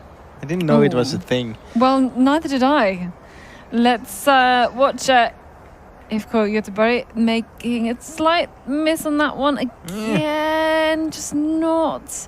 And then another slight miss. Oh, no. Next I mean, one. there's two. Still. Yeah. Oh, no. Okay, it's not really That's a not slight a slight one miss anymore. at all. It's quite a big. That's a it's not only big miss. the distance; it's also the hesitation there. Finally getting it. Control 14. So now behind Bekkelaget again.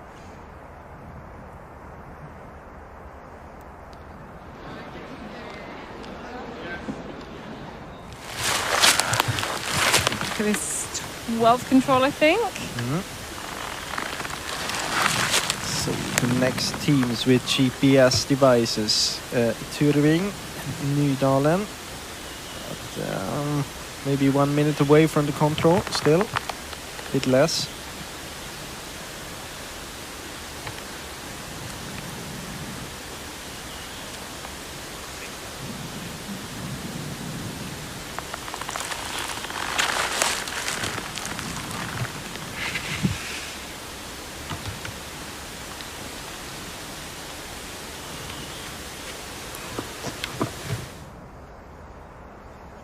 Live with them here.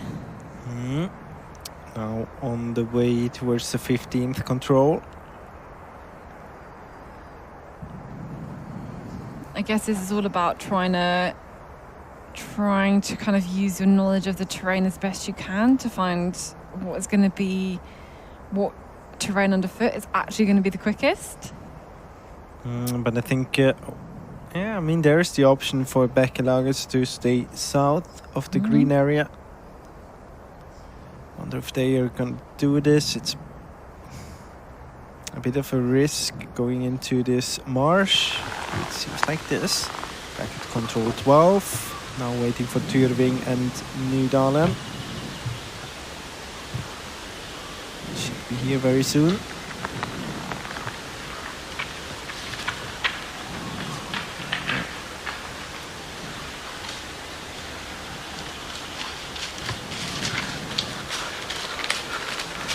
That's Tyrving.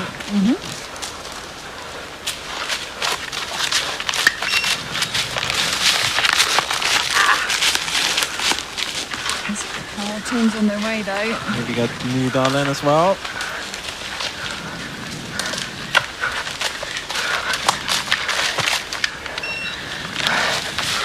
3 minutes behind. But the team's coming. There's one team from NTNUI.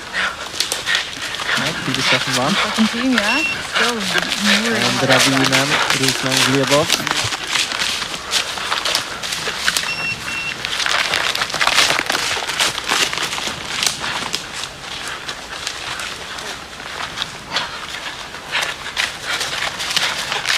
Jonas Parma.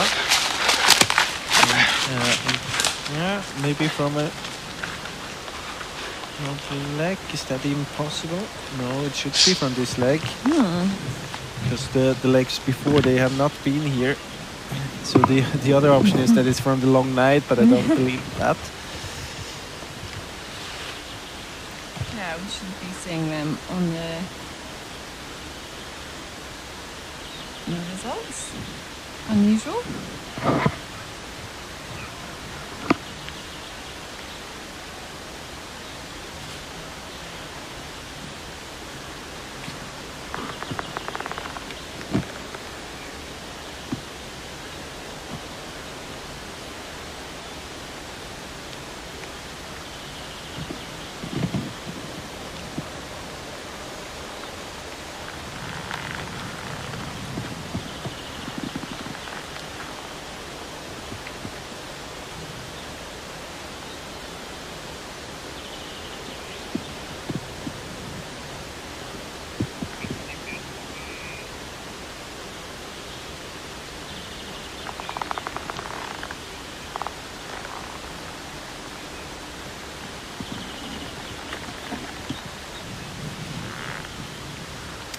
We're waiting at this control 12 for about another minute. I think we'll get Halden into 20th position or maybe 21st position. Bit depending on if it really was Parma or not.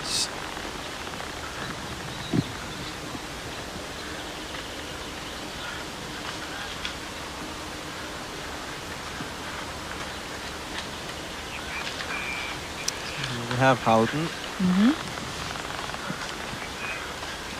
Let's see. He's looking around to his left. Looking at there the we wrong go. place. Now he got it.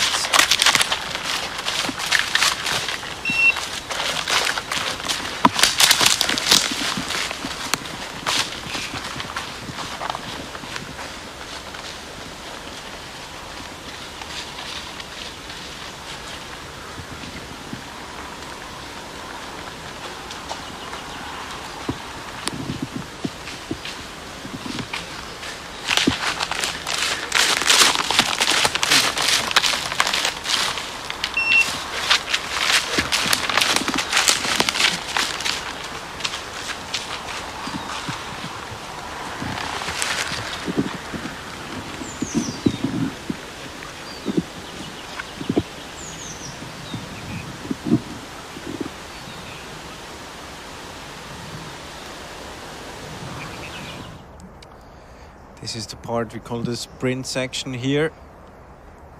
I mean, it's basically just running for about 1 kilometer. You can see that NTNUI is in the lead, let's say 20 seconds ahead of Tampere and Pyrintö at this point. And then we have Linné in 3rd position, a bit more than 1.5 minutes behind NTNUI as they are heading up the hill again. This stony hill we have seen before, and now I'm quite confident that we will get another TV control at the next control, actually. Yeah, I think we will. You can see just what this gap is, and NTNUI just so quick, just being able to catch up the field and then get a gap as well. Good run for Erik Langedal Breivik.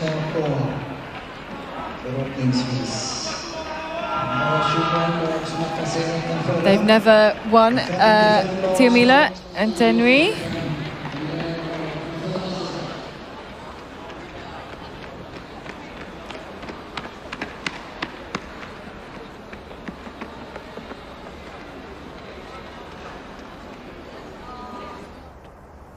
So now we are waiting at the next TV control. Control 22. And as we have seen on the GPS, we are waiting for NTNUI Erik Langedal Breivik and Tampere and Pyrintö Florian Hovald.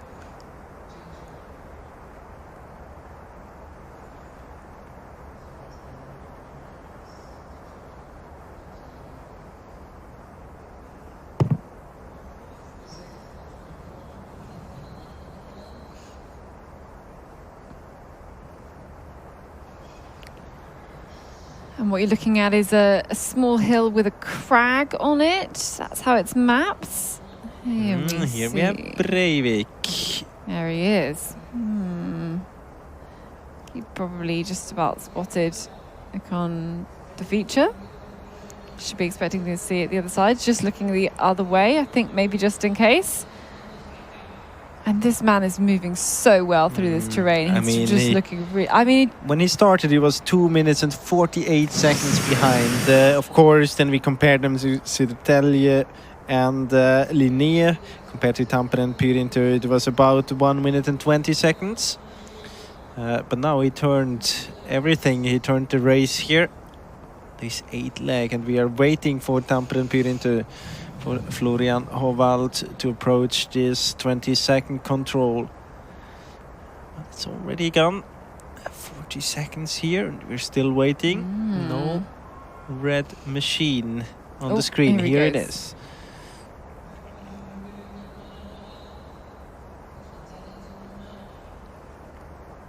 So quite exactly 1 minute, the gap. 55 seconds. Yeah. And that's just taken from the sprint section and up the hill, pretty much. That's the literally continental it. and the The sprint continental section. and the sprint section, which you think a Scandinavian wouldn't matching against the Swiss. He's done very, very well on that one. It's still going to be Linné through next, but the time's ticking by. Heading quite far into the stony area. Alpin Riedefeld.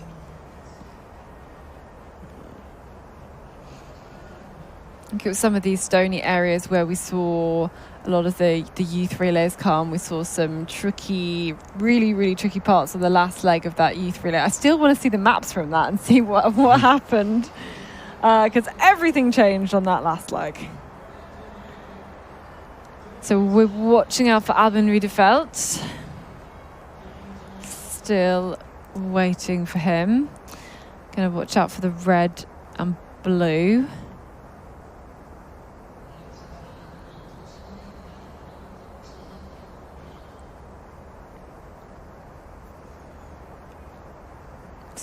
It is 2.5 minutes now. Here he is. There we go.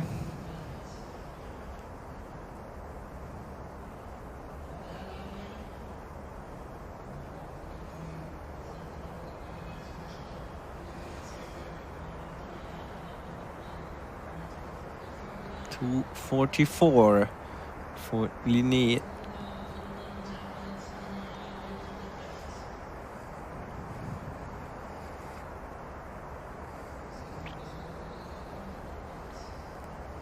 And we're getting close to the next changeover again. So NTNUI very soon on the top of the hill on this, as we got to know, hill that's it's even calling for some anxiety among the runners. Yeah, absolutely. Here's some of the later runners back. This is live GPS tracking with them. And just quickly touching on the leaders again, it looks like NTNUI just really, really fast. Linné kind of making mistakes and route choice errors, but Tamper and Printer just kind of, clocking on a nice little medium. Not really too many Medium errors. rare. Yeah, not the fastest speed, but not really any errors either. Just kind of playing it safe and ultimately doing a good job. And that we can also see on the GPS, I can see it. I can see it on the GPS, obviously, that they are splitting up. NTNUI, Tamper and Printer going different routes on the top of the hill. The quite open hill with the slope coming right after it towards the third and second last control.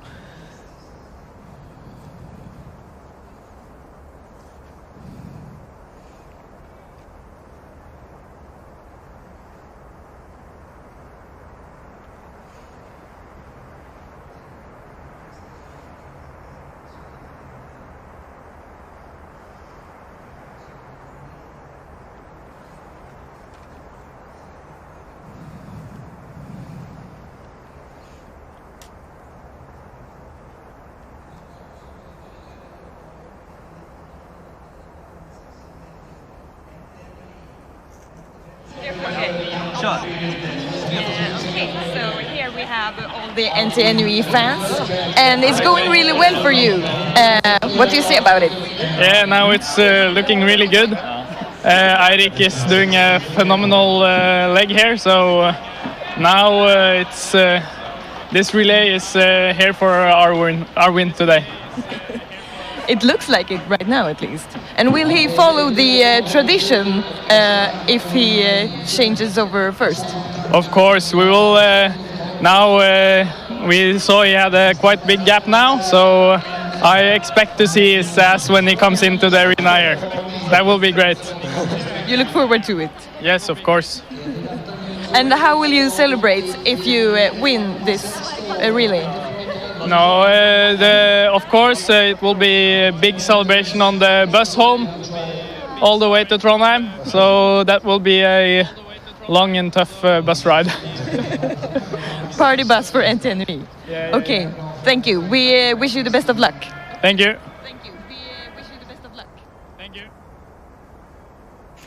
Well, I think it might be the party bus all the way home to Trondheim, whether they win or not, really, to be honest. I think you can be right there.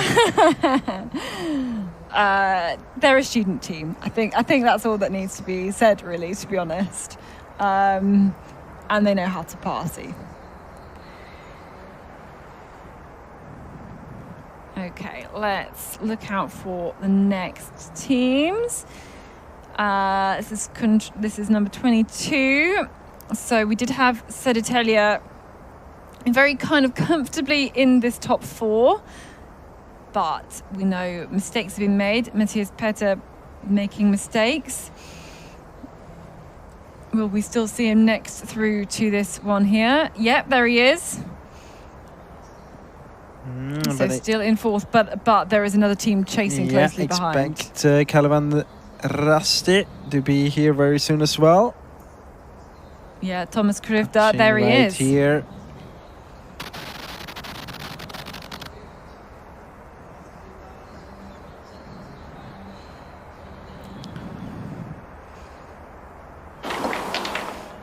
Okay, here we can see some drone footage. This, I think we are in the slope and the last few controls heading down towards the finish, and we're looking for NTNU. I think we're mostly looking for NTNU, and then a little bit behind Tampere and Purintu as well. It looks quite good for the team, the students team from Trondheim. Yeah, they're going to drop down here. You can almost see the next control. Here he is. And Erik Langedal Breivik has absolutely flown round this course. The orienteering's been spectacular, but the high speed as well, that is really what has been incredibly impressive to break away from Florian Hovald. And there he is. He's going to be overtaking runners all the way through to this finish line here. One more control to go. The arena is in the background there, this ice hockey arena in Skellefteå. And yeah, this is going to be fun.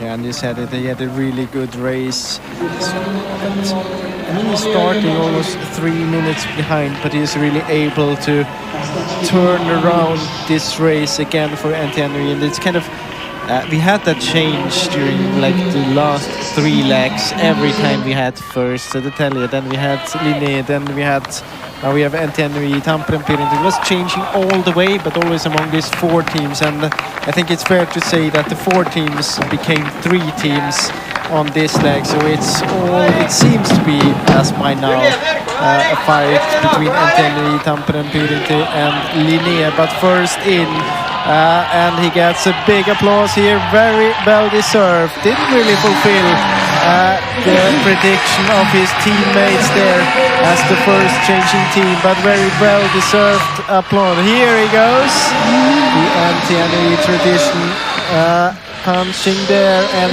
heading over to Jörgen Backlid to the second last leg of this relay, all alone in the lead.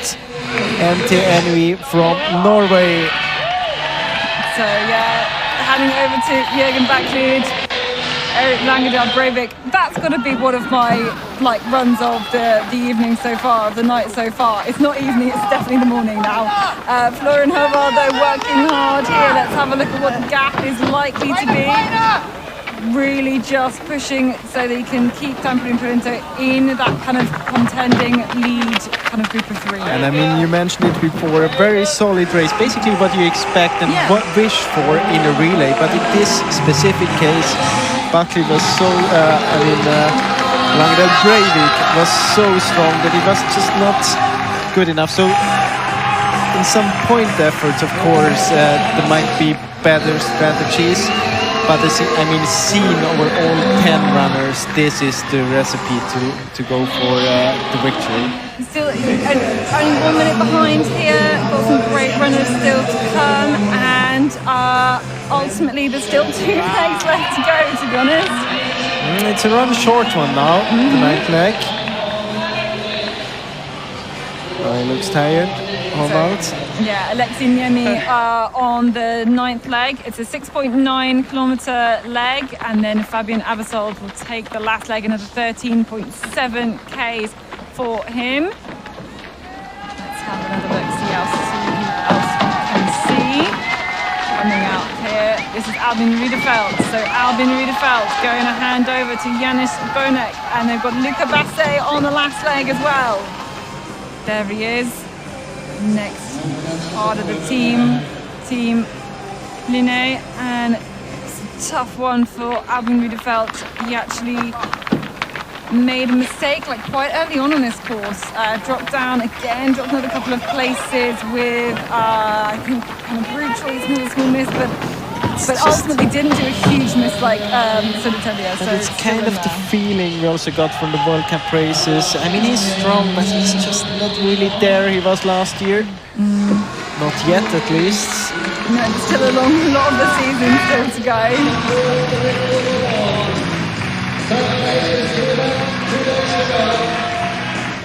Keep an eye on the clock though, working really hard, going to hand over to his teammate. And yeah, there's really not much of this course, that this 9th leg, it's a short one, it's 6.9 kilometers. The gap is 2:47.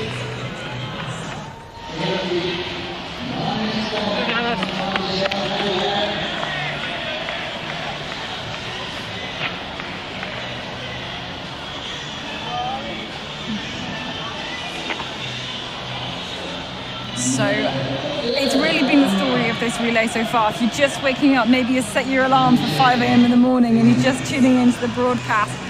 After the long nights, we kind of started off with about 13 leading teams in the long night. We dropped 2 immediately. We dropped another one. I think Cuvée fell back down to 9. We lost Halden, and we kind of in leg 5 we lost Becca Lagertz, we lost Tizeren, we lost just them making mistakes. We lost Orion making a 4-minute mistake on leg 6. Kind of leg 7 a little bit more stable. We've seen this mistake then by Södertälje and Nick Bunn on this leg 8, and that whole process basically. We haven't seen clean runs for the leaders, but we haven't seen huge mistakes, and they did so well being in that part of that leading group in the long night that they've just managed to kind of stay in that lead, and gradually people kind of have fallen away from the group. It's kind of what Linné was saying that their tactics were going to be, so have they played it right today? Exactly, but it's also kind of the classic story of Tiomila. It's so important to be in the leading group at the long night, because what we have basically seen is we had the teams in the leading group from the long night doing a restart, a small mass start within this group, and from this group every now and then a team was dropping off, and now we're down to 3 at the moment. Of course they can do mistake, but so far we have this 3 teams that minimize the mistakes. So obviously some teams didn't make the leading group in this long nights. Maybe because they didn't put their very strongest runners on the start, and sometimes it's because they made mistakes, I guess. Yeah, it's very hard to analyze that. It's always kind of a trade-off. What do you do? Then if you are in the leading group and you had your strongest runner there, in the end you will say that you're not in top because you had your strongest runner in the beginning. So you have to be careful with that. It's a lot of strategy, and it is so important to be there at the long night. Yeah, it's really been very decisive.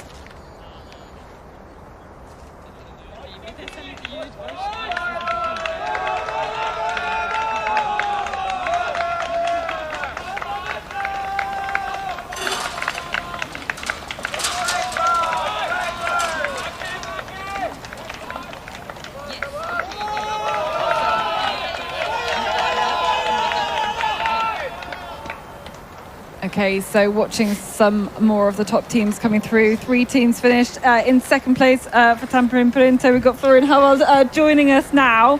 And it looked, I think, mostly like a pretty stable race for you. Would you agree? Yeah, I must say I'm really happy with my race. Good technique. I tried to push from the beginning. Had a good grip on the map.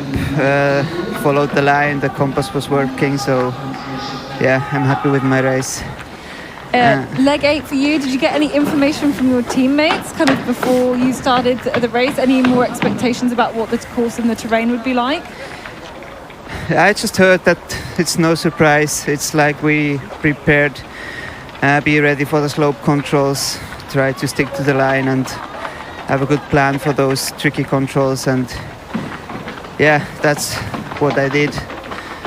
I struggled a bit in the middle part of the race when Breivik caught me, but I'm happy I could run till the end without big mistake. Yeah, where roughly did he catch you? Because he looked like he was moving incredibly quickly. Yeah, I felt the same. Suddenly he caught me. It was just ahead of the long running leg. So there I saw that he's not so much faster, but yeah, I tried to just stick with my plan and hit the controls. I mean, we heard many of the coaches talking about how important it is to just minimize the mistakes and let other teams drop off. And we've seen your performance that it was very stable throughout the whole course. There were no big mistakes. I mean, in the end, you did exactly the job you had to do, but still you have now this other runner, Breivik, who's very strong on this. Like, how do you feel about that? Because you are kind of the dream runner for this leg. You did exactly what you wanted, but still in this specific case, it's kind of, yeah, someone else is so strong, and it's getting toward the end as well. Yeah, running there in the lead, I knew it would be nice to come to the arena and giving the map to Alexi as a first, but I also knew that I'm not the one who is deciding the relay. So yeah, it's 2 more legs, so I just keep doing my work, and yeah, that was important, I think. If you look now forward to the second last and the last leg, I mean, your team tactics as it looks, and we also heard your coach talk during your run. When he talked about Fabian Abersold, it was he's a young runner with fast legs. I mean, the tactics is clear. If he is in a group, he stays in the group and he's hoping for the last meters. But now it's going to be tricky to place him in the group. Is there any change in the tactics now in the second last leg? No, definitely not. Fabian, you know, it's his first Tiomila, so he said to me that he likes when he's under pressure, and I'm really confident. I also know now Alex is on fire, so I'm really looking forward to the end of this Tiomila. Okay, well, thank you very much. Congratulations, you played your part really well. Good luck to the rest of your team. We're going to head back to the race, so thank you very much for chatting to us. Thanks. Okay, let's head back because we've seen a few teams hand over then. Kalevan Rasti climbing up a place into 4th place. It was that leg from Södertälje, absolutely heartbreaking for Matthias Petter because he was in that leading group of 4, in with a chance of taking that win for Södertälje, and now like 9 minutes down. That's really tough. Maybe more mistakes in the end as well because Helsingin Sinister up into 9th place, maintaining that one as well.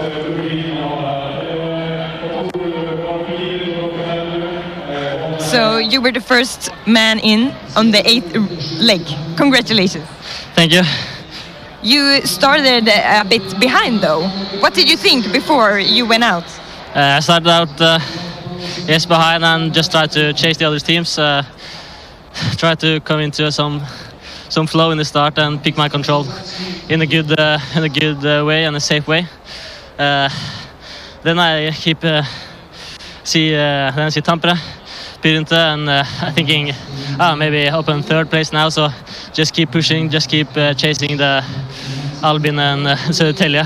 So it was very nice to see that I was first in when coming to the arena. Yeah, you didn't realize until you were in the arena.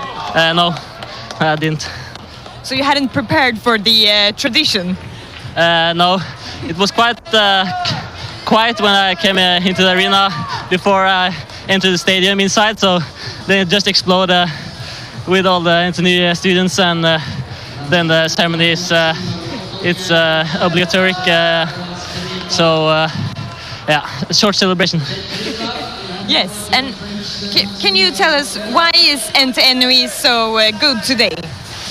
It's a combination between a lot of passion and hard working, and a good, great bunch of people living in almost the same area and training together.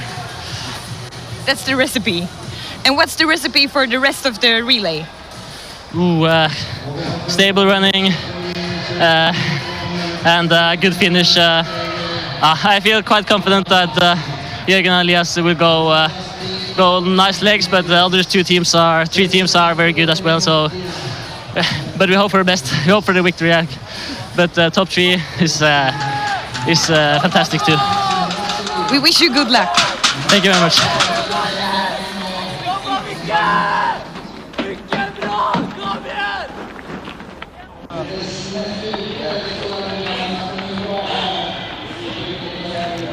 Storatuna in here.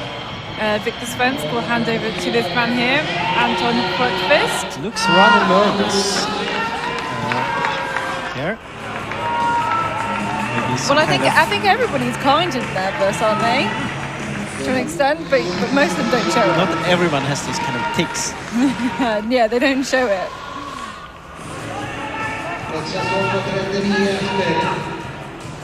But I mean, the story of this team is they've pretty much been catching since some kind of tricky first legs, I think.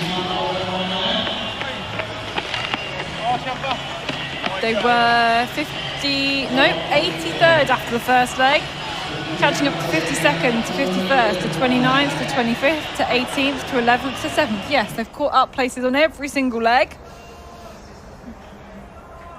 So, yeah, really putting their best runners towards the end.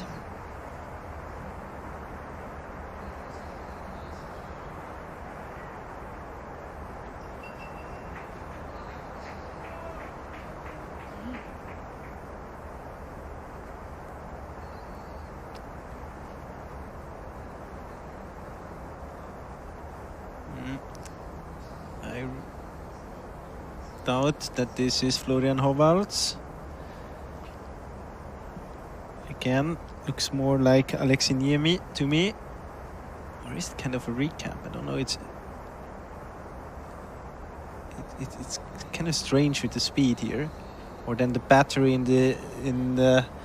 Yeah, I wonder if we're like kind of catching up the last few minutes whilst we've been watching other runners on the kind of the changeover. And we are doing that with a shaky picture. Then Alexi Niemi punching here at control 4, I would say. I think so. Oh, it's really, the low sun is making it really hard to see, to be honest, what's going on. I think the cameraman is starting to be tired as well. Or at least the camera is.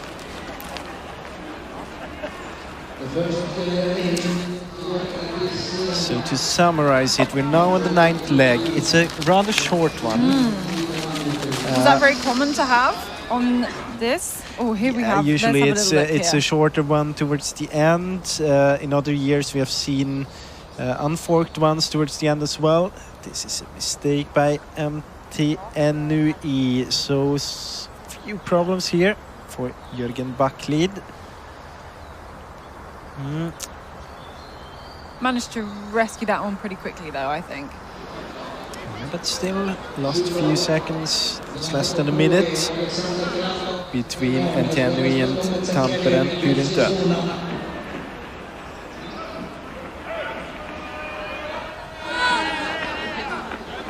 But yeah, Tampere and Pyrintö much smoother through the controls we just saw on the tracking. And now we're waiting at control 6, I think. I think you're right. For the first team, and it's, well, we expect it to be NTNUI still. Jürgen Backlid.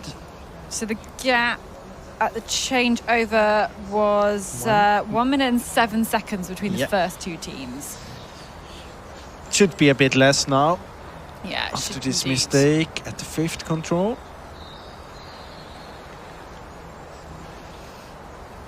But we see that green, yellow and black jersey around first. Should be here very soon.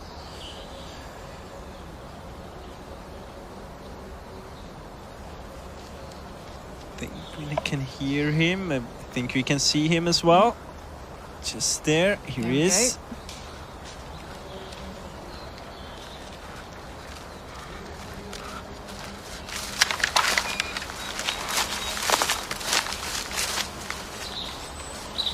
Let's see. As you said, 107 was the gap at the changeover. Seen a mistake at control 5. And now we are waiting for Tampere Pyrintö. Alexi Niemi is running this 9th leg.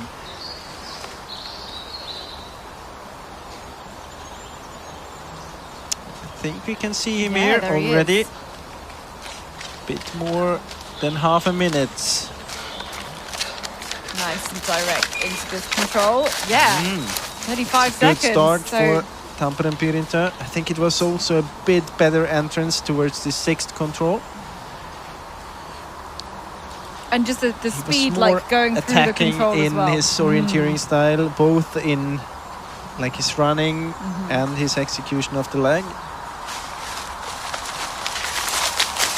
And the next team, Linné, not this one. Nope, that's a different Linné team. I know. I think we have to wait approximately 1 more minute.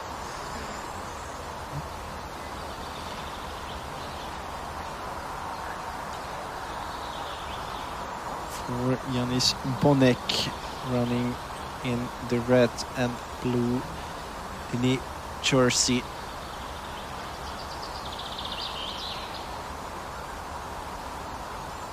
Actually, this point here, control 6, it's almost a turning point already on this 9th leg. So from here they will turn back again. It's only a short one. We're looking out for Linné. There's something. Oh, yeah, can hear something. It's not the right team though. Somebody else. Feels like the wrong direction as well. Yeah.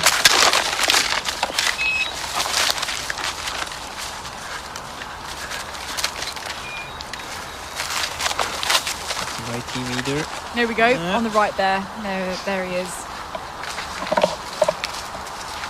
So the gap at the changeover, 2 minutes and 47 seconds. It's 2 minutes and 20 seconds.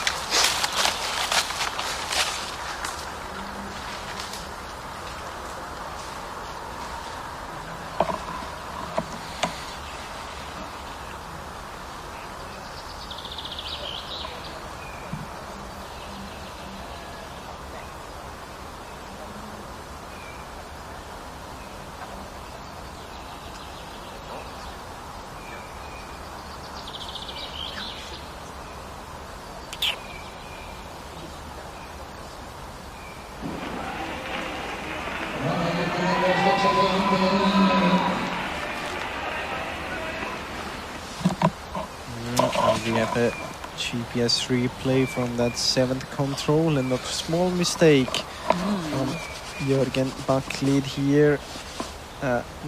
No problems for Tampere Pyrintö, and now they get closer and closer, so there's soon a risk for NTNUI that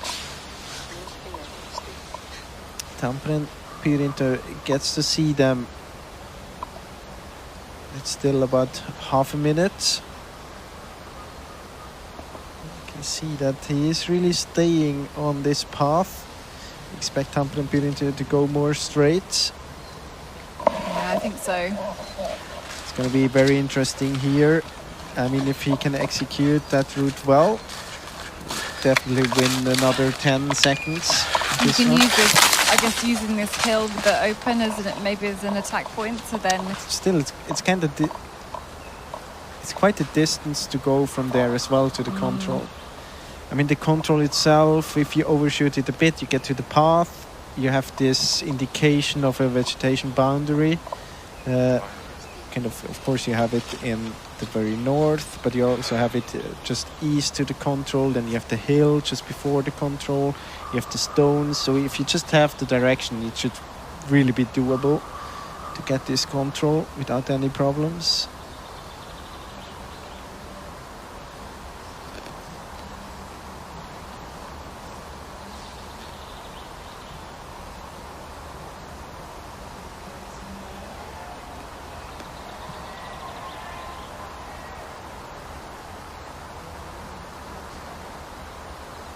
Oh, I can feel these two runners converging. I make the feel that Alexei Niemi from Tampere Prudente will have, just got the end of this vegetation boundary, although I think it wasn't really very clear, a very clear boundary. I mean, he looks like he's on it. We though. remember it from the women's race, but then they were heading into it, and of course I think they were misreading this green stripes as the vegetation boundary. I mean, there's no risk for such thing. This leg, he's quite safe here. Now he should spot the hill. Will he spot the runner ahead? What's your guess? I mean, it's a bit of an uphill there. No, I don't think so. Not yet. I think we'll get the next kind of time check TV control in two controls time. Yeah, so the same one as we had, the same control as we had on the last leg, on the 8 leg. Oh, this is really nicely executed from Tampere Prudente here, from Alexei Niemi. You can see it's still half a minute, approximately. So the time loss, definitely, it was no big time loss, but just shows you a little bit that he's really attacking in his orienteering style here.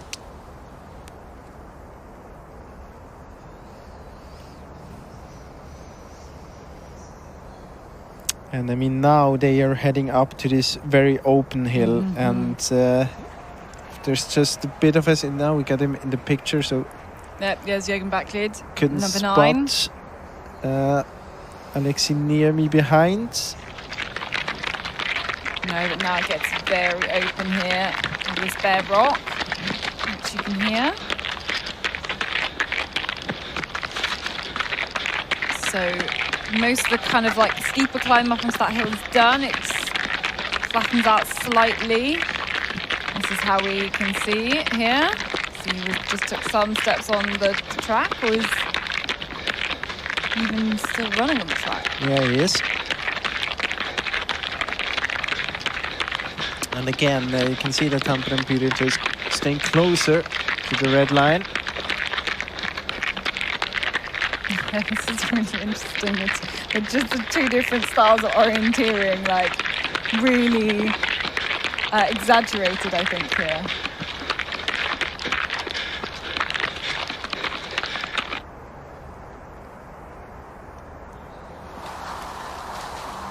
And we're back at number 6. Yeah, waiting for Kalavander Rasti.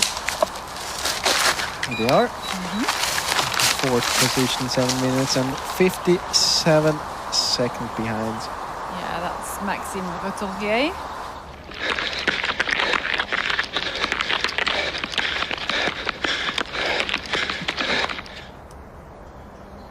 Okay, we can see just how it's got a little bit more rocky there as well, just very shortly following Jürgen Backlid there. Has to be careful with direction yeah, it really towards the does. 10th control.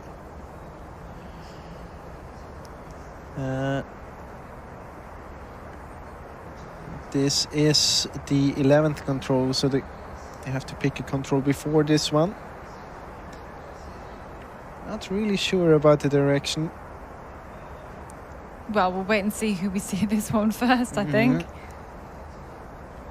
And what the gap is like. There we Look go, at that's this. what you were talking Yeah. about. So it definitely off direction, and then I mean this part is so stony. It's he stops. I mean, try to spot the stone among the stones here. Yeah. It's really It's difficult. a needle in a haystack Yeah. situation. but heading into the wrong direction here. He needs to be climbing. Surely this is okay. Now we got it. GPS is changing, so maybe he's heading towards the right. Yes, indeed. He's got the control here. I'm not sure about Tampere and Pyrinto either behind. So let's take him to the 11th control. Tampere and Pyrinto with problems as well. This 10th control. Maybe even bigger problems. Okay. So here it is. That's control 11. Not quite right with the direction here either. No. Guess he's going to see it now when he's turning his head. Yes, indeed. Yeah. There we go.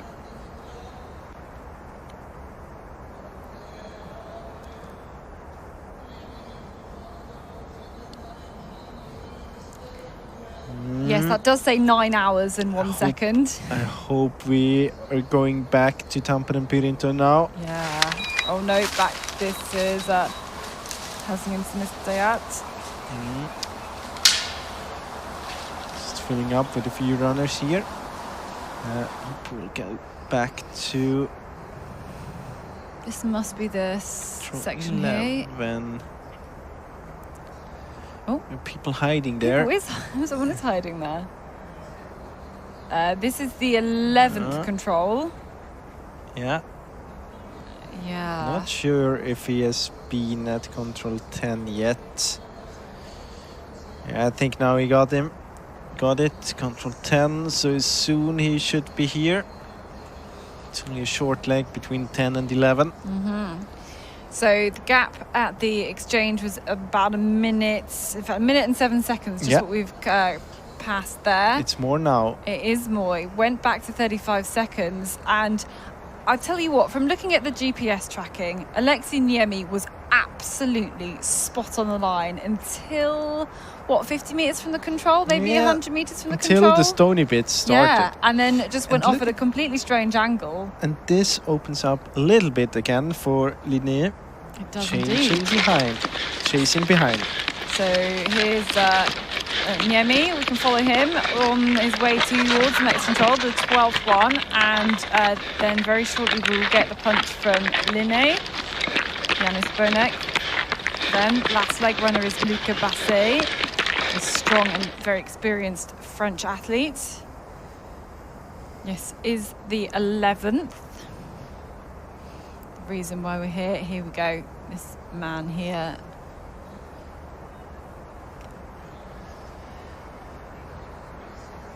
It does open the door a little bit now. Less than a minute between second and third. The only one to execute control number 10 properly. Let's recap. This is what happened.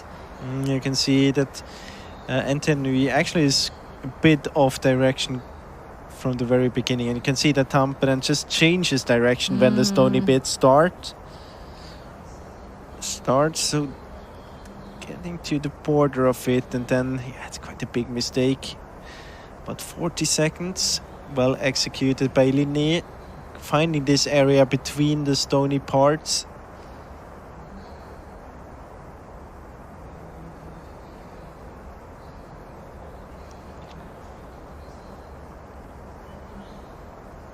Yeah, a couple of different forkings here, and really, really close now towards the end of this this 9th leg.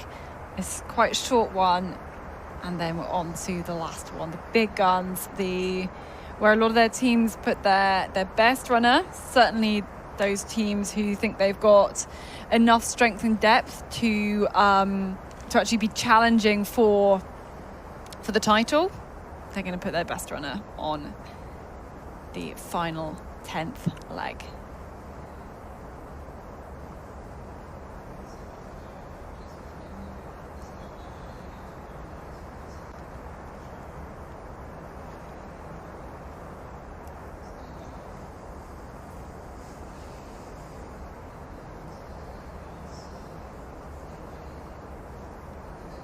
Okay, here's the different route choices. I think going to be really affected by the forkings there.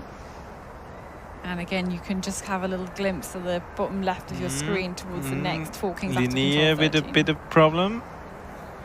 Here, running towards X, I guess.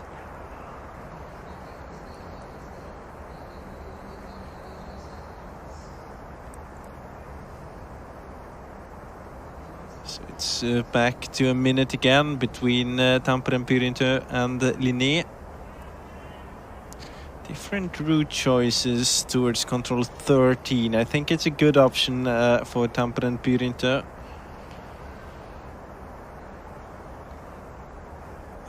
Of course, it's a bit easier to choose this option if you have the X control at 12. If you have wider, might be more likely that you go to the south.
Jürgen Backlid almost at control 30 now.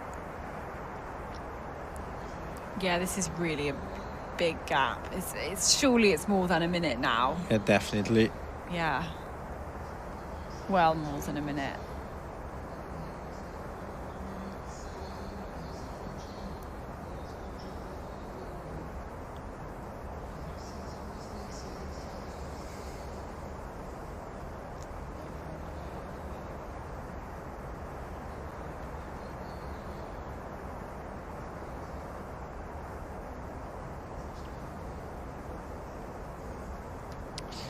So the situation after this, after the changeover, we'll have NTNUI, Jürgen Backlid, handing over to Elias Jonsson, running the last leg for NTNUI, and behind Tampere Pyrintö, as we heard from Florian Hovald, Fabian Abersold, and Linnea, as we mentioned before, Luca Bassi. What do you think about that?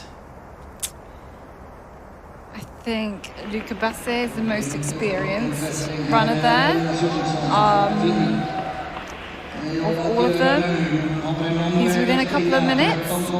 Anything's possible. Would you agree? Yeah, I would say it's an advantage, definitely. I mean, if NTNUI has a gap of about 2 minutes heading out on this last leg, I would say it's definitely an advantage for NTNUI. Then I agree with that. Bassi is the most most experienced runner of the three, and Abersold kind of a bonus. An unknown. Yeah, really an unknown. Can be very good. Can also be out of the fight quite early. We have to see. Maybe he gets the chance to go together with Linnea, and maybe that's quite good for him. I think that was Calvin Rasti we saw punching at the 11th control, but let's take the leaders then in towards the finish. For the third time in a row now. Third time in a row, yes. Third lead in a row then for NTNUI, the student club from Trondheim, and it is Jürgen Backlid who has managed to stay in the lead. This is the man who's going to try and bring it all the way home, all the way to the finish. Lars Jonsson just warming up there. You've of course been paying a lot of attention to how his team are doing, and you can stand there alone.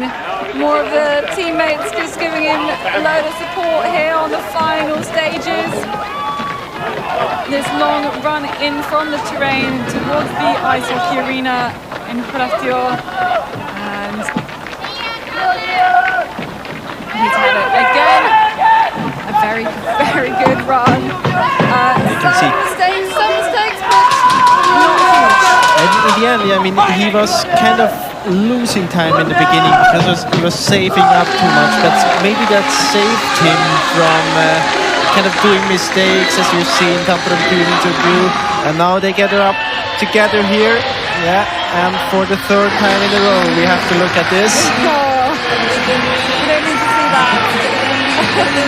That is a celebration mode for the team. If they came in the lead, that apparently was the agreed procedure. I wonder how many seconds they lose throughout the competition by just pulling down and on again the trousers. So Elias Jonsson going to be handing over. There we go, out in the lead on the last leg of Tiomila and Tenry. Were they on the list of favourites, or is this, you know, kind of a surprise to see this team here? I mean, they have a strong team, but it's so hard to predict them. Sometimes they're very, very good, or I mean, often they are in a good position throughout the competition, but then they just miss that little extra when it comes to the fight for the victory. But today, I mean, we have many of the biggest favorites out from quite early stage of the relay. Ravinen, Stura Tuna, others as well that dropped off quite early. Kalevan Rasti had problems and so on and so on. And now they have a chance. Definitely, it's about 2 minutes the lead that Elias Jonsson is taking into the forest on this last leg. No, so no change in the orders then for the top 3 teams here compared to the end of leg 8, compared to the end of leg 9 here. But we're just going to have a check of what the gap is though. This is going to be very, very interesting. Loads of screaming there from the team from Tampere. There we go, there's third, there is Linné, Swedish club, the defending champions, and Yanis Bonek going to hand over to the Frenchman Luca Basset. Yanis Bonek did a good job here as well, the second last leg. Let's have a look at the gap though. He said it's going to be more than 2 minutes, 2:15. And huge advantage to the Norwegian student team, and Tenry 2 minutes 15 ideal there. There's the handover now for Tampere Perinta, and it is the youngster, the unknown Fabian Abersold, who heads out there onto the course. So Yanis Bonek drops his map and is going to go and hand over there. Maybe one would have the fewest mistakes there, and the gap, so 2:33. So 18 seconds between second and third. And maybe these two are going to try and work hard to see what they can do to try and catch that leading team, because, well, not towards the beginning of the leg, but towards the end of the leg, maybe you want to take a few more risks.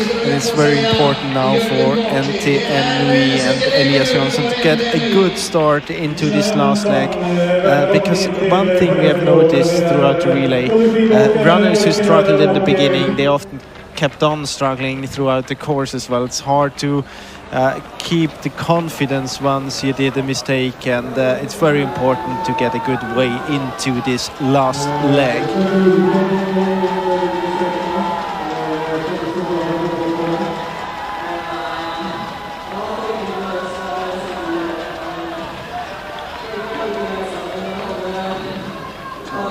Yeah, some nervous faces there now, all up to the last leg runners. Especially as we've got kind of not really any information yet about what the challenge is for this 10th and final leg.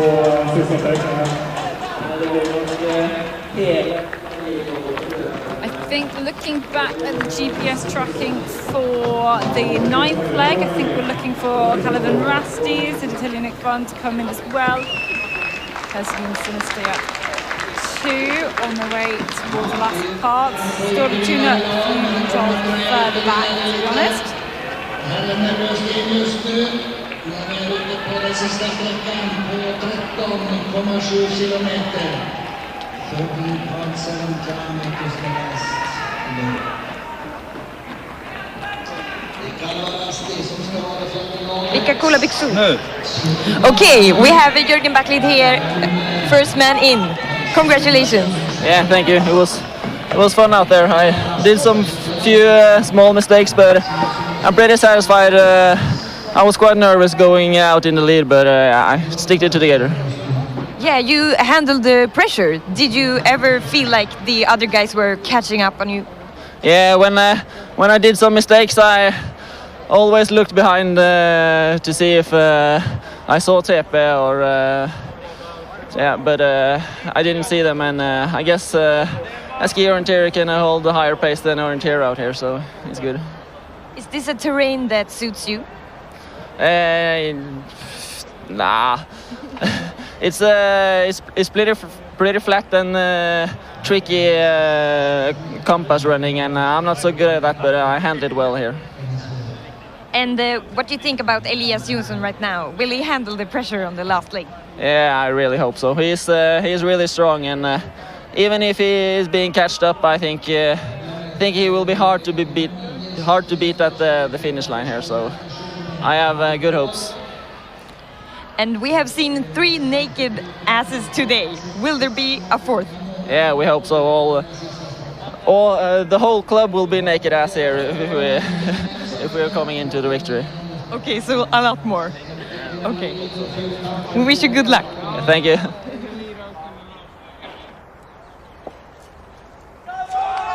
Of course, he's got to back his team like everybody else around here as well. Katherine Rasti here. This is Maxime Rotorier.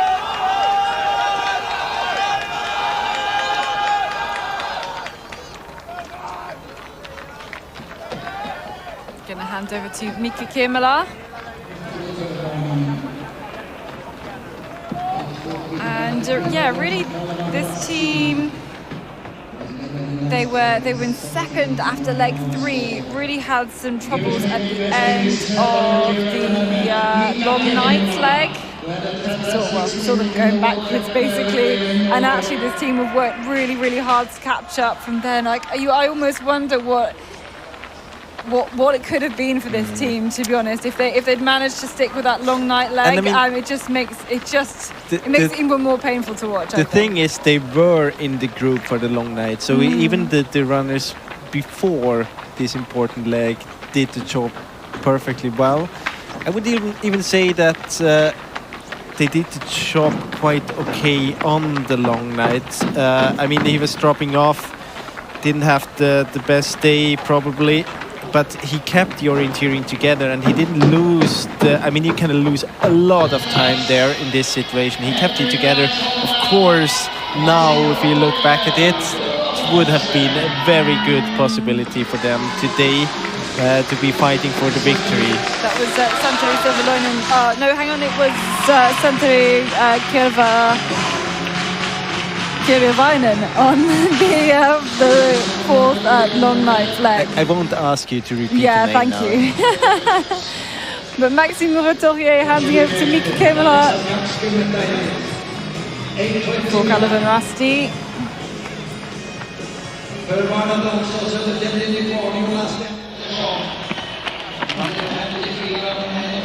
Shows the number to Mika Tiomila. He can head then off into the terrain for the next one. Next one towards the finish, looking for Södertälje, who again, it's a tale of what could have been, because they were in those leading kind of 4 teams. They dropped off the back, ended up just being those 3 teams which you now have battling it out on the 10th and final leg. I mean, in the end, the whole relay is the story about what could have been for almost all of the teams here. except for the one winning it. This is Jonas Leandersson.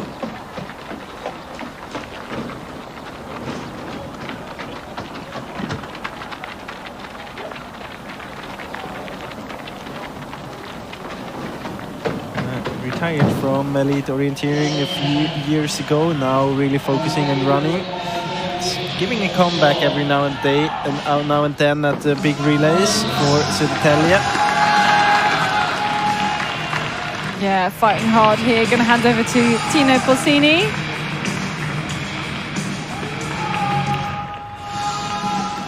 Working hard on the last few strides.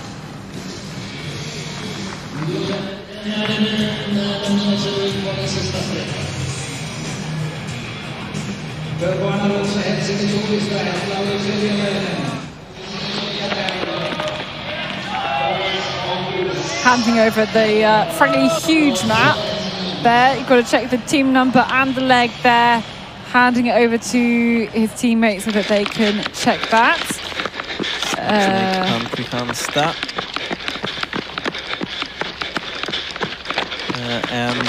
But the runner in front of Kristianstad is maybe the most interesting one, because you can see the tape on number 10 for the last leg runner, Elias Jonsson, on the way to the 4th control already. And I can tell you, he did a good job here on the first 3 controls. No problems at all for Elias Jonsson. And this speed, I mean, it is hard to tell because of what everybody else is doing, but this speed looks really high. You can see that the cameraman really struggles to follow. I'm really hoping you can get a little GPS look of these controls here, because now we're on the last leg. It's the last time we're coming through these controls 4 and 5. They are fault. We've seen mistakes on the previous leg and the one before that on these 2 controls from some of the teams. Really tricky couple of controls. It's kind of the same story as we had on leg 5 and 6. The controls are down the slope. You have to attack them from above. They're hard to spot, and it's quite a tricky, stony area. Visibility better though compared to the one on the 5th and 6th leg. But still quite tricky controls.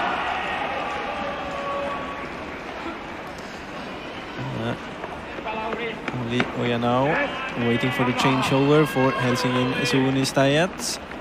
Changing in 6th position, 11:49 behind the NTNUI.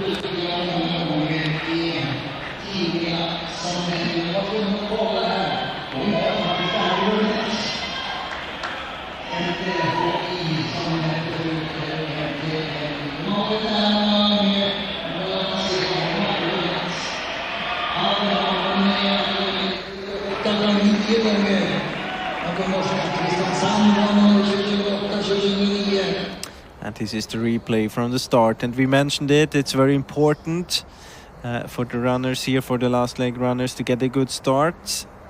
I mean, this first control, not a very difficult one.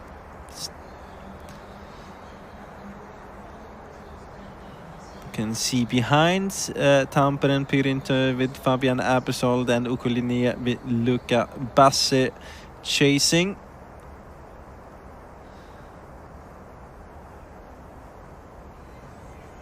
See, well executed from NTNUI to the 2nd control. Was a bit worried about the direction towards the 3rd control, but I think it's just because the runnability is a bit better if you go to the right there, because if you look at Tampere Pyrintö and Linné, it's kind of the same story. And even doing a mistake there, Fabian Abersold, this is now a tough situation for him, because now he's all alone, but not in a way that he likes to be. Heading to the C control, the one far away as well. Good for him that Luca Bassi has the same one. Yeah, they've both got the same. We are live then with the trackings. 1 minute on the tail.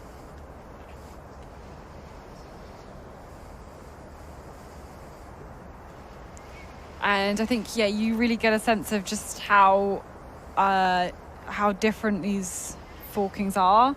And I think then, you know, it's only after all of the 10 legs that all of the different variations have run, and we kind of got that level playing ground.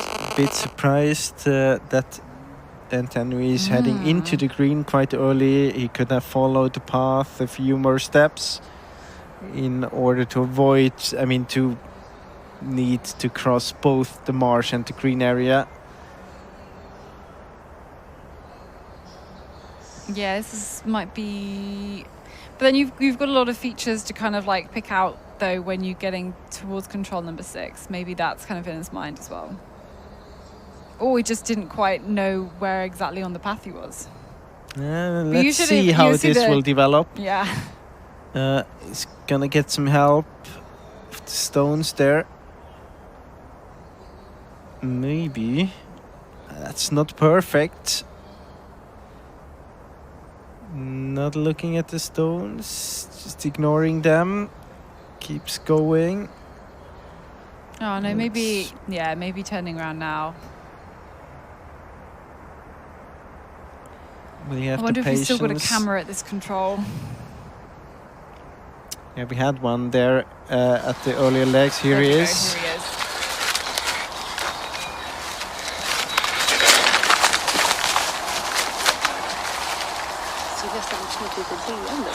Tyckte också det. Han garvade till lite grann. Jag tror att han njuter.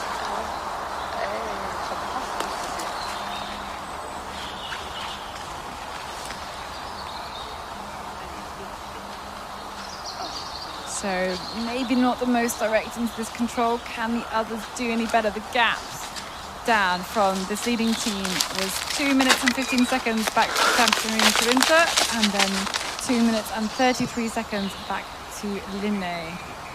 And we know Linné has gone up from 3rd place to 2nd place, Luca Basse.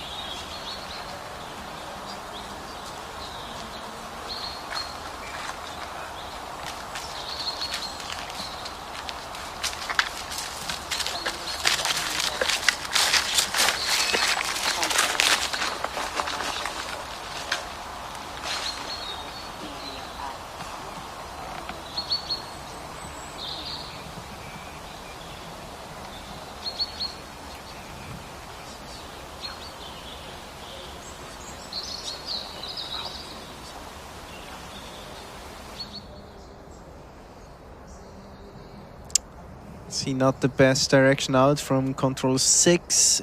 Many of the runners getting a bit far to the north there. I've seen that on many legs before. And you also can see that the gap between Linné and Tampere Pyrinto is almost up to, let's say, 50 seconds now. Okay, so we wait at this 6th control for the next runner in. We are already 2 minutes, though. It's already 2 minutes since Anthony came through. And we will be waiting here for another couple of seconds. So remember, it was 2.5 minutes between Anthony and Linné, who we were expecting to see next.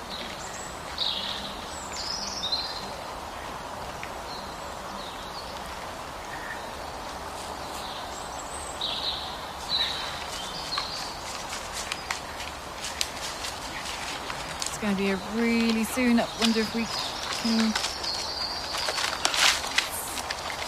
I think the camera operator's maybe seen something that we haven't. No. Yeah. There we go, there he is. There's Luca Basse. 2:51. Lost about 18 seconds in this first part. And, I mean, if we agree he had a longer forking... Yeah, definitely, I agree on that. Then if you factor that in, And we also maybe he's either matching or slightly quicker. If he's heading out in the right direction now towards 7th control, he can take another 15 seconds maybe. I think so. Now we're waiting for Abersol coming here. There's nothing wrong with the speed. Yeah, looking pretty good. Fabian Abersold, so much pressure on him. He is indeed Simone Abersold's younger brother.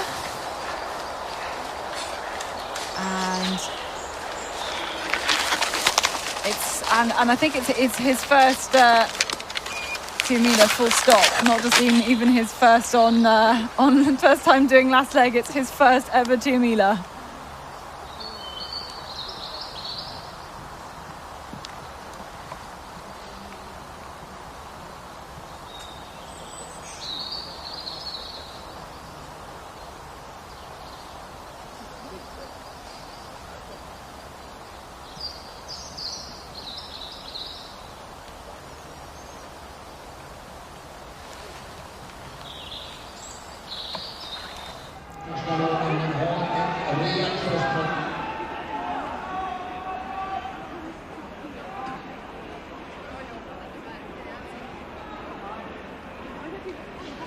It's going to be a nervous period of waiting for the supporter club from NTNUI. This is the replay, and now we got to see the whole leg here. We have four kings at control 8 with 2 controls to go. So it's 8, 9 and it's 9 and 10 that's forked. So Elias Jonsson going all the way to the north. This seems to be running down the hill. Here. Yeah, and then up again. We've seen different options. Riedefeld going through to green bit there.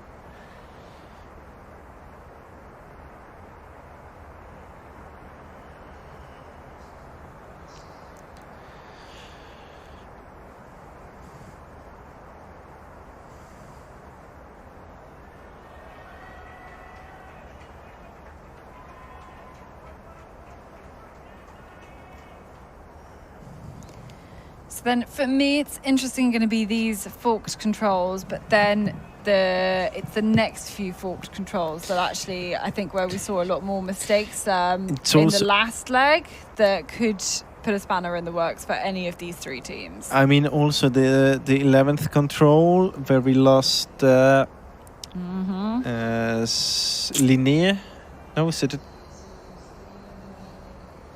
No, Södertälje it was. Mattias Peter on the 8th leg. Yeah, that was about a 4-minute mistake there. I mean, it's a tricky area. If you're just off direction a little bit, pacing it, it's so hard to see the features. This is the 6th control again. I expect we're going to see should be Calvin Rusty next up. Yes, I think it must be, but we've they are GPS tracked, but we lost signal from the GPS tracking, so assuming that they must be around somewhere soon.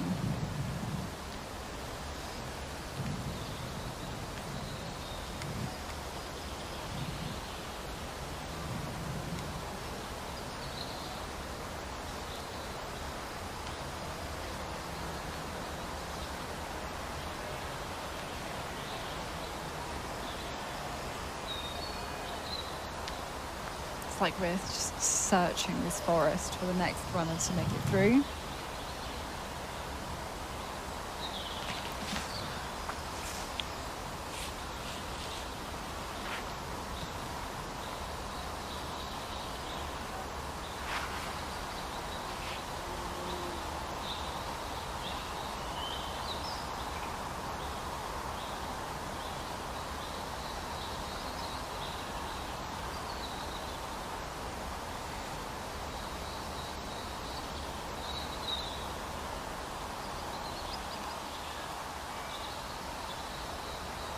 Looking for the next team towards the 6th control. The forest really alive with birdsong, I think. Insects, all sorts of life. Welcome to the biology program. Yeah, And which is Sunday really, morning, 6 o'clock. yeah, you know, just a little bit of slow TV to start off your Sunday morning. A wonderful documentary Yeah. about The thing is, I don't know anything about plants or animals. I love being in nature. Couldn't tell you any facts about a tree or about a bird or about an insect. They can tell at you all. that we have Kalevan Rusty Yeah. on the way in. That's what I can tell you about. Into fourth position, 8:47 behind. Mika Tiomila. And yeah, again, kind of all running by himself. Okay, And let's look have a at here. this. Now we have a replay. And we heading up the slope there. Not really having the right direction. Overshooting to control, getting all the way up to this small track.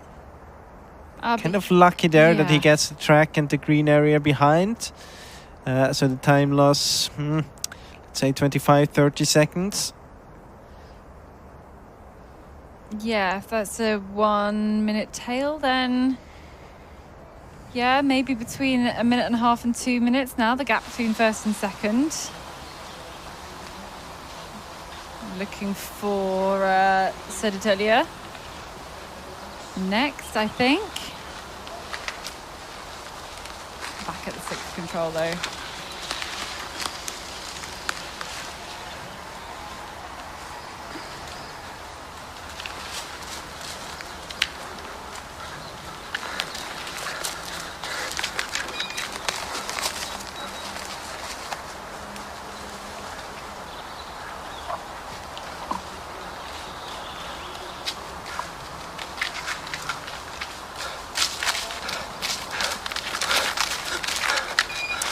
We got them. Södertälje Nykvarn into fifth position. 10 minutes, 20 seconds behind.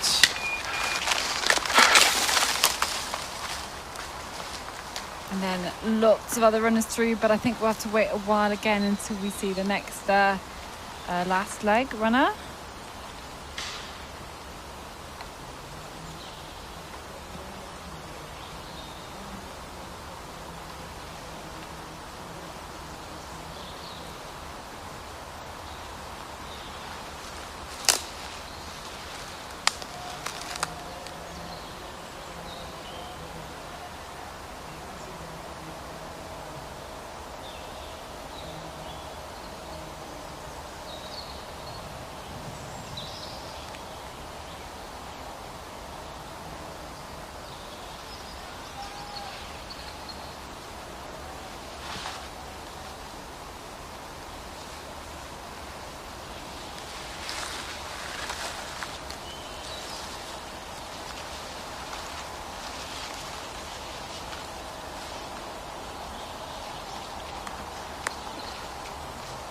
So now we should get Helsingin soon is that.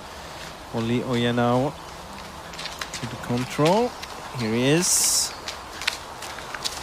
Inching right there into sixth position. And we've been really impressed with his World Cup performances the past couple of years. So a really solid runner to have on this last leg. Another replay here. NTNUI on the D and yes, on the D option here in the Four Kings we have Linné getting there on the E option and Tampere and Pyrinto with the D option. And then this is where we saw interesting kind of route choice, I think, where this is where I think it was Albin Riedefeld lost time was on this route choice to the next control number 11 because he stayed high. You should really go to this track like Elias Jonsson is doing. That's a good idea.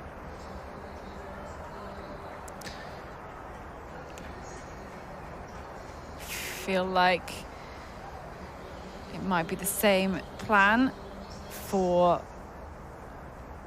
the Frenchman on the anchor leg for Linné.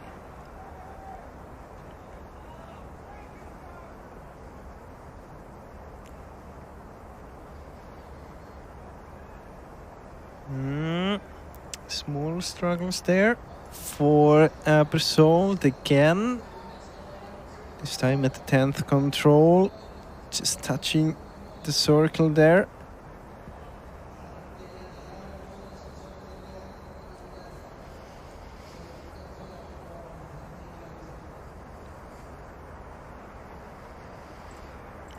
Oh, we got it.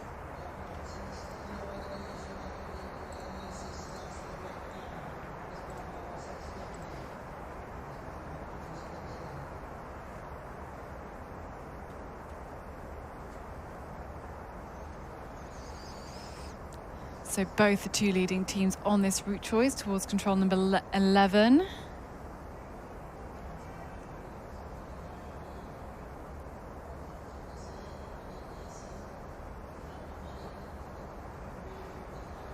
We'll definitely go with Luca Basse's GPS being slightly off, but this is like a very kind of familiar route choice we've seen towards this control. And looking at the time gap, just under the 2 minutes, so maybe that mistake at the 8th control for Elias Johnson cost him about half a minute, but the pace is still comfortable.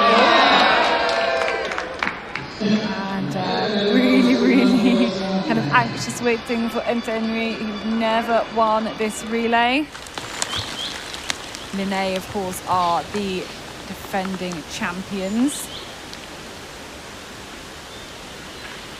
This is the next control that we're going to get a time check at. I think this is control number 11. This is going to be a really key one. But they're still kind of going away from the arena.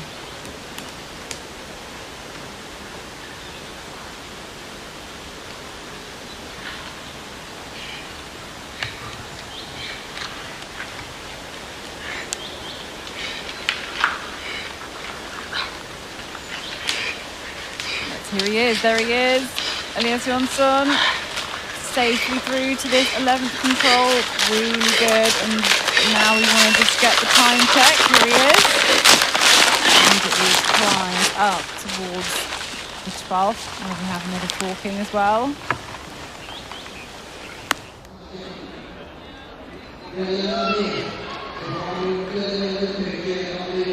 What a simultaneously stressful and also great position to be in.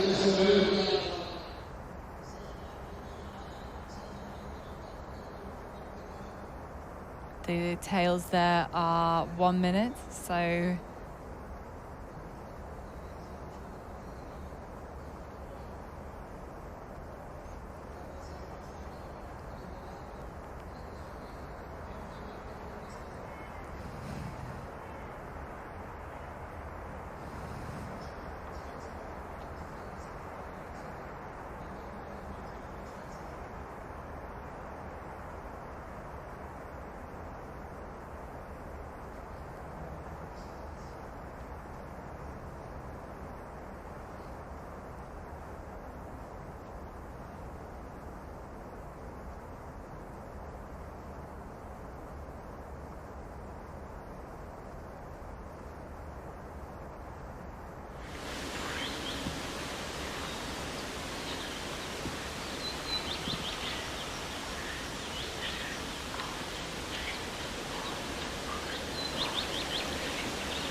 So we are waiting now for Linné to come. Yeah, there we go. As if by cue. Yes. And gap. What a coincidence. The gap before 2 minutes and 33. Now it's only 1:49. He's getting closer. It is getting slightly closer. I think the forkings again have been in Basse's favour. I kind of have the feeling if there is any part on this course that suits Luca Basse pretty well, then it's this one here. Yeah. Very technical in the slope, a bit stony surface. And as we're talking about Basse, I'm not sure this description suits to Elias Johnson having problems here. Which really can we figure out which control he's going to? F or G? Well, either way, you shouldn't be doing it that way. And this is I mean he's gone 2/3 of the distance. Good couple of contours. the strange thing is that he suddenly changes direction. Yeah. I mean, that's kind of indicates that he thinks that he is close, that he has gone the distance, and now he's just heading up to the control. But he has to be careful that he's not ending up in this Södertälje situation. Okay, well, has at least now changed back to going in the right direction. Just wanted to give all his teammates a bit of a scare. Far off from the control. But you have to be so clear of where you are in this situation to really attack this control properly, because this is hard. It would be very impressive if he would just relocate here and get the control without any further problems. But everything looks the same here. Yeah, it does. Indeed. He's heading down. Maybe gets a bit of help here from the cliffs. It would be interesting to know which control he has to go to. And which one I hope for him it's F. Well. I hope for him it's F as well. But starts to get some nerves, I think, for the teammates. Yeah. It's never straightforward, is it really? There we go. Looks like he's made the control. Some applause here in the arena. We're assuming that is actually his control.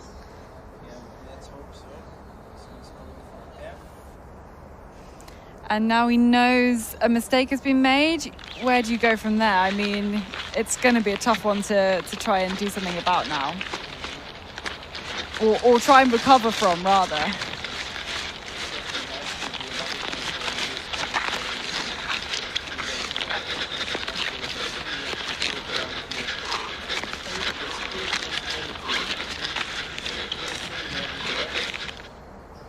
Okay, yeah, look, they both had the same, both had F, so it's much more successful. Now, within a minute, then.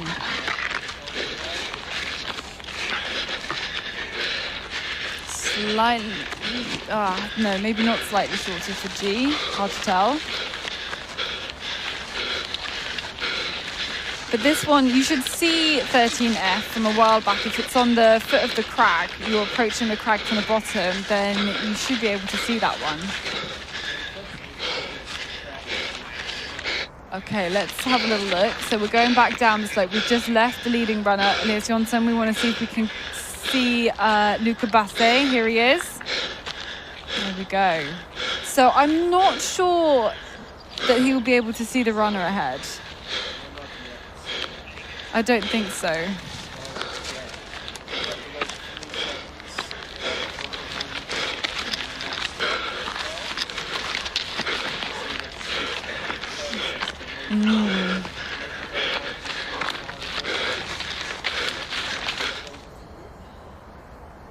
Here we go. These two runners looking pretty good here. You can see that Elias Jonsson will basically have that control. I'm pretty sure. That's the one at F.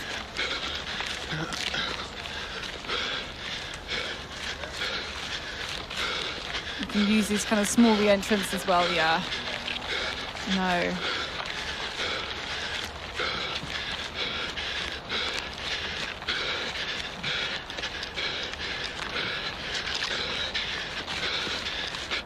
There we go, there's the control. And of course, he'll have no idea what's just happened ahead at all.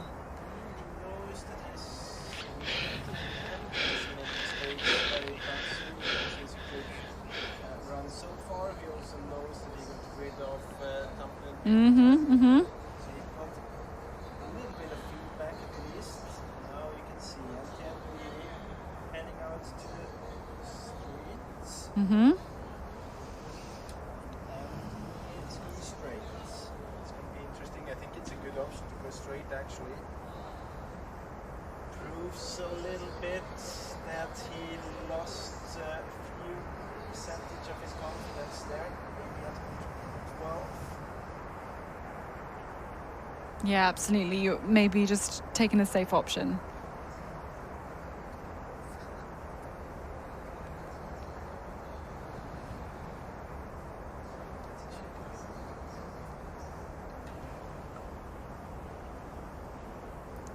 Yeah, so the straight option for Linné for Luca Basse, and heading out towards this forest road for Elias Johnson. Straight seems to be a pretty good one. You can see the speed is nearly as good. Looking at the length of the tail, it's a lot shorter. Yeah, and I mean, basically there's no need to go out.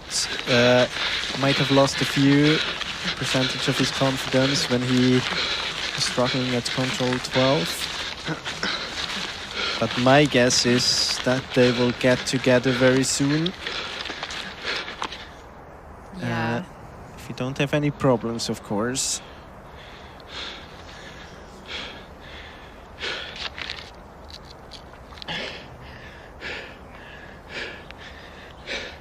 Jag måste till bilen, Karl. Sätta in I wonder when they will start to see each other.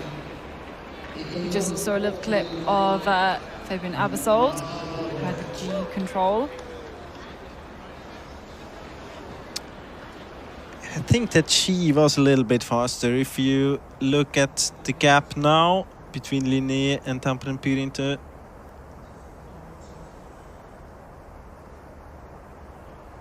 didn't really have to climb all the way up to the F option. Now are they going to approach this control from the different sides of this screen? I think so. Looks like that.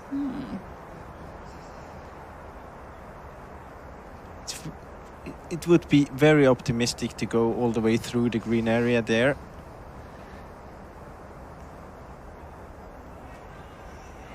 And there'll be, you know, Luca Basse will be spotting that ahead, spotting the vegetation boundaries, going through some of the drops, that control. I think we're back at 11. Have we seen Kalevan Rasti through here? Yes, we have. I don't think we have seen them, but they punched here. They have punched here. So 8:22. So Kalevan Rasti, Mika Kimmela, I think, gaining time on the leaders actually. Like catching up a small amount of time, but 25 seconds. When you're 8:22 behind, you know, I mean, you need like a marathon to catch that time or something like that. Either a marathon or a whole massive load of mistakes. Several big mistakes. Here we have Södertälje, Savit. Just 1 second. So almost the same speed for Polsini, but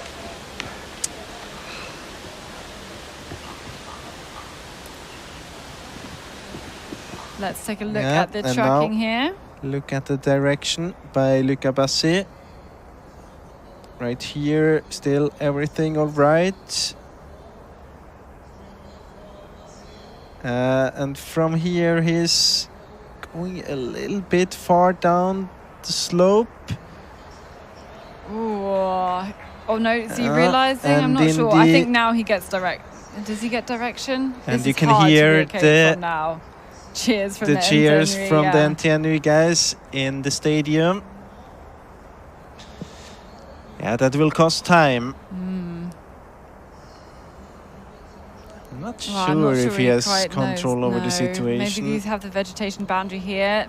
It has turned to be turning the corner now. Yeah, maybe okay again. But yeah, was well within a minute. I'm not sure if he is back on track yet. I mean, he's still running away from the control, basically.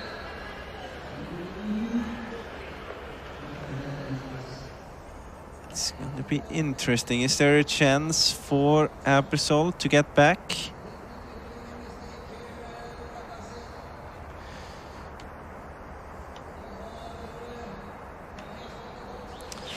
And this is Olli Ojanau. Approaching control 11 for Helsingin Suunistaya at 12 minutes and 6 seconds behind NTNU. Just a few seconds, but not many, around 20 seconds. Oh, it looks like, it looks now like he's got it. It's okay, but look, way later than a minute. Like a minute and a half maybe down. So losing almost a minute 2 on this minutes. mistake, I think. Yeah, you're right. Could be too closer to 2 minutes.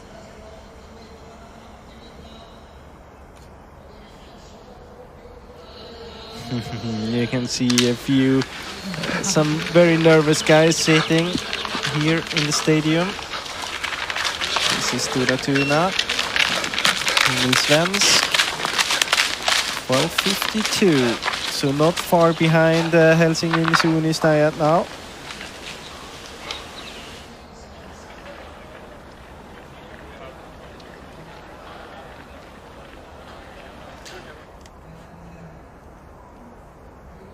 We're live again. See that the gap between Linné and Tampere and Pyrito now is around 50 seconds.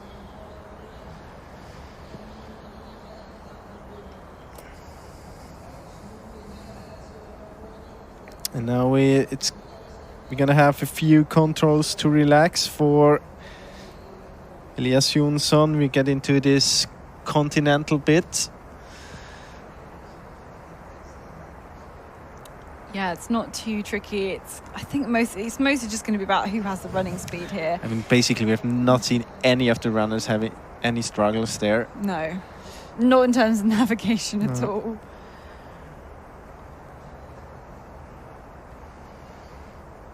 And look further back in the chasing runners. Looks like Södertälje, again, like quite high up into the slope, but not really too many problems.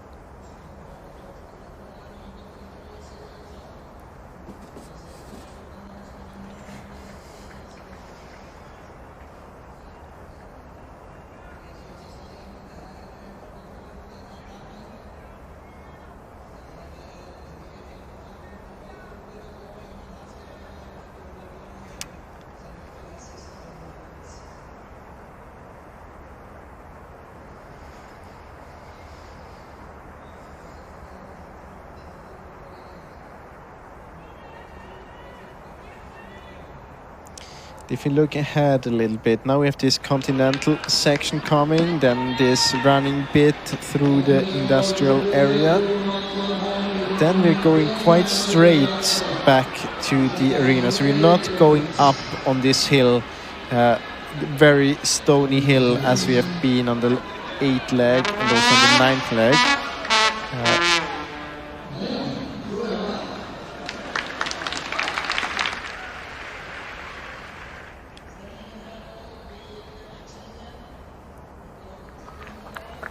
That was a recap then of the changeover, not the kind of TV control. We've just seen a lot of the runners through towards.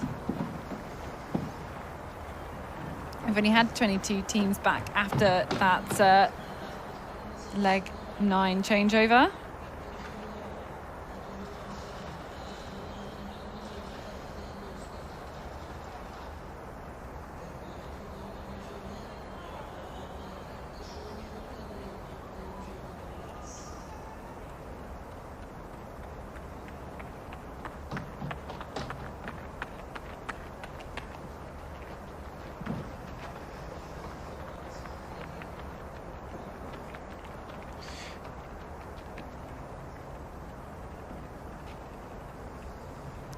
I mean, we were talking about the big teams that lost a lot of time and positions in the beginning.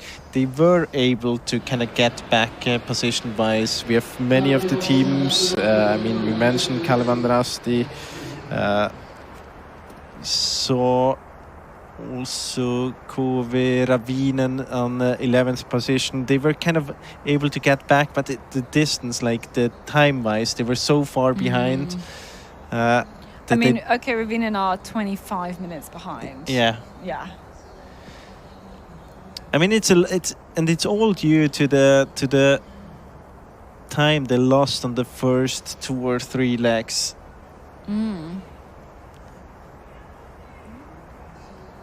Yeah, can't tell with the GPS whether it's a struggle to whether Luca Basse is actually going through the green. He's definitely on the path be there. On the path. Yeah, must be on the path. Ooh, but a bit of direction lost. Not a good direction, but he will be saved by the path here. Absolutely.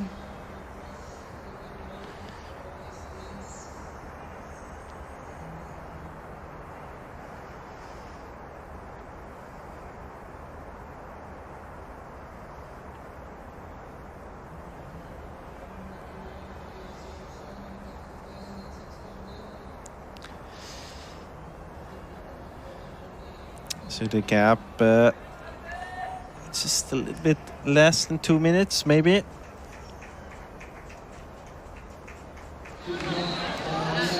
Really, if I look ahead, it's not a very tricky one. Controls to come. Even in the last slope, it's rather easy. So it looks very, very good for NTNUI. Yeah, I think so.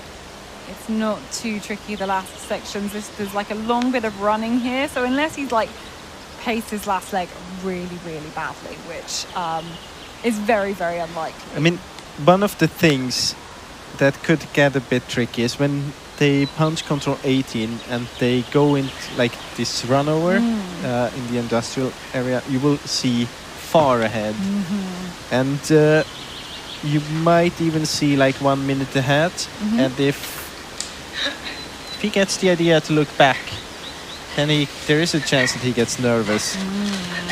And then if you're nervous just before the finish, you mentioned it before, they've never won it.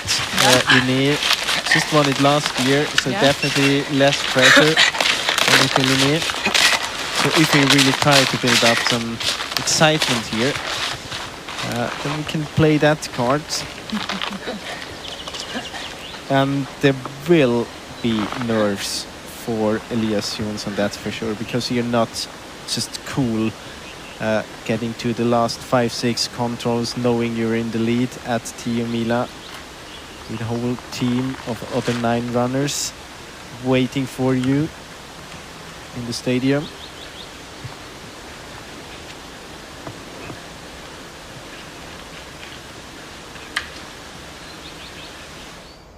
And this is the replay. Again, the mistake by Luca Bassi, getting too far to the north here, then also getting a bit too far distance-wise. Lost about 1.5 minutes. And if you look at the gap now, it's about this 1.5 minutes. I think they would have come together at 14 or like 15. We also get Kalevandrasti back. Kind of back at least. Yeah, I think we will. We can see them. Here we have him. Some of them parts there on top of this slope.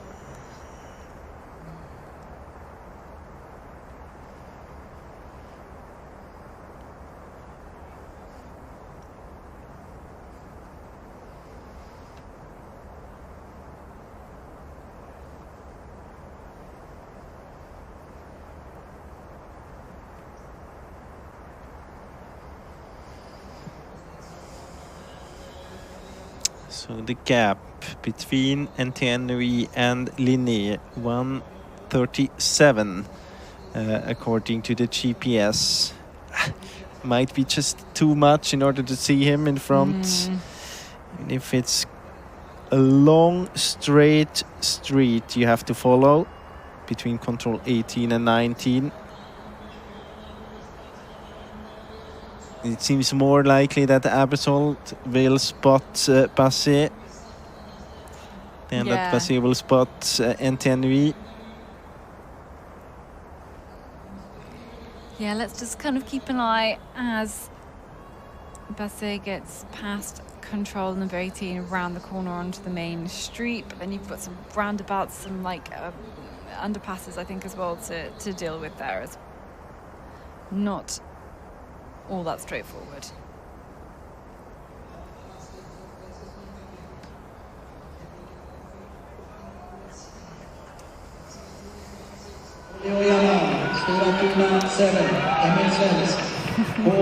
Not only the green, yellow and black team is waiting, of course.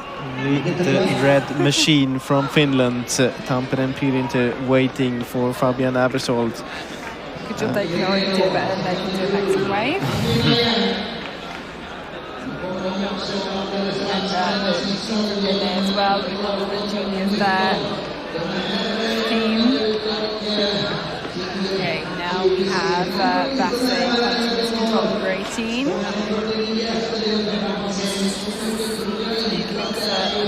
Ahead. I think it's just that NTNUI is going down to pass the motorway there. So I don't think that he has a chance to see him. Yeah, that's the spread then of the teams. These three.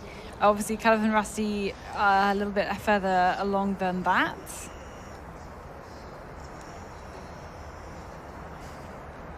But you can see here, it's 19 and then only 2 short controls in this stony bit. And from there, you're heading over the electricity line.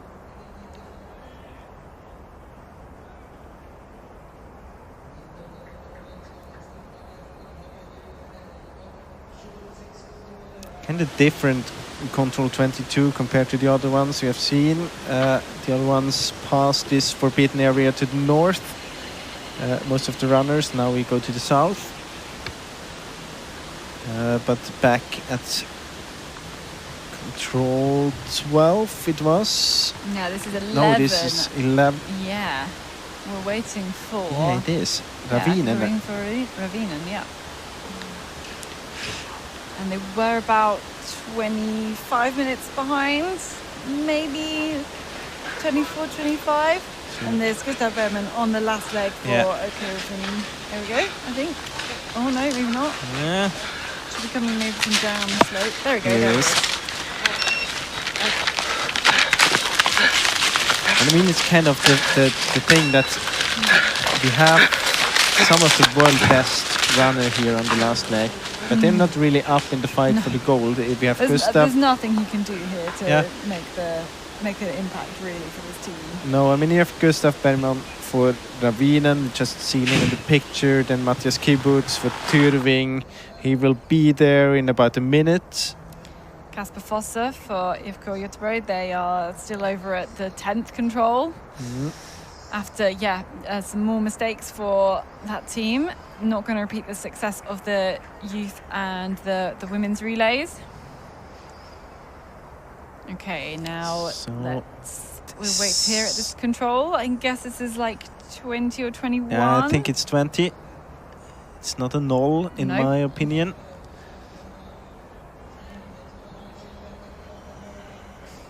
So we are waiting for NT Ennui and Elias Jonsson, and 11.2 kilometers into this last leg, this deciding one. Here, the hay in the arena, and you can hear someone breathing, but I don't think it's Elias Jonsson. No, but he should be creeping into shot any time now. I think there he is. There he is. There he is.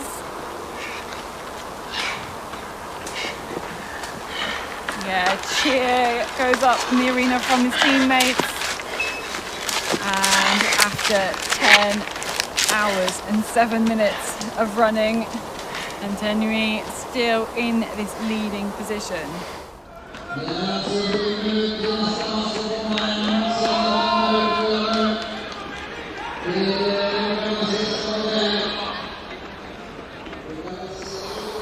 now we are waiting for Linné. Now we are waiting for Luca Bassi. To wait more than a minute, that's for sure. But how much more? It was approximately 1:39 before this passage.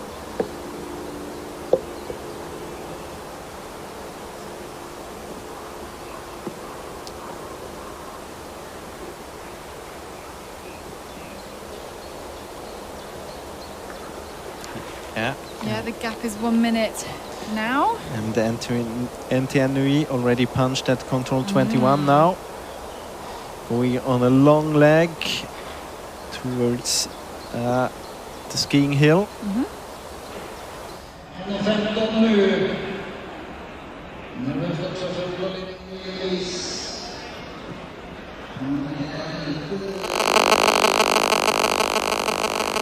Now we have been waiting for 1.5 minutes. And I think we can see him here. Yep, there's some sort of figure moving in the background. Wasn't Luca Bassi. He might be a bit off direction, actually. I think he might be. Maybe a chance for Tampere and Pyrinto behind to get closer again. Yeah, he's moved the Definitely wrong way. off direction, Yeah. far to the north. Hasn't turned round yet. Oh, he won't be here in the next couple of seconds.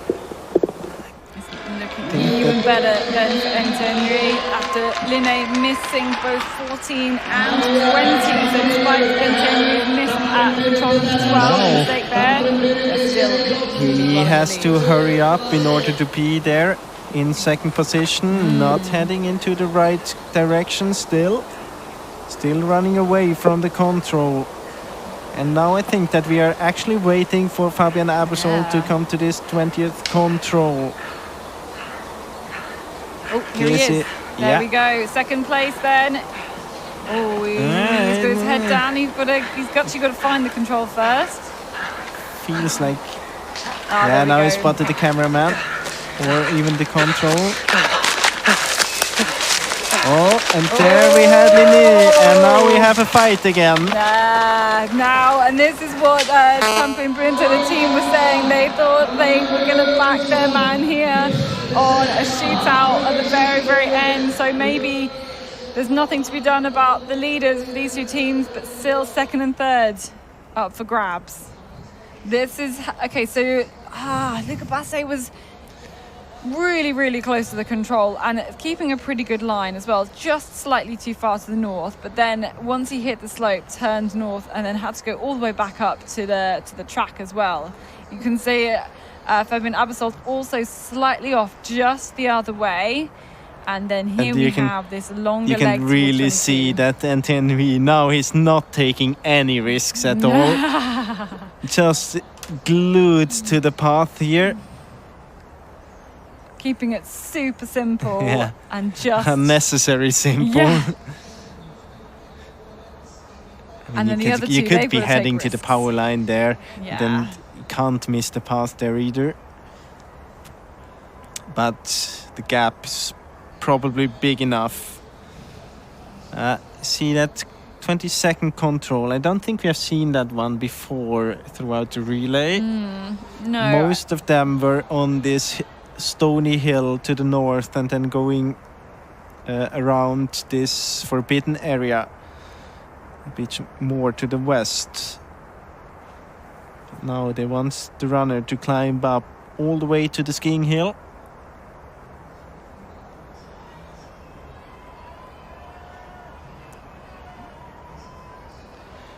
We see that still Linné is in front of Tampere and Pyrinto.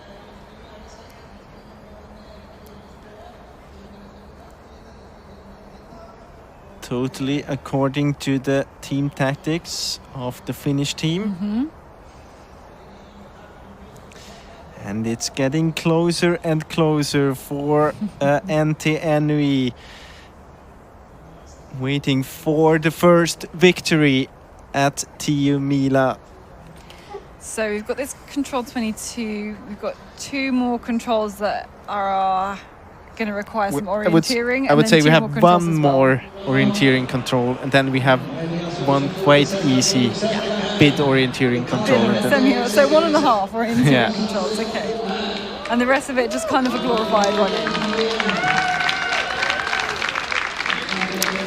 Let's see, he has to get number 22 first. He has about 2.5 minutes to play with.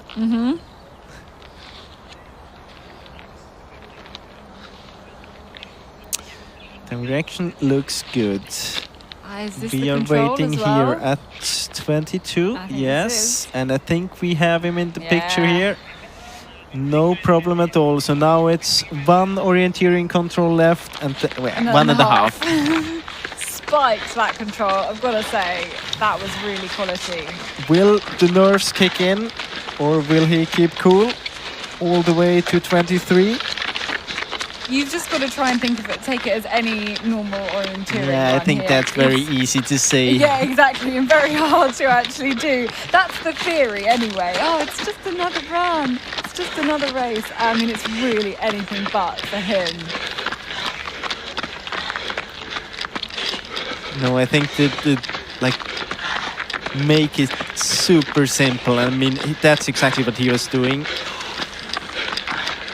And for me, that's really what all of these runners have done on this team. They've all kept it super simple. They've all been, it feels like quite similar ability, no real difference apart from Erik Langedal Breivik, who for but me, he that was a really totally distinctive needed one. because he brought them back Yeah. into the fight for the victory. Here he is, together with the cameraman. Yeah, just to pile on the pressure a little bit more. Got across the ski slope.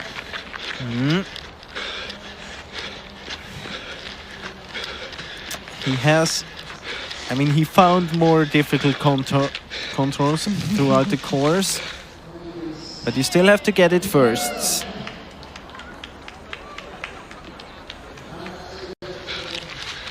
So let's see here. Heading into the forest again. You can see the cliff to the right. And we are waiting with the cameraman at the 23rd control. And very soon, I think we will see Elias Jonsson taking his colors to the fourth last control.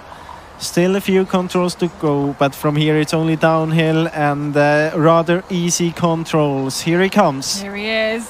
So on his way to the 23rd control, he's jolly spotted it already. And there what he a is. relief it must be to see the control.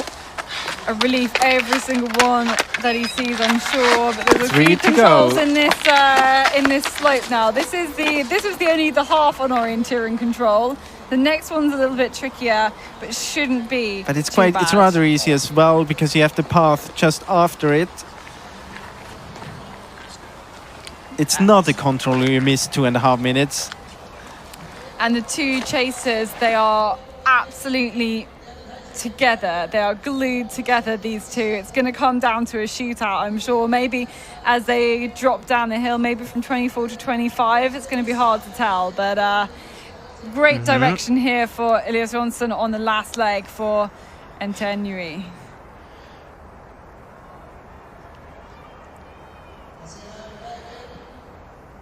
Oh, he's very, very close to the victory. 10 hours, 16 minutes into the competition. What an epic it's been for them. They managed to make it into that long night. Managed to basically kind of survive the cull as teams kept dropping and dropping and dropping. And mistakes have been made, especially towards the last few bits. But I mean, for me, Erik Langedal Breivik, fantastic running for him. And then just an all-round team performance. No weak runs. Here we have the two of them, as expected, Bassi in front. But let's focus on Orienteering because I think he's very soon to come down to the second last control. And then it's really only running left.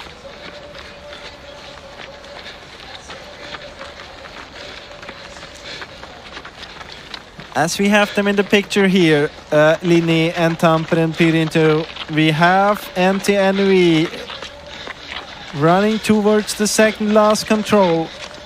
And There here he he is, is, there taking he it is. slowly already. He looks back up the slope. Is anybody following him? They really aren't. They're a good couple of minutes away, and the team have gone outside. I think they're going to form some sort of guard of honor as they really welcome him into this arena, into this ice hockey arena. The clapping is already there. They're already just lining here. This is second and third, of course, and interestingly here, now Fabian Avesol will take the front here. He wants to be in the lead at this point.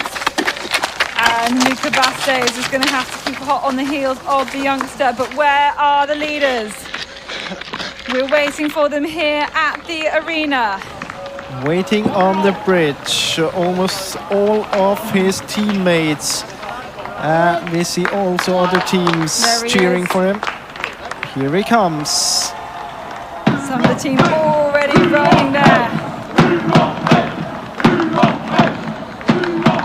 It's going to be a convincing victory. And this team is not packed full of international team runners. They are a solid team with very, very consistent runs.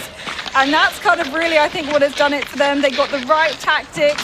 They didn't have any weak runners. They all suited this terrain. Amazing work for them. All of them students of the Technical University in Trondheim, all of them training at the same place, which is a big advantage, of course. A very good training environment, taking NTNU to the first victory in Tiomila in the club history.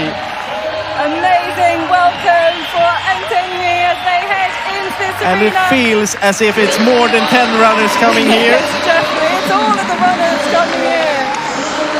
They are going to basically take a parade here in front of the audience who is on their feet applauding now as well. And what a fantastic bunch of 10 men who have kept this a huge celebration as they cross the line, an embrace.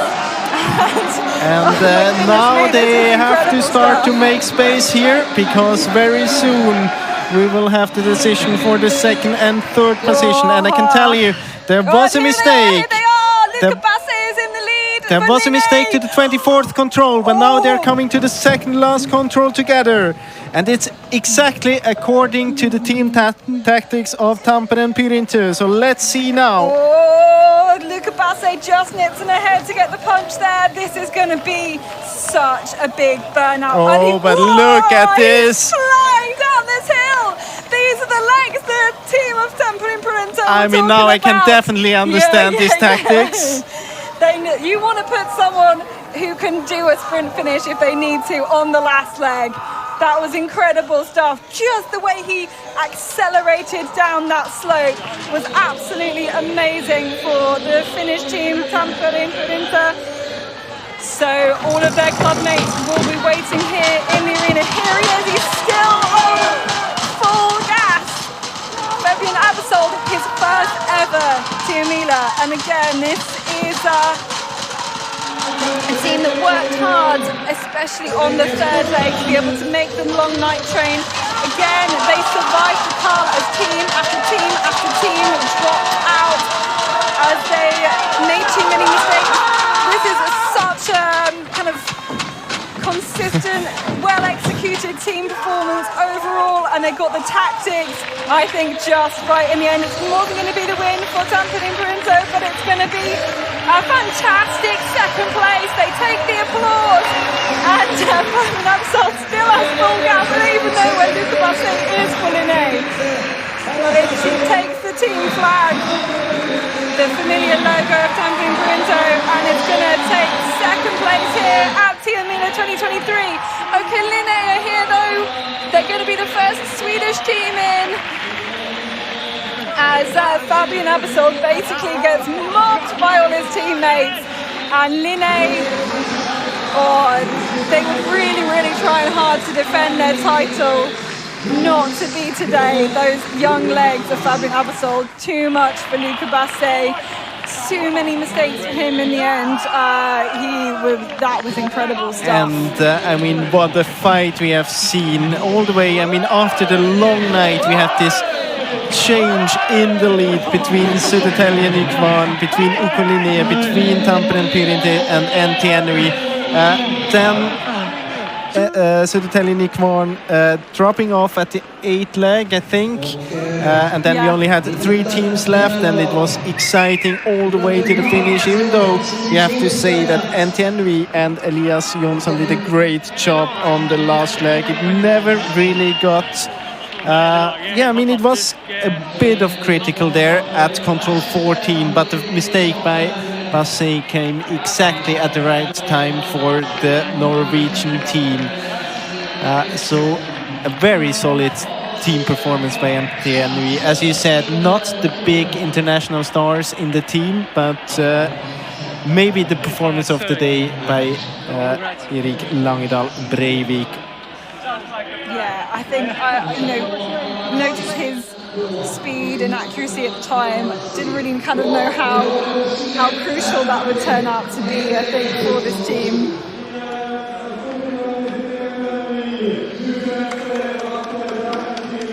it's just an interview with Elias Jonsson going on now in the arena. I'm sure we're going to hear from him really soon, but these top 3 teams all in together.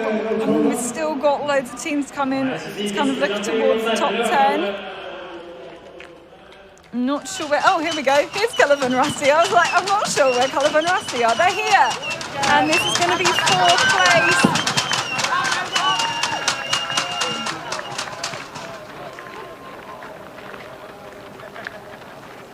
Very good performance throughout almost the whole relay. We had the struggles on the long night. Did actually cost them top 3, I guess. I think it did because they dropped back on that long night from 2nd to 23rd and been catching it up all the way so far. Here's Emil Svensk. This is Stora Tuna. Actually did a small mistake to control 23. Don't seem to be any other teams around though. Stora Tuna, they're all waiting there. But here's Tiomila. Yeah, here's Kalavanasti.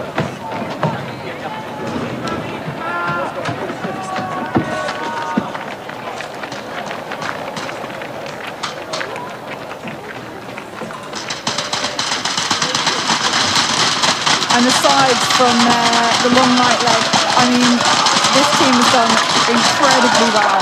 Really strong team performance. There's the team there to congratulate him, other club members.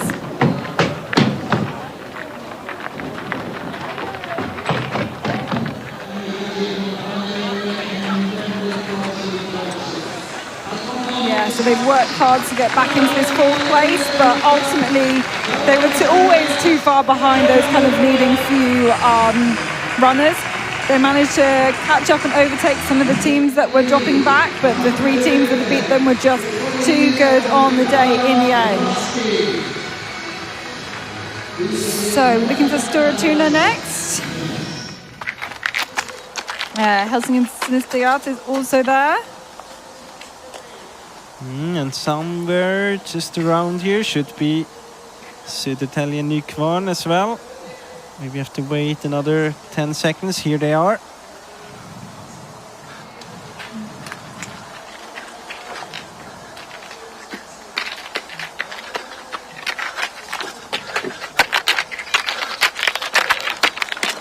Yeah, dropping I think slightly here. But Stora Tuna, this is a team where every single runner has gained a place. Yeah, exactly. Yeah. But the first, they Apart had a tough they showing in the first They leg. had a tough first leg, but other than that, every single runner has gained places. Gained or kept places.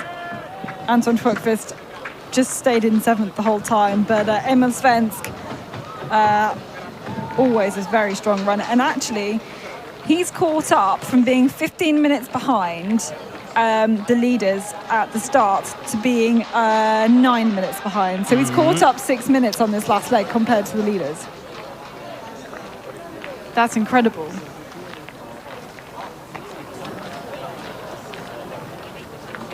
Yeah, it's kind of the story of the relay, really, just summarized in one team. The ones, if you lose in the beginning, it's so hard to get back. Even if you have very strong last leg runners or like runners on the last 3-4 legs even, you miss the first leg, then you miss the train on the long night, the gap is just, it's so hard to start to make the gap like get smaller and smaller, and you have the chance in the 5th and the 6th leg, but it's easiest if you are up there, because then you have the other good teams around you that might help you, and it's just so much easier to stay in the lead than to get up there again. But to work your way through the field, that's incredibly impressive. I mean, it shows the potential this team has. And it does, you know, you're right, it's symptomatic of a wider thing, because we've got Gustav Bergman coming for Rovinen, we've got Matthias Kibberts coming for Tizzen, we've got Kasper Fossa coming on last leg for IFK Göteborg. So yeah, there's quite a lot of teams that set up their program, set up the order of legs, make the selections in this particular way. to kind of allow their best runner to strike at the end. Here's Södertälje. Is Tino Polsini on the last leg, and they were really unlucky. I think it's just one mistake that kind of tore apart the fortunes of this team. They got through to kind of those top 4 teams. And I mean, the difference here, we have seen mistakes by the other teams as well, but this one was a very, very big one. So, I mean, we have had mistakes by NTNUI, we have had mistakes from Tampere and Orienteering, but as long as they are 1 or 2 minutes, you're still the chance to get back because everyone is missing like at one time. But if you miss one control 5-6 minutes, it's too much. Yeah, it really is too much. This is Olli Anaho here on the last leg. For her singing.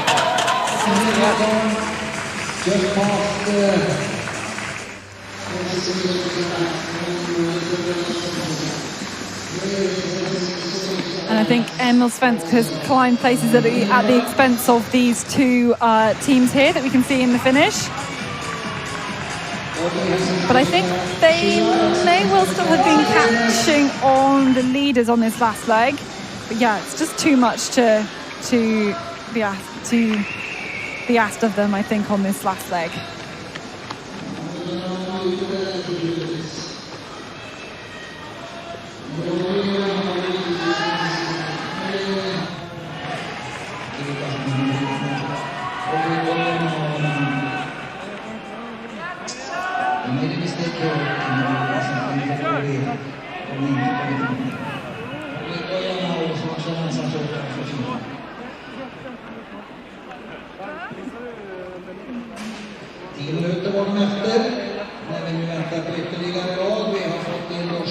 So 10 minutes, that's the top 7 teams. Still want to wait, speak about a couple more teams that should be on the way in.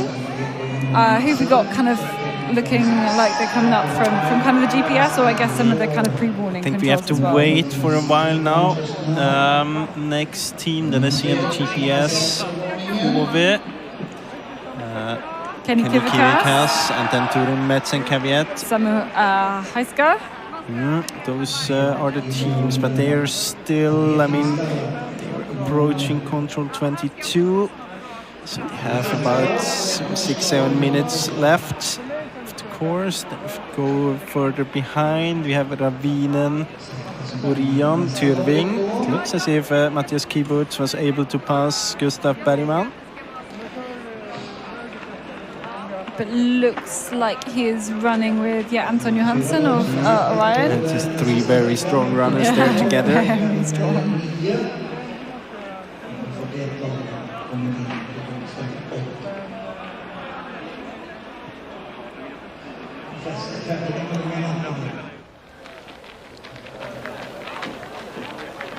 Okay, Elias Jonsson, congratulations to the victory in Tiomila 2023. Thank you. You were alone almost the entire time. Tell us about your race. Yeah, I had a stable start, got into my orienteering quite well, but then I did a mistake and I looked behind and I thought I still was in the lead, but it's hard to know for sure. But then I got into the rhythm again and I think I managed to keep a stable race all the way home. And when were you sure you were in the lead? Yeah, at the pre-warning, the second last control, you can never be sure in orienteering. And how does it feel to run into the arena with your entire team like this? It's amazing. I can't describe it. It's the moment we dreamt of.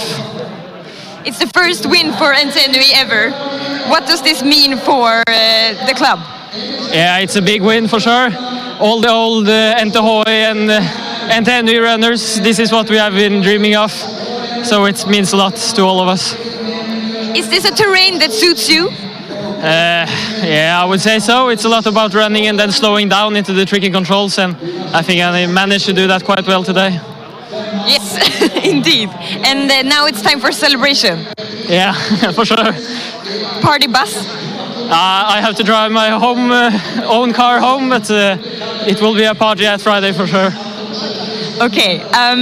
congratulations again on this big win. Thank you.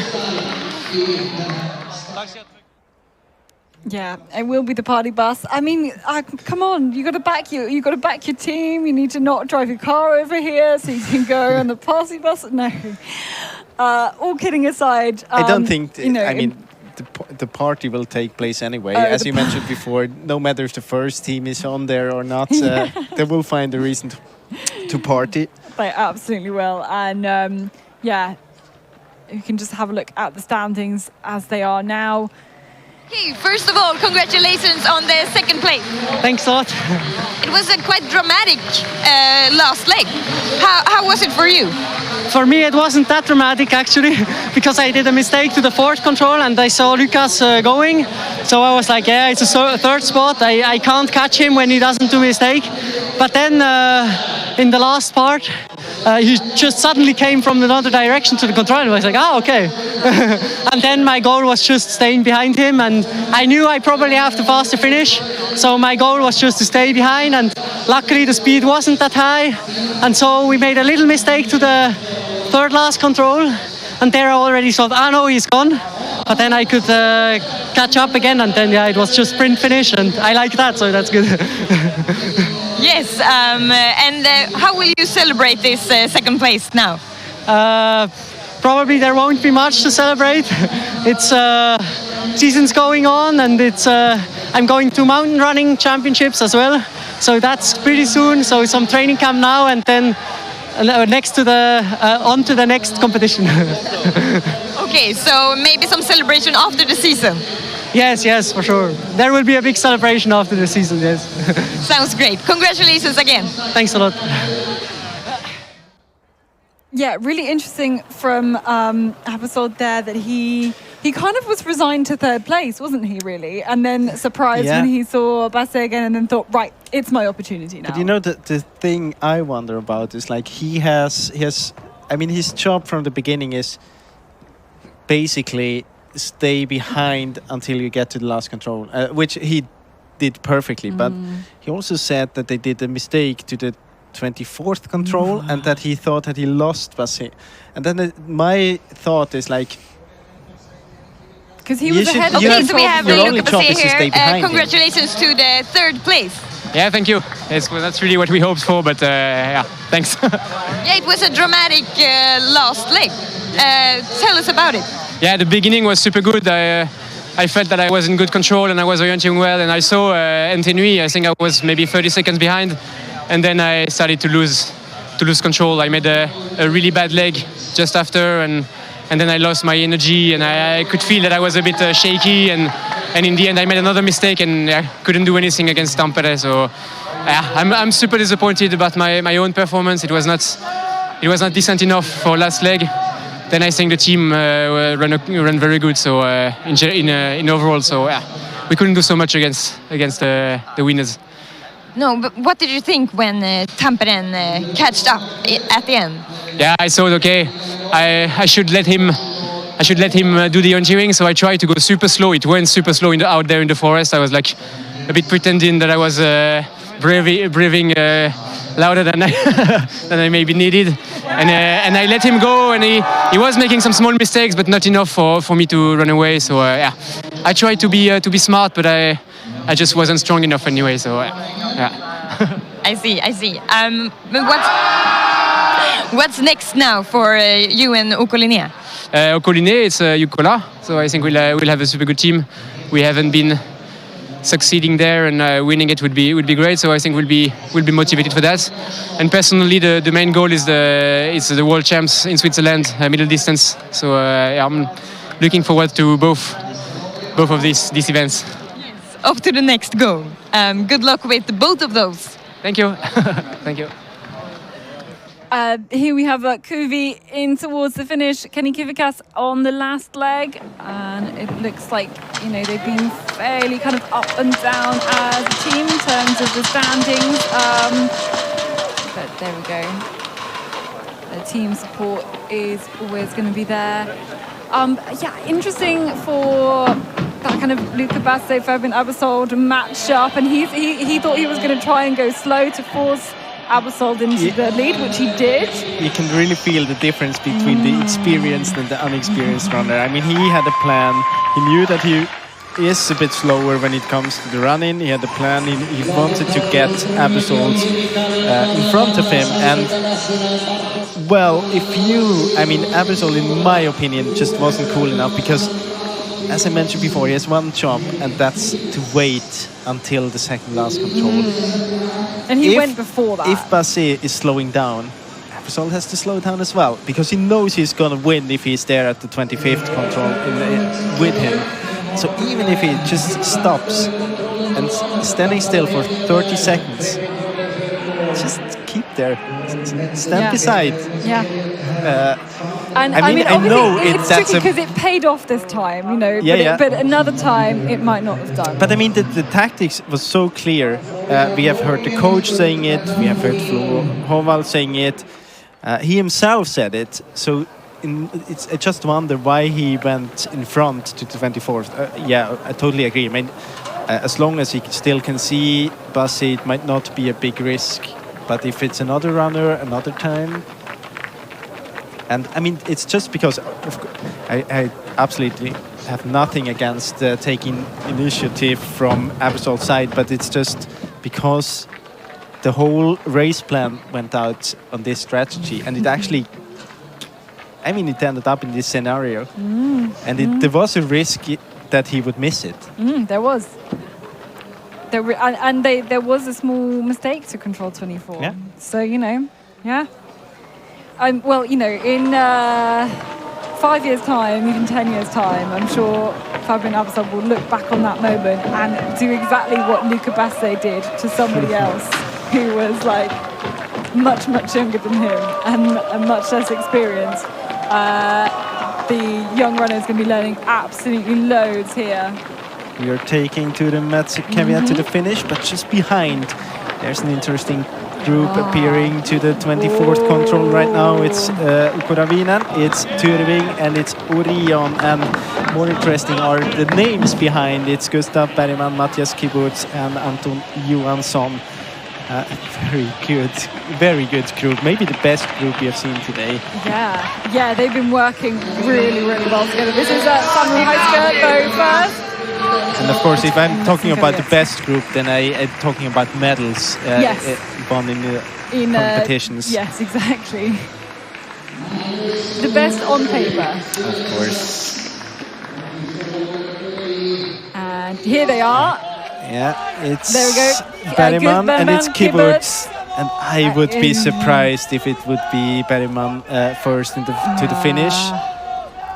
Wow, they're going to fight really hard though here. Let's have a look. Still ahead, yeah. And we can't even see him there on the picture. No, it's to the left. He's made a mistake. Oh my goodness me, does not know where the last control is. Oh my goodness me, that is not what we were expecting. Gustav Bergman normally so solid in his orienteering, and that is going to just catapult Matthias Kiburz into the lead for Tyrving. Star runner on the last leg, and his speed has been good this winter. He's gonna head there into 10th place, just about rounding off the top 10. And I'm sure we've been looking around at those other runners on the last few controls, and he has just done such a good job. Day yesterday and the whole night, this night we were talking about that the orienteering bit is finished at control 24, and now we see Gustav Bergman doing a mistake to the last control. It's kind of ironic also because we said that's maybe the best group coming here. Yeah, and they're the ones to make anything happen with orienteering though. I'm sure though this would not have happened if this fight would have been for the victory. Absolutely not. Matthias Kiburz though for Tyrving rounds the corner. It's gonna have a big gap over the others. Orion is already there. And Gustav Bergman, I know he's going to be disappointed. He writes so much about how much he loves running with his club mates, how much he's proud of all his club mates as well. And yeah, he will be so annoyed with himself about that mistake. But the kudos there goes to Matthias Kiburz, and his team are there to congratulate him as well. Classic keyboards wave to the camera.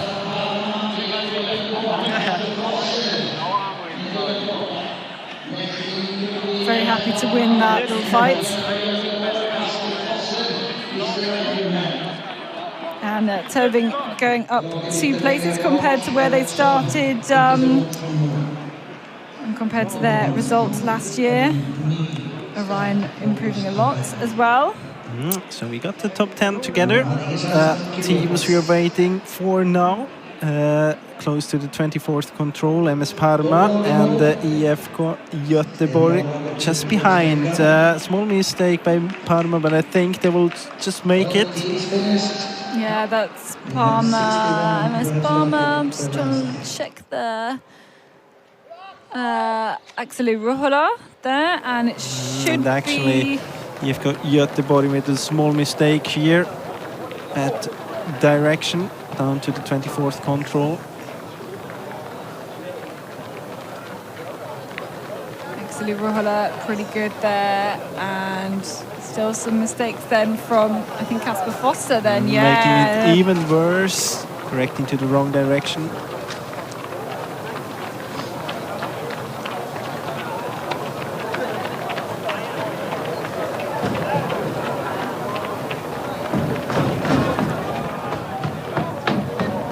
But I think too many mistakes. We've seen a fair few mistakes from the Gothenburg team.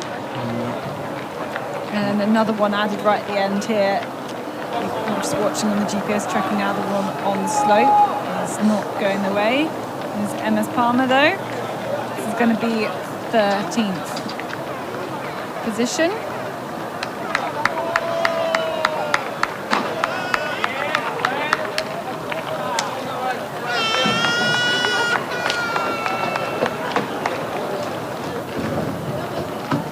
There's Kasper Foster. Missed about a minute, 2:24.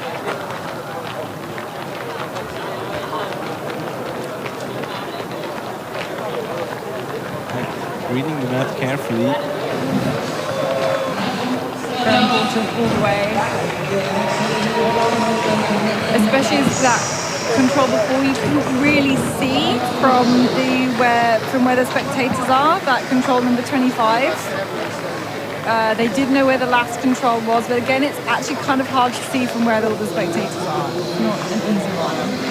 Well, it's kind of a rather easy one. It is an easy one, but you can't you can't just go and inspect the whole thing quite as much as maybe you'd like to.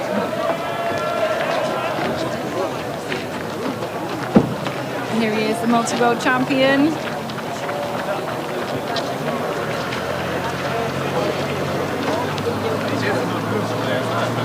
And I think this team really had high hopes. They were buoyed by the success of the youth relay and the women's relay. They won both, also came second in the women's relay. But having been so dominant across the men's Tiomila for years before COVID, it's they're going to be quite disappointed with this one. They've got high expectations as a club, and I think they deserve to have those high expectations. They've got a fantastic team, a great setup as well, but Kasper Foster wanting to kind of get some noise and get some response for the crowd.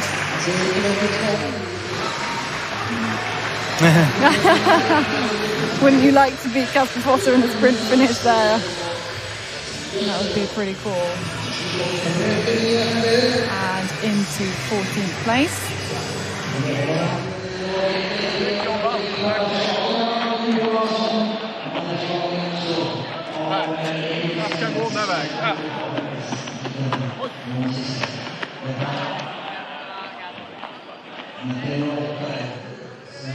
Okay, looking for Becker-lagets here. I think it's Marlon's first. Oh, is yeah, it? you're right. It is Marlon's.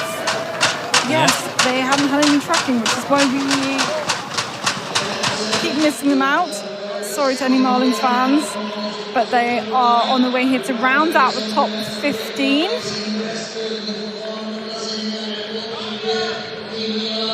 Denson as well, August Molén finishing here.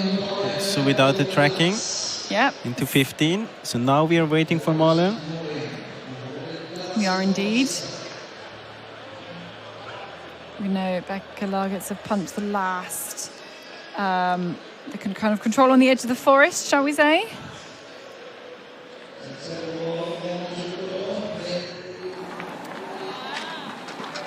Malin's here.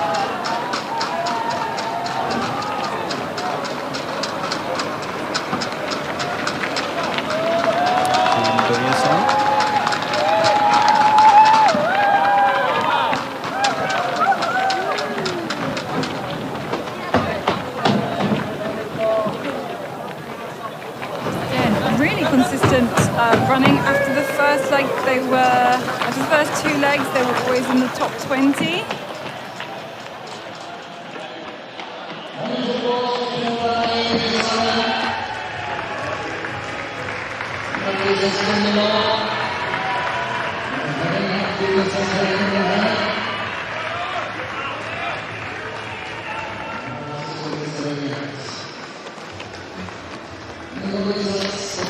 Becca Lagertz going to be the next ones in. It looks like it is Simon Westland here soon.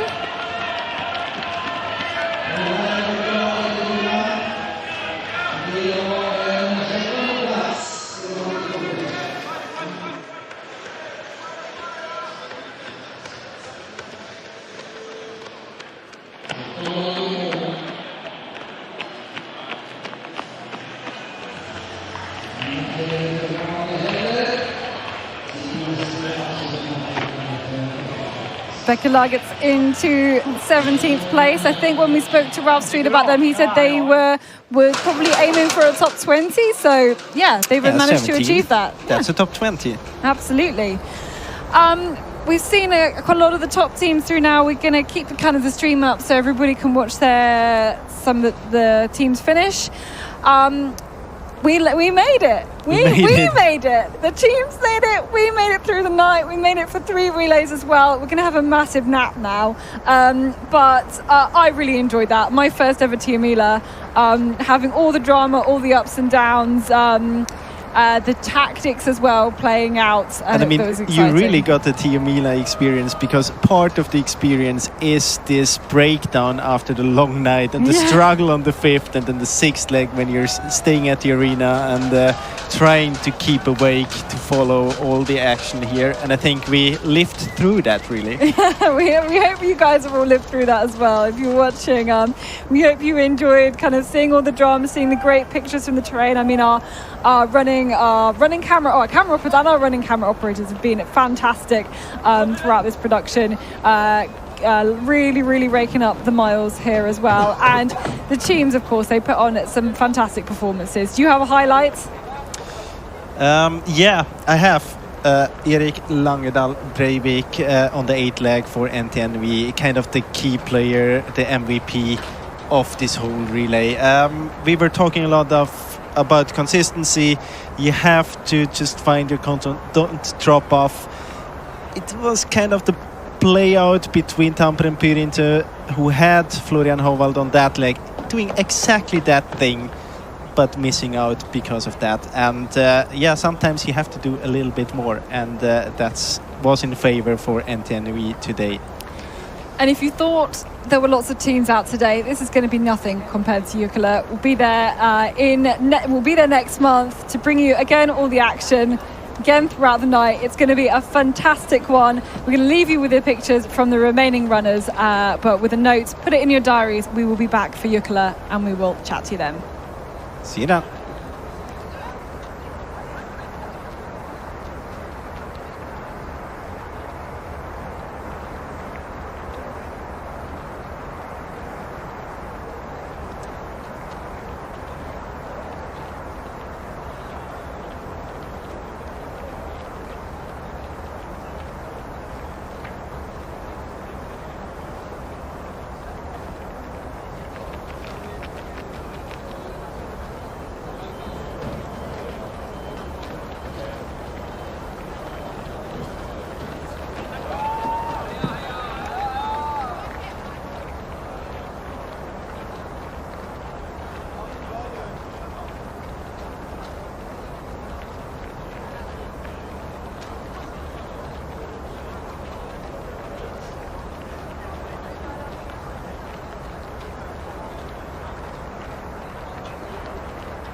Tjejer som är tuffa här. Det finns rena tjejer också. Jag har inte koll på var de ligger i tävlingen.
bra! Du vet ju bara! Dritbra som gjør kurven i dalen. Kanskje lager vant, forresten. Fy faen, altså. Ja, bra. For kort. Må lese ut da, sikkert. Nei, det var ikke der lenger. Du må kaste kartet. Ja. Jo, takk. Det var jævlig feil. Ja. Det var litt kort. Ja, fy faen, jeg fikk det litt mer. Jeg synes vi sitter på. Ja, fy faen. Det er kjempebra, Sigurd. Kjempebra. Bra jobba. Sikkert utakknemlig å få bra.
Riktigt bra.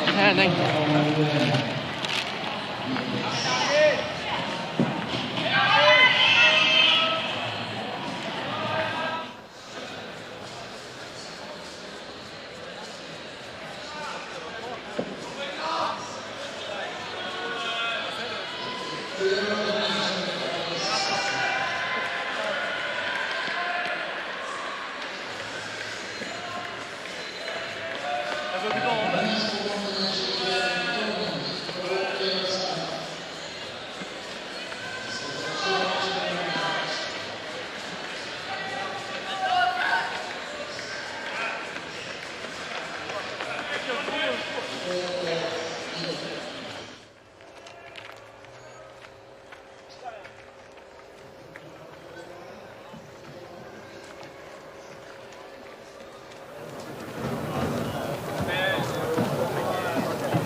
Nu påminner om prisutdelning 8.35, omstart 8.25, 8.30.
riktigt stora kamper.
Så kommer Fredriks fascism med Martin Holman.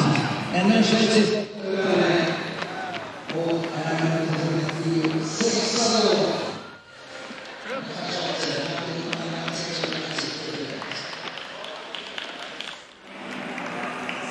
Fredriks har ledningen efter 2 sträckor.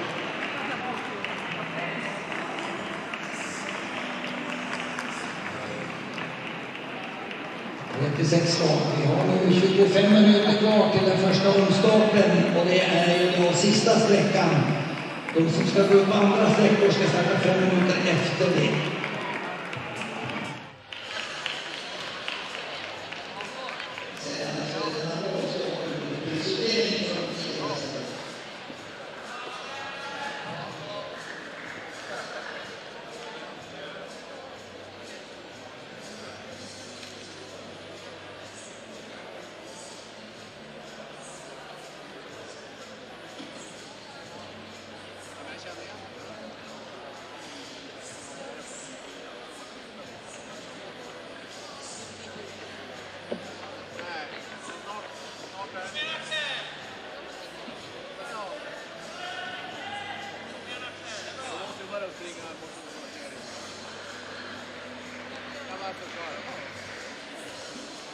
Man kan ju inte släppa barnen.